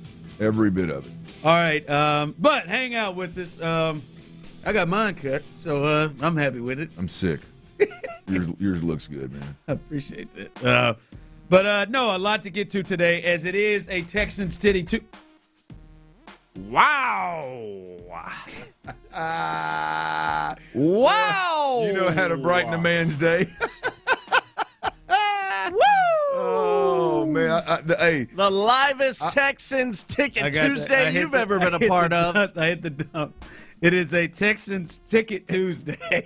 I saw somebody walk by the window out here, but I didn't tell who it was. Is it a person?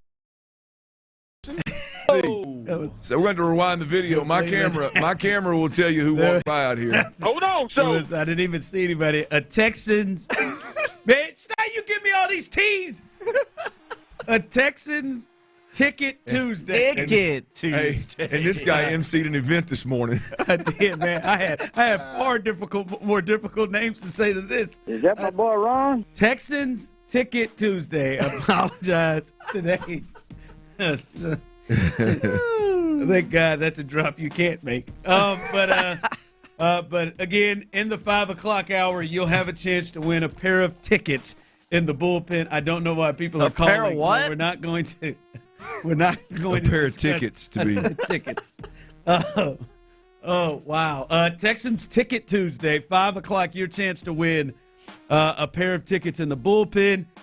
Someone was hooked up with Payne and Pendergast.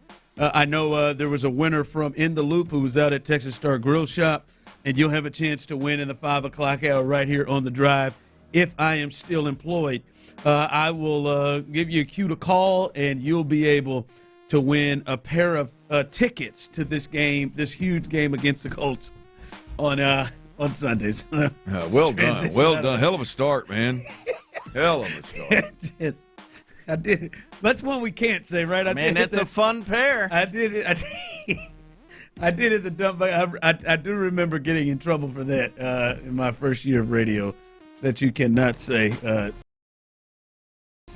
apologize if anyone heard that. All right, let's get to it because coming up we got a special treat. As the NBA season starts tonight, the Rockets start tomorrow. You'll be able to hear seven-time champion Robert Horry, former Rocket, who's won 2 championships here. He will join us coming up here in just a minute in this hour, so stay tuned for that. A lot of Rockets news. They signed their 2 guys and give them big deals, so a lot to talk to with him as the NBA season is coming up. But it is, God dog, more tease. Tape Drop Tuesday in the building as the Texans game against the Packers. And Clint, you've watched the film, and I guess the big thing that people are talking about the last 2 days still is the offensive performance. It was terrible, especially from a passing game perspective. CJ threw for 86 yards. He was under 50% completion rate, something you would never think would happen to him, especially in this season, year 2. Yeah. Was the offensive issues, the performance, as bad as it was when you watched it live? It was worse. Yeah, it was worse. The pass pro that everybody's aware of, you can the majority of that you can see on the TV copy, so that's pretty spot on. The pass protection was awful, and we're just talking about the bodies that are out there, the players that are out there executing what they've been asked to execute were absolutely awful. The communication, the mental and physical approach, effort, physicality, give a rip. It was all absolutely brutal, awful. The pass protection was bad, and again, it wasn't just one guy. It was across the board. Laramie had his time. Kenyon Green and Juice Scruggs had their times. Shaq Mason clearly had a couple of times. He was the better offensive lineman of the group, actually graded out somewhat decent. I think he was actually top 5 Texans from a PFF grade perspective. But Shaq took his turn. Titus Howard had his turn. Cade Stover had his turn. Damn sure Dalton Schultz had his turn. Daria Gumbawale had his turn in the backfield. And the overall effort of pass pro, as many have said over the last day and a half, was unacceptable. It was embarrassing, and it's going to take a lot to fix it. It's going to take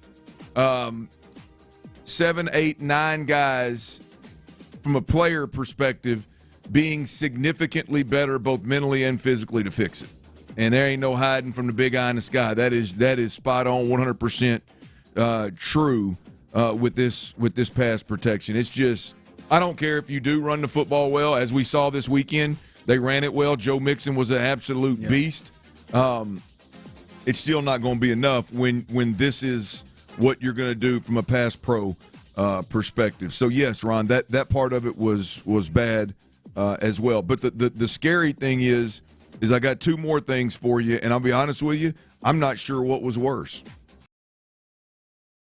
I could see it on TV copy. Everybody can see it. It's right there in front of God and everybody. We all know it's bad, right? And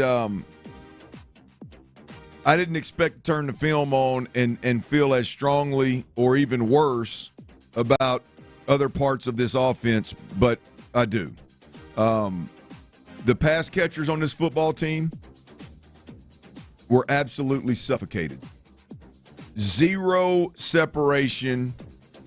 Again, whether we're talking about $22 million man Steph Diggs, if we're talking about twitchy, explosive, big play, game-changing wide receiver Tank Dell, we're talking about $12 million man pass catch first, receiving first, tight end Dalton Schultz.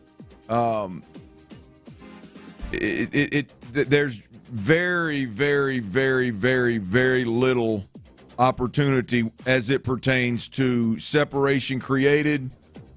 You see it, you make the throw.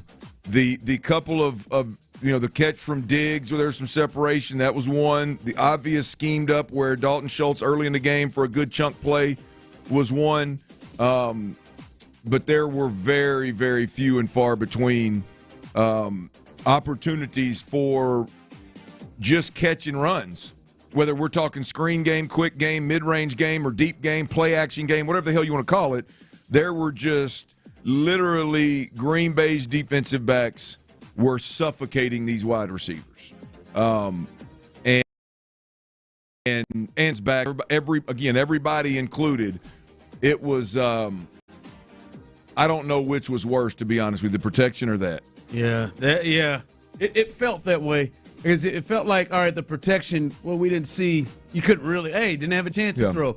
But many times when we did see throws, on the other 55% of the time when it wasn't immediate pressure, it did seem like they were in their hip pockets. It did seem like there was close coverage from the corners for the Packers in this game. Well, that is spot on. There's a third, and again, it's a tight race here for which one was worse, which one was more embarrassing.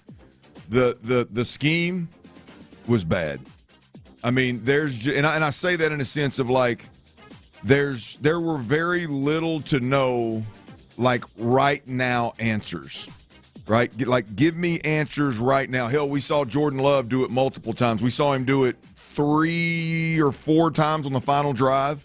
Find the soft corner, bang the slant, run a little snag concept, bang the snag or the flat, whichever one is there first. The scheme just presented very few opportunities, and answers is the catchword in football nowadays for C.J. Stroud when they were blitzing him, and it seemed like from a scheme perspective, like the Green Bay defensive backs were running routes for the Texans. Visual routes. I mean, like when they would run their, they run their deep overs quite a bit, and the clear out, and then the guy runs, he's going to run over, and then he goes back to the sideline. They were literally running those routes for him and just like handing off, like when one corner would carry a guy and then he would just hand him off to a linebacker that would just slowly, just methodically take him over and be underneath the route and run across the field with him. I mean, it was like somebody gave them the answers to the test and they studied what was going to be called, and then them DBs went out there and ran it from them and ran it for them. And another part of the scheme is the pass protection was bad mentally and physically, and communication and execution. But there's also some piss poor, especially as the game unfolds and you see things in the second half, to not adjust and continue to line up the way you're lining up and ask these guys to do certain things. I heard Reggie talking about Jeff Swartz' breakdown of Dalton Schultz, just complete whiff of the outside edge rusher that decleated C.J. Stroud. That's scheme. I mean, that's just it's scheme, or it's communicated extremely poorly. I mean, it's one or the other, and so it was a frustrating watch, no doubt, because you don't know which one is worse, brother. Yeah. They had some problems offensively, some real problems offensively. All right, coming up as we'll continue a little bit later on, talk to Texans. Robert Ochamp, former Houston Rockets. He'll join us to preview the Rockets and the NBA season coming up next. Before we do that, though, I got to tell you about Generator Supercenter, y'all. It's big.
NBA season kicks off tonight. A pretty good doubleheader. The Celtics and Knicks, and the Lakers and the Minnesota Timberwolves tonight. The Rockets get started tomorrow against the Hornets, and they're 66-1, Tyler, to win it all. So you know how you are. So you're telling me there's a chance? Sure, that'd be a nice long play if you wanted to do that.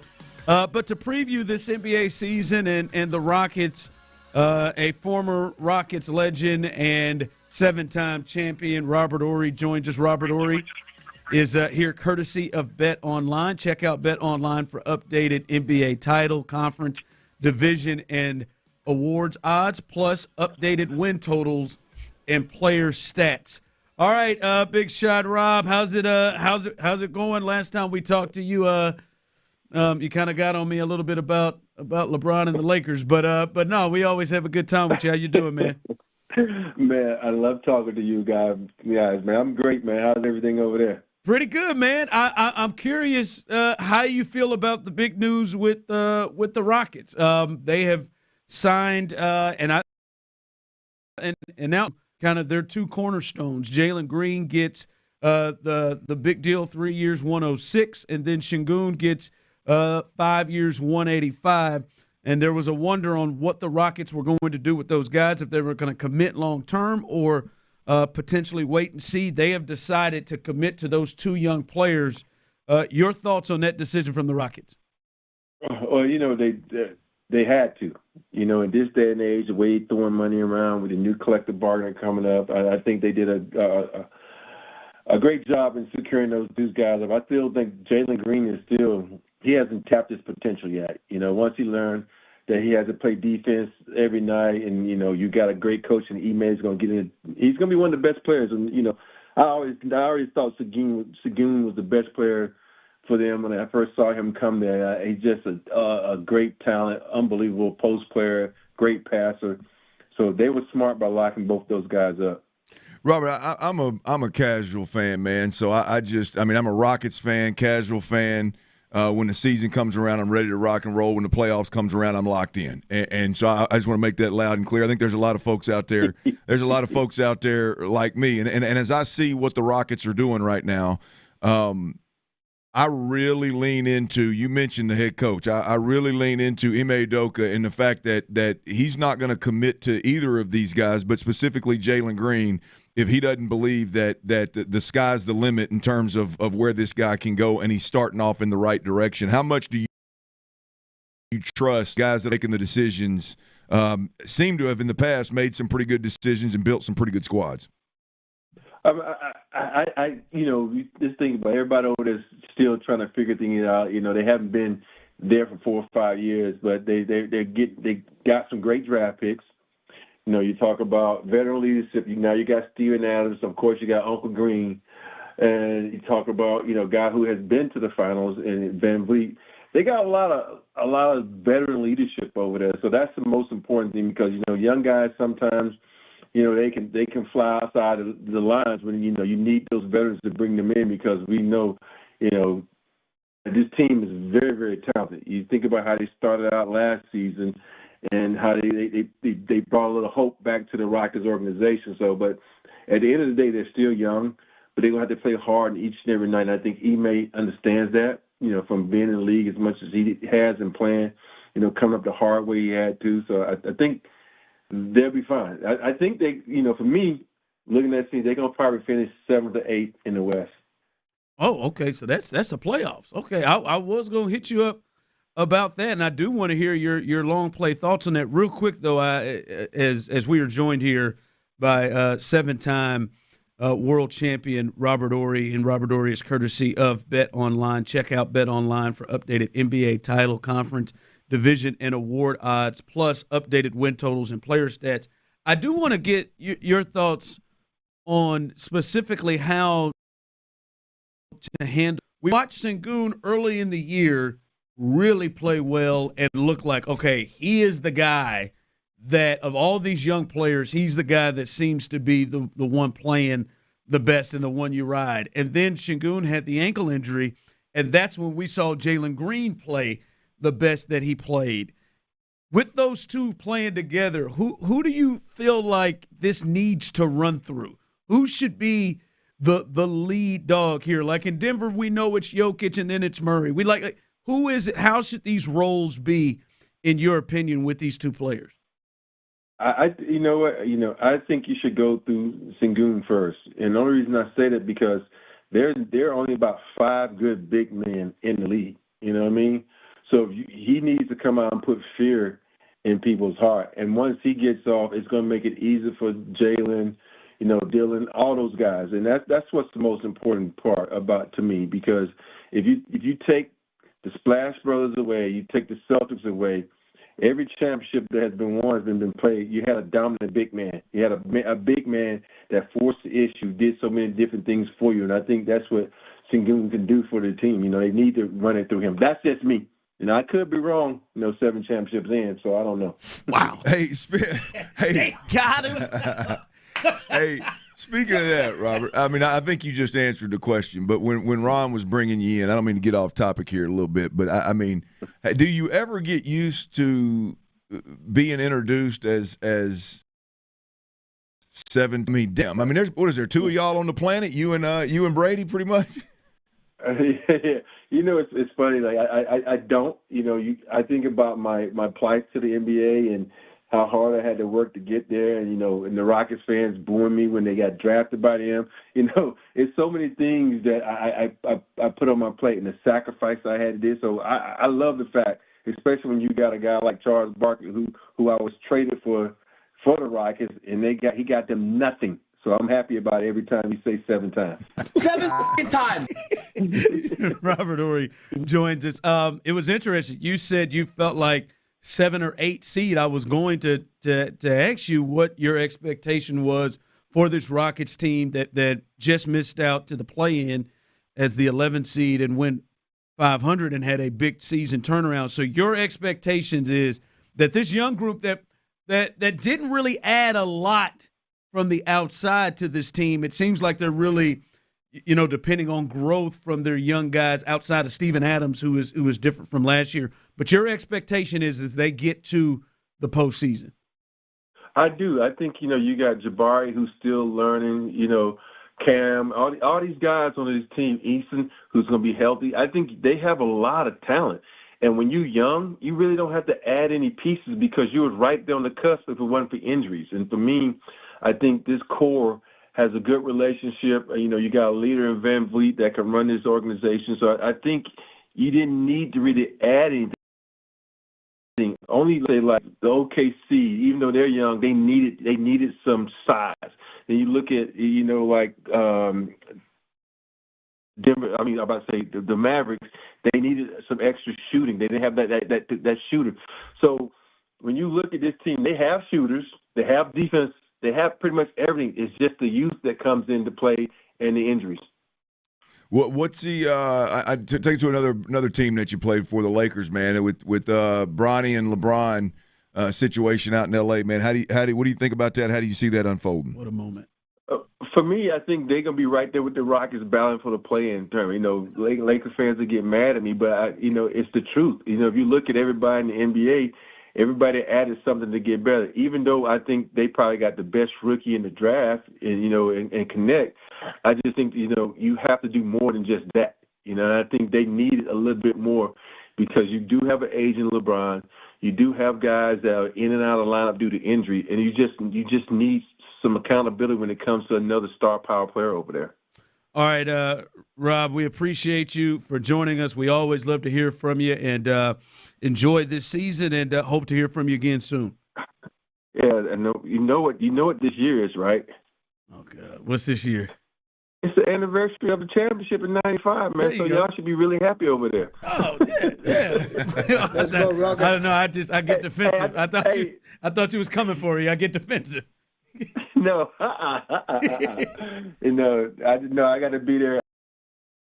I got to be there lunch, so for the honor of that '95 championship. So I'm happy for my second championship with the Rockets. It's my favorite championship of all time. So I'm really happy to get back to H-Town. All right, well, enjoy your time here. You never know. Hopefully, we run into you. Hope so. All right, that's 7-time Charles Barkley, seven-time champ. Robert Horry, courtesy of Bet Online. All right, should be a fun season, and yes, the anniversary of that 95 championship. Well, the 6th seed that they slid in and were able to come back and win their second straight championship over Shaquille O'Neal and the Orlando Magic. So that was a fun year for the Rockets, of course. All right, we continue as the tape dropped, and one of these teams, I would say cornerstones, what they believe to be cornerstones, and a guy that is in line, Clint, to get paid. There is a tape drop that we need to talk about with him. One of the important players, one of the most important players from the Texans. We got to talk about that, and it's not necessarily in a good route. We'll continue that as we continue live right here on The Drive. But before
Register to win the ultimate tailgate prize pack and $1,000, courtesy of Academy Sports and Outdoors. Football, fall, and Sagamore Rye Whiskey. It's a match made in heaven, y'all. It is a Texans Woo!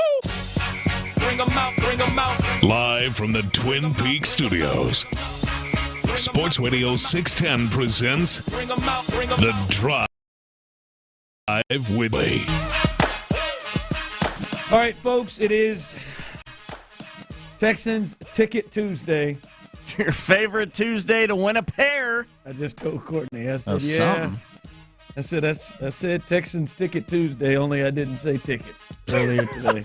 But it is 5 o'clock.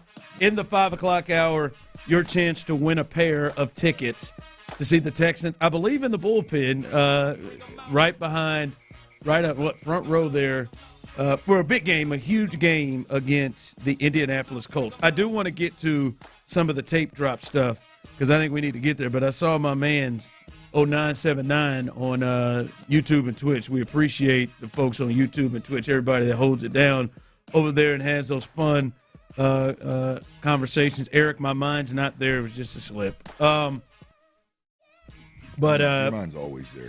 But my man 979 said, is anybody still not emotionally over Sunday's loss?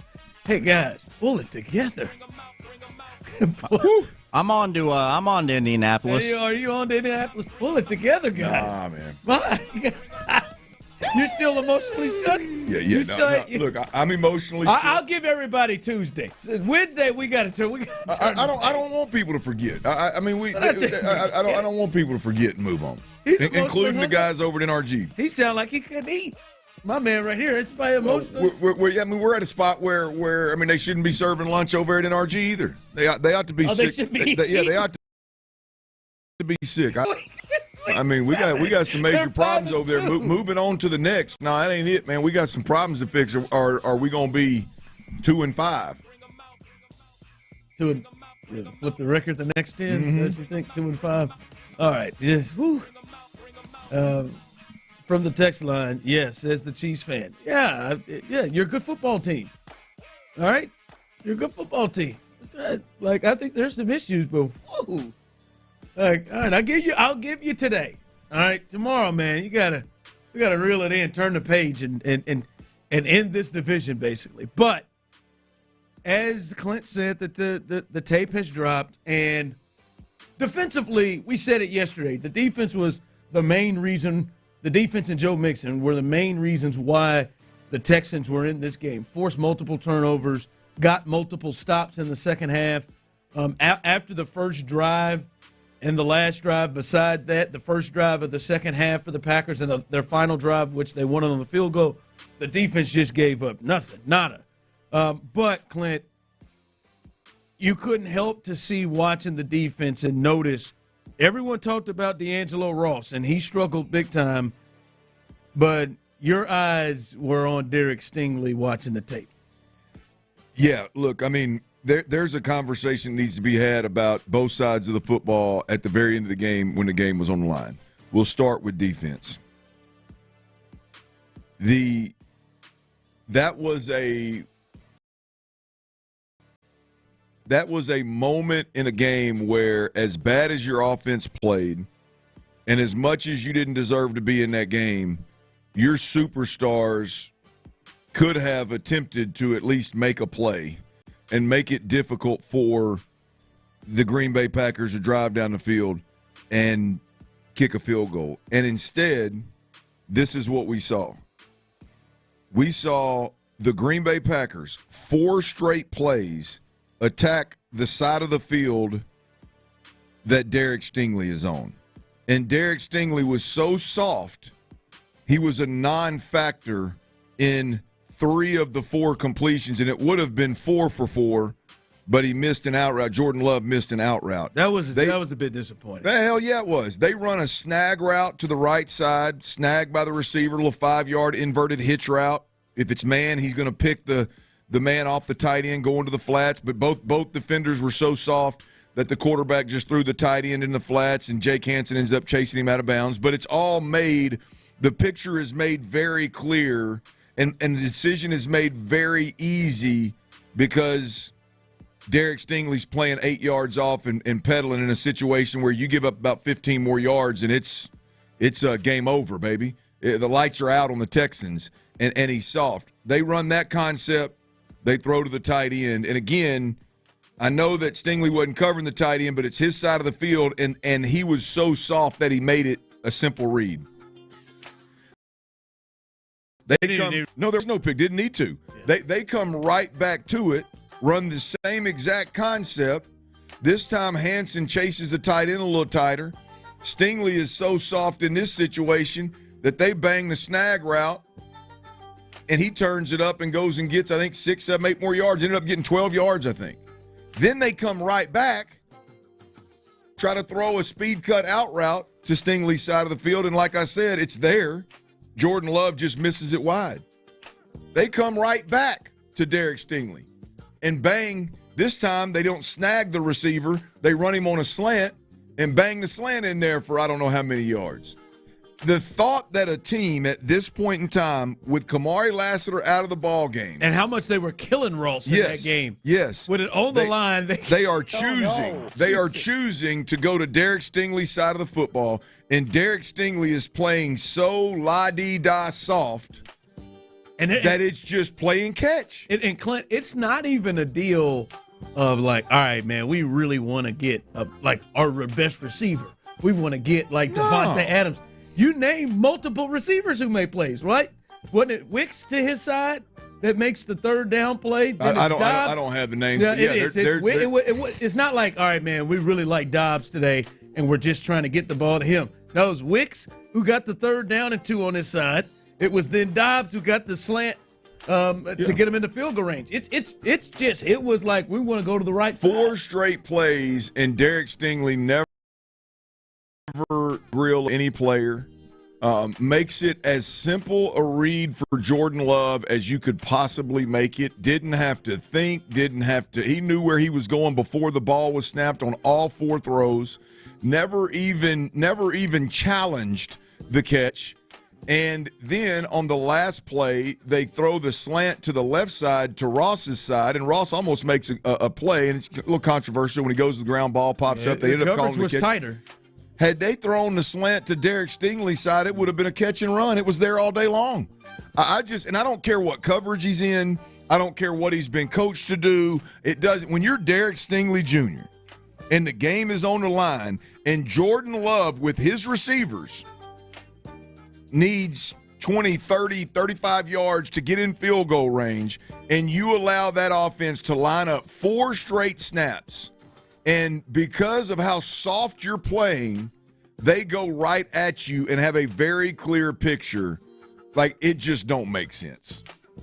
It doesn't make sense for DeMeco Ryans to allow that to happen, to ask it to happen schematically, and it doesn't make sense for Derek Stingley to just continue to do that. Did that make sense? When I say continue, I mean for 4 snaps, by the way. And maybe that's why they're doing it, because of how much he's off, but how do we get to a point where teams have gone to a point of being comfortable going that way and just saying, no, this is where we're going to go? Well, I think that blows it away when you say the game on the line. I think you're seeing there's no level of the physicality. There's no level of I'm going to get in your grill. I think Derek Stingley is more gifted and more talented than Sauce Gardner. Like, I think he's athletically more gifted than Sauce Gardner. But Sauce has got a level of dog in him that he'll rather grab your face mask and yank you to the ground and get a 15-yard pin than let you catch 4 straight balls. He would say a team coming at me 4 straight times in crunch time is disrespectful. It ain't gonna happen again. Stingley, cool, man, no big deal. Well, it seemed like I don't know if he was remembering what happened last week. Well, he's a caliber player we can't accept that. Well, no, I hear you. I'm just saying, like, just by the view of it, like, he's bump and run on Boutte last week at the end of the half with 30 seconds with no help. Here it was like, I'm not going to get beat over the top, and I'm going to play off so much that I'm not going to do that. But this was a situation where, as you're saying, like, the game is on the line. Like, it's not the over-the-top help. 10 yards is what's going to help. I would in that situation. You'd rather him get beat over the top. Bingo. for a touchdown. I would rather you get beat over the top for a touchdown than to let them throw underneath you 4 straight times, Cadillac their way to field goal range, and then when the ball's in the air off of their kicker's foot, the time is expiring. I would rather you get beat. There's no like, it don't make sense for DeMeco to ask him to do it, to allow him to do it. It don't make sense for him to sit out there and go, well, this is what's called. At some point in time, you check and understand the situation. Yeah, we had a brief conversation last week about what's going on with Stingley. Like, where are we at with Stingley? What is the play look like? We're 7 games with samples, so we've got a nice sample size this year. What's it look like? I'm telling you, man, what we just watched to end the Green Bay Packer game, that is not the key to a defense. That is not a top-tier corner in the NFL type of play right there. That it's not. Any way you slice it. When you say it out loud, they were killing Ross all game. Just killing any kind of receiver. Yeah. Wicks got a touchdown off of him. They just made big plays. It seemed like anytime Romeo Doubs wanted to run a slant inside or a dig inside, he could get it. But when it mattered, they weren't looking to that side of the field. 4 straight plays, Ron. There was never really any adjustment at all. There was never any – 4 straight plays. 4 straight plays of underneath routes that are all being thrown underneath me in that situation. And I'm going to play soft and just let it happen. Text line coming through. What if Stingley was told to play soft? No excuse. You're a Tiger, but now if you're he's a told, Texan, whoever man. told him was dead ass wrong, and if he was told that caliber player, just like we expect some different things out of C.J. Stroud, if Bobby Slow is calling some stuff or doing some stuff, or if the center or whoever is communicating some things wrong, then damn it, C.J.'s got to step up. C.J. knows better than throw a speed cut out right on 3rd and 13 when the opponent has 1 timeout left. C.J. knew better than throw that ball. C.J.'s got to be better in that moment right there. He's wide open, C.J. Derek Stingley's got to realize, hey, man, all they got to do is get to the 40, and this game is over. It's the lights are out on us. And was he just going to be a robot and just sit back there 8 yards off and just pedal and allow everything to be thrown underneath him? And he's so far off. There's catch and run. Yeah. Come on. The snag route, Ron, was a stagnant route. It's a route where he runs up there, stops and looks at the quarterback, catches the football, then turns and takes off and runs again. And I believe he got 12 yards. Got 12 on 3rd and 2. You know how soft you got to be for a snag route to be caught on time and go get 12 yards? Super flaccid. I don't know what that means. The men's clinic, they can help you with that. 95% success rate. Mm-hmm. Soft. Good and with hard. Them. I'm telling you, 45 minutes. Need to inject some of that into Sting. Now you're talking about the fire ant. No, I think I don't know, man. Maybe Derek might want to go check Is that out a the performance-enhancing drug? The ant? I don't think I fire don't ant? think you have to worry about it. You think that's what they got Jameson Williams with? Jameson Williams slid over to the men's clinic. We detected a high level of tea here. Oh, yeah, there ain't no doubt. I'm gonna go ahead and tell you, if it's gonna get you good and worked up, it's PD. And I'm gonna back off that because I'm already on thin ice anyway with the tickets. So let me spin off of that. All right, coming up, Dan Orlowski had something interesting to say about potentially the blueprint against the Texans and C.J. Stroud. We'll discuss that next. All right, Clint Stoerner here for Twin Peaks, y'all. If you're here.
Zadok watch specialist that will help you learn about the latest in timepieces, and they love talking watches. So head on into Zadok and tell them Seth Payne sent you. KILT FM HD2 Houston. Insider access, exclusive content. Sports Radio 610. The Texans play here. An Odyssey sports station. I'm saying what I'm saying. All right, thanks, Tyler. Let's roll. 2610 presents The Drive with Stoerner and Hughley.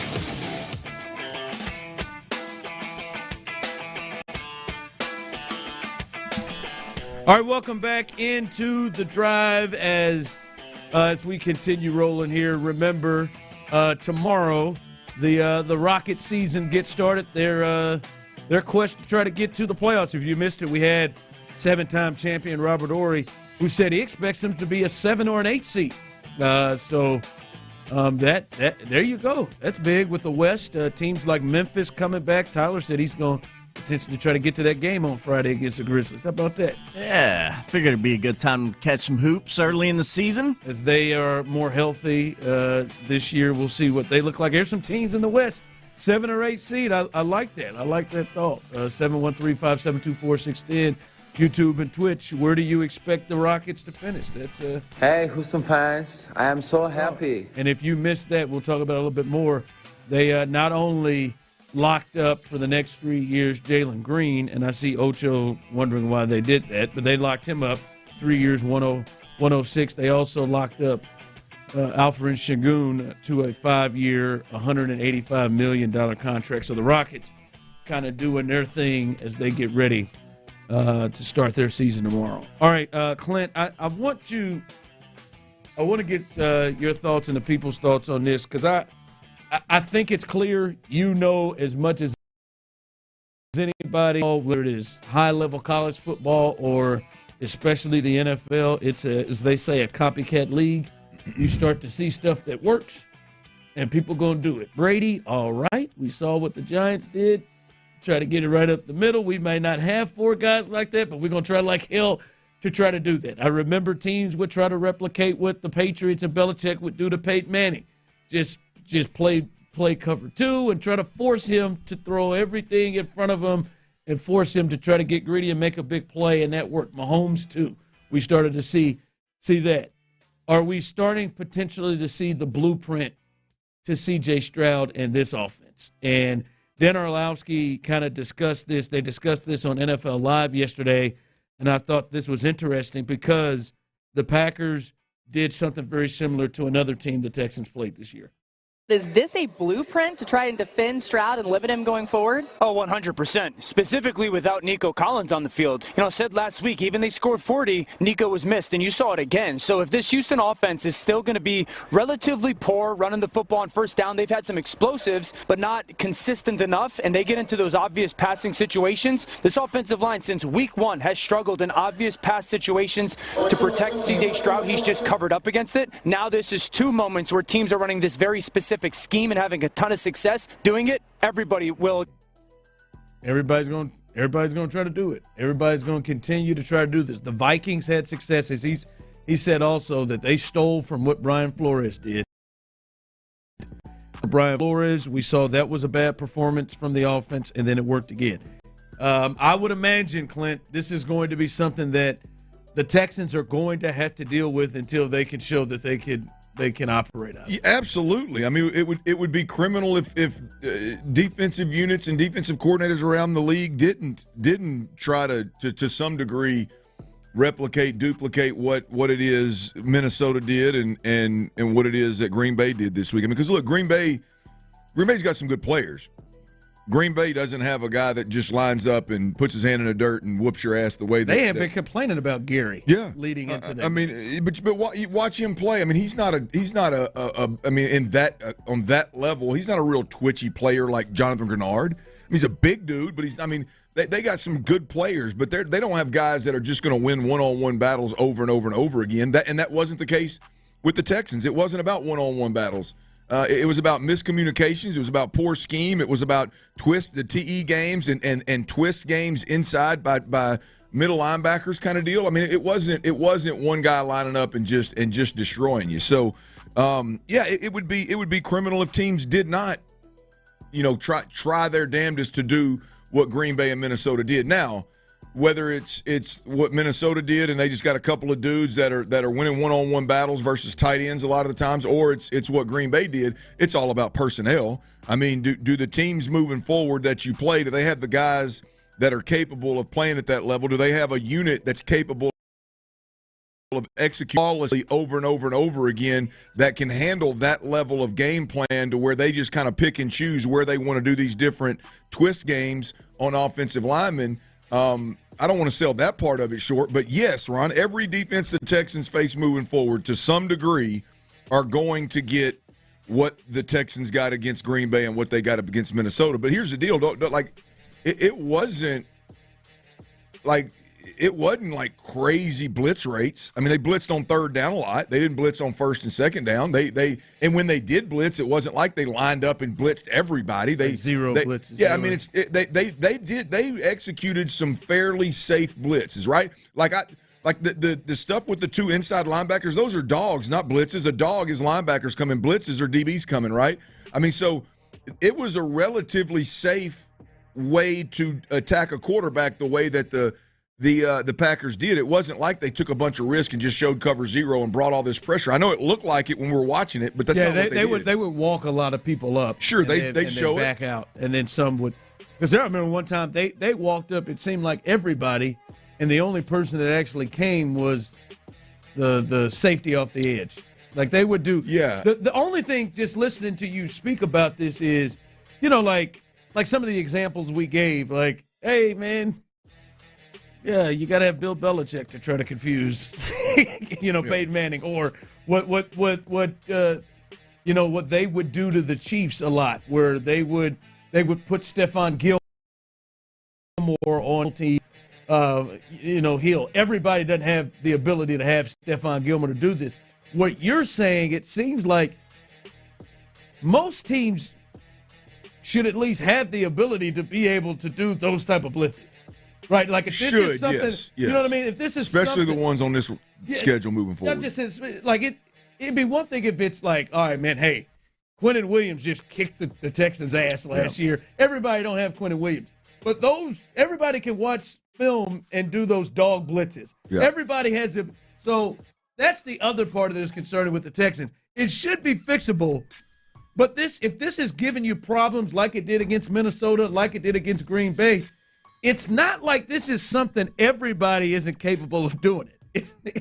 This isn't a deal of, well, they got a special player or a special group of guys. Like the Brady thing is like, yeah, get in Brady's face. Yeah, everybody don't have Strahan, OC, right. Justin Tuck across the front line. This is a case where, as you said, the Packers just like any two linebackers can do those stunts. Yeah, I think for me, they are very basic in what they're doing. I think for me, as we move forward, Ron, it's like for Indy, like, does Indy really have defensively an in-your-face style of play?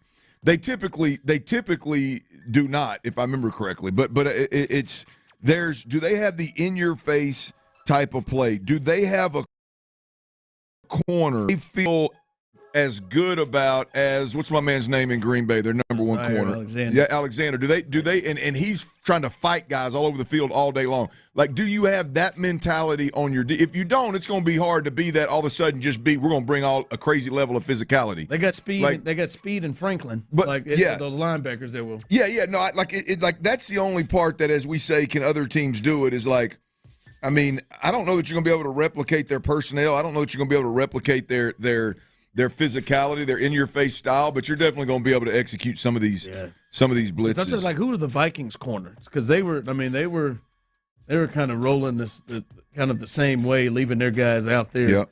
And that was with Nico on the field doing the same thing. It's interesting to see if this is something, because the other part of this, Clint, is it is very clear, and it came out even more, fellas. Like, we ain't seen CJ that frustrated.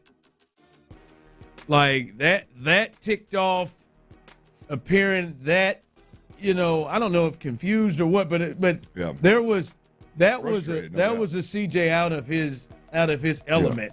And the thing is, like, is it pressure that's causing that? Is it obviously that's pressure, but I mean, is it because I'd imagine you could attest to this more. You've played quarterback in the league.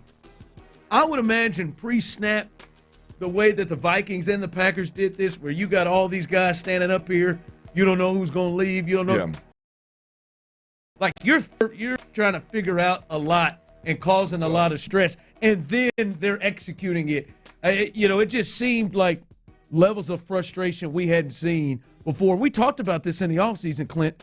All right, teams have time to watch film. What are they going to try to do to get to them to try to cause maybe potential weaknesses? I don't know if this is a weakness for CJ, but clearly we're seeing a different player. Yeah. And how he is reacting to things. Yeah, by the way, the Minnesota Vikings, they've got Stephon Gilmore and Shaquille Griffin was the other corner, but Gilmore's definitely one of those kind of guys, one of those caliber guys. But to answer your question, Ron, like it's the frustration is when because you expect to have success as a quarterback, you line up and it looks so simple, right? Again, I'll go back to the conversation I heard the In the Loop guys having on the play that Jeff Schwartz broke down, where C.J. Stroud, Dalton Schultz blocks down and the outside guy ends up coming and just decleats C.J. Stroud from his backside. Like on that play, the Texans slid the offensive line in the same direction where the running back was free releasing. Ooh. Like, who in the hell does that?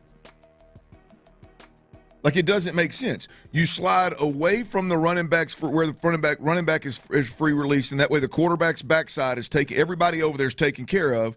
And then if he gets pressure, the defensive player that comes right in his face, you give the ball to him, right? You're sliding and picking up the guys that you're throwing hot off of, or that you think you should be throwing hot off of, or at least that by design your running back is there to secure. You're sliding to those guys. How does that happen? Right? It shouldn't happen. And that's not like in CJ's mind. It's like, hey, they should slide this thing left. Here's my hot route. They bail, so okay, I'm good and clean. Well, all of a sudden he's getting decleated from the backside because they slid the wrong way. It's NFL football, man. Like it just doesn't. It just doesn't all add up, and CJ's too good a dude to throw people under the bus. That's what I think it is. I mean, CJ is too good a dude to say we got to clean up our protection issues, whether it's scheme or it's communication. We have to clean up our protection stuff. It's our protection issues. It's unacceptable because they do some stuff, Ron, from a protection standpoint. Even if you look at it and you say, all right, we just can't do this. The Texans just can't get it done. They can't get it communicated. They can't get it done. Okay, then shelve it, change formations, go. There are protections out there that are very, very, very, very simple and safe that you can go to and run your offense. Critical situations, critical third downs, run your offense out of that set. Quit doing the stuff where you're asking Dalton Schultz to block edge defenders, right? I mean that just. Week 7, man, we got to start shelving some things and moving on with what they're asking these guys to do. Hey, there was something else that Dan said in that cut, and feel out this. One of the things he said is, yeah, teams are going to keep doing this, especially as long as Nico Collins is out.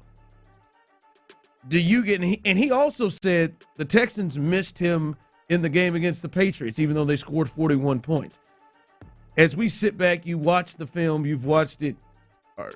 Was it as bad to you, like as much of a desperation of not having Nico Collins in that game? Do you stay out now watching it a second time? Do you get a sense that like he is like not just missed, but greatly missed in this offense right now? I don't think he would have solved the problems on Sunday. There was too many problems. It was too many scheme, O-line, no separation. Like I don't think throwing one guy that can separate a little bit is going to solve it. Would you be a better offense if you got the most productive receiver? Hell yeah, you would be. But I have a hard time. I look back at the 2 games previously that stick out like a sore thumb that Nico did play in, where the offense bogged down because of pressure, and there was no, like, I don't remember. I didn't go back and watch him, but like in the Baltimore game, there was no like glaring, all right, Nico's, or the Minnesota game. Like, I don't recall exactly how it all went down. And I'm not talking about, look, the scramble stuff and finding a guy open. That's cool. I mean, that's not. I'm not talking about those kind of plays. I'm talking about big body slants, banging on his chest in a critical situation, the back shoulders, the over the top fade in the red zone, stuff like that. Like where you're throwing in traffic, and he's capable of doing those things, but as we have the being missed Sunday and what kind of difference it would make, I just look back at a few games where pressure was the problem, and with the exception of some scramble drills where he opened up, it's like, you know, what happened? Where was he in those moments? So I don't know how to answer the question. It's not, I don't think it's as cut and dry as one may think when Nico's the most productive wide receiver in the league. Kind of. Yeah, just to me, I think a couple of things he forces. One, I think he forces potentially Jair Alexander to be on him, which means he's not on Diggs or Tank, and they're playing lesser guys and could probably get separation quicker and you know, help that way. I also think getting the ball out quick and just getting it in his hands, especially when they are blitzing and have so many guys at the line of scrimmage, or quick slants or quick things, and he's obviously a load to bring down, may potentially force them to not, you know, put as many guys at the line of scrimmage because they're protecting against him and the other guys who are playing against weaker corners. I think they just needed to get quick stuff out, and I think he could have his presence with himself and then him, you know, allowing them to go against weaker corners would have helped this thing just a bit. So I'm with him on that. I think that it does look different. There have been some second halves where this team and this offense has struggled, but they have found big plays with him at times in the second half. All right, because, yes, Nico Collins is missed, but damn it, he ain't supposed to be missed this bad. It shouldn't be like this. And we got to have a conversation about those other two guys who are supposed to be a part of that five-headed monster. That's Tank and Diggs. We'll discuss that coming up next. All right, did you wake up with chronic joint pain? Did you wake up with joint pain? Does it hurt when you do even –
Shopper's John Deere Reaction Monday. Game analysis, inside info, and your reaction starting at 6 a.m. on Shopper's John Deere Reaction Monday. Houston's sports leader. Sports Radio 610.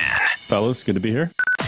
Sports Radio 610 presents The Drive with Stoerner and Hughley.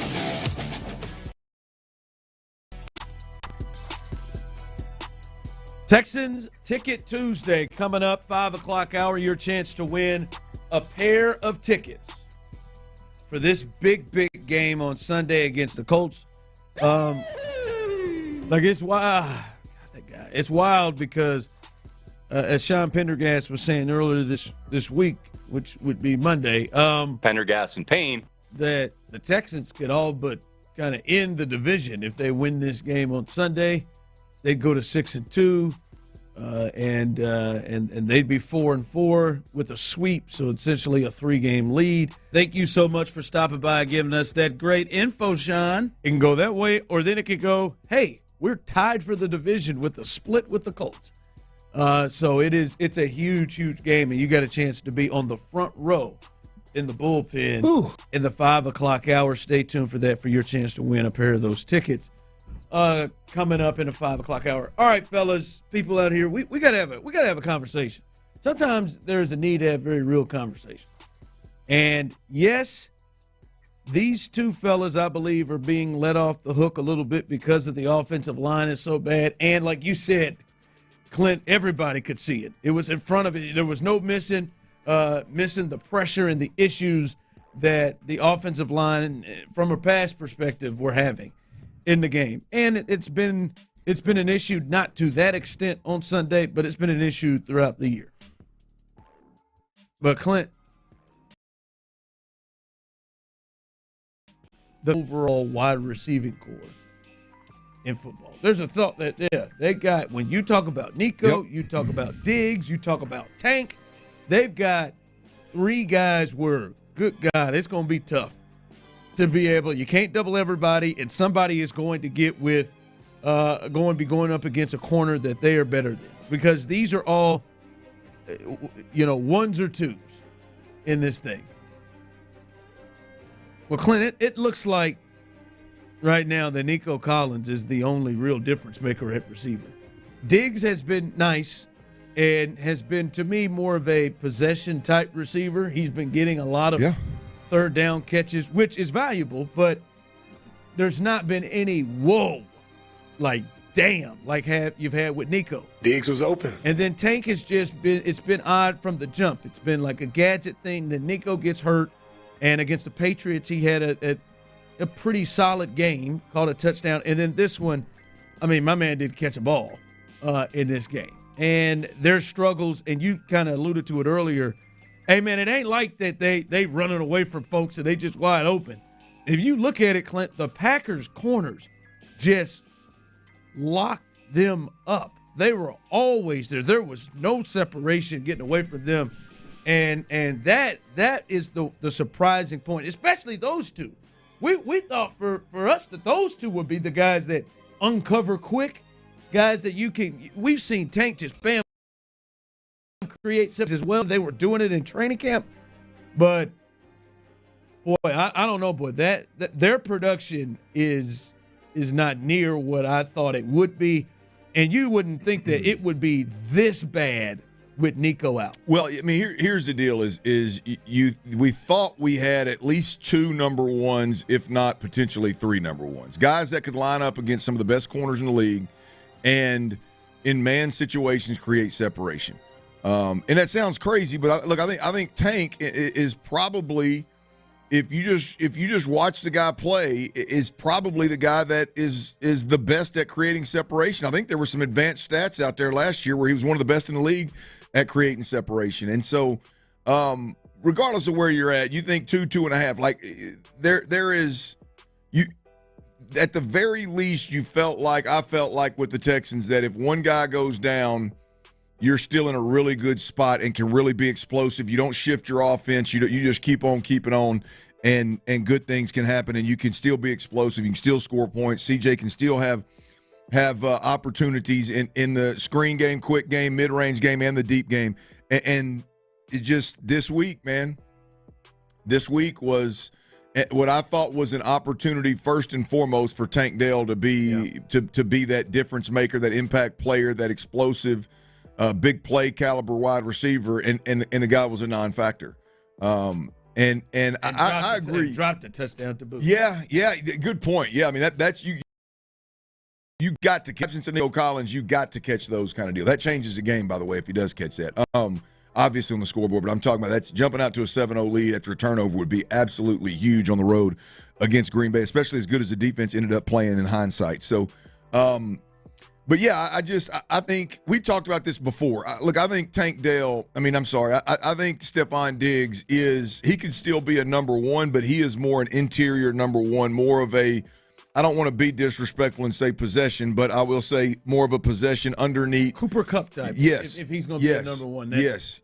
I think he's still got some of that in him, but he's not an outside wide receiver that can be a number one, which is what we really talked about all along.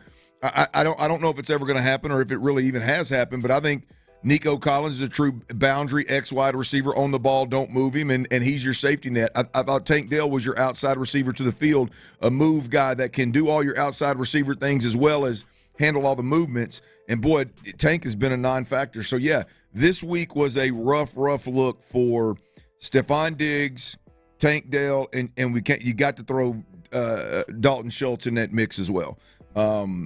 With the exception of the over route, the deep over route that he caught early in the game, which was I think it was a zone coverage, settling in that zone for Dalton. With the exception of that, man, there's just not much separation. CJ probably could have went to him on the out route that he threw on 3rd and 13 over to Tank, I think it was.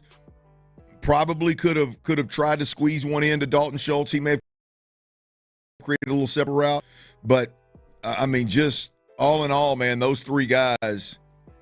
And then Joe Mixon did great in the run game, but what happened to using Joe Mixon in the pass game? The way that they did Josh Jacobs in the pass game. It's very, very interesting to see that you had 4 of your 5-headed monster available out there, and it was such a drop-off from when Nico's there. Yeah, like for me, it with those two guys and the amount of pressure they're sending, somebody has at least an advantage where they're in man and it's one-on-one. And you would even if some of these things were sacked, there was not where Tony Romo was coming back saying, "Oof, boy, if they could have got that blocked, he was wide open." Yeah. Like there was no separation. And look, the Texans, and that's to contrast what we saw on the other side.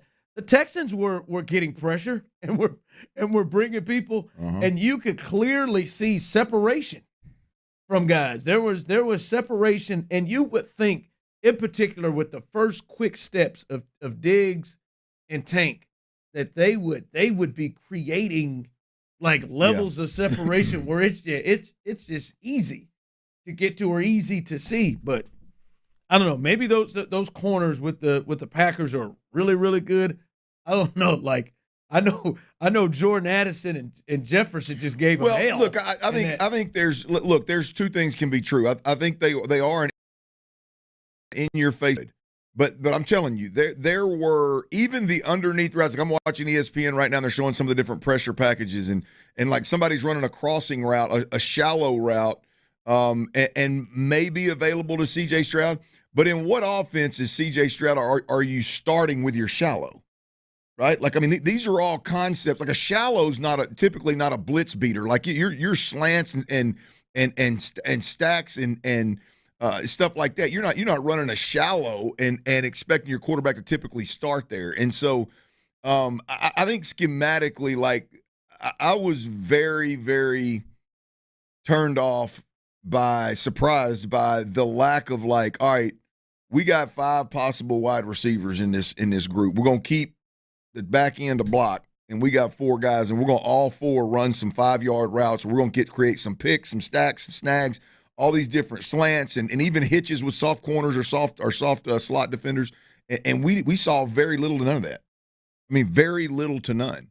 And that was surprising that even if you get into the moment, like you've got this for a group that's so prepared, like you would think you get into the second half of that game and they're still pressuring you, go, hey, all right, guys, forget the damn game plan. We're going to our pressure package. This is it right here. This is what we're doing. It never changed. Yeah, it seemed like the response was just run it. Yeah. Just running it. And they had some success with that, but that seemed like that was the answer. All right, coming up, as we said, big moves for the Rockets. We'll see. Did you agree with him? You agree? Are you good? Rockets bringing back their two cornerstone guys now, because now that's where they are. These two guys, Şengün and Jalen Green, are leading this organization moving forward. You good with that? We'll discuss that coming up. All right, Academy Sports and Outdoors, y'all. You're always going to get prices that you love. Let's get that out of the way from jump now. Academy Sports and Outdoors, if you lived around these parts for any amount of time, you know what the heck Academy Sports and Outdoors is all about. And the truth of the matter is when you don the doors of an Academy Sports and Outdoors,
responsibly. B21. Your best local hangout to smoke a nice cigar, Legacy Cigars and Lounge in Stafford. Hey, Houston fans, I am so happy. Live from the Twin Peaks studios, Sports Radio 610 presents The Drive with Stoerner and Hughley.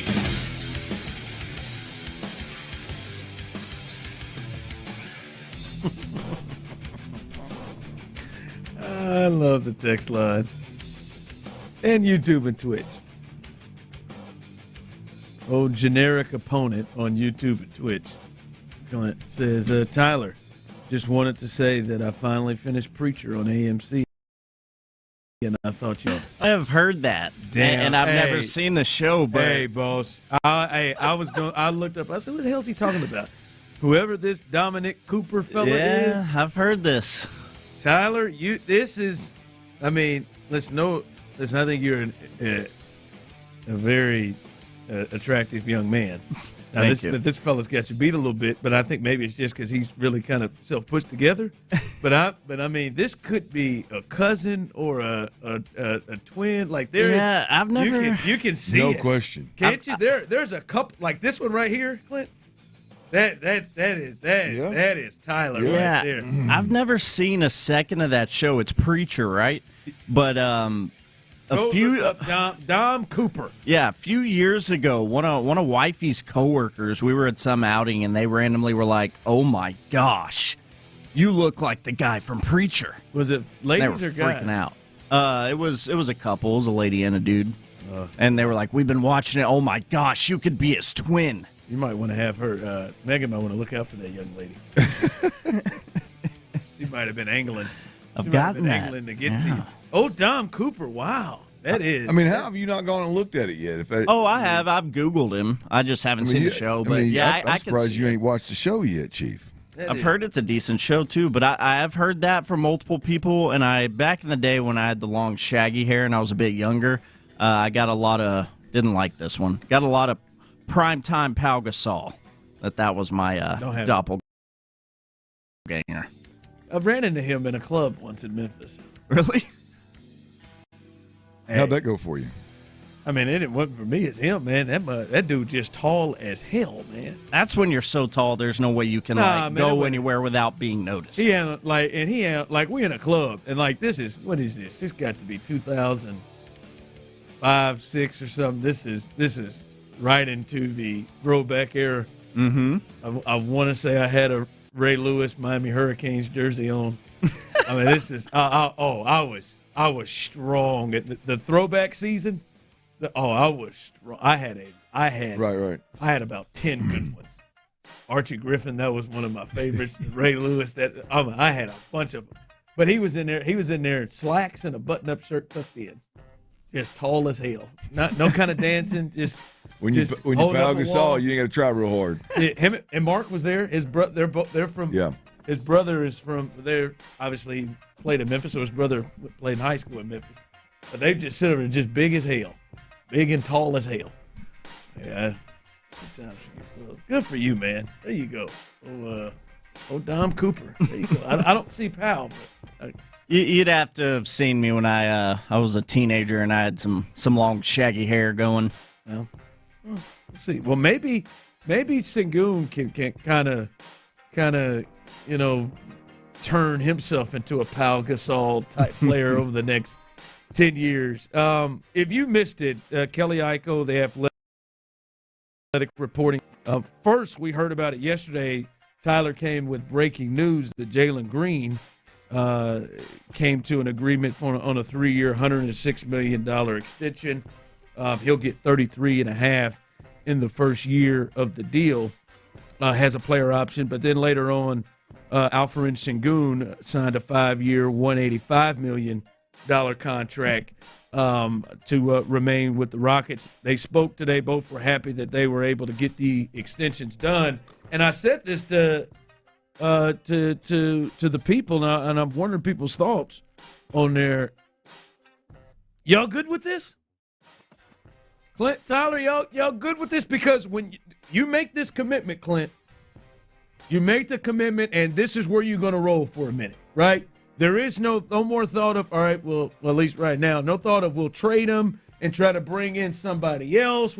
Nope, you have made the decision to go to these guys. And I get it. Robert Horry earlier said it's what he felt like that was the right thing for them to do. I will say this. I don't see one of these guys being the best player on a championship team. I don't see that. But that doesn't necessarily mean that it was a bad decision to sign both of these guys. They still will be able to have the ability to maybe add one of this. Now, I do think these guys can be 2s and 3s on a championship team, and I think they've shown that. But I don't know at the point right now. Hopefully I'm wrong. Maybe one of the young guys, who knows, maybe Reed Shepherd turns into something more.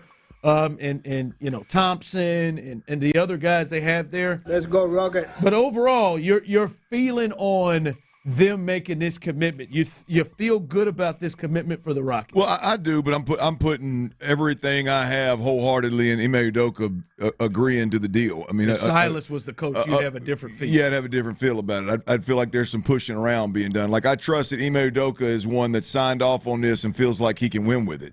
It feels like he can make it work. I think for me, I agree with you in terms of what level these guys are. I don't see either one of them being a one on championship caliber team. I agree they're part of that 2 through 7, 3 through 7 or 8 that we've been talking about for feels like 4 years now. But the question for me about these two is how well do they complement each other, and will they complement each other? And I'm not looking for an answer to that, obviously, but it's just, how does it all work together? And I'm trusting that Ime Udoka sees that Jalen Green has advanced his game and has developed to a point where he doesn't have to have the ball in his hands all the damn time, and he can play in a system kind of deal. And what does that look like? Can these two be complementary pieces in a system that works overall? Yeah, and that's the big thing too with that, as you said. They both had what you could say, but at least the best we've seen of them. But it came at the expense of the other, right? Like now Jalen wasn't hurt, but it cleared. Like, it was a point where when Şengün was rolling, it was like hey man, maybe it just ain't gonna work with Jalen. It's moved on, but then Jalen really turns it on when he gets hurt, and you're like, whoa. Even more, and Robert Horry said it. He has not reached his ceiling at all, and you started to see that more and more. You're like, "Whoa, this looks like a different player." Yeah, I think you said it earlier. You brought up Jokic and Murray, and I think and I mean, obviously those are similar, big men, at least stylistically similar big men. But it's clear in that scenario that Murray is cool with playing Robin. Like, he's cool with being the 2.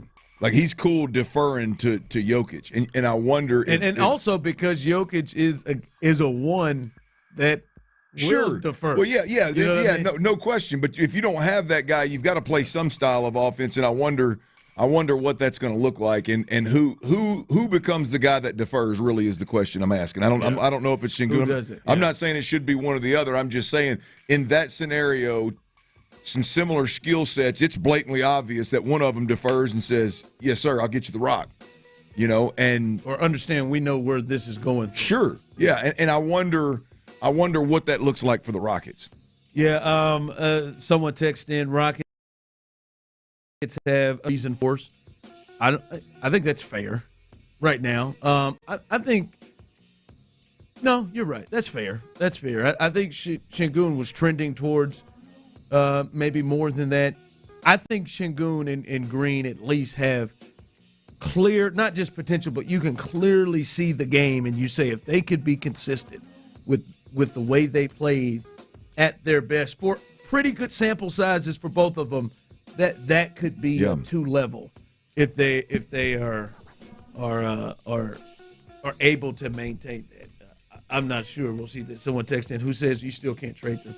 I mean, yeah, you can, but I think they make this move that they're going to at least give it a realistic shot here, and that they are going to. And if like if Jalen Green stinks, like I don't know how many people going to want to take on that, that contract at that point to pay him $30 whatever million it would take. So, but hey, they made some moves. At least they have committed to something, and they know, what it is that they want. But these two are the guys that are the cornerstones of this team moving forward. All right, as we continue riding here, remember, coming up, 5 o'clock hour, your chance to win a pair of tickets to see the Texans and the Colts. A big game coming up on Sunday.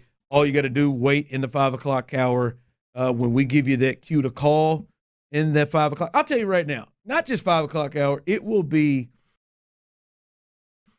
the 5 o'clock hour. Little fire? Little fire. It will. Little fire. We'll have a little fire. You're going to get hard. Sure. That's an option. That's always an option. And if you are struggling with that, it's always an option for you to call the men's clinic. You can get real hard with that. Good. Flaccid? Call the men's clinic. Quick. Yeah. Quick. You can do your thing. And as Clint would say, maybe stop by and grab you a Coors Light to really celebrate the thing. That's what I want to do. I got to ask my guy out there, can I come in with a drink celebration? If you're struggling with ED and it's been a while, can you come in? Look, can you come in with a Coors and once you see that thing, M kind of struggles, you need to put a whole bottle on the nightstand and celebrate the hell out of it. I want to go in my little room in there and pop it. If I'm the guy, look at this thing.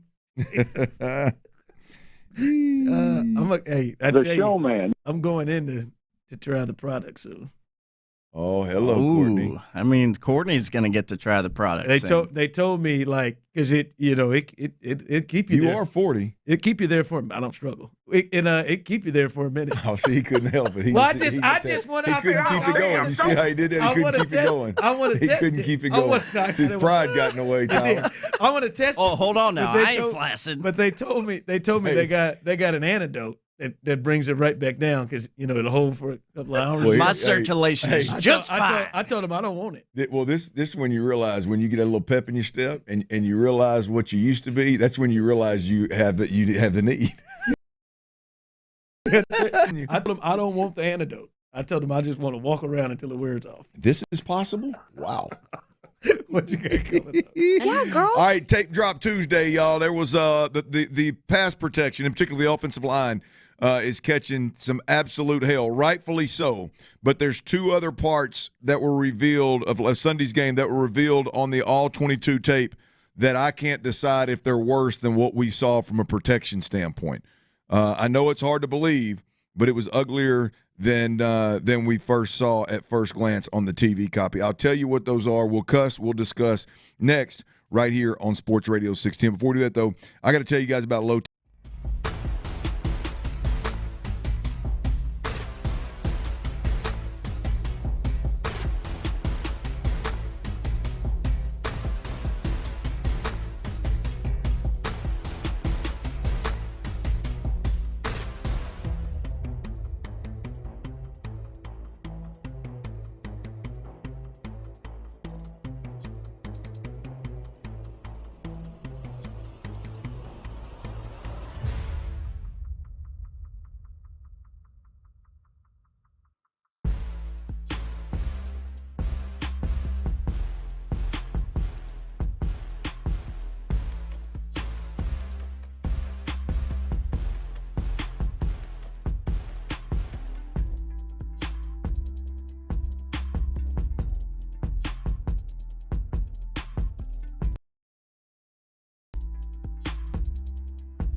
O'Reilly Auto Parts.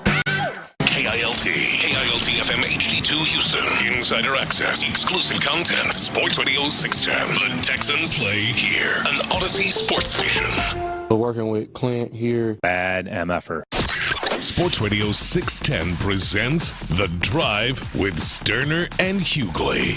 Dive into the mind of former NFL quarterback Clint Stoerner. I like a good time. I like to have a party. I know you do.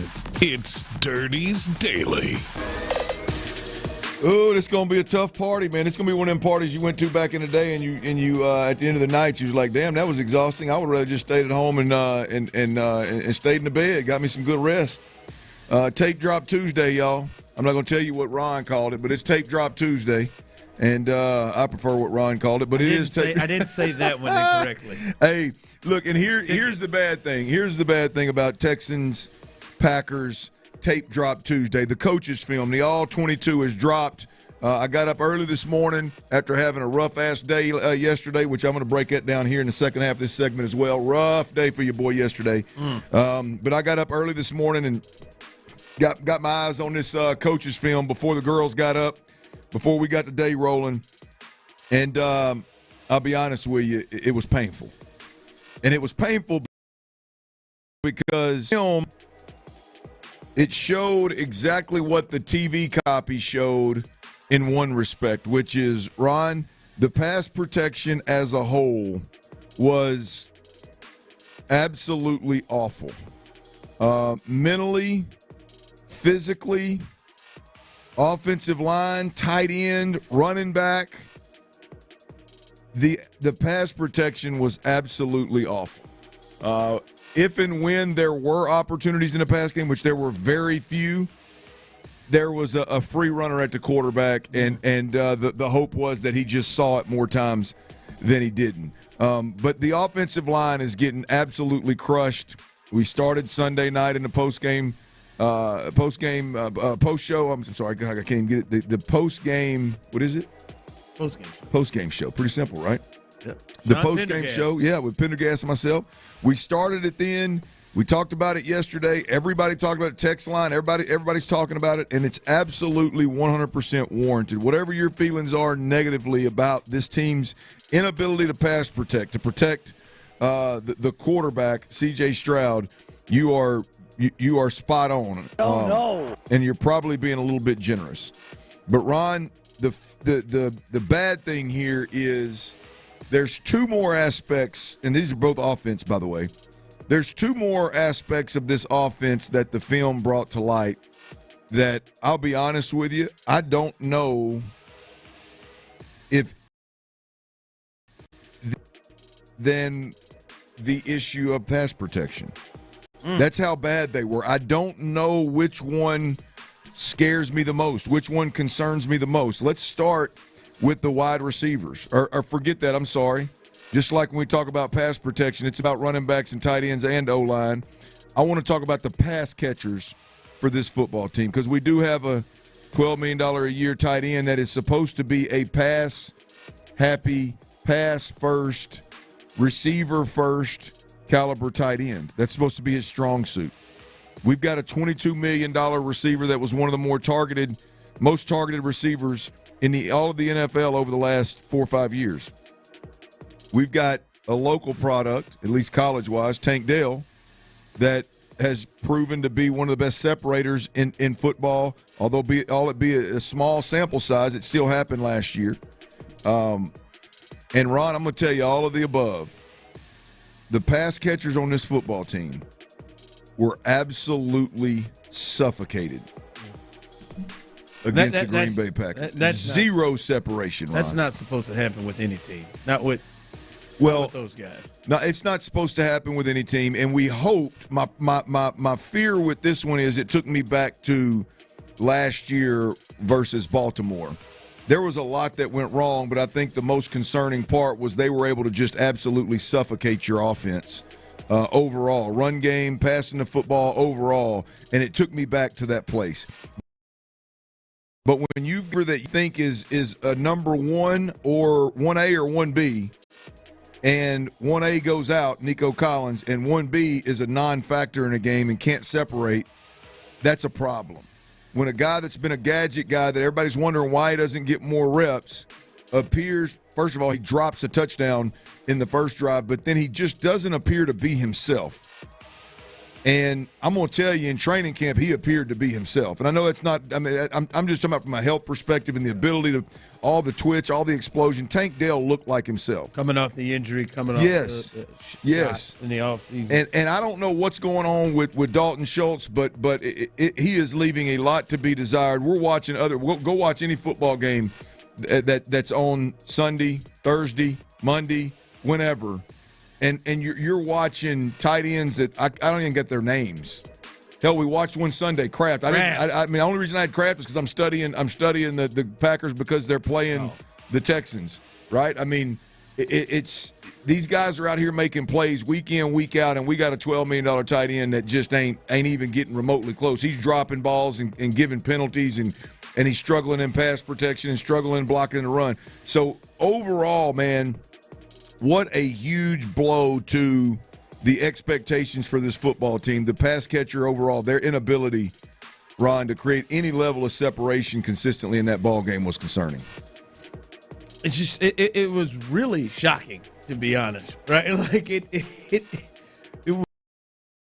when you going into the game, and maybe we were wrong, but I bet you coming into the season, you would say, well, all right, Derek Stingley on the field between the Packers and the Texans. Derek Stingley's the top corner between the two teams. Zaire Alexander, maybe about that, but seeming like Zaire's maybe moving on to the other side of his peak, right? And then the rest of it, maybe everybody's more the same with the rest of the two. Those two being the best, but Stingley being the best. I mean, there was separation created on him all game long. All day. By multiple different type of receivers. And let alone pressure, whatever. There was separation created, and we don't like that.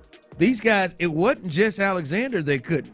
25 they couldn't get away from. Yeah. Who was talking a lot too. That was really surprising and damn near shocking, to be honest with you, that it wasn't instantly those guys weren't able with their quick steps to get open. I can count one time, and you can watch the All-22 and see maybe better. The only time that I could remember thinking, oh, there was a route run where they get created separation, they were open, and it felt like the Packers may have been in zone, and that was play action, and then he hits Diggs across the middle for the biggest play that any of the receivers had outside of Hutchinson at the end. Yeah. The biggest for yardage it was, the biggest play any.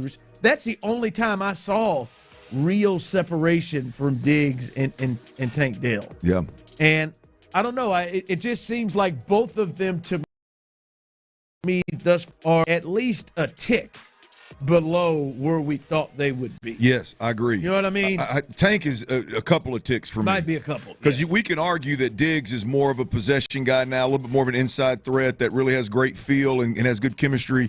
And him jumping up to a number one receiver where he's asked to do Nico Collins things kind of shifts gears for him. I put him back in his role, and I feel like he's going to be okay. He's going to be productive. Tank is the one for me that is just like, and I thought it was more of he's just not getting the opportunity. When I'm watching the film, it doesn't look like the same dude. I don't know why. I don't know what's going on, but it just doesn't look like the same guy at this point in time. So, what are you seeing with that? Are you seeing that? Does he look? Is he running differently? Does he look slower? It's almost to me. Again, now we're watching the coach's film and from up in the sky. I mean, it's really hard to tell if the guy's running a 4.3 or a 4.5 and yada yada yada. But there's just not that twitch and that acceleration and that separation in his game that was just so obvious. It jumped off the film before it jumps off the practice field, and I didn't see that this week on the film, and I feel like this was the best opportunity for him to do it. Saw it some last week, right? Did some good things, but it just felt like this week. I don't know if there was an injury. I don't know what's going on, but it just felt like he had a very difficult time separating. Now, I'll get to number 3, and I think number 3 has a lot to do with 1 and 2.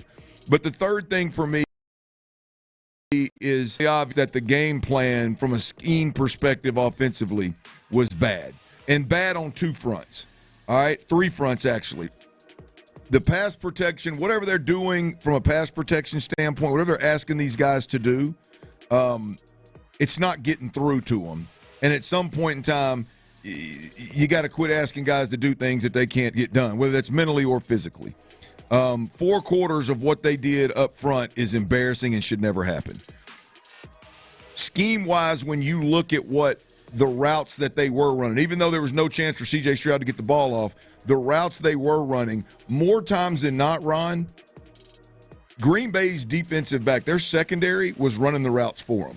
It's like they knew what was coming. They were handing wide receivers off to the safety, and the corner carries him till he gets to the linebacker, and the linebacker carries him to the – I mean, it's almost like they knew the play call. They had studied so much, and there was so much of what they did had been on tape that it looked like they were running routes for them. So I think whether it's the pass protection or the routes, a lot goes into that schematically into, boy, it seems like that defense studied what the hell the Texans were doing and knew exactly how to attack it all, right? And so that's scheme related. But here's the bigger deal with scheme for me. Ron, there was little to no answers out of the box, like now answers. Right now, get the ball out of Stroud's hand. We saw Jordan Love do it over and over again. Him do over and over and over again. Get the ball out on the slants. Get the ball out to the tight end in the flats. The screen game was really good.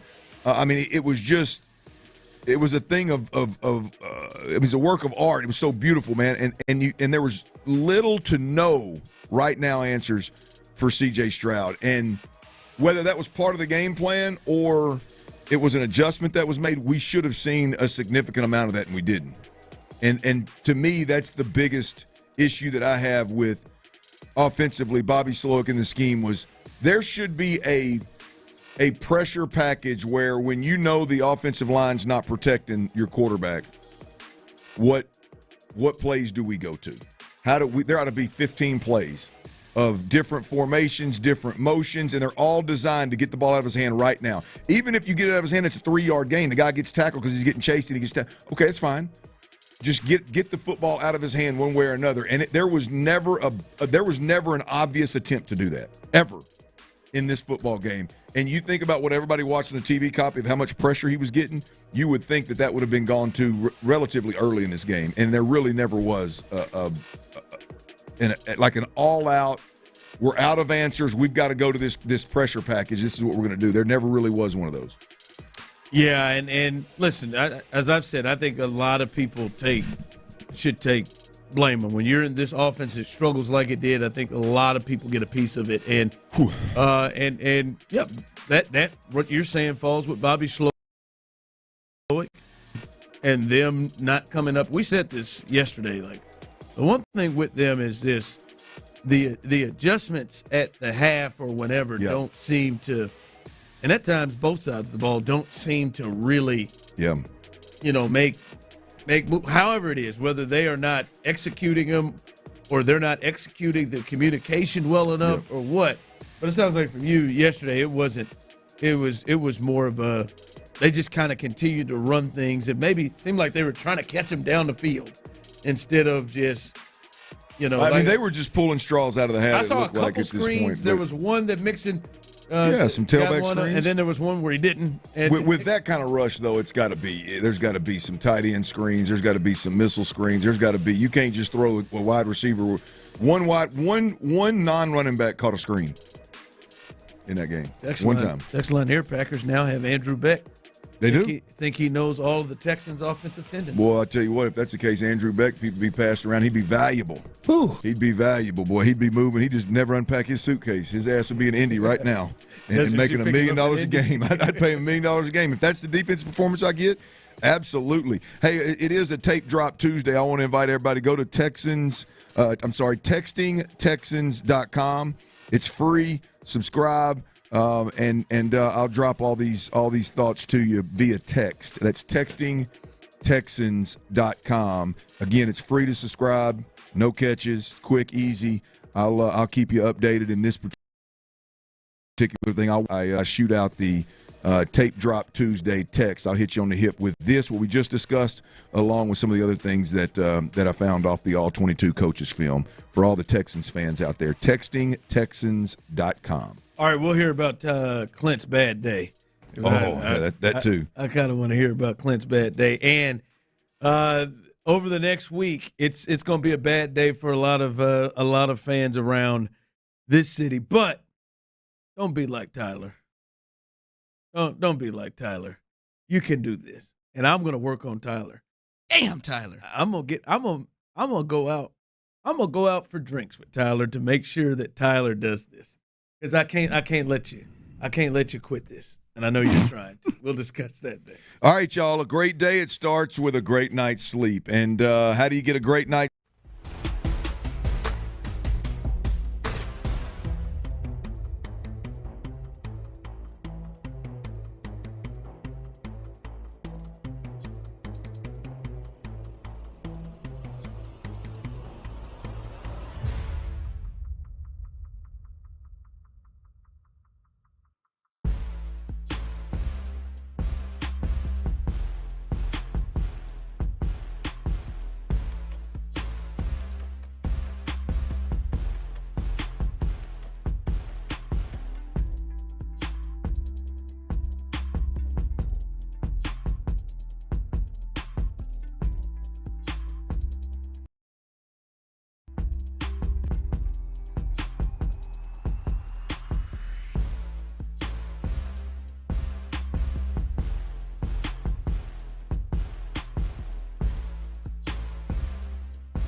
game analysis, inside info, and your reactions starting at 6 a.m. on Shoppa's John Deere Reaction Monday. Houston's sports leader. Sports Radio 610.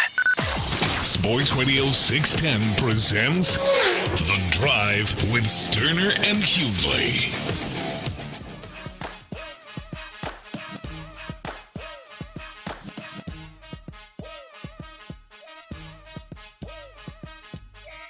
All right, Texans Ticket Tuesday. Your chance to win those tickets. It is a Texans ticket. You got it. Yeah. You're a real sucker for real, man. Oh, damn. It was too good, dude. It was too good. It is a Texans ticket. You did bite your tongue. You realized it quick.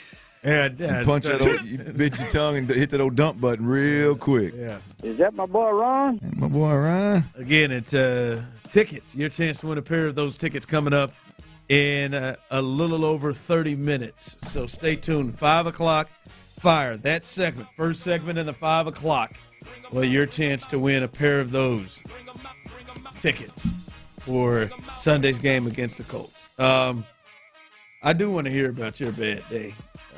I knew about that. I didn't know it continued after your favorite vehicle you've ever had. I do want to hear that. But real quick, like I don't know how many Tylers are out there. Like, don't do this, man. How many of y'all really ain't gonna watch this World Series?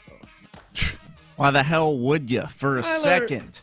For even a moment. Oh, Tyler. These turds taking up the entire baseball diamond? Hell no. Tyler, you're a huge sports fan. No one should give an F about Aaron Judge. These are the two best players in the sport. Soto. Understand your hatred. These are the two best players. Might hear you out on Otani. These are the two best players in the sport, and Soto might be the one I'd want before those two anyway. But I got a message for those Yankee turds. Oh no, man! I'm just saying there's just something about what he brings to the table that I would kind of want on my team. He seems to be a little bit more clutch than the other two. But you got those two, the two best players in the sport, the two most popular known players in the sport. Although I was watching, hey, you catch that new show? I'm telling you, man, I really think we should do this as a show. And I mean, the three of us and then the thousands and hundreds and millions of you who listen to us. I think we should try to come up with a game show. But have you ever watched that game show, The Floor? Never heard of it. Oh, yeah. Rob Lowe. They got to do I have not. Oh, it's a strong one. And I'm a game show guy, but I hadn't heard of that. I'm not really. It's the best. It's like the best of the new ones I've ever, like, that they've tried to do. They just repurpose the old ones, like Password and Pyramid or whatever. This one, Rob Lowe, comes on Fox. I believe it comes on tonight. The whole first season, basically, man, there's a big floor. Everybody comes to the table with their own special category, and you just start going up against people. You may go in their category. You may have to take on a category. Well, anyway, one of them was athletes for big money. My man got up there, and they just show faces of athletes. Right. And you just got to pick them off, and you got to go into your. My man had him. Tom Brady, bam. Patrick Mahomes, bam. Going all these. Shohei Ohtani, he said, pass. Damn, right? Had him a basketball player. They got Aaron Judge. I was there saying, so I guess my man don't watch baseball. He's not a baseball guy, because he didn't have any. And then you can hear the other people mic'd up out there. Shohei Ohtani. But no, man. I mean, like these are two of the most popular players. By the way, someone texted in the floors on Wednesdays after the Masked Singer. You're right. Hey, you texted that. Hey, that floor. That thing is. I'm telling you. Oh. There's so much strategy in that bad boy, man. Because if you call somebody out and you win or whatever, you got to take on their category. So, like, if you walk in, so you get to pick a category, and you're like, all right, this is my specialty category. And nobody knows it? No, they all know it. They all know it, and you get to pick. You can kind of pick on people who you want. And however, it's like 100 people. Whoever loses, you just get more smaller and floor. smaller. And you just want to get the most of the floor. So, like, you get up there and you say, hey, SEC quarterbacks. And it could be that specific. You could go up there with SEC quarterbacks. You go up there, if you beat them, you got to take on, like, say, my category. Right. I got to take on your now. And now you got to do fashion icons. And then you got to decide, do I want to play or do I want to, like, of course, I would never sit down and try to do fashion icons. Right. I would go play all those. Family Feud, play or pass used to piss me off when families would pass. Yeah, I don't understand the reason why. You're there to play. I don't it doesn't, strategy-wise, it doesn't even make sense. Yeah. I got to leave myself with just one. Now you got Steve Harvey staring at you like an idiot. It's cold-blooded. But you ain't going to watch this? You're not going to watch it? I'm not going to watch, in all seriousness, no, I'm not going to watch a single second. Tyler, you are a sports fan. I am. Sports fan whenever there aren't Turkish teams on the field. Dodgers. It's these two teams that I literally have hate fueling in my heart you don't for. Want to, like, you're not entertained to see either the greatness or the goatness from either Shohei or Aaron Judge. No, I'm sure I'll glance up at some late night highlights on SportsCenter or something, but no, I have no interest. I don't think there's two organizations across any of the big three sports that I hate as much as these two, and they're playing for a trophy. I don't want to take part in that. There you have it. Sons of bitches. I have less hate in my heart for those two organizations. But Tyler and I are in a very similar situation. And not because you don't think you're going to watch this. I mean, I'll watch it in the background. I'm not going to sit down and watch a 3-hour baseball game that my Stros aren't in. No. That was a no-brainer for me. I mean, that's going to be if it goes to Game 7 and it gets that, then I'll sit down and watch that one. Probably throw a little party just to watch it. Like, what are you going to sit down and watch 3-hour games like the whole thing over and over and over again? Oh, I like postseason baseball. Oh yeah, I'm intrigued by these two guys. Yeah, but on this stage. You got football practice. You got to get home and eat. You got to at some point. I mean, you're gonna get on it. You're gonna go to the men's clinic, so you're gonna have to deal with some business. The daytime event. I mean, damn. I mean, I'm intrigued. Game one. I mean, I'm not gonna record it or anything. Okay, just checking. But no, postseason baseball is fun. Like, and listen, Remember, it's not the Dodgers and but I've grown up most of my life not having a team that was in it. So I mean, I'm used to just that. I can hate watch the hell out. Like, I hate Duke, but I'm gonna watch the Final Four. I'm gonna watch that. It's a big sporting event.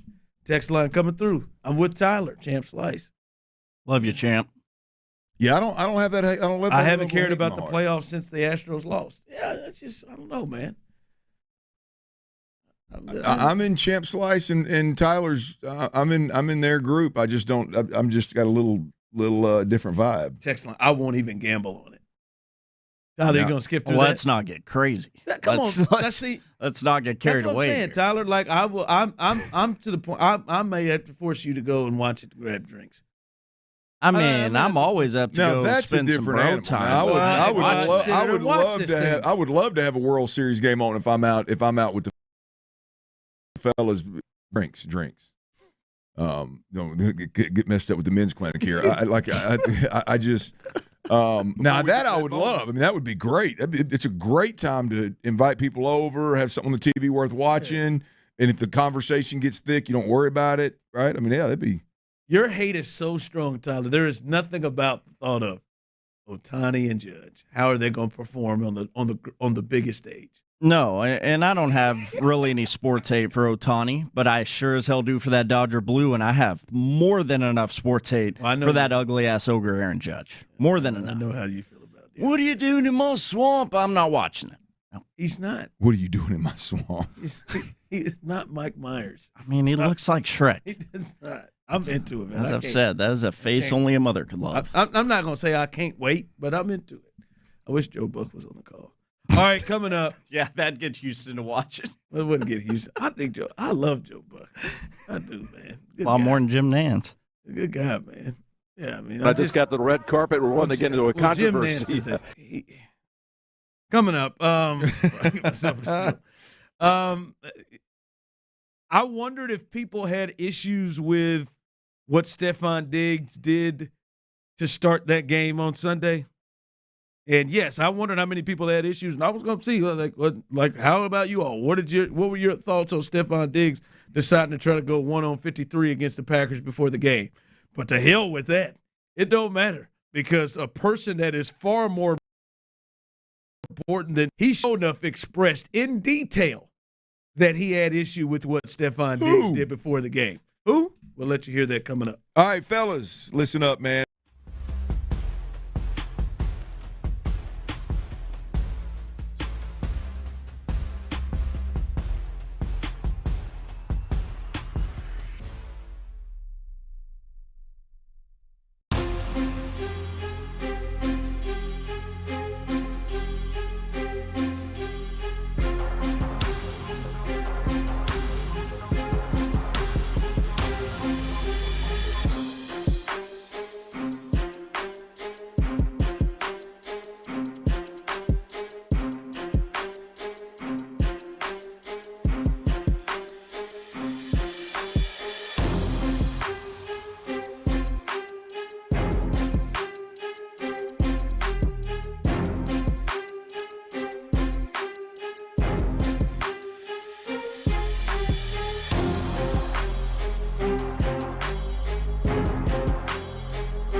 heaven, y'all. Live from the Twin Peaks studios, Sports Radio 610 presents The Drive with Stoerner and Hughley.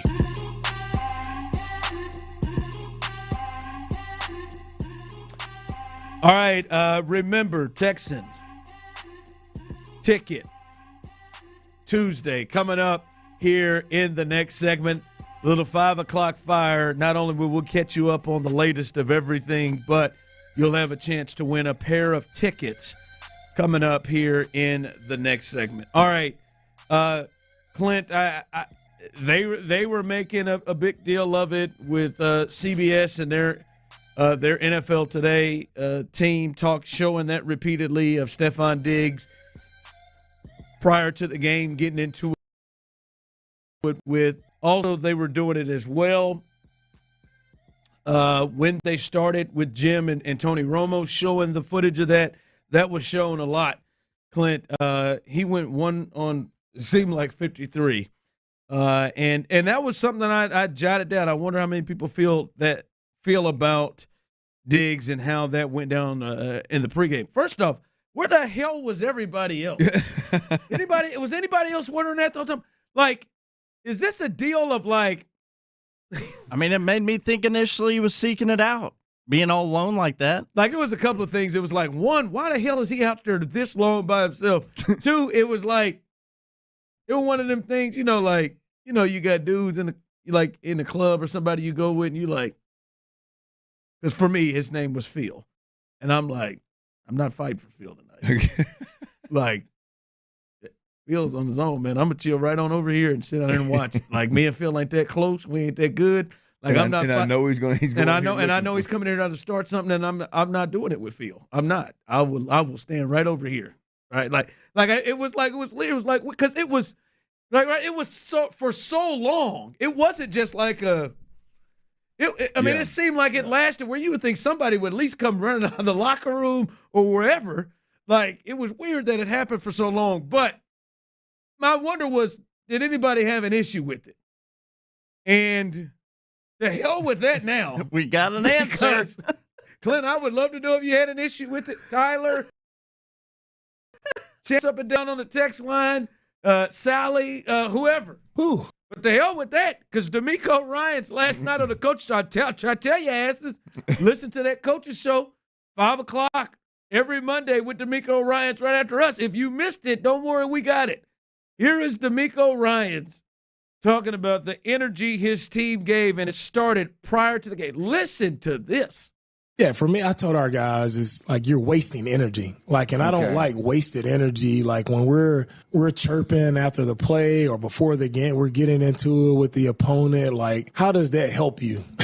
Like, I want all of that energy that you have to chirp after a play. How about putting that into some more energy and effort to finish a block or to finish on a catch? Like, that's where I want the energy going. Like, it's wasted energy. It has nothing to do with the game. Like, and it really pulls your focus away from your job. Yeah. And that's why I don't like all the bickering and back and forth. Like, I want guys focused on us. And there I felt like, versus the Packers, I did feel like we got a little too chirpy, a little too chatty, pushing after the plays, but we weren't doing what we needed to do within the play. Right. And that's where I have a problem. Wow, dude. Yeah, I think DeMeco would like for you to shut that music off. That's where DeMeco is. I don't want these guys knocking and bucking. We ain't knocking and we ain't bucking. Clint, that was very clear, concise, and detailed on what it was. And that was him on the air, not privately. He clearly was not of 1 on 53 Stephon Diggs. And it continued to carry in the game because the Packers, they seem to be good with playing that way and continuing to try to get under your skin. It continued that way into the game, and now you over getting locked down, and they talking that was so the hell with how we felt about it. Clearly, the head coach made it clear, and damn it, if he wasn't talking to Steph Diggs in particular right off the bat, the first 20 seconds of that, I don't know who he wasn't talking to. Yeah, I mean the interaction before the game, the Texans employee that was trying to do right and get him away from the situation, gets clubbed in the side of the head by whichever Green Bay Packer it was that come up and kind of, I don't know if he necessarily swung, but kind of poked over the top of him. Hell, he ended up getting the brunt of it. And then, it's so stupid. I mean, that the thing to me is like, the only thing it can do, there's no positive that you can pull from it. There's absolutely no positive that you can pull from it. You look at what happened. You can argue that situation. Now I think this is probably what Green Bay wanted to do, was get in the head. But you can argue that situation ended up caught twice. C.J. Stroud gets caught on their sideline, and at one point one of their big D linemen drops his shoulder and chucks it into his chest instead of just catching him like you should do, pushing him back onto the field and go about your business. Now their big D linemen are lowering shoulders and trying to hit his face on the sideline. By the way, I don't know where his offensive line was. Right. So they finally made their way slowly over there. Easy on there, yeah. But then you look up, and next thing you know, C.J. Stroud's getting trash talked to every time he gets hit. Now he's jumping up and doing the first down. He's jawing. He's jumping up and jawing. So, I mean, it's just one of those where it just – you can argue that action – fair or foul, you can argue that it snowballs into all this other stuff that ends up taking like DeMeco said, your energy and your focus off of your job. And then on top of that, most importantly, you don't play well. You don't positively impact the game in any way, shape, or form. You don't respond. There you go. Like that is a recipe for the head coach to be like, all right, enough of that. We got to address it and we don't move like on. that. So the only one that I don't really have a problem with that I remember seeing was the Joe Mixon interaction during the game, is because it like they were following him and he was just had enough of it and pushed him up off of him kind of deal, I think. And so everything else is a mess. I mean, but you're talking to it like I don't like any of it. Like I don't like any of the I'm so extreme. It's exhausting for me to watch these guys play and get up and do the little pointing thing after a first down. Like we're celebrating first downs like we've accomplished something now. Like I'm at a point where that's exhausting, much less the trash talking and all that, the pushing and shoving that everybody knows you ain't going to do nothing. Nobody's going to do nothing. You're talking like Steph Diggs is out there getting all worked up. I mean, pushing coaches and doing all that. He ain't going to do nothing. He going to do in that situation. And so it's all silly. But I think even more, and we've seen this group, and like and it was clear it happened. And I think teams are going to, not only did we talk about it earlier, is this a blueprint? I think teams may potentially try to push the buttons of the Texans like this because it clearly worked. Tyler Clinton, I don't think they played well like this. Clearly they didn't. Like, CJ was, a completely different person. For CJ to get up, Clint, and immediately start, hell, you got to get back for the play clock. For starters, he is, signaling of the first down. He didn't. Now Jair Alexander, who I believe repeatedly walked back to the huddle saying, got him. Oh, ain't no doubt. That's what he wants. Because he can play that way. He can play where he is constantly. Well, he's comfortable. He's comfortable in that environment, and then he'll walk over to the other side and keep locking y'all asses up. Wow, right? Like I looked over, I'm like, that ain't like Titus. Now hold on, you got your hands around somebody's throat. Like this ain't you. Like this ain't like y'all not. And they got in the Texans' head, and I think it did start with DeMeco Ryans. Now, as I see some other people here texting in, exactly where was everyone else? You knew he was going to do that. It was known all week. It was building up. Someone should have been out there with him regardless. With Steph Diggs. Damn, y'all got Chief got him just as heated as he probably was with. This thing is breaking up. And they say no. But regardless, where were the dogs? We need dogs ready to shoot. You don't have dogs. I mean, that's the other part of this. But that's not a dog thing to me. What DeMeco is saying, what are we doing? But you don't. But that's the point, though, Ron. Is you don't have, like, to me, the messier, like when you got a team that is as super physical and is trying to get in your head, and they're trying to bully you, and they're trying to distract you, and there is a level of dog there of like, I'm going to push all your buttons, and I'm going to be really comfortable in all of this chaos that I'm creating because I'm used to slapping people around and I'm used to all this. Like, I'm used to performing well, and this is how I go about the Texans aren't that team. No. The Texans are uncomfortable when a super physical team does football things to them in a physical manner. Like, they're uncomfortable with that. Like, that bothers them more than anything. Like, they're damn sure not going to be a team that when they're getting out physical and trash talking is going to keep their cool and respond well.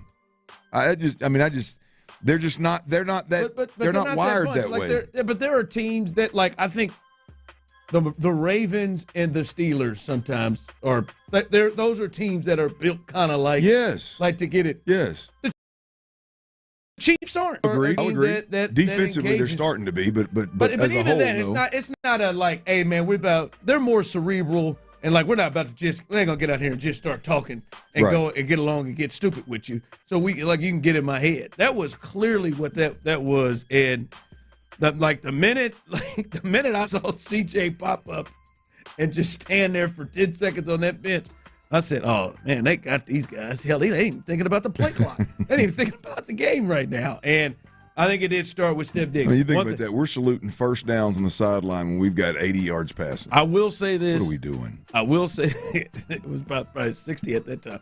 I will say this. I wonder how Steph Diggs is taking that. That being DeMeco's comments? It's a very, very fair question to be wondering. Like, Steph Diggs has been, to steal the words from Myles Garrett, model citizen here. Since he's been here, any of the things that we potentially wondered could creep up, none of that has happened. He has been fantastic. He could be sitting here, Clint, taking it to hey, coach is right. I shouldn't have done it. I messed it up. Or he could be taking this another way. And it's interesting because DeMeco does not call out a lot of people. Now, he ain't Steph Diggs by name. But damn it, that was Diggs was open. Let me see you figure it out. I'd like to see you put that energy towards a catch. I'd like to see you put that energy towards finishing a block. Like that. He didn't say tackle or playing coverage, did he? Or rushing the passer, did he? Two of the responsibilities Diggs has. I'm just saying. Like, listen, and DeMeco knows his guys, and I'm certain DeMeco had a conversation with him to like, hey, man, we're not – but that was public. I wonder how Diggs – kind of took that. All right, coming up, 713-572-4610. 5 o'clock fire, your chance to win a pair of tickets, front row to see your Texans take on the Colts. That'll be happening in the next segment, so stay tuned as we continue to roll right here live on The Drive. All right, Coors Light, born up in the Rocky Mountains in 1978, known as the world's most refreshing beer, also known as the cold beer that is made to chill.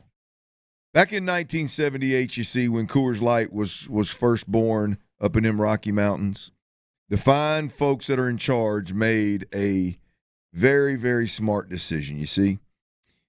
They took the first 23,000 cases of Coors Light ever brewed and shipped them directly to a distributorship right here in the great state of Texas. As a beer drinker here in the Lone Star State, I can't think of a bigger sign of respect that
medicine. And to vaporize sore throat pain, try Vicks VapoCool Drops. Use as directed. Keep out of reach of children. KILT FM HD2 Houston. Insider access, exclusive content. Sports Radio 610. The Texans play here. An Odyssey sports station. It is a Texans We have a liftoff. Sports Radio 610 presents The Drive with Stoerner and Hughley. It's the 5 o'clock fire. It is 5 o'clock. Congratulations. Hopefully you're off work. Luckily for you, old Dirty and the Blonde Bomber. Also, Psycho T, a.k.a. T-Mill and Money. Have the latest. So first, the latest is 5 o'clock fire is brought to you by Kirk Holmes. And in this very segment, so you make sure you're listening, tell a friend or two to maybe help your ability to try to win these tickets.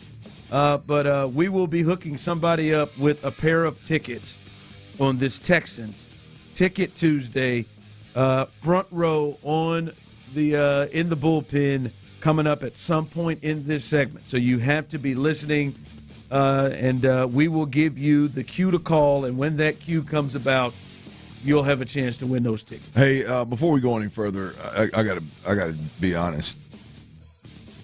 Blonde Bomber ain't it. No, that was old Blummer. Nah, the big deal. Hey, bartender! The big deal was really rocking and rolling, man. you let that you took it too far with the blonde. The big deal. Had to go somewhere different. Embrace the blonde, baby. The big deal. The big deal. I know people keep asking why is he keeping the blonde? I don't want to dye it back. I'm just gonna let it come out. Yeah, it'll be gone for you. You gotta change haircuts in order to. Only thing I've thought about is if I'm gonna cut it off, and I like the longer hair moving into these months. Although he's been considering blonde tips since I met him. So and to be honest with you, I'm getting closer to the tip range. Is that my boy Ron? Man, we're seeing a lot of pause. Text to okay. That wasn't a pause. That was just giving away a pair. All right. So stay tuned for that coming up here in just a bit. Clint, the Texans made some moves, and our guy Jonathan Alexander of the Chronicle wondered if this may mean something more. The Texans have signed rookie running back Gerard Jordan to the practice squad. Remember, he was in camp with them. They drafted him as well. They have waived linebacker Rashad Weaver, which will open up a roster spot on the 53. And Jonathan Alexander said this likely means that someone is coming off the IR soon.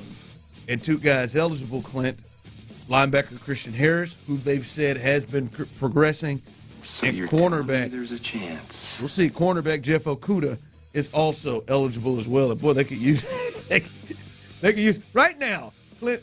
Don't do it. It's a segment tomorrow. I know what you're fixing to ask. Would you rather? Yeah, I was going to say who they need more, but let's save it tomorrow. The segment tomorrow. But listen, as Jonathan knows, that's a sign potentially they're clearing a spot for somebody to come back on. And they've got some guys on the IR. They also said in the broadcast, I guess when was it that Nico went down? I guess he's got to miss at least 4 games, so maybe he's got 2 more weeks. It's not him, so he's got 2 more weeks. But Harris and Okudah are eligible to come off.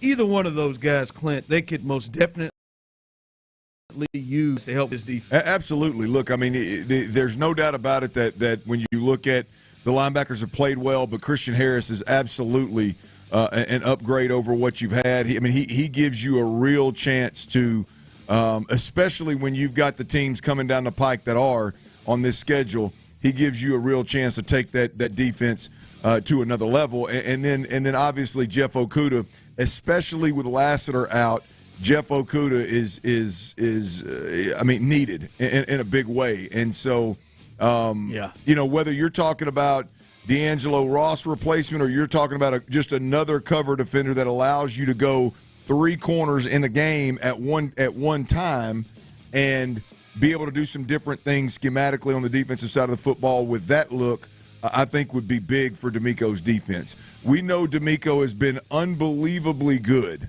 been great his whole staff has in terms of overcoming injuries over a year and a half worth of football.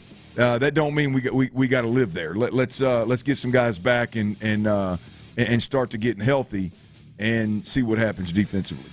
Yeah, but that's one to kind of keep an eye on to see if that is actually something to do. We get some news of somebody returning back because now they do have a free roster spot open. And you mentioned Jordan. You're talking about the running back, right? Running back, yeah. They've signed him to the practice squad, yeah. Oh, he came back to the practice squad. Okay, yeah, gotcha. Yeah, signed to the practice squad. But he was in camp with them, so. Yep, I remember him. He knows all of that. And that comes off of them losing British Brooks to IR and also, obviously, trading Cam Akers. So we'll see what happens there. But that's one to watch because – well, if you get an announcement, if Tyler comes through with the breaking news at some point this week of, Christian Harris is back or Jeff Okudah is back, that is a huge, huge thing for this team.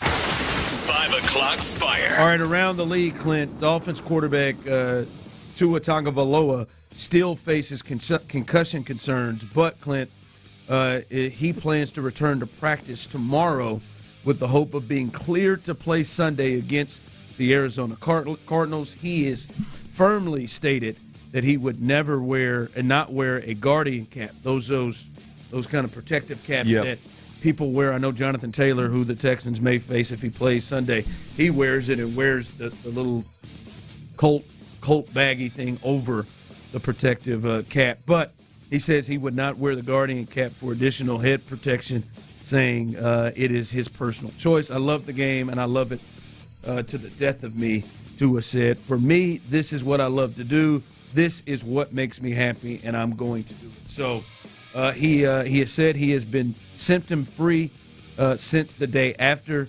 the September 12th game against the Buffalo Bills and has been cleared by the doctors to resume playing. So I know when it happened, Clint, you said he should hang it up. He should stop playing like Tua is going to play. And from a football perspective, my God, have they looked terribly offensively without Tua there. But this obviously is more than football. Yeah, I hate it, man. You still feel the same way? Yeah, absolutely, man. I mean, you want to talk about put yourself in his shoes. He does have kids, right? I believe so. I don't know for sure. Do you know, Ron, if Tua has kids? Yeah, he does. He does have kids. Yeah, he has kids.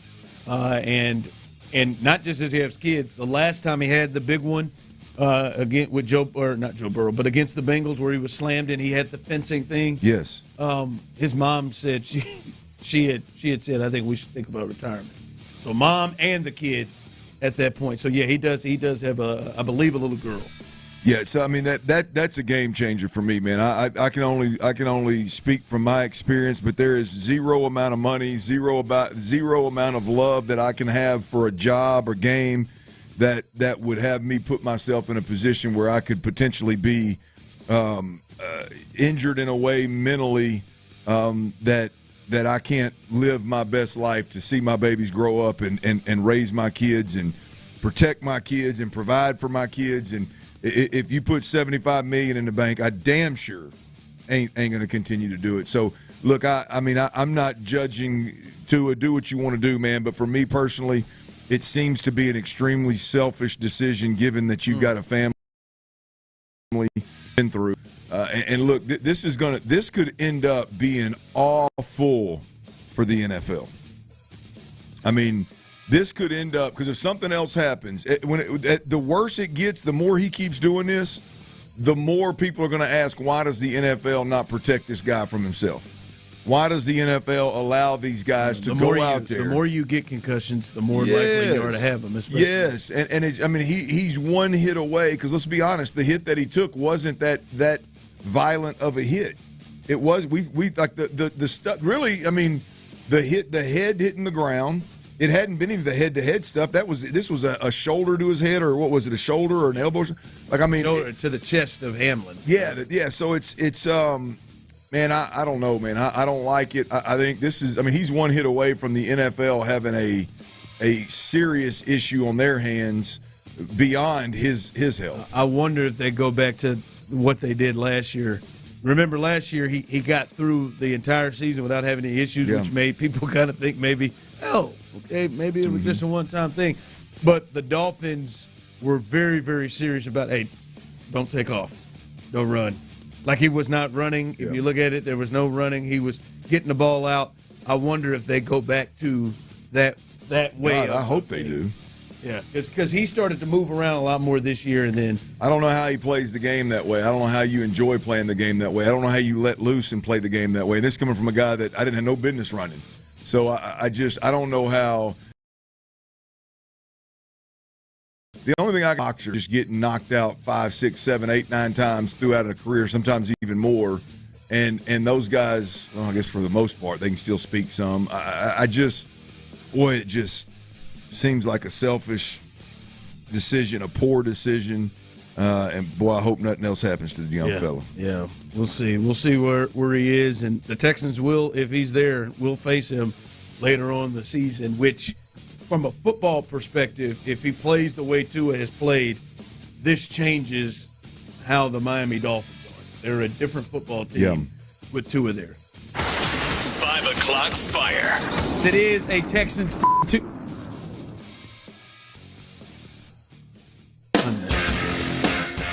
All right, it is that time. Here it is, caller number 6. Caller number 6, 713-572-4610. Caller number 6 right now. Your chance to win a pair of tickets to go check out the Texans as they host the Indianapolis Colts in a huge, huge game in which the first place is up for grabs, right? The Texans could be tied with the Colts for first place. If they lose, if they win, they take a stranglehold over this division. So 713-572-4610, caller number 6. Tyler will take care of you. Final pair of tickets to hook somebody up with on this. Get 5 o'clock fire. All right, Clint. Last night, this wasn't a good combination. With the Texans looking the way that they did yesterday, the Chiefs kind of dominating the Niners, and then last night watching the Baltimore Ravens be down 10-0, and then next thing you know, Clint, we're in the fourth quarter, and they're up like 30-something to 10.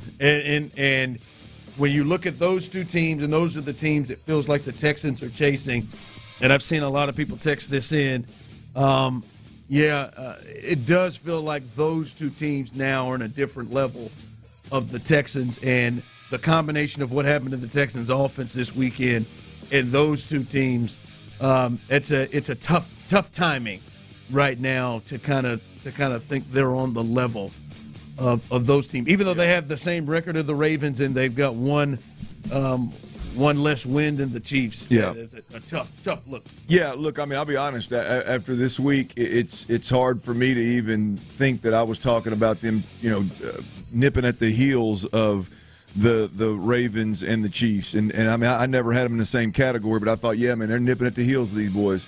I take it all back. I'm off the Super Bowl caliber football team train. And yeah, after you watch Baltimore last night, when you watch these teams, you're like, man, the Texans aren't even on the same remotely close to the same level. Yeah, the scary, like Mar and Derek, the way they're putting things together.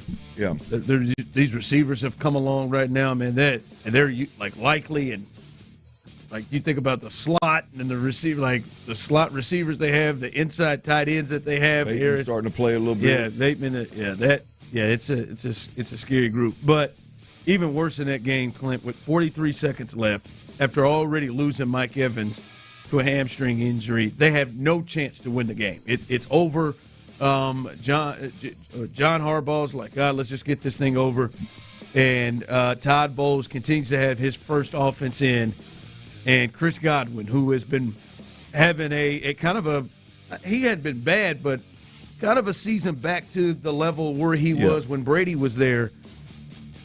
He has a nasty injury, dislocates his ankle. He's going to be out for the year. He was carted off with 43 seconds left in a double-digit game for no reason, and they just lost their top 2 offensive threats in this game. And Evans will probably come back at some point. It is a hamstring, but man, boy, if you're a Bucs fan, you got to be sitting there. What the hell are we doing with him in the game with 43 seconds left in a double-digit game? The Falcons just said thank you. The Falcons said thank you, didn't they? Yeah, they play him next week. Just to add on, and if you mentioned this, sorry, I was talking with our winner, our guy Joseph out of Richwood. Congratulations, Shout Joseph. out, Joey. But I did see a report just a little bit ago about Mike Evans. It's a moderate, what they're calling a moderate hamstring, and they expect he might be out 3 to 4 weeks. Yeah, that might as well. That sounds like IR, like Nico. I mean, it seems like it's soft. And I thought they were the best team. I thought they were the best team in that division. The Falcons were playing well, especially if the Falcons just got done. Well, with those 2 weapons too, and the way Baker's playing, and they're scary against anybody. They got some problems now. Mm-hmm. All right. Coming up, Clint's watched the tape, and I want to get to the bottom of this because DeMeco Ryans, he was very, very blunt yesterday talking about we got to fix it and anything is on the table. Everything's on the table. But I'm wondering, is there anything that he is seeing, especially up front, that says maybe this person needs to go? Maybe this is the major change that has to happen. We'll discuss that now. All right, the Houston area's premier turnkey custom home builder. Y'all know who I'm talking about. I tell you about them all the time. RV.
Shopper's John Deere Reaction Monday. Houston's sports leader. Sports Radio 610. Sports Radio 610 presents The Drive with Stoerner and Hughley.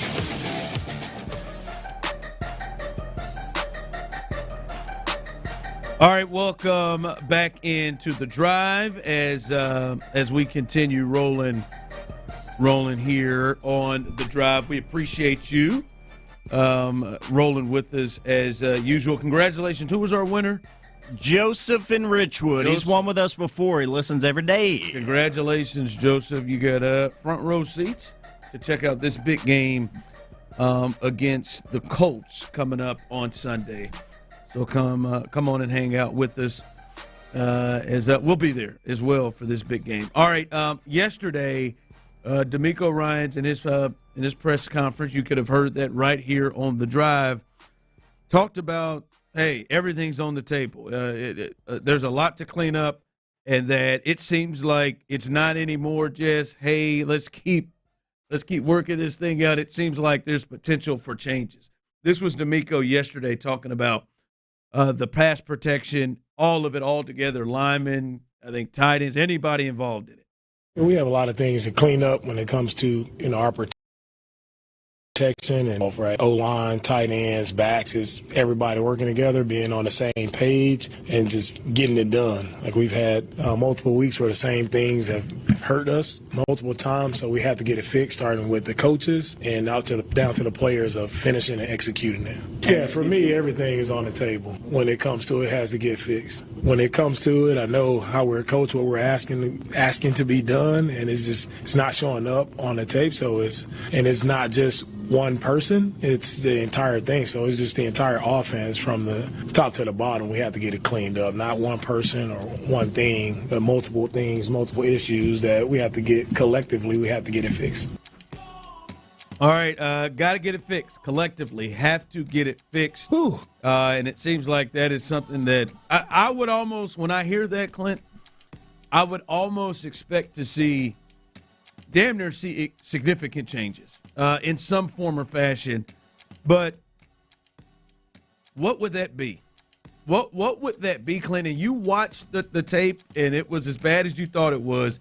Is there a significant move in your mind to make with the protection, whether that's offensive line, whether that is, like, for instance, the Vikings game, significant move was made. We're going to stop putting Dalton Schultz in to block, defensive ends, Stover to block defensive ends, and we're going to stop putting him in as a fullback.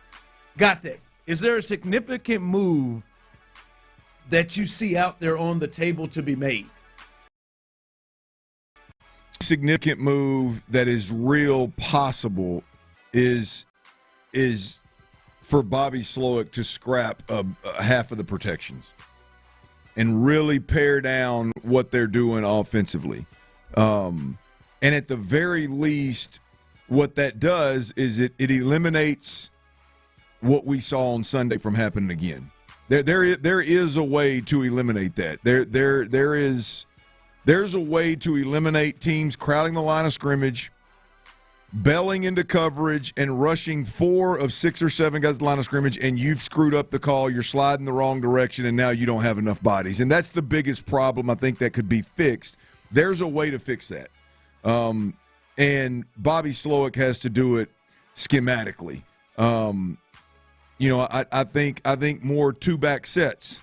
And when I say two-back sets, it's really Joe Mixon and take the tight end, whoever that may be, and move him into a split-back position, an offset position, to where he can read an inside rusher to an outside rusher and pick up the most dangerous man. The back on the other side can do the same things. Now, you lose the ability to get those guys out in the pass in the pass route. And so you lose a little bit of the ability to be explosive and the threat there.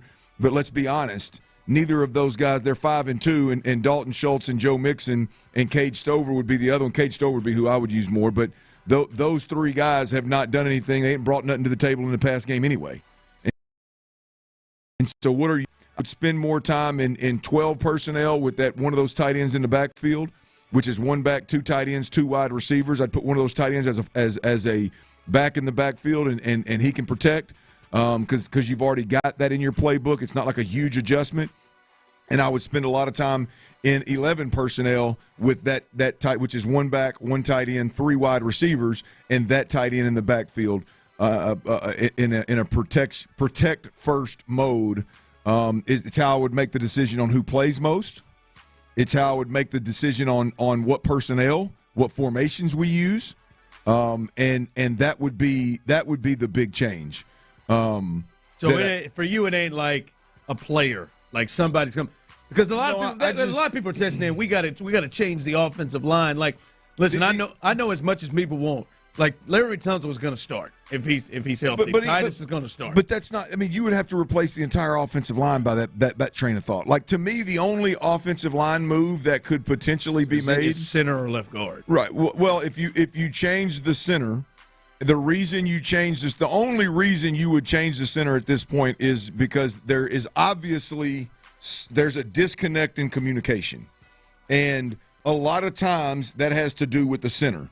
A lot of times it has to do with the center if you've got a young quarterback that you don't want to task with having to worry about that every snap. The quarterback snaps the football just trusting instead of the quarterback taking that responsibility and him identifying which way you're going to slide the protection. If Juice Scruggs' inability to communicate effectively, consistently, if that is part of the problem, I don't know. I'm saying if you're going to make a change, that would be the change to make. And then what you do with him is you push him to left guard and you allow him and Kenyon Green to battle out who's the better player at left guard. I think you got 2 very similar, comparable players there. And so I think you could go with either. If there are changes to be made, it's at the center position and at the tight end position. Those are the 2, I think, personnel changes. We've already seen a shift in what they're doing with the tight end position with Cade Stover and even Tegan Quatoriano playing in 12 personnel and Dalton not being on the field as much. We've already seen that happen. You could go a step further and have Cade Stover, if he's capable, take on more responsibilities and really do a bigger chunk of what Dalton Schultz is already doing, and at least you get a more physical player in there that's willing to stick his head in there and risk – risk his damn body to get his job done, and then the center, which you'd get a lesser player but maybe a better communicator. That would be the only 2 wholesale. Yeah, that's to me, because to me it's clear communication isn't communication, confusion, something's an issue there, and that's the only way. To me, it's just like if Kenyon Green or Juice Scruggs, and those would be the young guys that you would think, if they are just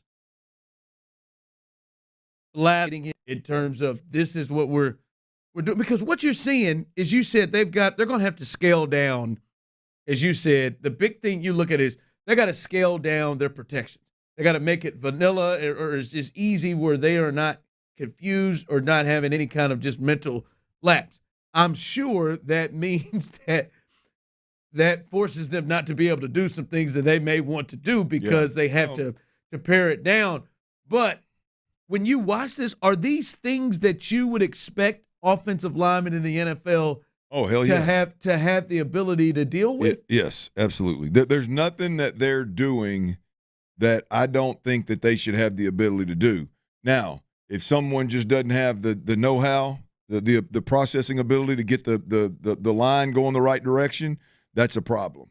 And that seems to be a big problem at this point in time. So, that is the value in having a veteran center, a headsy center, a center that can communicate like a champ and doesn't hesitate and is smart and can process at a high level and can handle all of the information that a center needs to. I mean, you look at a great center, Ron, should be able to come to the line of scrimmage, remind his guys of the snap count if need be, keep an eye on the play clock, as well as identify Mike and make all the necessary calls left or right, right? A lot of times a tight end down here or a tackle down here is going, hey, I got this shade right here, so that changes. Okay, the center's got to hear it. Now he's got to communicate to everybody else what you at defensive end is either in a wide 9 or he's shifted down. And, there's a lot of communication that has to go on. And if it's clearly not getting done, a lot of times that falls on the shoulders of the center.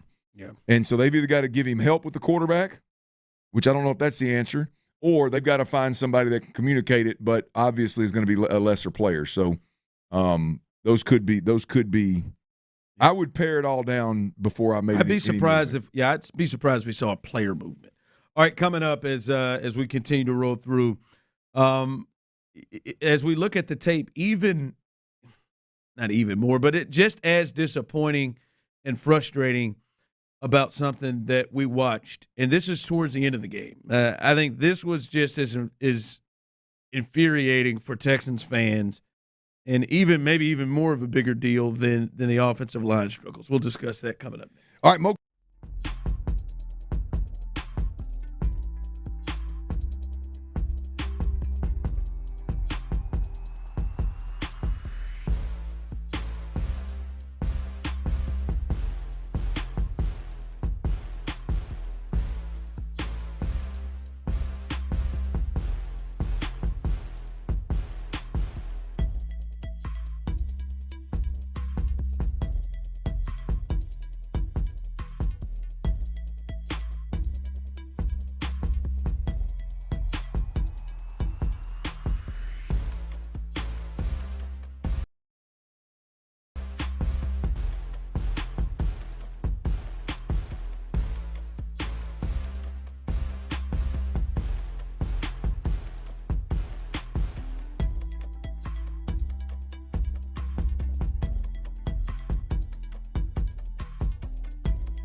Out to be clean, it's got to be Tide Free and Gentle. Football, fall, and Sagamore Rye Whiskey. It's a match made in heaven, y'all. Live from the Twin Peaks studios, Sports Radio 610 presents The Drive with Stoerner and Hughley.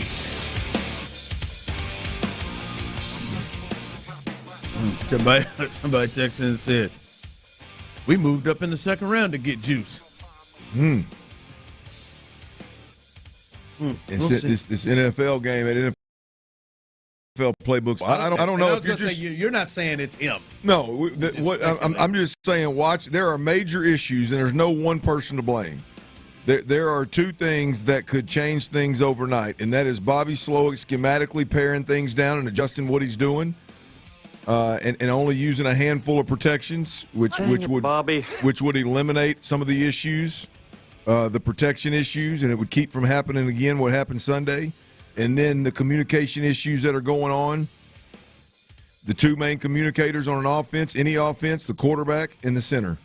And if things aren't getting communicated, you can bet that one of those two is not getting it done. And so if that is a move that they would choose to make, you could that would be something that wouldn't shock me one bit. We've seen the Texans. We've seen Bobby Slowick. We've seen them with far lesser talent on the offensive line. That's the part. Protect the quarterback in a great way. They had Austin Deculus playing center or playing left tackle. Yep. They had the guy that just refused to keep on the team, and Dieter playing center. Yep. Patterson playing center. And we just didn't see these issues. That's why, there were more issues Sunday than we probably saw. I don't know how many games that lineup, that offensive line played. But tell me if I remember. It was Austin Deculus, Kendrick Green, Dieter. Patterson got hurt by that point. Mason, George Fant against the Pittsburgh Steelers. And the Steelers, and they got Watt, they had Highsmith, they had that, and he didn't get sacked, barely got touched. Yep. With that crew. And that's why Bobby just didn't all of a sudden become a fool. No. To me, or whatever. It's just. Well, look, I mean, things are not. Yes, he did. Things are not getting communicated. That's clear. I mean, whether the schemes work or not, or CJ knows who's hot and who's not. At the end of the day, they're not getting communicated. They're not getting executed. Like I said earlier, the video that's out that Jeff Schwartz did of the Texans, or on the Texans, that Reggie Atatula of In the Loop was talking about earlier today. I mean, that video, the offensive line slides the same direction to where your hot running back is releasing. So by design, you're picking up the same guy you're throwing hot off of. Like that's football 101. That makes zero sense. How that ever happens is beyond me. Right? I mean, it just doesn't make sense. So especially it really doesn't make sense when they're bringing the pressure the opposite direction and your quarterback gets decapitated. That's when it really this don't make no sense. I know, Tony. Hell, I know. And trust me, I know it's hard to watch. It did make no sense. All right, remember, coming up here in a bit, we'll get Tyler's best bets of the day as the NBA season starts tonight, as Sunday has his debut tonight. Shut the hell Ronnie up. James. Who's that? He feels like, to me, a godson. Feels like a godson. Ronnie James has his debut with Are you going to watch? No, Glenn, I think I'll take it. Well, you've off. already said I guess that's not tonight. World Series Friday, yeah. Hell yeah. That's recorded. Oh, is it? Oh, yeah. You want to watch the whole thing? Absolutely. Yeah. I'm not even going to lie to you. I got Celtic Knicks recorded, too. Wait, it's going to be fun. Karl Anthony Towns, baby. The Knicks for the first time. Oh. How do you think he's going to do? He's going to make an appearance in my best bets. Oh, I don't know, man. It's all upstairs with him. And, Minneapolis is one thing, and he got absolutely crushed in Minneapolis. Now he's going to New York. So hopefully he can handle that. And Tom Thibodeau is not an easy coach to play for either. So we'll see. Carl need to get his ass in that paint a little bit more, though. But no, a lot going on tonight for T. Mills' best bet. So stay tuned for that. Also, Texans All Access Player Edition, the Hall of Famer Andre Johnson will be live right here, right behind us on the Players Edition, 6 to 7. What was that? It's a goat. Oh, so stay tuned for that. And then Texans, I did too. Texans All Access Matchup Edition, 7 to 8. Make sure you listen for that. And then I see him already working hard behind us. Area 45, live and local until midnight. Sean Bijani, Patrick Creighton, who I may owe a bottle of whiskey to, and I go holding it down. What'd you do? Would you lose to Creighton? Ron Hughley. I said if Jake Myers wins the Gold Glove in center field, I'll buy him a bottle of whiskey. Did he win it? He's a finalist. Oh. We'll see. If he buys, I'll buy him a bottle of whiskey. All right. Well, listen, we've talked about the offensive line, and before we get to T. Mills' best bet, Clint, I think a thing, and I know you talked about this after watching the tape, that may be it may be even more disappointing is when it came down to the game being on the line. Some of you may, call it as nut cutting time. When it came down, hey, you got to make a play. You got to make a play. And I know you watched it again on tape, but it was clear to me live. The contrast of the Packers, after the 2-minute warning, the amount of times the Packers defensively and offensively made plays compared to the Texans, the amount of times their go-to guys, their big-time players made plays compared to the Texans, that was disappointing, to say the least, in the last 2 minutes when you're used to the Texans making those plays. I think it's the most disappointing of it all, of a very disappointing day for me, Ryan. One, because it involves the defense as well, but two, because I think the DNA of this team is Super Bowl caliber. Like I think the way they're moving in that direction, the way they're coached, the way they pay attention to detail, the effort, the chemistry, everything is A plus. That team and okay, forget about how the game is played out, but it's close late, and you got one chance. And offensively, these guys, they are inside the 20-yard line, 25-yard line, and let's start with the play where C.J. Stroud scrambles and completes a ball to Xavier Hutchinson, and how poorly they played for a 4-play stretch right there when you can smell the end zone to take a bigger lead than just kicking a field goal, right? On that play, I believe it's Titus Howard gets his ass kicked in pass protection. Right, and then the next he didn't trip this time. The next 2 plays are runs, and the motion. Tank Dell is one motion. It's the same exact motion that Stephon Diggs that does the next play.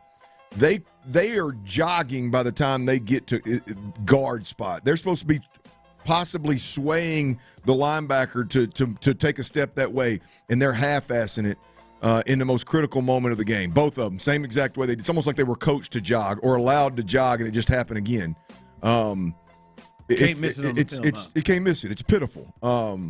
And the first run play, Tegan Toriano gets pushed back, and Shaq Mason runs into him when he's pulling, which allows 2 free rushers to just hammer Mixon for a loss, right? And then the next play,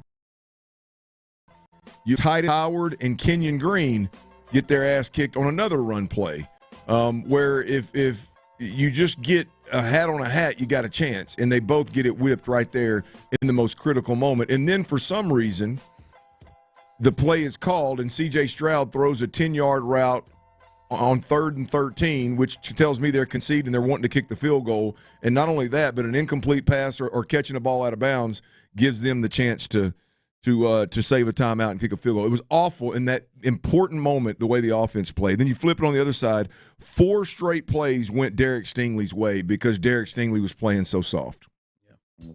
They ran a snag concept twice, completed to the tight end once, completed it to the receiver underneath once, and he went for 12 yards because Derek Stingley was so soft. They ran a speed cut out route versus a soft Derek Stingley, and the quarterback just missed it. And then they come back and and throw a slant on Derek Stingley and complete it for a big gain. All on the drive where they got to go, what was it, 25, 30 yards to get in field goal range? Yep. Your best corner's playing soft and softer for 4 straight plays. It just bonehead, more of that la-di-da, just kind of flippant, not really engaged. Offense, defense was awful on the last two possessions when they needed it the most. All right, Tyler, let's hit these best bets. I know you got 4 good ones. Let's hear them, bro. Yeah, real quick, 4 for you as NBA gets back underway tonight. I got 2 player props, 605.5 assists. Lock it in. 40 tonight. Okay.